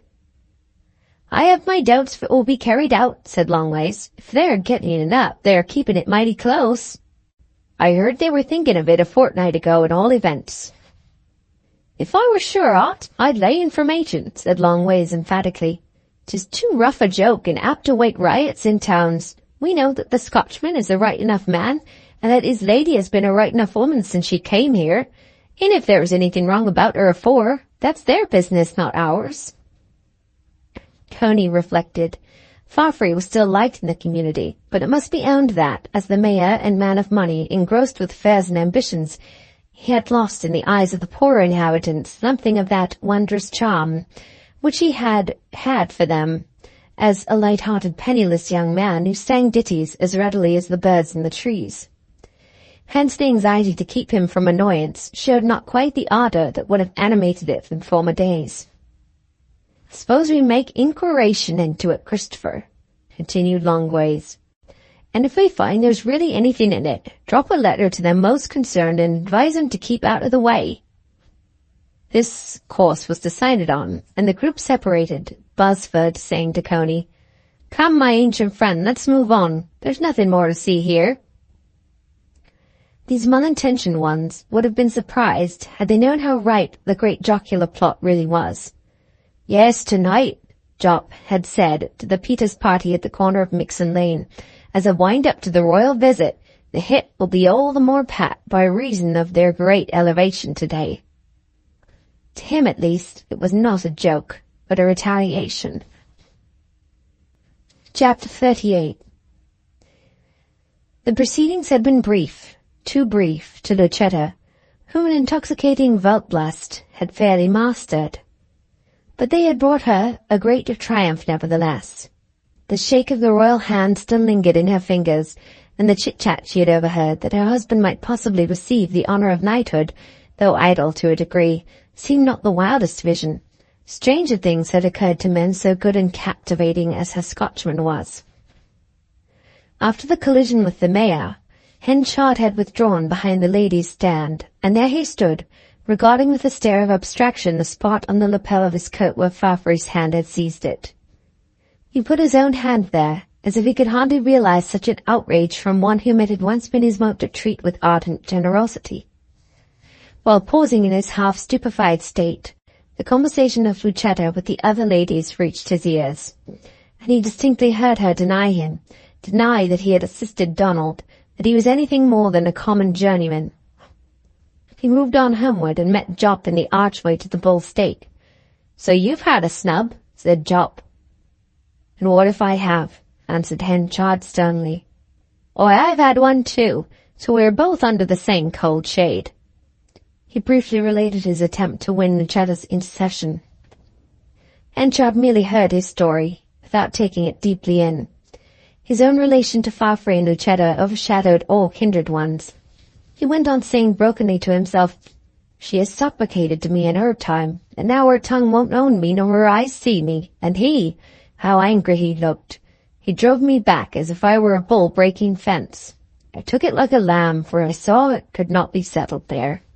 He can rub brine on a green wound, but he shall pay for it if she shall be sorry. It must come to a tussle face to face.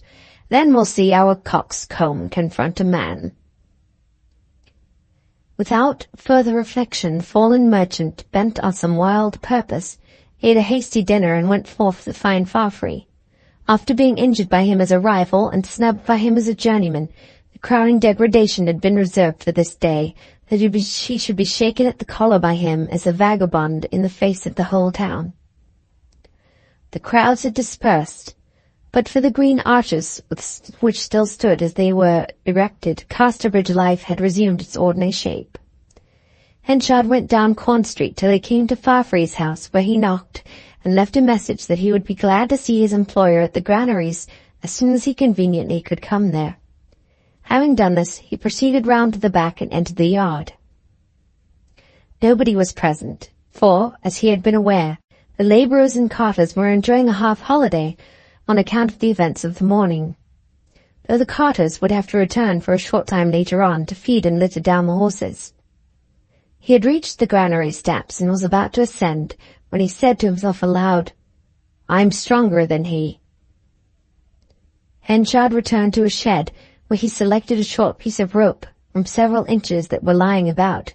Hitching one end of this to a nail, he took the other in his right hand and turned himself bodily round, while keeping his arm against his side. By this contrivance he pinioned the arm effectively. He now went up the ladders to the top floor of the corn stores. It was empty except of a few sacks, and at the further end was the door often mentioned, opening under the cat head and chain that hoisted the sacks. He fixed the door open and looked over the sill. There was a depth of 30 to 40 feet to the ground. Here was the spot on which he had been standing with Fafhrey when Elizabeth Jane had seen him lift his arm, with many misgivings as to what the movement portended. He retired a few steps to the loft and waited. From this elevated perch his eye could sweep the roofs round about, the upper parts of the luxurious chestnut trees, now delicate in leaves of a week's age, and the drooping boughs of the limes, Fafhrey's garden and the green door leading therefrom. In course of time, he could not say how long, that green door opened and Fafhrey came through. He was dressed as if for a journey. The low light of the nearing evening caught his head and face when he emerged from the shadow of the wall, warming them to a complexion of flame colour. Henchard watched him with his mouth firmly set, the squareness of his jaw and the verticality of his profile being unduly marked. Fafhrey came on with one hand in his pocket and humming a tune in a way which told that the words were most in his mind. They were those of the song he had sung when he arrived years before at the Three Mariners, a poor young man, adventuring for life and fortune, and scarcely knowing whitherward. "And here is a hand, my trusty fere, and gie's a hand o' thine." Nothing moved Henchard like an old melody. He sank back. "No, I can't do it," he gasped. "Why does the infernal fool begin that now?" At length Fafhrey was silent, and Henchard looked out at the loft door. "Will ye come up here?" he said. "Aye, man," said Fafhrey. "I couldn't see ye. What's wrong?" A minute later, Henchard heard his feet on the lowest ladder. He heard him land on the first floor, ascend and land on the second, begin the ascent to the third, and then his head rose to the trap behind. "What are you doing up here at this time?" he asked, coming forward. "Why didn't you take your holiday like the rest of the men?" He spoke in a tone which had just severity enough in it to show that he remembered the untoward event of the forenoon and his conviction that Henchard had been drinking. Henchard said nothing, but going back he closed the stair hatchway and stamped upon it so it went tight into its frame. He next turned to the wondering young man, who by this time observed that one of Henchard's arms was bound to his side. "Now," said Henchard quietly, "we stand face to face, man and man. Your muddy and your fine wife no longer lift ye above me as they did now, and my poverty does not press me down." "What does it all mean?" asked Fafhrey simply. "Wait a bit, my lad. You should have thought twice before you affronted to extremes a man who had nothing to lose. I've stood your rivalry, which ruined me, and your snubbing, which humbled me. But your hustling that disgraced me I won't stand." Fafhrey warmed a little at this. "You'd no business there," he said. "As much as any one among ye. What, you forward stripling, tell a man of my age he'd no business there?" The anger vein swelled in his forehead as he spoke. "You insulted royalty, Henchard, and 'twas my duty as the chief magistrate to stop you." "Royalty be damned," said Henchard. "I am as loyal as you, come to that." "I am not here to argue. Wait till you cool down. Wait till you cool, and you will see things the same way as I do." "You may be the one to cool first," said Henchard grimly. "Now this is the case. Here we be in this four-square loft to finish out that little wrestle you began this morning. There's the door, 40 foot above ground. One of us two puts the other out by that door. The master stays inside. If he likes, he may go down afterwards and give the alarm that the other has fallen out by accident, or he may tell the truth. That's his business. As the strongest man, I've tied one arm to take no advantage of ye. D'ye understand? Then here's at ye." There was no time for Fafhrey to do aught but one thing, to close with Henchard, for the latter had come on at once. It was a wrestling match, the object of each being to give his antagonist a backfall, and on Henchard's part unquestioningly that it should be through the door. At the outset, Henchard's hold by his only free hand, the right, was on the left side of Fafhrey's collar, which he firmly grappled, the latter holding Henchard by his collar with the contrary hand. With his right he endeavoured to get hold of his antagonist's left arm, which however he could not do. So adroitly did Henchard keep it at the rear, as he gazed upon the lowered eyes of his fair and slim antagonist. Henchard planted the first toe forward, Fafhrey crossing him with his, and thus the struggle had very much the appearance of the ordinary wrestling of those parts. Several minutes would pass by them in this attitude, the pair rocking and writhing like trees in a gale, both preserving an absolute silence. By this time their breathing could be heard. Then Fafhrey tried to get hold of the other side of Henchard's collar, which was resisted by the larger man exerting all his force in a wrenching movement, and this part of the struggle ended by his forcing Fafhrey down on his knees by sheer pressure of one of his muscular arms. Hampered as he was, however, he could not keep him there, and Fafhrey finding his feet again, the struggle proceeded as before. By a whirl, Henchard brought Donald dangerously near the precipice. Seeing his position, the Scotchman for the first time knocked himself to his adversary, and all the efforts of that infuriate Prince of Darkness, as he might have been called from his appearance just now, were inadequate to lift or loosen Fafhrey for a time. By an extraordinary effort he succeeded at last, though not until they had got far back again from the fatal door. In doing so, Henchard contrived to turn Fafhrey a complete somersault. Had Henchard's other arm been free, it would have been all over with Fafhrey then. But again he regained his feet, wrenching Henchard's arm considerably, and causing him sharp pain, as could be seen from the twitching of his face. He instantly delivered the younger man an annihilating turn by the left forehip, as it used to be expressed, and following up his advantage thrust him towards the door, never loosening his hold till Fafhrey's fair head was hanging over the window-sill, and his arm dangling down outside the wall. "Now," said Henchard between his gasps, This is the end of what you began this morning. Your life is in my hands. Then take it, said Farfrey. You've wished too long enough. Farfrey looked down upon him in silence, and their eyes met. Oh, Farfrey, that's not true, he said bitterly. God is my witness that no man ever loved another as I did thee at one time. And now, though I came here to kill thee, I cannot hurt thee. Go and give me in charge. Do what you will. I care nothing for what comes of me. He withdrew to the back part of the loft, loosened his arm, and flung himself into a corner upon some sacks in the abandonment of remorse. Farfrey regarded him in silence, then went to the hatch and descended through it. Henchard would fain have recalled him, but his tongue failed in its task, and the young man's steps died on his ear. Henchard took his full measure of shame and self-reproach. The scenes of his first acquaintance with Farfrey rushed back upon him, that time when the curious mixture of romance and thrift in the young man's composition so commanded his heart that Farfrey could play upon him as on an instrument. So thoroughly subdued was he that he remained on the sacks in a crouching attitude, unusual for a man, and for such a man. Its womanliness sat tragically on the figure of so stern a piece of virility. He heard a conversation below, the opening of the coach house door and the putting in of a horse, but took no notice. Here he stayed till the thin shades thickened to opaque obscurity, and the loft door became an oblong of grey light, the only visible shape around.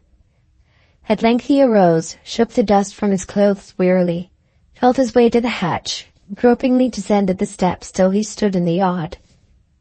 He thought highly of me once, he murmured.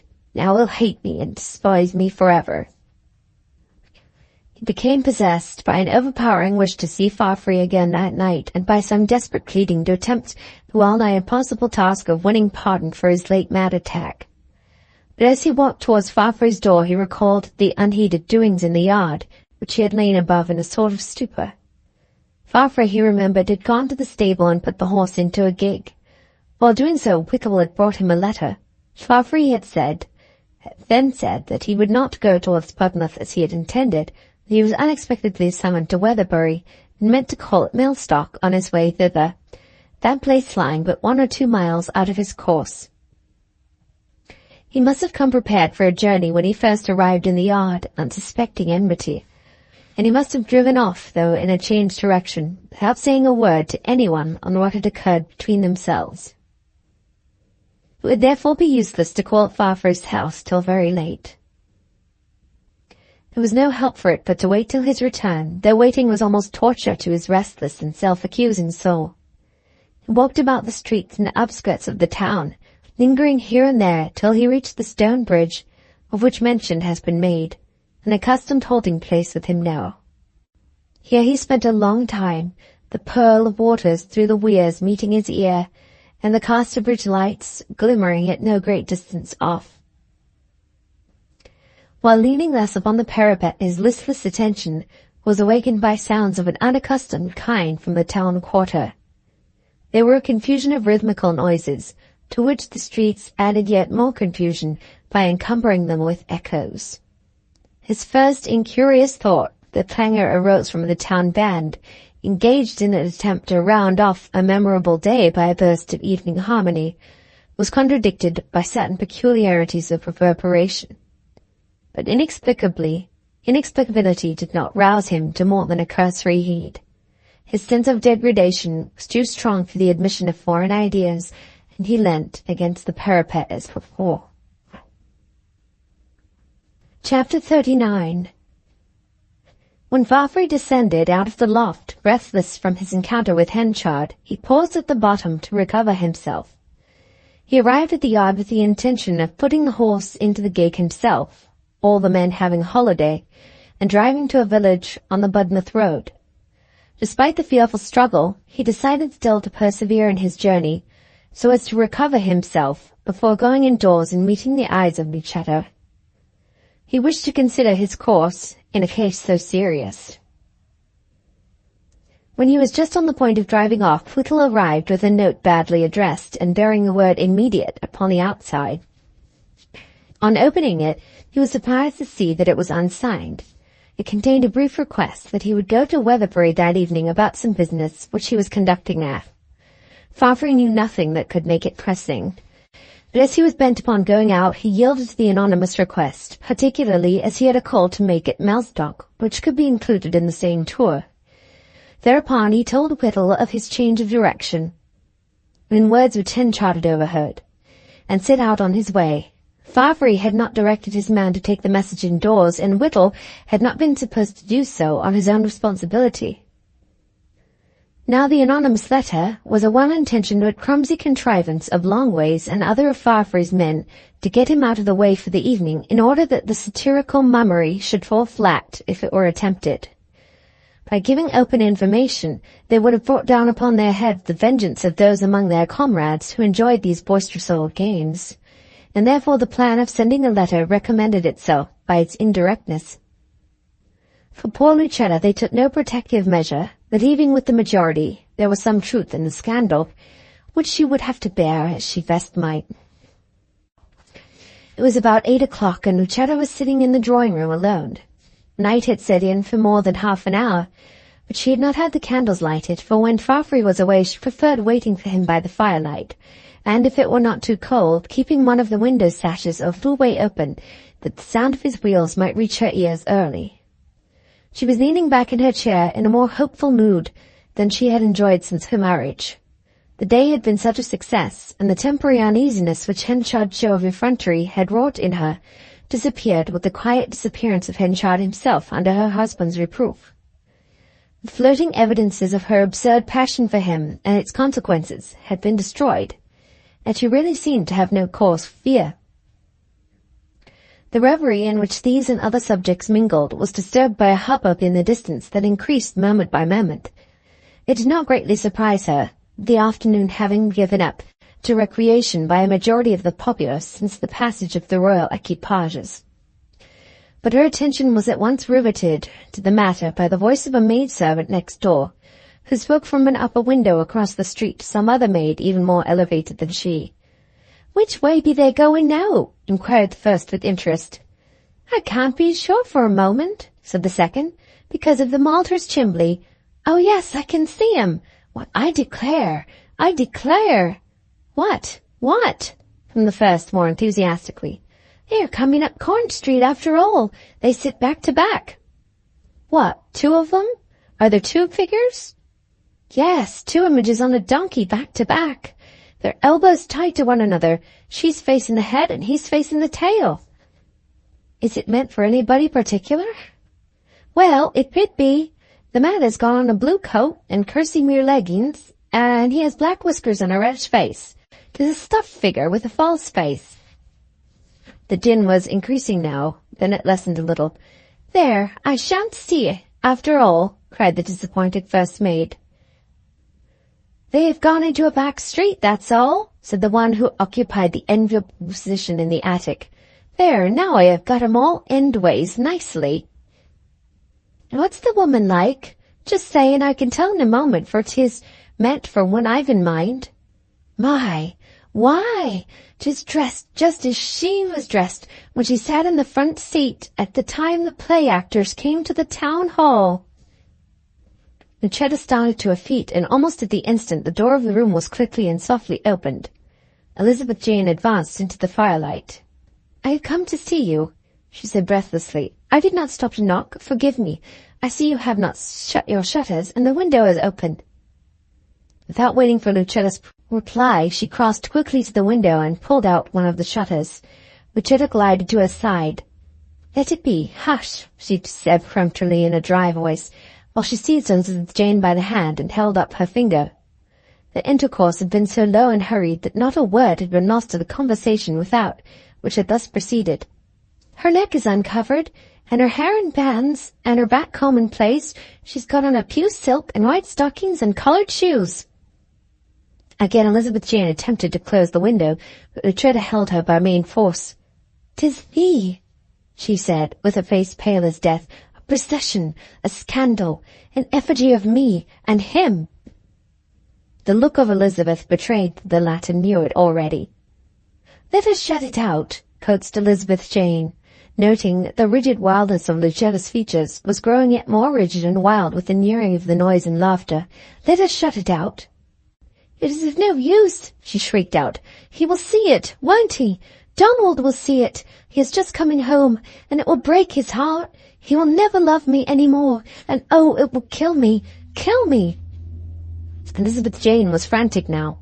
"Oh, can't something be done to stop it?" she cried. "Is there nobody to do it? Not one?"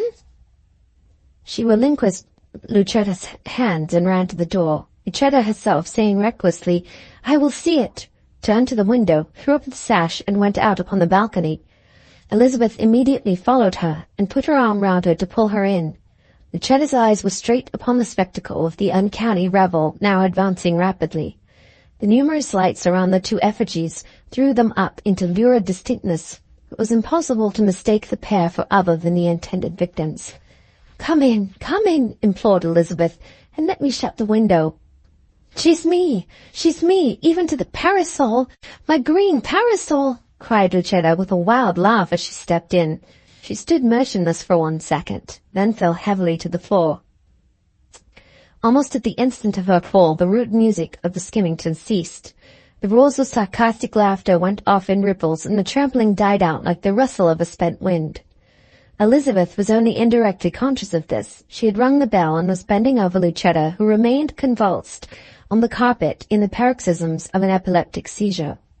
She rang again and again in vain, the probability being that the servants had all run out of the house to see more of the demonic Sabbath than they could see within. At last Farfrae's man, who had been agape on the doorstep, came up, then the cook. The shutters, hastily pushed to by Elizabeth, were quite closed. A light was obtained. Lucetta carried to a room, and the man sent off for a doctor. While Elizabeth was undressing her, she recovered consciousness. But as soon as she remembered what had passed, the fit returned.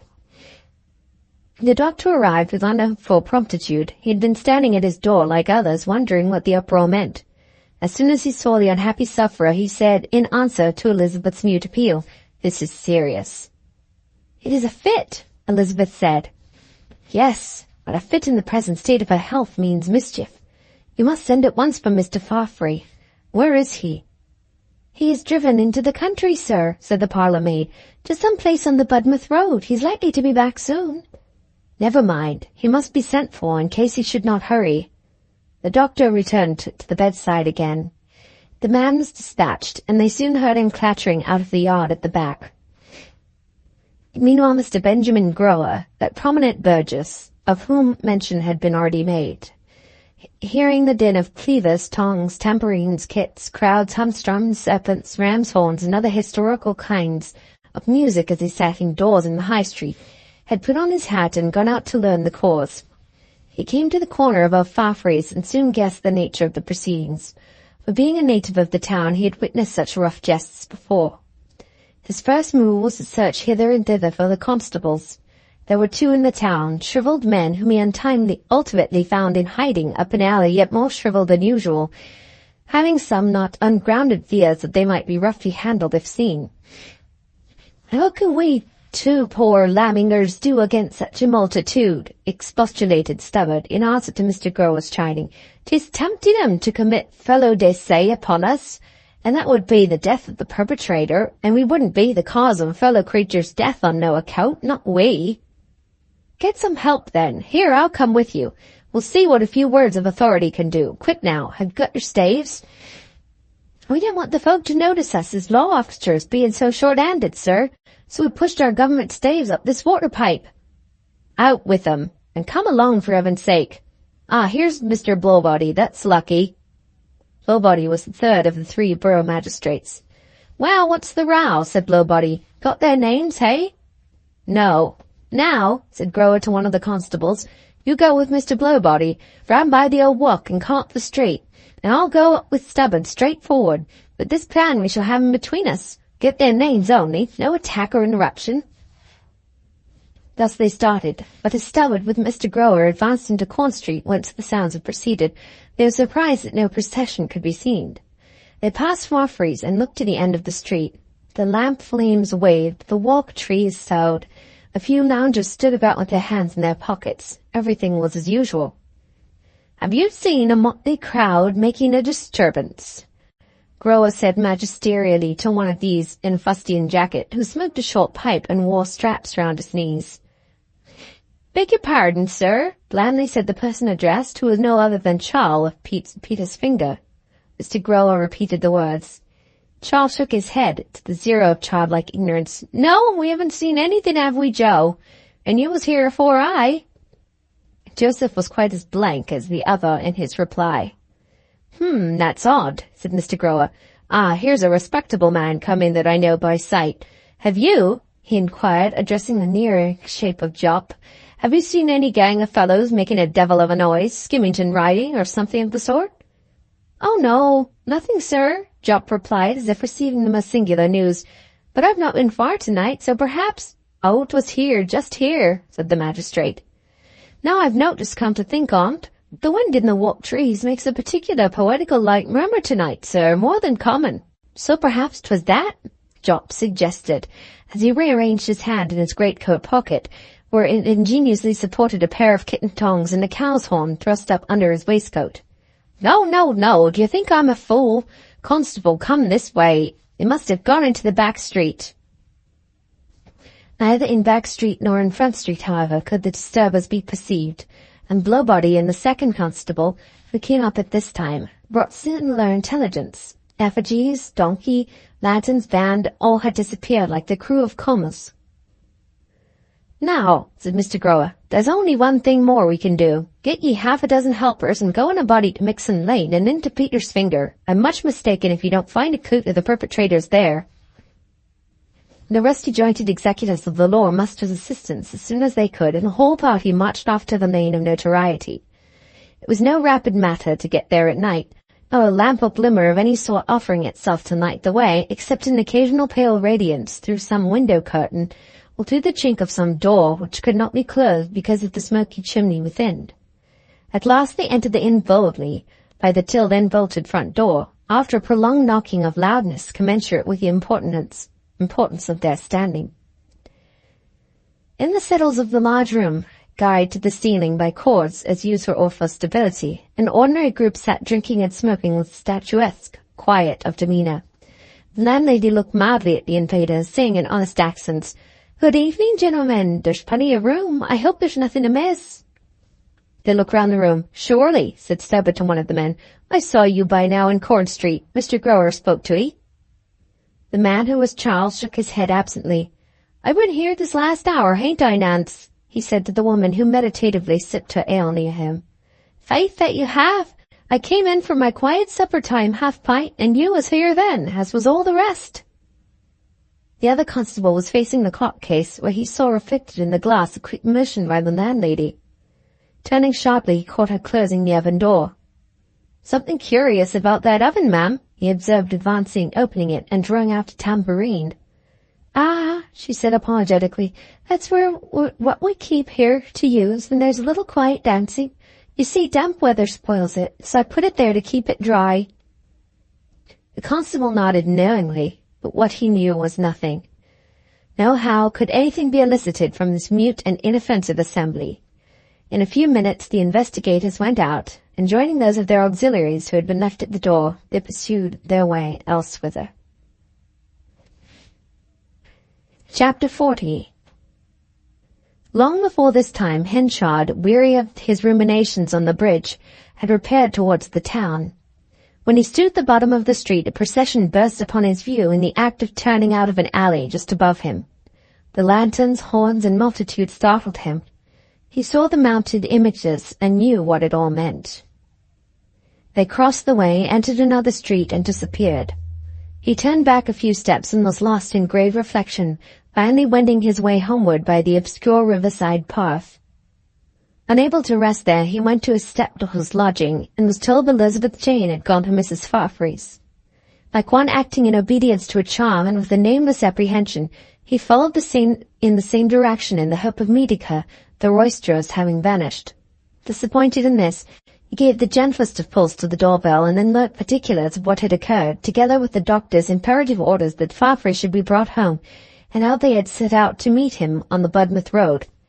"But he has gone to Mellstock and Weatherbury," exclaimed Henchard, now unspeakably grieved. "Not Budmouth way at all." But alas for Henchard, he had lost his good name. They would not believe him, taking his words but as the frothy utterances of recklessness. Though Lucetta's life seemed at the moment to depend upon her husband's return, she being in great mental agony, lest he should never know the unexaggerated truth of her past relations with Henchard, no messenger was dispatched towards Weatherbury. Henchard, in a state of bitter anxiety and contrition, determined to seek Farfrae himself. To this end he hastened down the town, ran along the eastern road over Durnover Moor, up the hill beyond, and thus onward, in the moderate darkness of this spring night, till he had reached a second and almost a third hill about 3 miles distant. In Yalbury Bottom or plain at the foot of the hill he listened. At first nothing beyond his own heart-throbs was to be heard but the slow wind making its moan among the masses of spruce and larch of Yalbury Wood, which clothed the heights on either hand. But presently there came the sound of light wheels whetting their fellows against the newly stoned patches of road, accompanied by the distant glimmer of lights. He knew it was Farfrae's gig, descending the hill from an indescribable personality in its noise, the vehicle having been his own till bought by the Scotchman at the sale of his effects. Henchard thereupon retraced his steps along Yalbury Plain, the gig coming up with him as its driver slackened speed between 2 plantations. It was a point in the highway near which the road to Mellstock branched off from the homeward direction. By diverging to that village as he had intended to do, Farfrae might probably delay his return by a couple of hours. It soon appeared that his intention was to do so still, the light swerving towards Cuckoo Lane, the by-road aforesaid. Farfrae's off-gig lamp flashed in Henchard's face. At the same time Farfrae discerned his late antagonist. "Farfrae! Mr. Farfrae!" cried the breathless Henchard, holding up his hand. Farfrae allowed the horse to turn several steps into the brown lane before he pulled up. He then drew rein and said, "Yes," over his shoulder, as one word towards a pronounced enemy. "Come back to Casterbridge at once," Henchard said. "There's something wrong at your house, requiring your return. I've run all the way here on purpose to tell ye." Farfrae was silent, and at his silence Henchard's soul sank within him. Why had he not, before this, thought of what was only too obvious? He who, 4 hours earlier, had enticed Farfrae into a deadly wrestle, stood now in the darkness of late night-time on a lonely road, inviting him to come a particular way, where an assailant might have confederates, instead of going his purposed way, where there might be a better opportunity of guarding himself from attack. Henchard could almost feel this view of things in course of passage through Farfrae's mind. "I have to go to Mellstock," said Farfrae coldly, as he loosened his rein to move on. "But," implored Henchard, "the matter is more serious than your business at Mellstock. It is your wife. She is ill. I can tell you particulars as we go along." The very agitation and abruptness of Henchard increased Farfrae's suspicion that this was a ruse to decoy him on to the next wood, where might be effectually compassed what, from policy or want of nerve, Henchard had failed to do earlier in the day. He started the horse. "I know what you think," deprecated Henchard, running after, almost bowed down with despair as he perceived the image of unscrupulous villainy that he assumed in his former friend's eyes. "But I am not what you think," he cried hoarsely. "Believe me, Farfrae, I have come entirely on your own and your wife's account. She is in danger. I know no more, and they want you to come. Your man has gone the other way in a mistake. Oh, Farfrae, don't mistrust me. I'm a wretched man, but my heart is true to you still." Farfrae, however, did distrust him utterly. He knew his wife was with child, but he had left her not long ago in perfect health, and Henchard's treachery was more credible than his story. He had in his time heard bitter ironies from Henchard's lips, and there might be ironies now.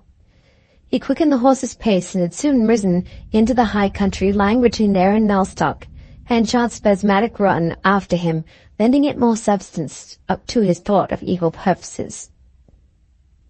The gig and its driver lessened against the sky in Henchard's eyes. His exertions for Farfrae's good had been in vain. Over this repentant sinner, at least, there was to be no joy in heaven. He cursed himself like a less scrupulous Job, as a vehement man will do when he loses self-respect, the last mental prop under poverty. To this he had come after a time of emotional darkness, of which the adjoining woodland shade afforded inadequate illustration. Presently he began to walk back again along the way by which he had arrived. Farfrae should at all events have no reason for delay upon the road by seeing him there when he took his journey homeward later on. Arriving at Casterbridge, Henchard went again to Farfrae's house to make inquiries. As soon as the door opened, anxious faces confronted his from the staircase, hall, and landing, and they all said in grievous disappointment, "Oh, it is not he." The manservant, finding his mistake, had long since returned, and all hopes had been centred upon Henchard. "But haven't you found him?" said the doctor. "Yes." "I cannot tell 'ee," Henchard replied as he sank down on a chair within the entrance. "He can't be home for 2 hours. Said the surgeon, returning upstairs. "How is she?" asked Henchard of Elizabeth, who formed one of the group. "In great danger, father. Her anxiety to see her husband makes her fearfully restless. Poor woman! I fear they have killed her." Henchard regarded the sympathetic speaker for a few instants, as if she struck him in a new light. Then, without further remark, went out of the door and onward to his lonely cottage. So much for man's rivalry, he thought. Death was to have the oyster, and Farfrae and himself the shells. But about Elizabeth Jane, in the midst of his gloom, she seemed to him as a pinpoint of light. He had liked the look of her face as she answered him from the stairs. There had been affection in it, and above all things what he desired now was affection from anything that was good and pure. She was not his own, yet for the first time he had a faint dream that he might get to like her as his own, if she would only continue to love him. Job was just going to bed when Henchard got home. As the latter entered the door, Job said, "This is rather bad news about Mrs. Farfrae's illness."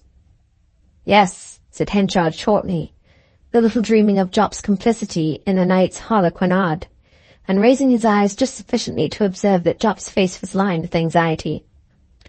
"Somebody has called for you," continued Job, when Henchard was shutting himself into his own apartment. "Kind of traveller, or sea captain of some sort." "Oh, who could he be?" "He seemed to well be doing, man. Had grey hair and a broadish face, but he gave no name and no message." "Nor do I give him any attention." Saying this, Henchard closed his door. The divergence to Millstock delayed Farfrae's return very nearly the 2 hours of Henchard's estimate. Among the other urgent reasons for his presence had been the need of his authority to send to Budmouth for a second physician, and when at length Farfrae did come back, he was in a state bordering on distraction at his misconception of Henchard's motives. A messenger was dispatched to Budmouth, late as it had grown. The night wore on, and the other doctor came in the small hours. Lucetta had been much soothed by Donald's arrival. He seldom or never left her side, and when immediately after his entry she had tried to lisp out to him the secret which so oppressed her, he checked her feebled words, lest talking should be dangerous, assuring her there was plenty of time to tell him everything. Up to this time he knew nothing of the Skimmington ride. The dangerous illness and miscarriage of Mrs. Farfrae soon rumoured through the town, and an apprehensive guess having been as to its cause by the leaders in the exploit, compunction and fear threw a dead silence over all particulars of their orgy, while those immediately around Lucetta would not venture to add to her husband's distress by alluding to the subject. What and how much Farfrae's wife ultimately explained to him of her past entanglement with Henchard when they were alone in the solitude of that sad night cannot be told. That she informed him of the bare facts of her peculiar intimacy with the corn merchant became plain from Farfrae's own statements. But in respect of her subsequent conduct, her motive in coming to Casterbridge to unite herself with Henchard, her assumed justification in abandoning him when she discovered reasons for fearing him, though in truth her inconsequent passion for another man at first sight had most to do with that abandonment, her method of reconciling to her conscience a marriage with the second when she was in a measure committed to the first, to what extent she spoke of these things remained Farfrae's secret alone. Besides the watchman who called the hours and weather in Casterbridge that night, there walked a figure up and down Corn Street hardly less frequently. It was Henchard's, whose retiring to rest had proved itself a futility as soon as attempted, and he gave it up to go hither and thither and make inquiries about the patient every now and then. He called as much on Fafhrey's account as on Lucetta's and on Elizabeth Jane's, even more than on either's.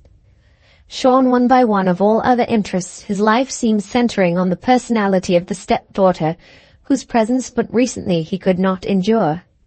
To see her on each occasion of his inquiry at Lucetta's was a comfort to him. The last of his calls was made about 4 o'clock in the morning in the steely light of dawn. Lucifer was fading into day across Durnover Moor. The sparrows were just alighting into the street, and the hens had begun to cackle from the outhouses. When within a few yards of Fafhrey's, he saw the door gently opened, and a servant raised her hand to the knocker to untie the piece of cloth which had muffled it. He went across, the sparrows in his way scarcely flying up from the road litter, so little did they believe in human aggression at so early a time. "Why do you take off that?" said Henchard. She turned in some surprise at his presence, and did not answer for an instant or two. Recognizing him, she said, "Because they may knock as loud as they will. She will never hear it any more." Chapter 41. Henchard went home. The morning having now fully broke, he lit his fire and sat abstractedly beside it. He had not sat there long when a gentle footstep approached the house and entered the passage, a finger tapping lightly at the door. Henchard's face brightened, for he knew the motions to be Elizabeth's. She came into his room looking wan and sad. "Have you heard?" she asked. "Mrs. Fafhrey, she is dead. Yes, indeed. About an hour ago." "I know it," said Henchard. "I but lately come in from there. It is so very good of thee, Elizabeth, to come and tell me. You must be so tired out, too, with sitting up. Now do you bide here with me this morning. You can go and rest in the other room, and I will call you when breakfast is ready." To please him and herself, for his recent kindness was winning a surprised gratitude from the lonely girl, she did as he bade her, and lay down on a sort of couch, which Henchard had rigged up out of a settle in the adjoining room. She could hear him moving about in his preparations, but her mind ran most strongly on Lucetta, whose death in such fullness of life, and amid such cheerful hopes of maternity, was appallingly unexpected. Presently she fell asleep. Meanwhile her stepfather in the outer room had set the breakfast in readiness, but finding that she dozed he would not call her. He waited on, looking into the fire and keeping the kettle boiling with housewifely care, as if it were an honor to have her in his house.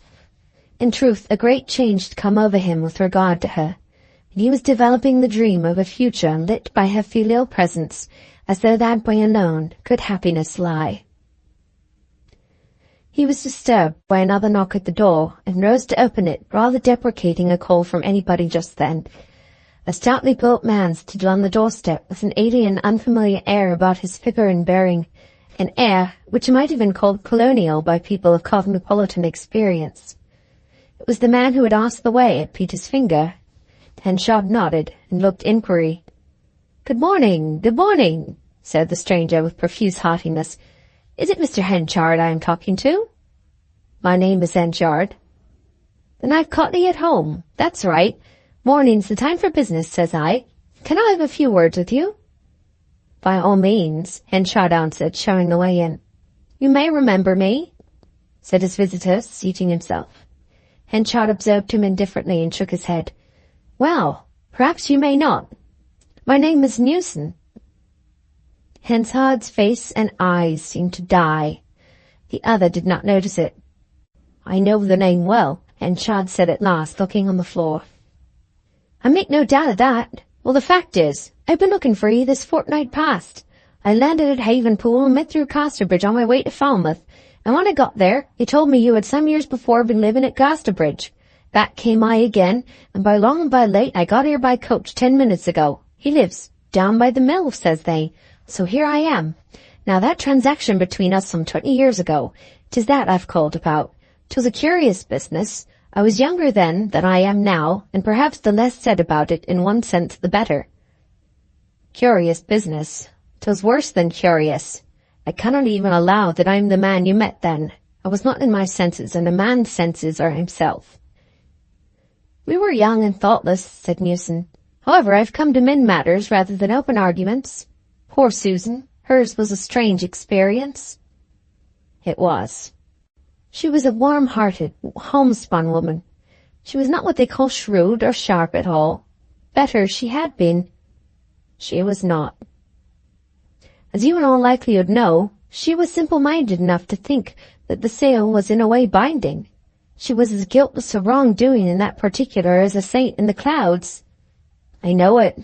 I found it out directly, said Henchard, still with averted eyes. There lay the sting on't to me.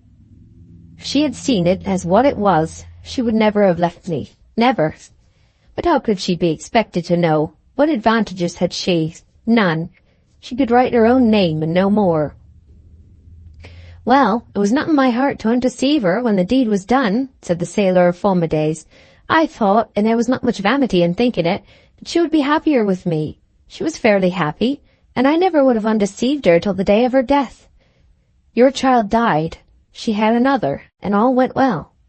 But a time came, mind me, a time always does come, a time came, it was some while after she and I and the child returned from America, when somebody she confided her history to told her my claim to her was a mockery and made a jest of her belief in my right. After that she was never happy with me. She pined and socked and sighed. She said she must leave me, and then came the question of our child. Then a man advised me how to act, and I did it, for I thought it was best. I left her at Falmouth and went off to sea. When I got to the other side of the Atlantic, there was a storm, and it was supposed that a lot of us, including myself, had been washed overboard. I got ashore at Newfoundland, and then I asked myself what I should do. Since I'm here I'll bide, I thought to myself. 'Twill be most kindest to her, now she's taken against me, to let her believe me lost. For, I thought, while she supposes us both alive, she'll be miserable. But if she thinks me dead, she'll go back to him, and the child will have a home. I've never returned to this country till a month ago, and I found that, as I had supposed, she went to you and my daughter with her. They told me in Falmouth that Susan was dead. But my Elizabeth Jane, where is she? Dead, likewise, said Henchard doggedly. Surely you learnt that too. The sailor started up and took an enervated pace or two down the room. Dead, he said in a low voice. And what's the use of my money to me? Henchard, without answering, shook his head as if that were rather a question for Newson himself than for him. Where is she buried? The traveller inquired. Beside her mother, said Henchard in the same stolid tones. When did she die? A year ago and more, replied the other without hesitation. The sailor continued standing. Henchard never looked up from the floor. At last Newson said, My journey has been for nothing. I may as well go as I came. It has served me right. I'll trouble you no longer. Henchard heard the retreating footsteps of Newson upon the sanded floor, the mechanical lifting of the latch, the slow opening and closing of the door that was natural to a balked or dejected man. But he did not turn his head. Newson's shadow passed the window. He was gone. Then Henchard, scarcely believing the evidence of his senses, rose from his seat amazed at what he had done. It had been the impulse of a moment. The regard he had lately acquired for Elizabeth, the new-sprung hope of his loneliness, that she would be to him a daughter, of whom he could feel as proud as of the actual daughter she still believed herself to be, had been stimulated by the unexpected coming of Newson to a greedy exclusiveness in relation to her, so that the sudden prospect of her loss had caused him to speak mad lies like a child in pure mockery of consequences. He had expected questions to close in round him and unmask his fabrication in 5 minutes, yet such questioning had not come. But surely they would come. Newson's departure could be but momentary. He would learn all by inquiries in the town and return to curse him and carry his lost treasure away. He hastily put on his hat and went out into the direction that Newson had taken. Newson's back was soon visible up the road, crossing Bull Stake. Henchard followed and saw his visitor stop at the King's Arms, where the morning coach which had brought him waited half an hour for another coach which crossed there. The coach Newson had come by was now about to move again. Newson mounted. His luggage was put in, and in a few minutes the vehicle disappeared with him. He had not so much as turned his head. It was an act of simple faith in Henchard's words, faith so simple as to be almost sublime. The young sailor who had taken Susan Henchard on the spur of the moment and on the faith of a glance at her face more than 20 years before, was still living and acting under the form of the grizzled traveller who had taken Henchard's words on trust so absolute as to shame him as he stood. Was Elizabeth Jane to remain his by virtue of this hardy invention of a moment? Perhaps not for long, said he. Newson might converse with his fellow travellers, some of whom might be Casterbridge people, and the trick would be discovered. The probability threw Henchard into a defensive attitude, and instead of considering how best to right the wrong and acquaint Elizabeth's father with the truth at once, he bethought himself of ways to keep the position he had accidentally won. Towards the young woman herself his affection grew more jealously strong with each new hazard to which his claim to her was exposed. He watched the distant highway, expecting to see Newson return on foot, enlightened and indignant, to claim his child. But no figure appeared. Possibly he had spoken to nobody on the coach, but buried his grief in his own heart. His grief? What was it, after all, to that which he, Henchard, would feel at the loss of her? Newson's affection, cooled by years, could not equal his who had been constantly in her presence, and thus his jealous soul speciously argued to excuse the separation of father and child. He returned to the house half expecting that she would have vanished. No, there she was, just coming out from the inner room, the marks of sleep upon her eyelids and exhibiting a generally refreshed air. "Oh, father," she said, smiling, "I no sooner lain down than I napped, though I did not mean to. I wonder I did not dream about poor Mrs. Farfrae after thinking of her so. But I did not. How strange it is that we do not often dream of latest events, absorbing as they may be." "I'm glad you have been able to sleep," he said, taking her hand with anxious proprietorship, an act which gave her a pleasant surprise. They sat down to breakfast, and Elizabeth Jane's thoughts reverted to Lucetta. Their sadness added charm to a countenance whose beauty had ever lain in its meditative soberness. "Father," she said, as soon as she recalled herself to the outspread meal, "it is so kind of you to get this nice breakfast with your own hands, and I idly asleep the while." "I do it every day," he replied. "You have left me. Everybody has left me. How should I live but by my own hands?" "You are very lonely, are you not?" "Aye, child, to a degree that you know nothing of. It is my own fault. You are the only one who has been near me for weeks, and you will come no more." "Why do you say that? Indeed I will, if you would like to see me." Henchard signified dubiousness. Though he had so lately hoped that Elizabeth Jane might again live in his house as daughter, he would not ask her to do so now. Newson might return at any moment, and what Elizabeth would think of him for his deception, it were best to bear apart from her. When they had breakfasted, his stepdaughter still lingered till the moment arrived at which Henchard was accustomed to go to his daily work. Then she arose, and with assurances of coming again soon, went up the hill in the morning sunlight. "At this moment her heart is as warm towards me as mine is towards her. She would live with me here in this humble cottage for the asking. Before the evening probably he will have come, and then she will scorn me." This reflection, constantly repeated by Henchard to himself, accompanied him everywhere through the day. His mood was no longer that of the rebellious, ironical, reckless misadventurer, but the leaden gloom of one who has lost all that can make life interesting or even tolerable. There would remain nobody for him to be proud of, nobody to fortify him, for Elizabeth Jane would soon be but as a stranger, and worse. Susan, Farfrae, Lucetta, and Elizabeth, all had gone from him one after one, either by his fault or by his misfortune. In place of them he had no interest, hobby, or desire. If he could have summoned music to his aid, his existence might even now have been born. For with Henchard music was of regal power.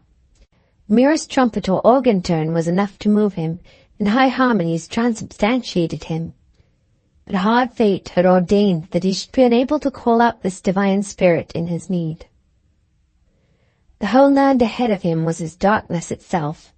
There was nothing to come, nothing to wait for. Yet in the natural course of life he might possibly have to linger on earth another 30 or 40 years, scoffed at best pitied. The thought of it was unendurable. To the east of Casterbridge lay moors and meadows through which much water flowed. The wanderer in this direction, who should stand still for a few moments on a quiet night, might hear singular symphonies from these waters as from a lampless orchestra, all playing in their sundry tones from near and far parts of the moor. At a hole in a rotten weir they executed a recitative. Where a tributary brook fell over a stone breastwork they trilled cheerily. Under an arch they performed a metallic cymballing, and at Durnover Hole they hissed. The spot at which their instrumentation rose loudest was a place called 10 Hatches, whence during high springs there proceeded a very fugue of sounds. The river here was deep and strong at all times, and the hatches on this account were raised and lowered by cogs and a winch. A path led from the second bridge over the highway, so often mentioned, to these hatches, crossing the stream at their head by a narrow plank bridge. But after the nightfall human beings were seldom found going that way, the path leading only to a deep reach of the stream called Blackwater, and the passage being dangerous. Henchard, however, leaving the town by the east road, proceeded to the second or stone bridge, and thence struck into this path of solitude, following its course beside the stream till the dark shapes of the 10 Hatches cut the sheen thrown upon the river by the weak lustre that still lingered in the west. In a second or two he stood beside the weir hole where the water was at its deepest. He looked backwards and forwards, and no creature appeared in view. He then took off his coat and hat and stood on the brink of the stream with his hands clasped in front of him. While his eyes were bent on the water beneath, there slowly became visible a something floating in the circular pool formed by the wash of centuries, the pool he was intending to make his deathbed. At first it was indistinct by reason of the shadow from the bank, but it emerged thence and took shape, which was that of a human body lying stiff and stark upon the surface of the stream. In the circular current imparted by the central flow the form was brought forward till it passed under his eyes, and then he perceived with a sense of horror that it was himself. Not a man somewhat resembling him, but one in all respects, his counterpart, his actual double, was floating as if dead in 10 Hatches Hole. The sense of the supernatural was strong in this unhappy man, and he turned away as one might have done in the actual presence of an appalling miracle. He covered his eyes and bowed his head. Without looking again into the stream, he took his coat and hat and went slowly away. Presently he found himself by the door of his own dwelling. To his surprise, Elizabeth Jane was standing there. She came forward, spoke, called him father, just as before. Newson then had not even yet returned. "I thought you seemed very sad this morning," she said, "so I've come again to see you. Not that I am anything but sad myself, but everybody and everything seem against you so, and I know you must be suffering." How this woman divined things! Yet she had not divined their whole extremity. He said to her, "Are miracles still worked, do you think, Elizabeth? I'm not a red man. I don't know so much as I could wish. I've tried to peruse and learn all my life, but the more I try to know, the more ignorant I seem." "I don't think there are any miracles nowadays," she said. "No interference in the case of desperate intentions, for instance?" "Oh, perhaps not, in a direct way. Perhaps not. But will you come and walk with me, and I will show you what I mean." She agreed willingly, and he took her over the highway, and by the lonely path of 10 Hatches. He walked restlessly, as if some haunting shade, unseen of her, hovered round him and troubled his glance. She would gladly have talked of Lucetta, but feared to disturb him. When they got near the weir, he stood still and asked her to go forward and look into the pool and tell him what she saw. She went and returned to him. "Nothing," she said. "Go again," said Henchard, "and look narrowly." She proceeded to the river brink a second time. On her return, after some delay, she told him that she saw something floating round and round there, but what it was she could not discern. It seemed to be a bundle of old clothes. "Are they like mine?" asked Henchard. "Well, they are. Dear me, I wonder if—" "Father, let us go away. Go and up once more, and then we will get home." She went back. He could see her stoop till her head was close to the margin of the pool. She started up and hastened back to his side. "Well," said Henchard, "what do you say now?" "Let us go home." "But tell me, do. What is it floating there?" "The effigy," she answered hastily. "They must have thrown it into the river higher up amongst the willows at Blackwater to get rid of it in their alarm at discovery by the magistrates, and it must have floated down here." "Ah, to be sure, the image of me. But where is the other? Why that one only? That performance of theirs killed her, but kept me alive." Elizabeth Jane thought and thought of these words, "kept me alive," but they slowly retraced their way to the town, and at length guessed their meaning. "Father, I will not leave you alone like this," she cried. "May I live with you and tend upon you as I used to do? I do not mind your being poor. I would have agreed to come this morning, but you did not ask me." "May you come to me?" he cried bitterly. "Elizabeth, don't mock me. If you only would come." "I will," said she.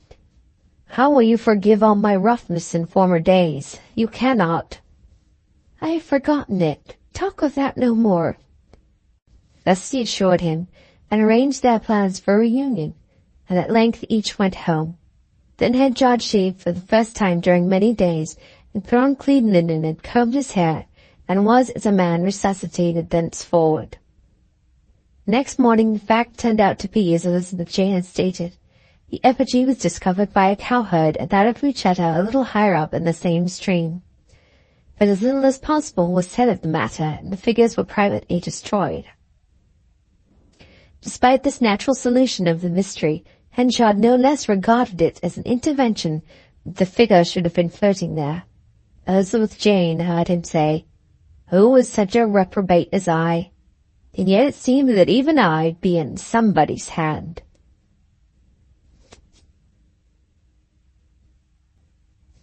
Chapter 42. But the emotional conviction that he was in somebody's hand began to die out of Henchard's breast as time slowly removed into distance the event which had given that feeling birth. The apparition of Newson haunted him. He would surely return. Yet Newson did not arrive. Lucetta had been borne along the churchyard path. Casterbridge had for the last time turned its regard upon her before proceeding to its work as if she had never lived. But Elizabeth remained undisturbed in the belief of her relationship to Henchard, and now shared his home. Perhaps, after all, Newson was gone forever. In due time the bereaved Farfrae had learnt the, at last, proximate cause of Lucetta's illness and death, and his first impulse was naturally enough to wreak vengeance in the name of the law upon the perpetrators of the mischief. He resolved to wait till the funeral was over ere he moved in the matter. The time having come, he reflected, disastrous as the result had been, it was obviously in no way foreseen or intended by the thoughtless crew who arranged the motley procession. The tempting prospect of putting to the blush people who stand at the head of affairs, that supreme and piquant enjoyment of those who writhed under the heel of the same, had alone animated them, so far as he could see, for he knew nothing of Jop's incitements. Other considerations were also involved. Lucetta had confessed everything to him before her death, and it was not altogether desirable to make much ado about her history, alike for her sake, for Henchard's, and for his own. To regard the event as an untoward accident seemed to Farfrae truest consideration for the dead one's memory, as well as best philosophy. Henchard and himself mutually forbore to meet. For Elizabeth's sake, the former had fettered his pride sufficiently to accept the most small seed and root business which some of the town council, headed by Farfrae, had purchased to afford him a new opening. Had he been only personally concerned, Henchard without doubt would have declined assistance even remotely brought about by the man whom he had so fiercely assailed. But the sympathy of the girl seemed necessary to his very existence, and on her account pride itself wore the garments of humility. Here they settled themselves, and in each day of their lives Henchard anticipated her every wish with a watchfulness in which parental regard was heightened by a burning jealous dread of rivalry. Yet that Newson would ever now return to Casterbridge to claim her as a daughter, there was little reason to suppose. He was a wanderer and a stranger, almost an alien. He had not seen his daughter for several years. His affection for her could not, in the nature of things, be keen. Other interests would probably soon obscure his recollections of her, and prevent any such renewal of inquiry into the past as would lead to a discovery that she was still a creature of the present. To satisfy his conscience somewhat, Henchard repeated to himself that the lie which had retained for him the coveted treasure had not been deliberately told to that end, but had come from him as the last defiant word of a despair which took no thought of consequences. Furthermore, he pleaded with himself that no Newson could love her as he loved her, or would tend her to his life's extremity as he was prepared to do cheerfully. Thus they lived on in the shop overlooking the churchyard, and nothing occurred to mark their days during the remainder of the year. Going out but seldom, and never on a market day, they saw Donald Farfrae only at rarest intervals, and then mostly as a transitory object in the distance of the street. Yet he was pursuing his ordinary avocations, smiling mechanically to fellow tradesmen, and arguing with bargainers, as bereaved men do after a while. Time, in his own grey style, taught Farfrae how to estimate his experience of Lucetta, all that it was and all that it was not. There are men whose hearts insist upon a dogged fidelity to some image or cause thrown by chance into their keeping, long after their judgment has pronounced it no rarity, even the reverse indeed. And without them the band of the worthy is incomplete. But Farfrae was not of those. It was inevitable that the insight, briskness, and rapidity of his nature should take him out of the dead blank which his loss threw about him. He could not but perceive that by the death of Lucetta he had exchanged a looming misery for a simple sorrow. After that revelation of her history, which must have come sooner or later in any circumstances, it was hard to believe that life with her would have been productive of further happiness. But as a memory, notwithstanding such conditions, Lucetta's image still lived on with him, her weaknesses provoking only the gentlest criticism, and her sufferings attenuating wrath at her concealment to a momentary spark now and then. By the end of a year, Henchard's little retail seed and grain shop, not much larger than a cupboard, had developed its trade considerably, and the stepfather and daughter enjoyed much serenity in the pleasant sunny corner in which it stood. The quiet bearing of one who brimmed with an inner activity characterized Elizabeth Jane at this period.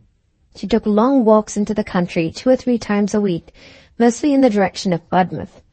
Sometimes it occurred to him that when she sat with him in the evening after these invigorating walks she was civil rather than affectionate, and he was troubled. One more bitter regret being added to those he had already experienced at having, by his severe censorship, frozen up her previous affection when originally offered. She had her own way in everything now. In going and coming and buying and selling, her word was law. "You have got a new muff, Elizabeth," he said to her one day quite humbly. "Yes, I bought it," she said. He looked at it again as it lay on an adjoining table. The fur was of a glossy brown, and though he was no judge of such articles, he thought it seemed an unusually good one for her to possess. "Rather costly, I suppose, my dear, was it not?" he hazarded. "It was rather above my figure," she said quietly, "but it is not showy." "Oh, no," said the netted lion, anxious not to pique her in the least. Some little time after, when the year had advanced into another spring, he paused opposite her empty bedroom in passing it. He thought of the time when she had cleared out of his then large and handsome house in Corn Street in consequence of his dislike and harshness, and he had looked into her chamber in just the same way. The present room was much humbler, but what struck him about it was the abundance of books lying everywhere. The number and quality made the meagre furniture that supported them seem absurdly disproportionate. Some, indeed many, must have been recently purchased, and though he encouraged her to buy in reason, he had no notion that she indulged her innate passion so extensively in proportion to the narrowness of their income. For the first time he felt a little hurt by what he thought her extravagance and resolved to say a word to her about it.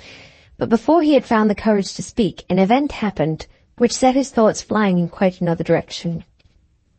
The busy time of the sea trade was over, and the quiet weeks that preceded the hay season had come, setting their special stamp upon Casterbridge by thronging the market with wood rakes, new wagons, in yellow, green, and red, formidable scythes, and pitchforks of prong sufficient to skewer up a small family.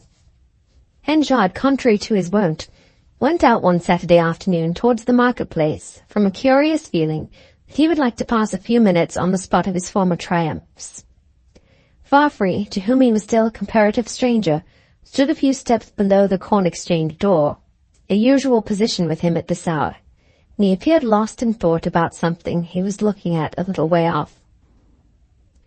Henchard's eyes followed Farfree's, and he saw that the object of his gaze was no sample-showing farmer, but his own stepdaughter, who had just come out of a shop over the way.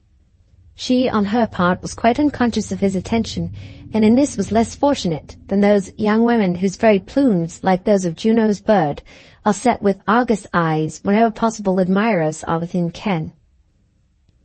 Henchard went away, thinking that perhaps there was nothing significant after all in Farfree's look at Elizabeth Jane at that juncture.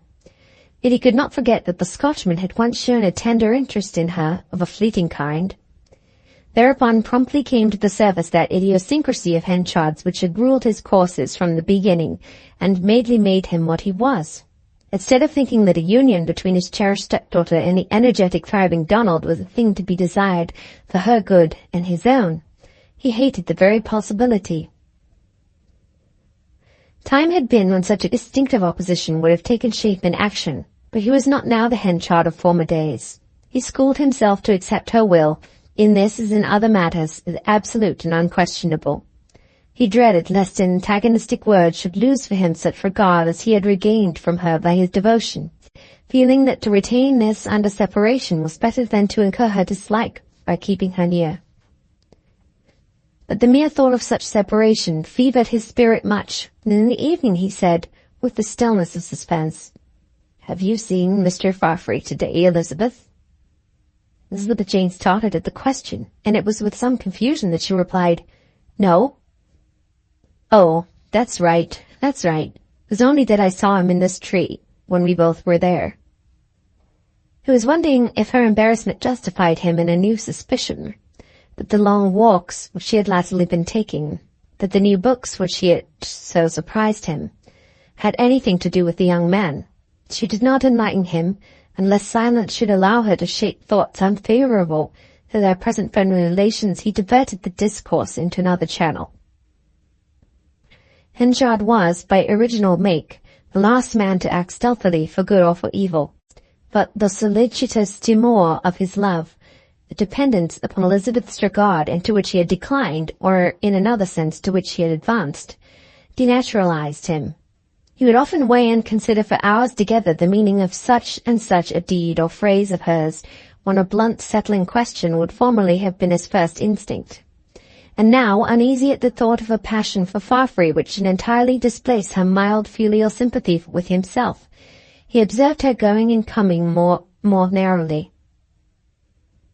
There was nothing secret in Elizabeth Jane's movements beyond what habitual reserve induced, and it may at once be owned on her account that she was guilty of occasional conversations with Donald when they chanced to meet. Whatever the origin of her walks on the Budmouth Road, her return from those walks was often coincident with Farfree's emergence from Corn Street for a 20-minutes blow on that rather windy highway, just to winnow the seeds and chaff out of him before sitting down to tea, as he said. Henchard became aware of this by going to the ring and, screened by its enclosure, keeping an eye upon the road till he saw them meet. His face assumed an expression of extreme anguish. "Of her, too, he means to rob me," he whispered. "But he has the right. I do not wish to interfere." The meeting, in truth, was of a very innocent kind, and matters were by no means so far advanced between the young people as Henchard's jealous grief inferred. Could he have heard such conversation as passed, he would have been enlightened thus much. He, You like walking this way, Miss Henchard, and is it not so?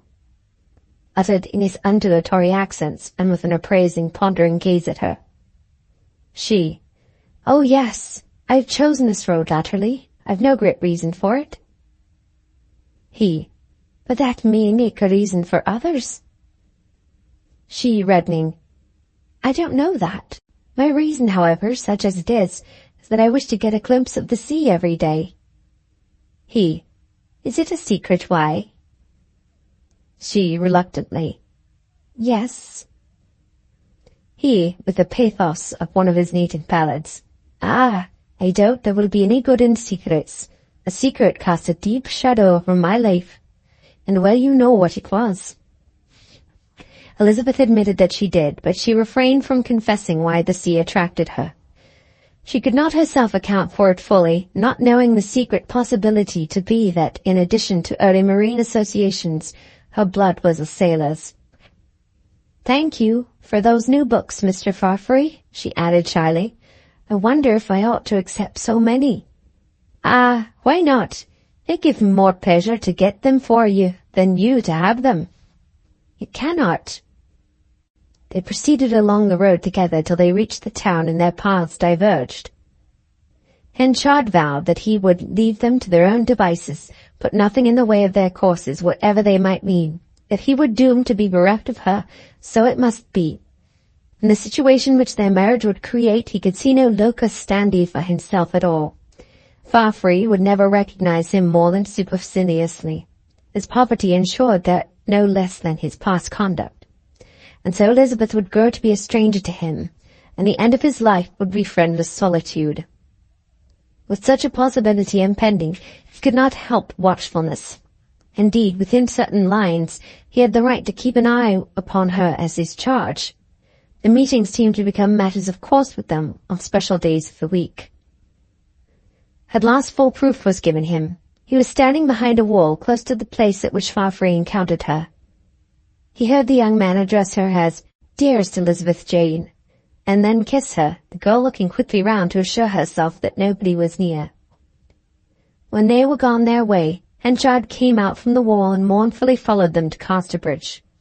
The chief looming trouble in this engagement had not decreased. Both Farfrae and Elizabeth Jane, unlike the rest of the people, must suppose Elizabeth to be his actual daughter, from his own assertion, while he himself had the same belief. And though Farfrae must have so far forgiven him as to have no objection to own him as a father-in-law, intimate they could never be. Thus would the girl, who was his only friend, be withdrawn from him by degrees through her husband's influence, and learn to despise him. Had she lost her heart to any other man in the world than the one he had rivaled, cursed, wrestled with for life, and days before his spirit was broken, Henchard would have said, I am content. But content with the prospects now depicted was hard to acquire. There is an outer chamber of the brain in which thoughts unowned, unsolicited, and obnoxious kind are sometimes allowed to wander for a moment prior to being sent off whence they came. One of these thoughts sailed into Henchard's ken now. Suppose he were to communicate to Farfrae the fact that his betrothed was not the child of Michael Henchard at all, legally nobody's child. How would that correct and leading townsman receive the information? He might possibly forsake Elizabeth Jane, and then she would be his stepsire's own again. Henchard shuddered and exclaimed, God forbid such a thing. Why should I still be subject to these visitations of the devil, when I try so hard to keep him away? Chapter 43. What Henchard saw thus early was, naturally enough, seen little later date by other people. That Mr. Farfrae walked with that bankrupt Henchard's stepdaughter of all women became a common topic in the town, the simple perambulating term being used hereabout to signify a wooing, and the 19 superior young ladies of Casterbridge, who had each looked upon herself as the only woman capable of making the merchant councilman happy, indignantly left off going to the church Farfrae attended, left off conscious mannerisms, left off putting him in their prayers at night amongst their blood relations, in short, reverted to their natural courses. Perhaps the only inhabitants of the town to whom this dooming choice of the Scotchman's gave unmixed satisfaction were the members of the philosophic party, which included Longways, Christopher Coney, Billy Wills, Mr. Busbut, and the like. The three mariners having been, years before, the house in which they had witnessed the young man and woman's first and humble appearance on the Casterbridge stage, they took a kindly interest in their career, not unconnected perhaps, with visions of festive treatment at their hands hereafter. Mrs. Stanage having rolled into the large parlour one evening and said that it was a wonder such a man as Mr. Farfrey, a pillar of the town, who might have chosen one of the daughters of the professional man or private residence, should stoop so low, Coney ventured to disagree with her. "No, ma'am, no wonder at all. 'Tis she that's a stooping to he, that's my opinion, a widow man whose first wife was no credit to him. What is it for a young perusing woman that's her own mistress and well liked? But as a neat patching up of things, I see much good in it. When a man have put up a tomb of best marble stone to the other one, as he've done, and weeped his fill and thought it all over, and said to himself, 'T'other took me in, I knowed this one first. She's a sensible piece for a partner, and there's no faithful woman in high life now. Well, he may do worse than not to take her, if she's tender inclined.'" Thus they talked at the Mariners.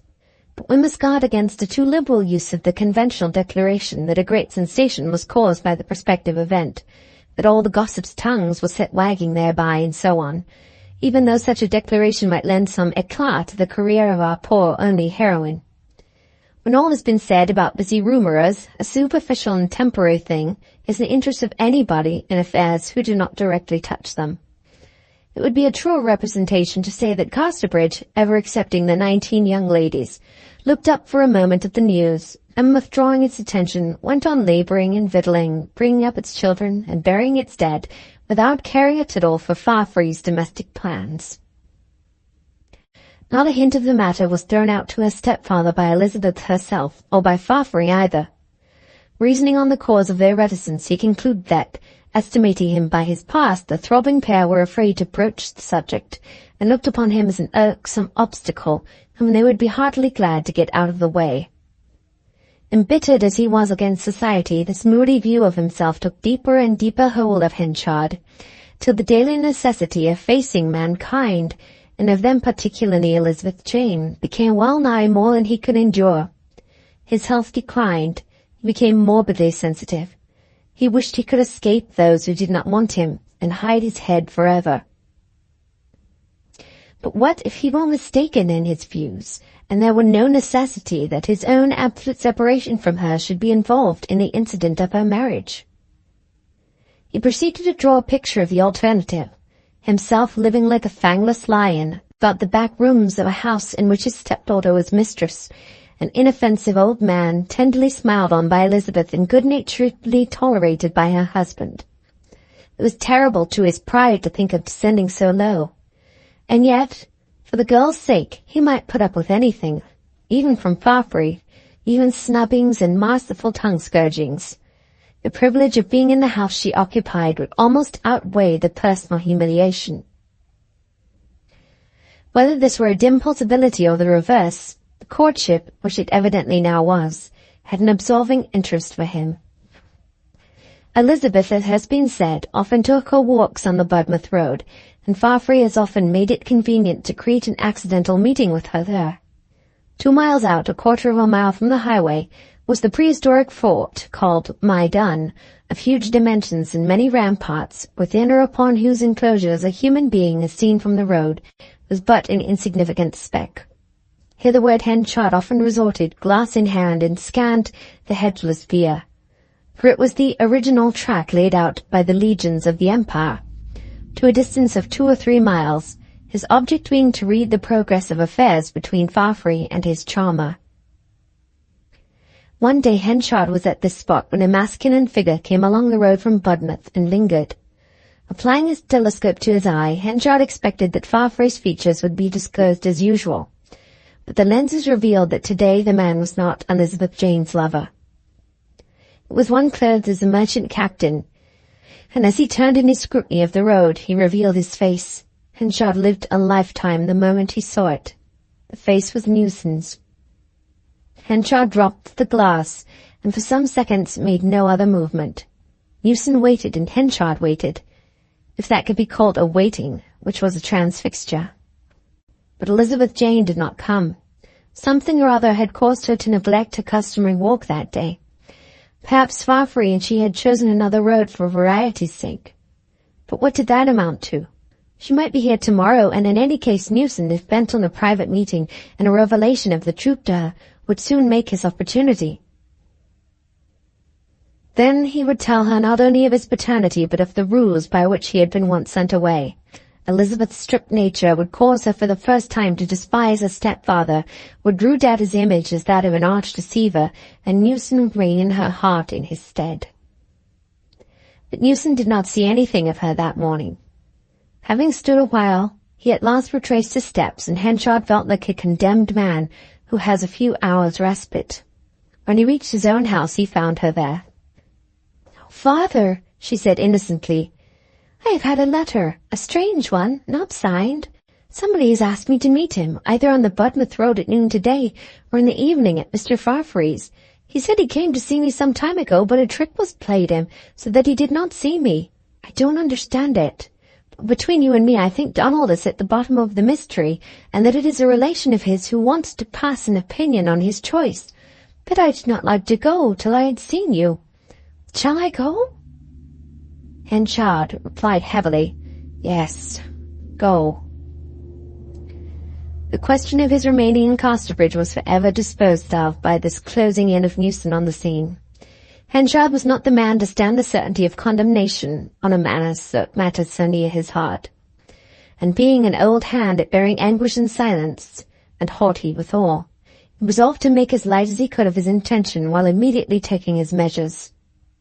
He surprised the young woman, whom he had looked upon as his all in the world, by saying to her, as if he did not care about her more, "I am going to leave Casterbridge, Elizabeth Jane." "Leave Casterbridge?" she cried. "And leave me?" "Yes, this little shop can be managed by you alone as well as by us both. I don't care about shops and streets and folk. I would rather get into the country by myself, out of sight, follow my own ways, and leave you to yours." She looked down, and her tears fell silently. It seemed to her that this resolve of his had come on account of her attachment and its probable result. She showed her devotion to Farfree, however, by mastering her emotion and speaking out. "I am sorry you have decided on this," she said with difficult firmness, "for I thought it possible, that I might marry Mr. Farfree some little time hence, and I did not know that you disapproved of the step." "I approve of anything you desire to do, Izzy," said Henchard huskily. "If I did not approve, it would be no matter. I wish to go away. My presence might make things awkward in the future, and in short, it is best that I go." Nothing that her affection could urge would induce him to reconsider his determination. She could not urge what she did not know. That when she should learn he was not related to her, other than as a step-parent, she would refrain from despising him, and that when she knew what he had done to keep her in ignorance, she would refrain from hating him. It was his conviction that she would not so refrain, and there existed as yet neither word nor event which could argue it away. "Then," she said at last, "you will not be able to come to my wedding, and that is not as it ought to be." "I don't want to see it. I don't want to see it," he exclaimed, adding more softly, "But think of me sometimes, in your future life. You'll do that, Izzy. Think of me, when you are living as the wife of the richest, the foremost man in the town, and don't let my sins, when you know them all, cause 'ee to quite forget that though I loved 'ee late, I loved 'ee well." "It is because of Donald," she sobbed. "I don't forbid you to marry him," said Henchard. "Promise not to quite forget me when—" He meant when Newson should come. She promised mechanically in her agitation, and the same evening at dusk Henchard left the town, to whose development he had been one of the chief stimulants for many years. During the day he had bought a new tool basket, cleaned up his old hay-knife and wimble, set himself up in fresh leggings, knee-caps and corduroys, and in other ways gone back to the working clothes of his young manhood, discarding forever the shabby genteel suit of cloth and rusty silk hat that since his decline had characterized him in the Casterbridge street as a man who had seen better days. He went secretly and alone, not a soul of the many who had known him being aware of his departure. Elizabeth Jane accompanied him as far as the second bridge on the highway, for the hour of her appointment with the young guest visitor at Fafhrey's had not yet arrived, and parted from him with unfeigned wonder and sorrow, keeping him back a minute or two before finally letting him go.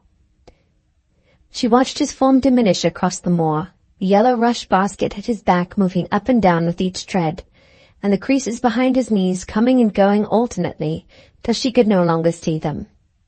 Though she did not know it, Henchard formed at this moment much the same picture as he had presented when entering Casterbridge for the first time nearly a quarter of a century before, except to be sure that the serious addition to his years had considerably lessened the spring in his stride, that his state of hopelessness had weakened him and imparted to his shoulders, as weighted by the basket, a perceptible bend. He went on till he came to the first milestone, which stood in the bank halfway up a steep hill.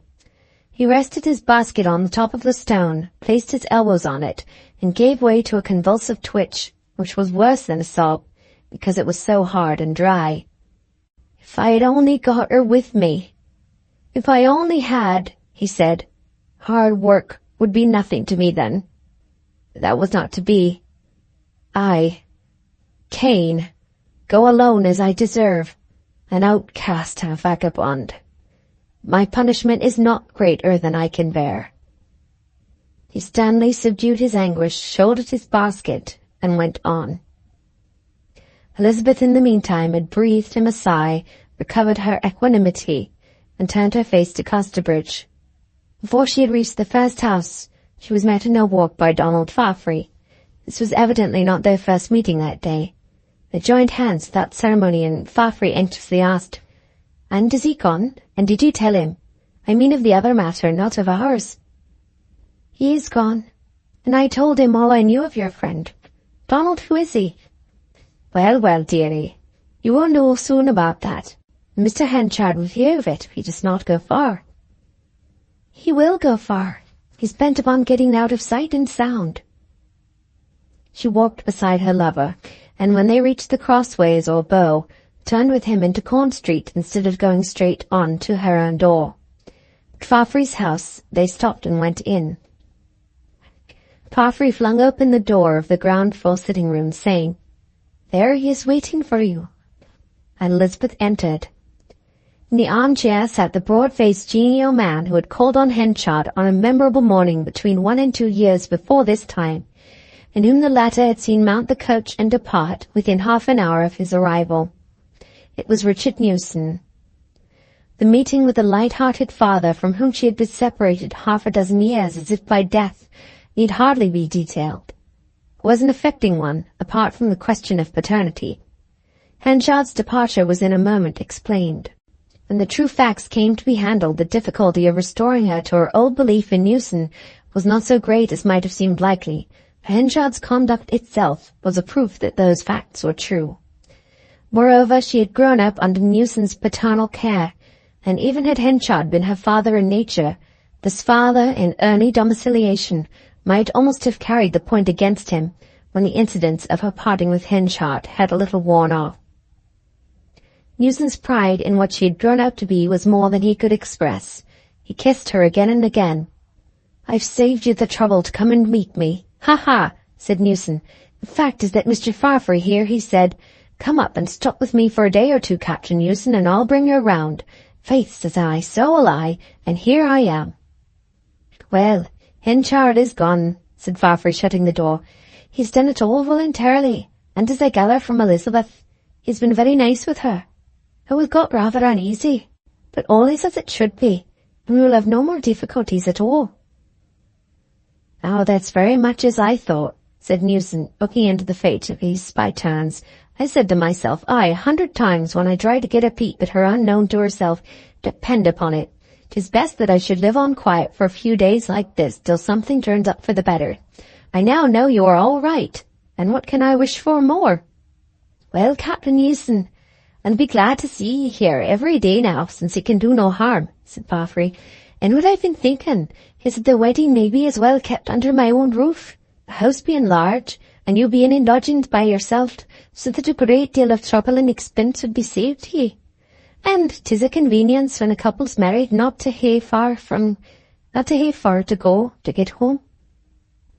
"With all my heart," said Captain Newson, "since, as ye say, it can do no harm now poor Henchard's gone, though I wouldn't have done it otherwise or put myself in his way at all, for I've already in my lifetime been an intruder into his family quite as far as politeness can be expected to put up with. But what did the young woman say herself about it? Elizabeth, my child, come and hearken to what we be talking about, and not bide staring out of the window as if ye didn't hear." "Donald and you must settle it," murmured Elizabeth, still keeping up a scrutinizing gaze at some small object in the street. "Well then," continued Newson, turning anew to Fafry with a face expressing thorough entry into the subject, "that's how we'll have it. And Mr. Fafry, as you provide so much in house room and all that, I'll do my part in the drinkables and see to the rum and schiedam. Maybe a dozen jars will be sufficient, as many of the folk will be ladies, and perhaps they won't drink hard enough to make a high average in the reckoning. But you know best. I've provided for men and shipmates times enough, but I'm as ignorant as a child how many glasses of grog a woman that's not a drinking woman is expected to consume at these ceremonies." "Oh, none. Oh, no want much of that. Oh, no," said Fafry, shaking his head with appalled gravity. "Do you leave all to me." When they had gone a little further in these particulars, Newson, leaning back in his chair and smiling reflectively at the ceiling, said, "I have never told ye, or have I, Mr. Fafry, how Henchard put me off the scent that time?" He expressed ignorance of what the captain alluded to. "Ah, I thought I hadn't. I resolved that I would not, I remember, not hurt the man's name. But now he's gone, I can tell ye. Why, he came to Casterbridge 9 or 10 months before that day last week that I found ye out. I'd been here twice before then. The first time I passed through the town on my way westward, not knowing Elizabeth lived here. Then hearing at some place, I forget where, that a man of the name of Henchard had been mayor here, I came back and called at his house one morning. The old rascal. He said Elizabeth Jane had died years ago." Elizabeth now gave earnest heed to his story. "Now, it never crossed my mind that the man was selling me a packet," continued Newson. "If you'll believe me, I was that upset that I went back to the coach that had brought me and took passage onward without lying in the town half an hour. Ha ha! 'Twas a good joke and well carried out, and I gave the man credit for it." Elizabeth Jane was amazed at the intelligence. "A joke? Oh, no," she cried. "Then he kept you from me, father, all those months when you might have been here?" The father admitted that such was the case. "He ought not to have done it," said Fafry. Elizabeth sighed. "I said I would never forget him, but oh, I think I ought to forget him now." Newson, like a good many rovers and sojourners among strange men and strange moralities, failed to perceive the enormity of Henchard's crime, notwithstanding that he himself had been the chief sufferer therefrom. Indeed, the attack upon the absent culprit waxing serious, he began to take Henchard's part. "Well, 'twas not 10 words that he said after all," Newson pleaded, "and how could he know that I should be such a simpleton as to believe him? 'Twas as much my fault as his, poor fellow." "No," said Elizabeth Jane firmly in her revulsion of feeling. "He knew your disposition. You were always so trusting, father. I've heard my mother say so hundreds of times, and he did it to wrong you. After weaning me from you these 5 years by saying he was my father, he should not have done this." Thus they conversed, and there was nobody to set before Elizabeth any extenuation of the absent one's deceit. Even had he been present, Henchard might scarce have pleaded it, so little did he value himself or his good name. "Well, well, never mind, it is all over and past," said Newson good-naturedly. "How about this wedding again?"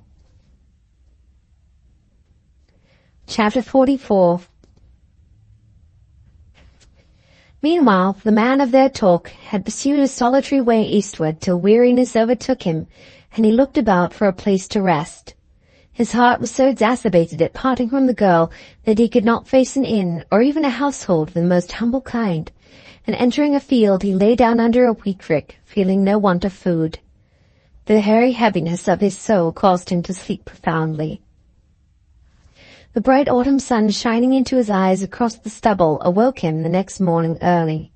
He opened his basket and ate for his breakfast what he had packed for his supper, and in doing so overhauled the remainder of his kit. Although everything he brought necessitated carriage at his own back, he had secreted among his tools a few of Elizabeth Jane's cast-off belongings in the shape of gloves, shoes, scrap of her handwriting, and the like. And in his pocket he carried a curl of her hair. Having looked at these things, he closed them up again and went onward. During 5 consecutive days, Henchard's rush-basket rode along upon his shoulder between the highway hedges, the new yellow of the rushes catching the eye of an occasional field laborer as he glanced through the quickset, together with the wayfarer's hat and head and downturned face, over which the twig shadows moved in endless procession. It now became apparent that the direction of his journey was Weydon Priors, which he reached on the afternoon of the 6th day.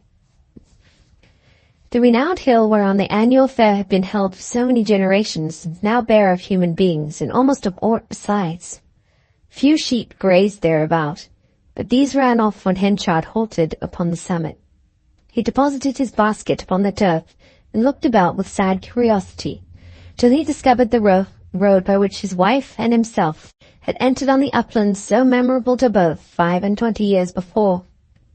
"Yes, we came up that way," he said after ascertaining his bearings. "She was carrying the baby, and I was reading a ballot sheet. Then we crossed about here, she so sad and weary, and I speaking to her hardly at all, because of my cursed pride and mortification at being poor. Then we saw the tent. That must have stood more this way." He walked to another spot. It was not really where the tent had stood, but it seemed so to him. "Here we went in, and here we sat down. I faced this way. Then I drank and committed my crime. It must have been just on that very Pixie Ring she was standing when she said her last words to me before going off with him. I can hear their sound now, the sound of her sobs. Oh, Mike, I have lived with thee all this while and had nothing but temper. Now I'm no more to 'ee. I'll try my luck elsewhere." He experienced not only the bitterness of a man who finds, in looking back upon an ambitious course, that what he has sacrificed in sentiment was worth as much as what he had gained in substance, but the superadded bitterness of seeing his very recantation nullified. He had been sorry for all this long ago, but his attempts to replace ambition by love had been as fully foiled as his ambition itself. His wronged wife had foiled them by a fraud so grandly simple as to be almost a virtue. It was an odd sequence that out of all this tampering with social law came that flower of nature, Elizabeth. Part of his wish to wash his hands of life arose from his perception of its contrarious inconsistencies, of nature's jaunty readiness to support unorthodox social principles. He intended to go on from this place, visited as an act of penance, into another part of the country altogether, but he could not help thinking of Elizabeth and the quarter of the horizon in which she lived. Out of this it happened that the centrifugal tendency imparted by weariness of the world was counteracted by the centripetal influence of his love for his stepdaughter. As a consequence, instead of following a straight course yet further away from Casterbridge, Henchard gradually, almost unconsciously, deflected from that right line of his first intention, till by degrees his wandering, like that of Canadian woodsmen, became part of a circle of which Casterbridge formed the centre. In ascending any particular hill, he ascertained the bearings as nearly as he could by means of the sun, moon, or stars, and settled in his mind the exact direction in which Casterbridge and Elizabeth Jane lay. Sneering at himself for his weakness, he yet every hour, nay every few minutes, conjectured her actions for the time being, her sitting down and rising up, her goings and comings, till thought of Newson's and Farquhar's counter-influence would pass like a cold blast over a pool and efface her image. And then he would say of himself, "Oh, you fool! All this about a daughter who is no daughter of thine." At length he obtained employment at his own occupation of hairdresser, work of that sort being in demand at this autumn time. The scene of his hiring was a pastoral farm near the old western highway, whose course was the channel of all such communications as passed between the busy centres of novelty and the remote Wessex boroughs. He had chosen the neighbourhood of this artery from a sense that, situated here, though at a distance of 50 miles, he was virtually nearer to her whose welfare was so dear that he would be at a roadless spot only half as remote. And thus Henchard found himself again on the precise standing which he had occupied a quarter of a century before. Externally, there was nothing to hinder his making another start on the upward slope, and by his new light achieving higher things than his soul in its half-formed state had been able to accomplish. But the ingenious machinery contrived by the gods for reducing human possibilities of amelioration to a minimum, which arranges that wisdom to do shall come pari passu, with the departure of zest for doing, stood in the way of all that. He had no wish to make an arena a second time of a world that had become a mere painted scene to him. Very often, as his hay-knife crunched down among the sweet smelling grassy stems, he would survey mankind and say to himself, "Here and everywhere be folk dying before their time like frosted leaves, though wanted by their families, the country and the world, while I, an outcast, an encumberer of the ground, wanted by nobody, despised by all, live on against my will." He often kept an eager ear upon the conversation of those who passed along the road, not from a general curiosity by any means, but in the hope that among these travellers between Casterbridge and London some would sooner or later speak of the former place. The distance, however, was too great to lend much probability to his desire, and the highest result of his attention to wayside words was that he didn't indeed hear the name Casterbridge uttered one day by the driver of a road wagon. Henchard ran to the gate at the field he worked in and hailed the speaker, who was a stranger. "Yes, I've come from there, Meister," he said in answer to Henchard's inquiry. "I trade up and down, you know. Though what was this travelling without horses that's getting so common? My work will soon be done." "Anything moving in the old place, mid I ask?" "All the same as usual. I've heard that Mr. Farfree, the late mayor, is thinking of getting married. Now, is that true or not?" "I couldn't say for the life of me. Oh no, I should think not." "But yes, John, you forget," said a woman inside the wagon tilt. "What were them packages we carried there at the beginning of the week? Surely they said a wedding was coming off soon, on Martin's Day?" The man declared he remembered nothing about it, and the wagon went on jangling over the hill. Henchard was convinced that the woman's memory served her well. The date was an extremely probable one, there being no reason for delay on either side. He might, for that matter, write and inquire of Elizabeth, but his instinct for sequestration had made the course difficult. Yet before he left her, she had said that for him to be absent from her wedding was not as she wished it to be. The remembrance would continually revive in him now that it was not Elizabeth and Farfree who had driven him away from them, but his own haughty sense that his presence was no longer desired. He had assumed the return of Newson without absolute proof that the captain meant to return, still less that Elizabeth Jane would welcome him, and with no proof whatever that if he did return he would stay. What if he had been mistaken in his views, if there had been no necessity that his own absolute separation from her he loved should be involved in these untoward incidents?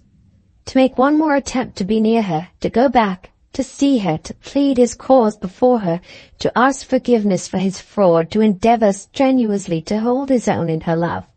It was worth the risk of repulse, aye, of life itself.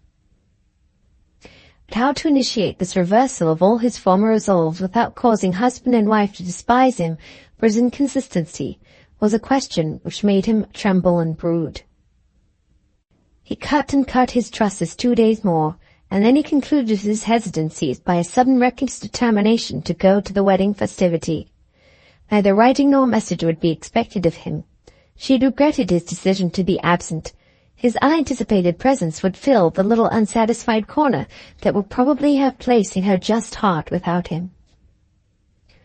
To intrude as little of his personality as possible upon a gay event with which that personality could show nothing in keeping, he decided not to make his appearance till evening, when stiffness would have worn off and a gentle wish to let bygones be bygones would exercise its sway in all hearts.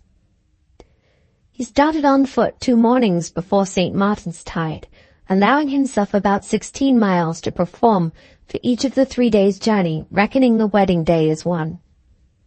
There were only 2 towns, Melchester and Shottsford, of any importance along his course, and at the latter he stopped on the second night, not only to rest, but to prepare himself for the next evening. Possessing no clothes but the working suit he stood in, now stained and distorted by their 2 months of hard usage, he entered a shop to make some purchases which should put him, externally at any rate, a little in harmony with the prevailing tone of the morrow.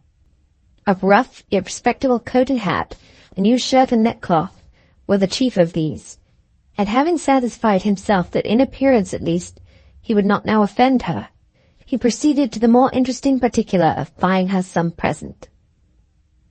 What should that present be? He walked up and down the street, regarding dubiously the display in the shop windows, from a gloomy sense that what he might most like to give her would be beyond his miserable pocket. At length a caged goldfinch met his eye.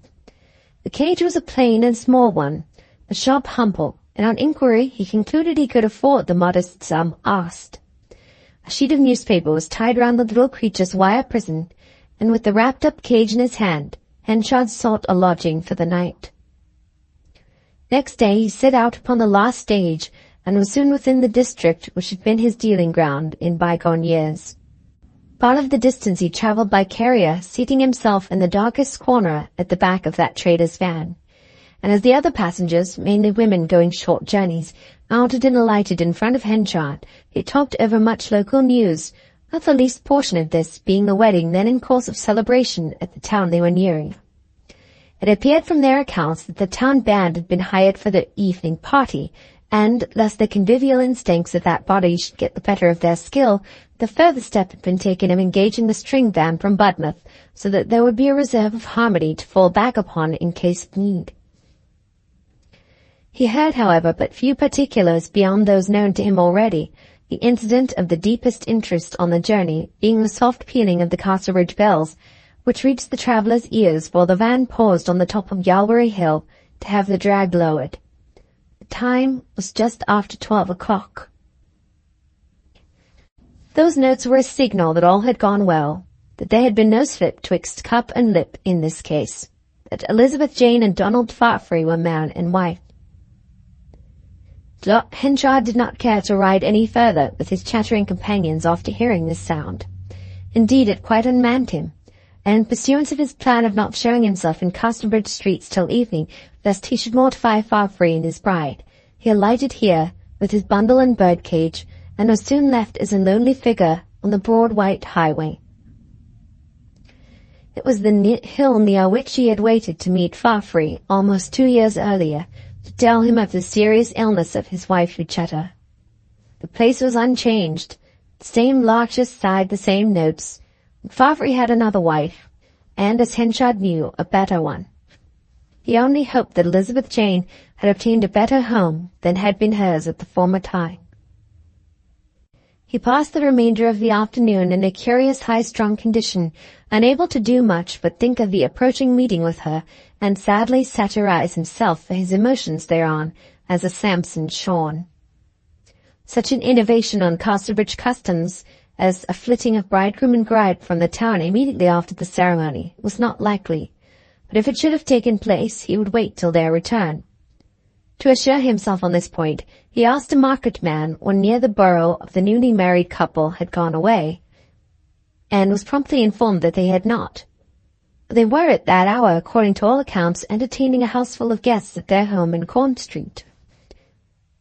Henchard dusted his boots, washed his hands at the riverside, and proceeded up the town under the feeble lamps. He need have made no inquiries beforehand, for on drawing near Farfrey's residence, it was plain to the least observant that festivity prevailed within, and that Donald himself shared it, his voice being distinctly audible in the street, giving strong expression to a song of his dear native country that he loved so well as never to have revisited it. Idlers were standing on the pavement in front, and wishing to escape the notice of these, Henchard passed quickly on to the door. It was wide open, The hall was lighted extravagantly, and people were going up and down the stairs. His courage failed him. To enter footsore, laden, and poorly dressed in the midst of such resplendency was to bring needless humiliation upon her he loved, if not to court repulse from her husband. Accordingly, he went round into the street at the back that he knew so well, entered the garden, and came quietly into the house through the kitchen, temporarily depositing the bird and cage under a bush outside to lessen the awkwardness of his arrival. Solitude and sadness had so emoliated Henchard that he now feared circumstances he would formerly have scorned, and he began to wish that he had not taken upon himself to arrive at such a juncture. However, his progress was made unexpectedly easy by his discovering alone in the kitchen an elderly woman who seemed to be acting as provisional housekeeper during the convulsions from which Farfrey's establishment was just then suffering. She was one of those people whom nothing surprises, and though to her, a total stranger, his request must have seemed odd, she willingly volunteered to go up and inform the master and mistress of the house that a humble old friend had come. On second thoughts, she said that he had better not wait in the kitchen, but come up into the little back parlour, which was empty. He thereupon followed her thither, and she left him. Just as she had got across the landing to the door of the best parlour, a dance was struck up, and she returned to say that she would wait till that was over before announcing him, Mr. and Mrs. Farfrey having both joined in the figure. The door of the front room had been taken off its hinges to give more space, and that of the room Henchard sat in being ajar, he could see fractional parts of the dancers whenever their gyrations brought them near the doorway, chiefly in the shape of the skirts of dresses, and streaming curls of hair, together with about 3/5 of the band in profile, including the restless shadow of a fiddler's elbow and the tip of the bass viol bow. The gaiety jarred upon Henchard's spirits, and he could not quite understand why Farfrey, a much sobered man and a widower, who had had his trials, should have cared for it all, notwithstanding the fact that he was quite a young man still, and quickly kindled to enthusiasm by dance and song. That the quiet Elizabeth, who had long ago appraised life at a moderate value, and who knew in spite of her maidenhood that marriage was as a rule no dancing matter, should have had zest for this revelry surprised him still more. However, young people could not be quite old people, he concluded, and custom was omnipotent. With the progress of the dance, the performers spread out somewhat, and then for the first time he caught a glimpse of the once despised daughter who had mastered him and made his heart ache. She was in a dress of white silk or satin, it was not near enough to say which, snowy white, without a tinge of milk or cream, and the expression of her face was one of nervous pleasure rather than of gaiety. Presently Farfrey came round, his exuberant Scotch movement making him conspicuous in a moment. The pair were not dancing together, but Henchard could discern that whenever the changes of the figures made them the partners of a moment, their emotions breathed a much subtler essence than at other times. By degrees Henchard became aware that the measure was trod by someone who out-Farfreyed Farfrey in saltatory intenseness. This was strange, and it was stranger to find that the eclipsing personage was Elizabeth Jane's partner. First time that Henchard saw him, he was sweeping grandly round, his head quivering and low down, his legs in the form of an X and his back towards the door. The next time he came round in the other direction, his white waistcoat preceding his face, and his toes preceding his white waistcoat. A happy face, Henchard's complete discomfiture lay in it. It was Newson's, who had indeed come and supplanted him. Henchard pushed to the door, and for some seconds made no other movement. He rose to his feet and stood like a dark ruin, obscured by the shade from his own soul upthrown. But he was no longer the man to stand these reverses unmoved. His agitation was great, and he would fain have been gone, but before he could leave, the dance had ended. The housekeeper had informed Elizabeth Jane of the stranger who awaited her. She entered the room immediately. "Oh, it is Mr. Henchard," she said, starting back. "What, Elizabeth?" he cried as he seized her hand. "What do you say? Mr. Henchard? Don't scourge me like that. Call me worthless old Henchard, anything, but don't ye be so cold as this. Oh, my maid, I see you have another, a real father in my place. Then you know all. But don't give all your thought to him. Do ye save a little room for me?" She flushed up and gently drew her hand away. "I could have left you always. I would have, gladly," said she. "But how can I, where I know you have deceived me so bitterly deceived me? You persuaded me that my father was not my father, allowed me to live on in ignorance of the truth for years, and then when he, my warm-hearted real father, came to find me, cruelly sent him away with a wicked invention of my death, which nearly broke his heart.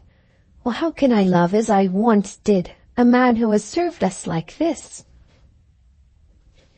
Henchard's lips half parted to begin an explanation, but he shut them up like a vice and uttered not a sound.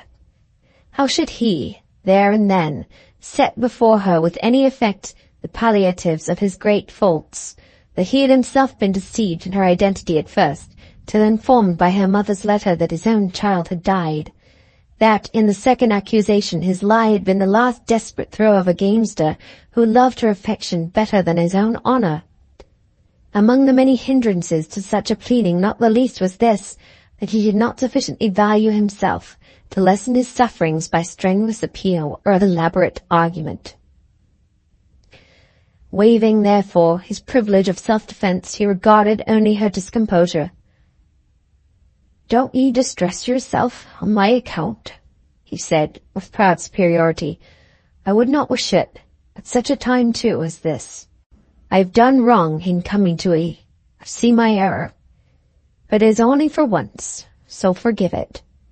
I'll never trouble ye again, Elizabeth Jane. No, not to my dying day. Good night. Goodbye." Then, before she could collect her thoughts, Henchard went out from her rooms and departed from the house by the back way as he had come, and she saw him no more.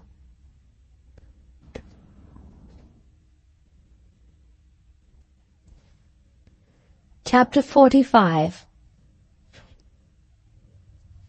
It was about a month after the day which closed as in the last chapter. Elizabeth Jane had grown accustomed to the novelty of her situation, and the only difference between Donald's movements now and formerly was that he hastened indoors rather more quickly after business hours than he had been in the habit of doing for some time.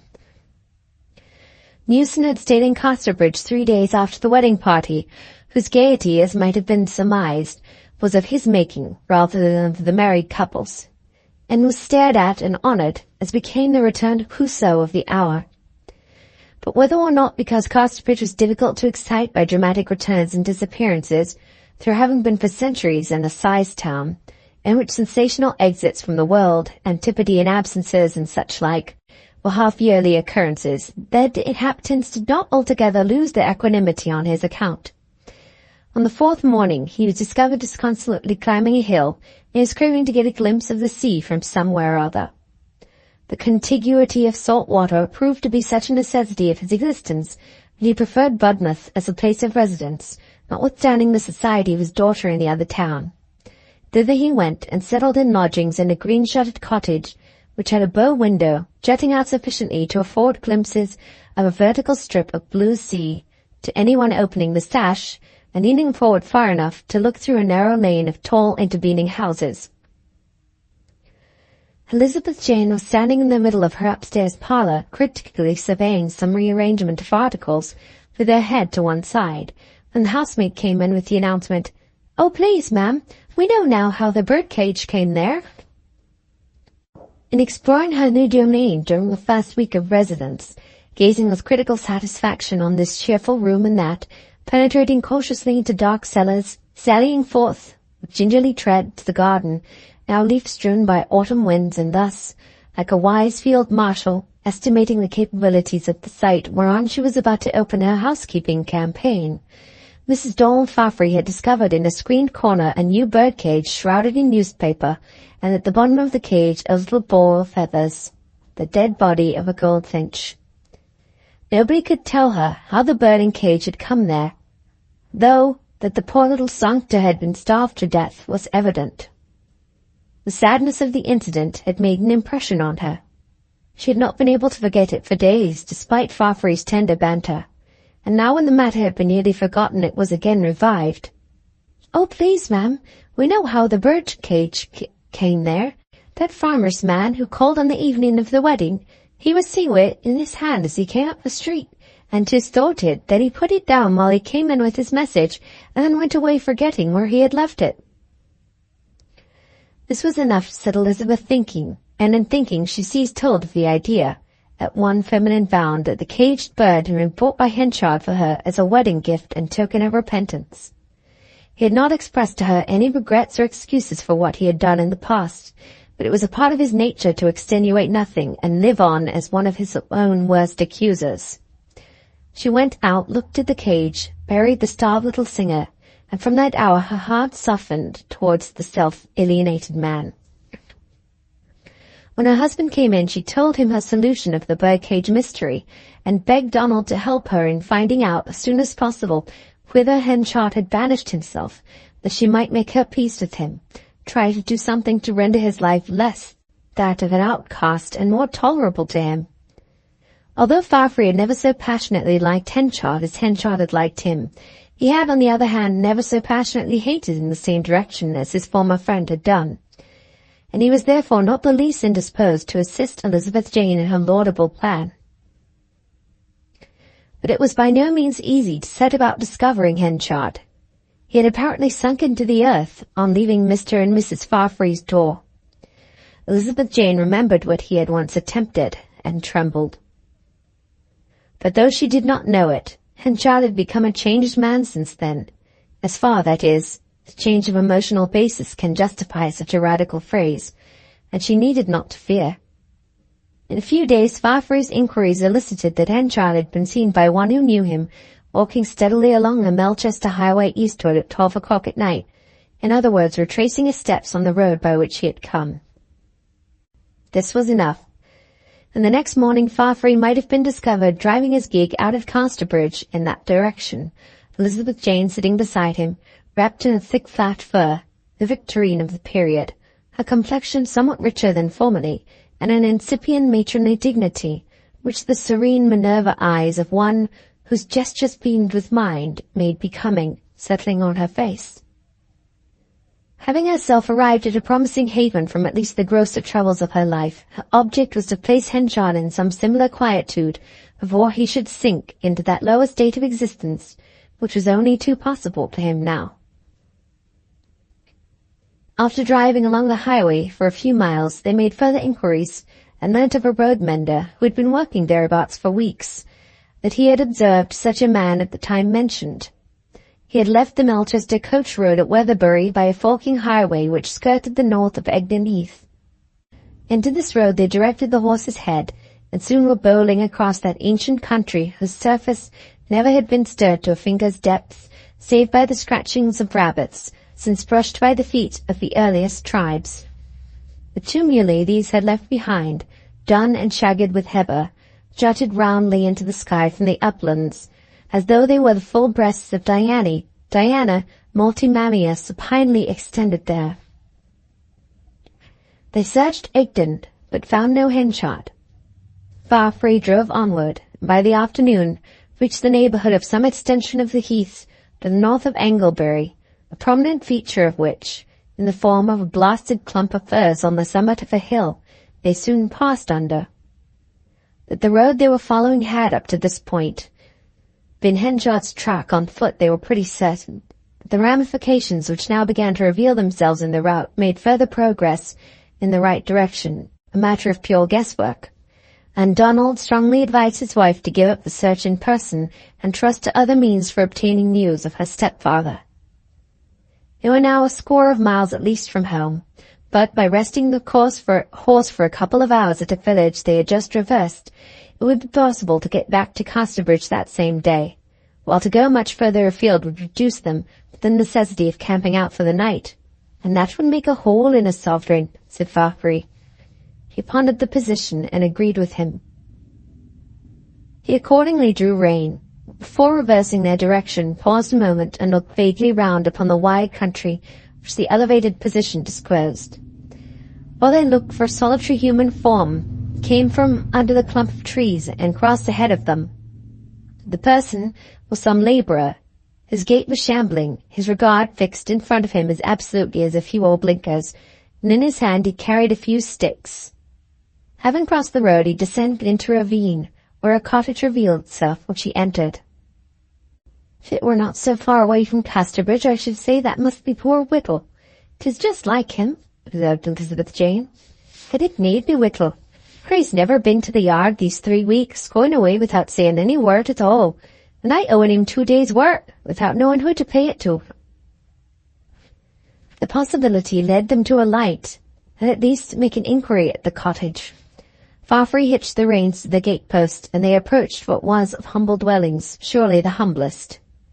The walls, built of kneaded clay originally faced with a trowel, had been worn by years of rain-washings to a lumpy crumbling surface, channeled and sunken from its plane, its grey rents held together here and there by a leafy strap of ivy which could scarcely find substance enough for the purpose. The rafters were sunken, and the thatch of the roof in ragged holes.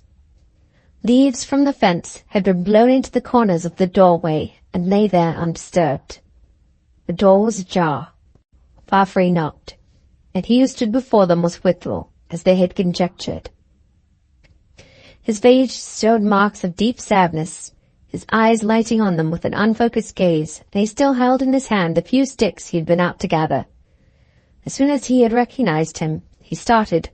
"What, Abel Whittle, is it that ye are here?" said Farfrey.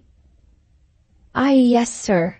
You see, he was kind like to mother when she were here below, though I was a rough to me." "Who are you talking of?" "Oh, sir, Mr. Henchard. Didn't ye know it? He's just gone, about half an hour ago, by the sun, for I've got no watch to my name." "Not dead?" faltered Elizabeth Jane. "Yes, ma'am, he's gone.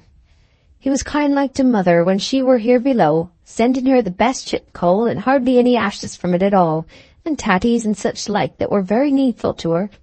I seed him go down street on night of your worshipful's wedding to the lady at your side, and I thought he looked no unfaltering, and I followed him over Gray's Bridge, and he turned and seed me and said, 'You go back,' but I followed, and he turned again and said, 'Do you hear, sir, go back.' But I seed that he was low, and I followed on still. Then I said, 'Whittle, what do you follow me for when I've told you to go back all these times?' And I said, 'Because, sir, I see things be bad with thee, and ye were kind like to mother, if ye were rough to me, and I would fain be kind like to you.' Then he walked on, and I followed. He never complained of me no more. He walked on like that all night, and in the blue of the morning, when 'twas hardly day, I looked ahead of me, and I seed that he wambled and could hardly drag along. By that time we had got past here, but I had seen that his house was empty as I went by, and I got him to come back. And I took down the boards from the windows and helped him inside. 'What, Whittle?' he said, 'and can you really be such a poor fond fool as to care for such a wretch as I?' Then I went on further, and some neighbourly woodmen lent me a bed and a chair and a few other traps, and we brought him here, and made him as comfortable as we could. But he didn't gain strength, for you see, ma'am, he couldn't eat. Oh, no appetite at all, and he got weaker, and today he died. One of the neighbours had gone to get a man to measure him." "Dear me, is that so?" said Farfrey. As for Elizabeth, she said nothing. "Upon the head of his bed he pinned a piece of paper with some writing upon it," continued Abel Whittle. "But not being a man of letters, I can't read writing, so I don't know what it is. I can get it and show ye." They stood in silence while he ran into the cottage, returning in a moment with a crumpled scrap of paper. On it there was penciled as follows: Michael Henchard's will. That Elizabeth Jane Farfrey be not told of my death, or made to grieve on account of me, and that I be not buried in consecrated ground, and that no sexton be asked to toll the bell, and that nobody is wished to see my dead body, and that no mourners walk behind me at my funeral, and that no flowers be planted on my grave, and that no man remember me. To this I put my name, Michael Henchard. "What are we to do?" said Donald, when he had handed the paper to her. She could not answer distinctly.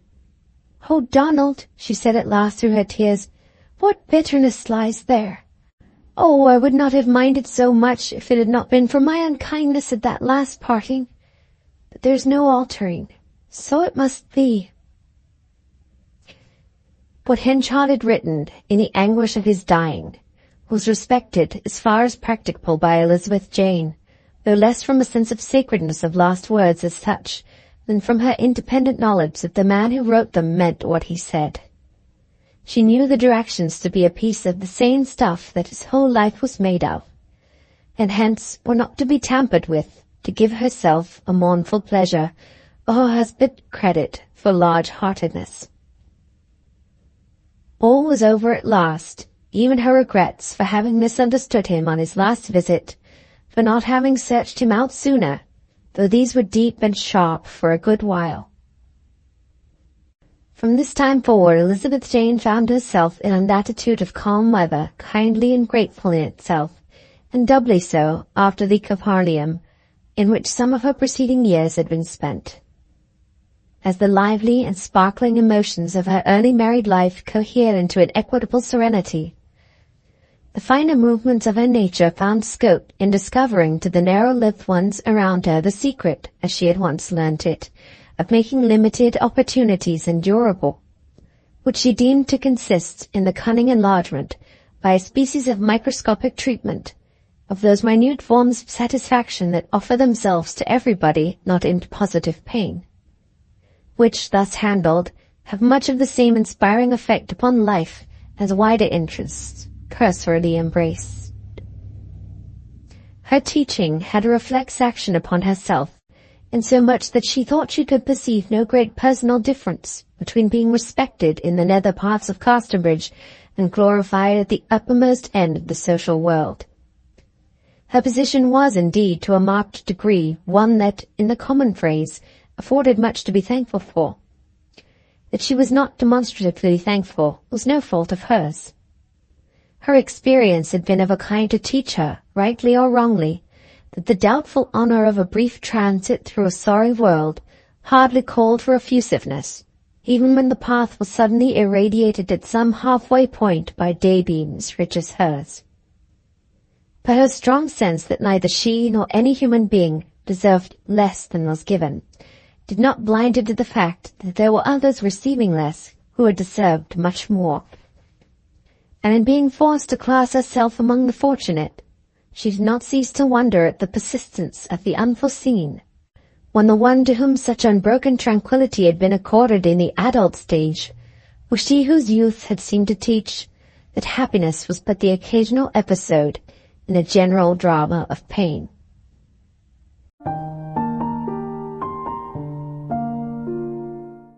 The end. Thank you very much for watching. Please don't forget to subscribe our channel for more stories.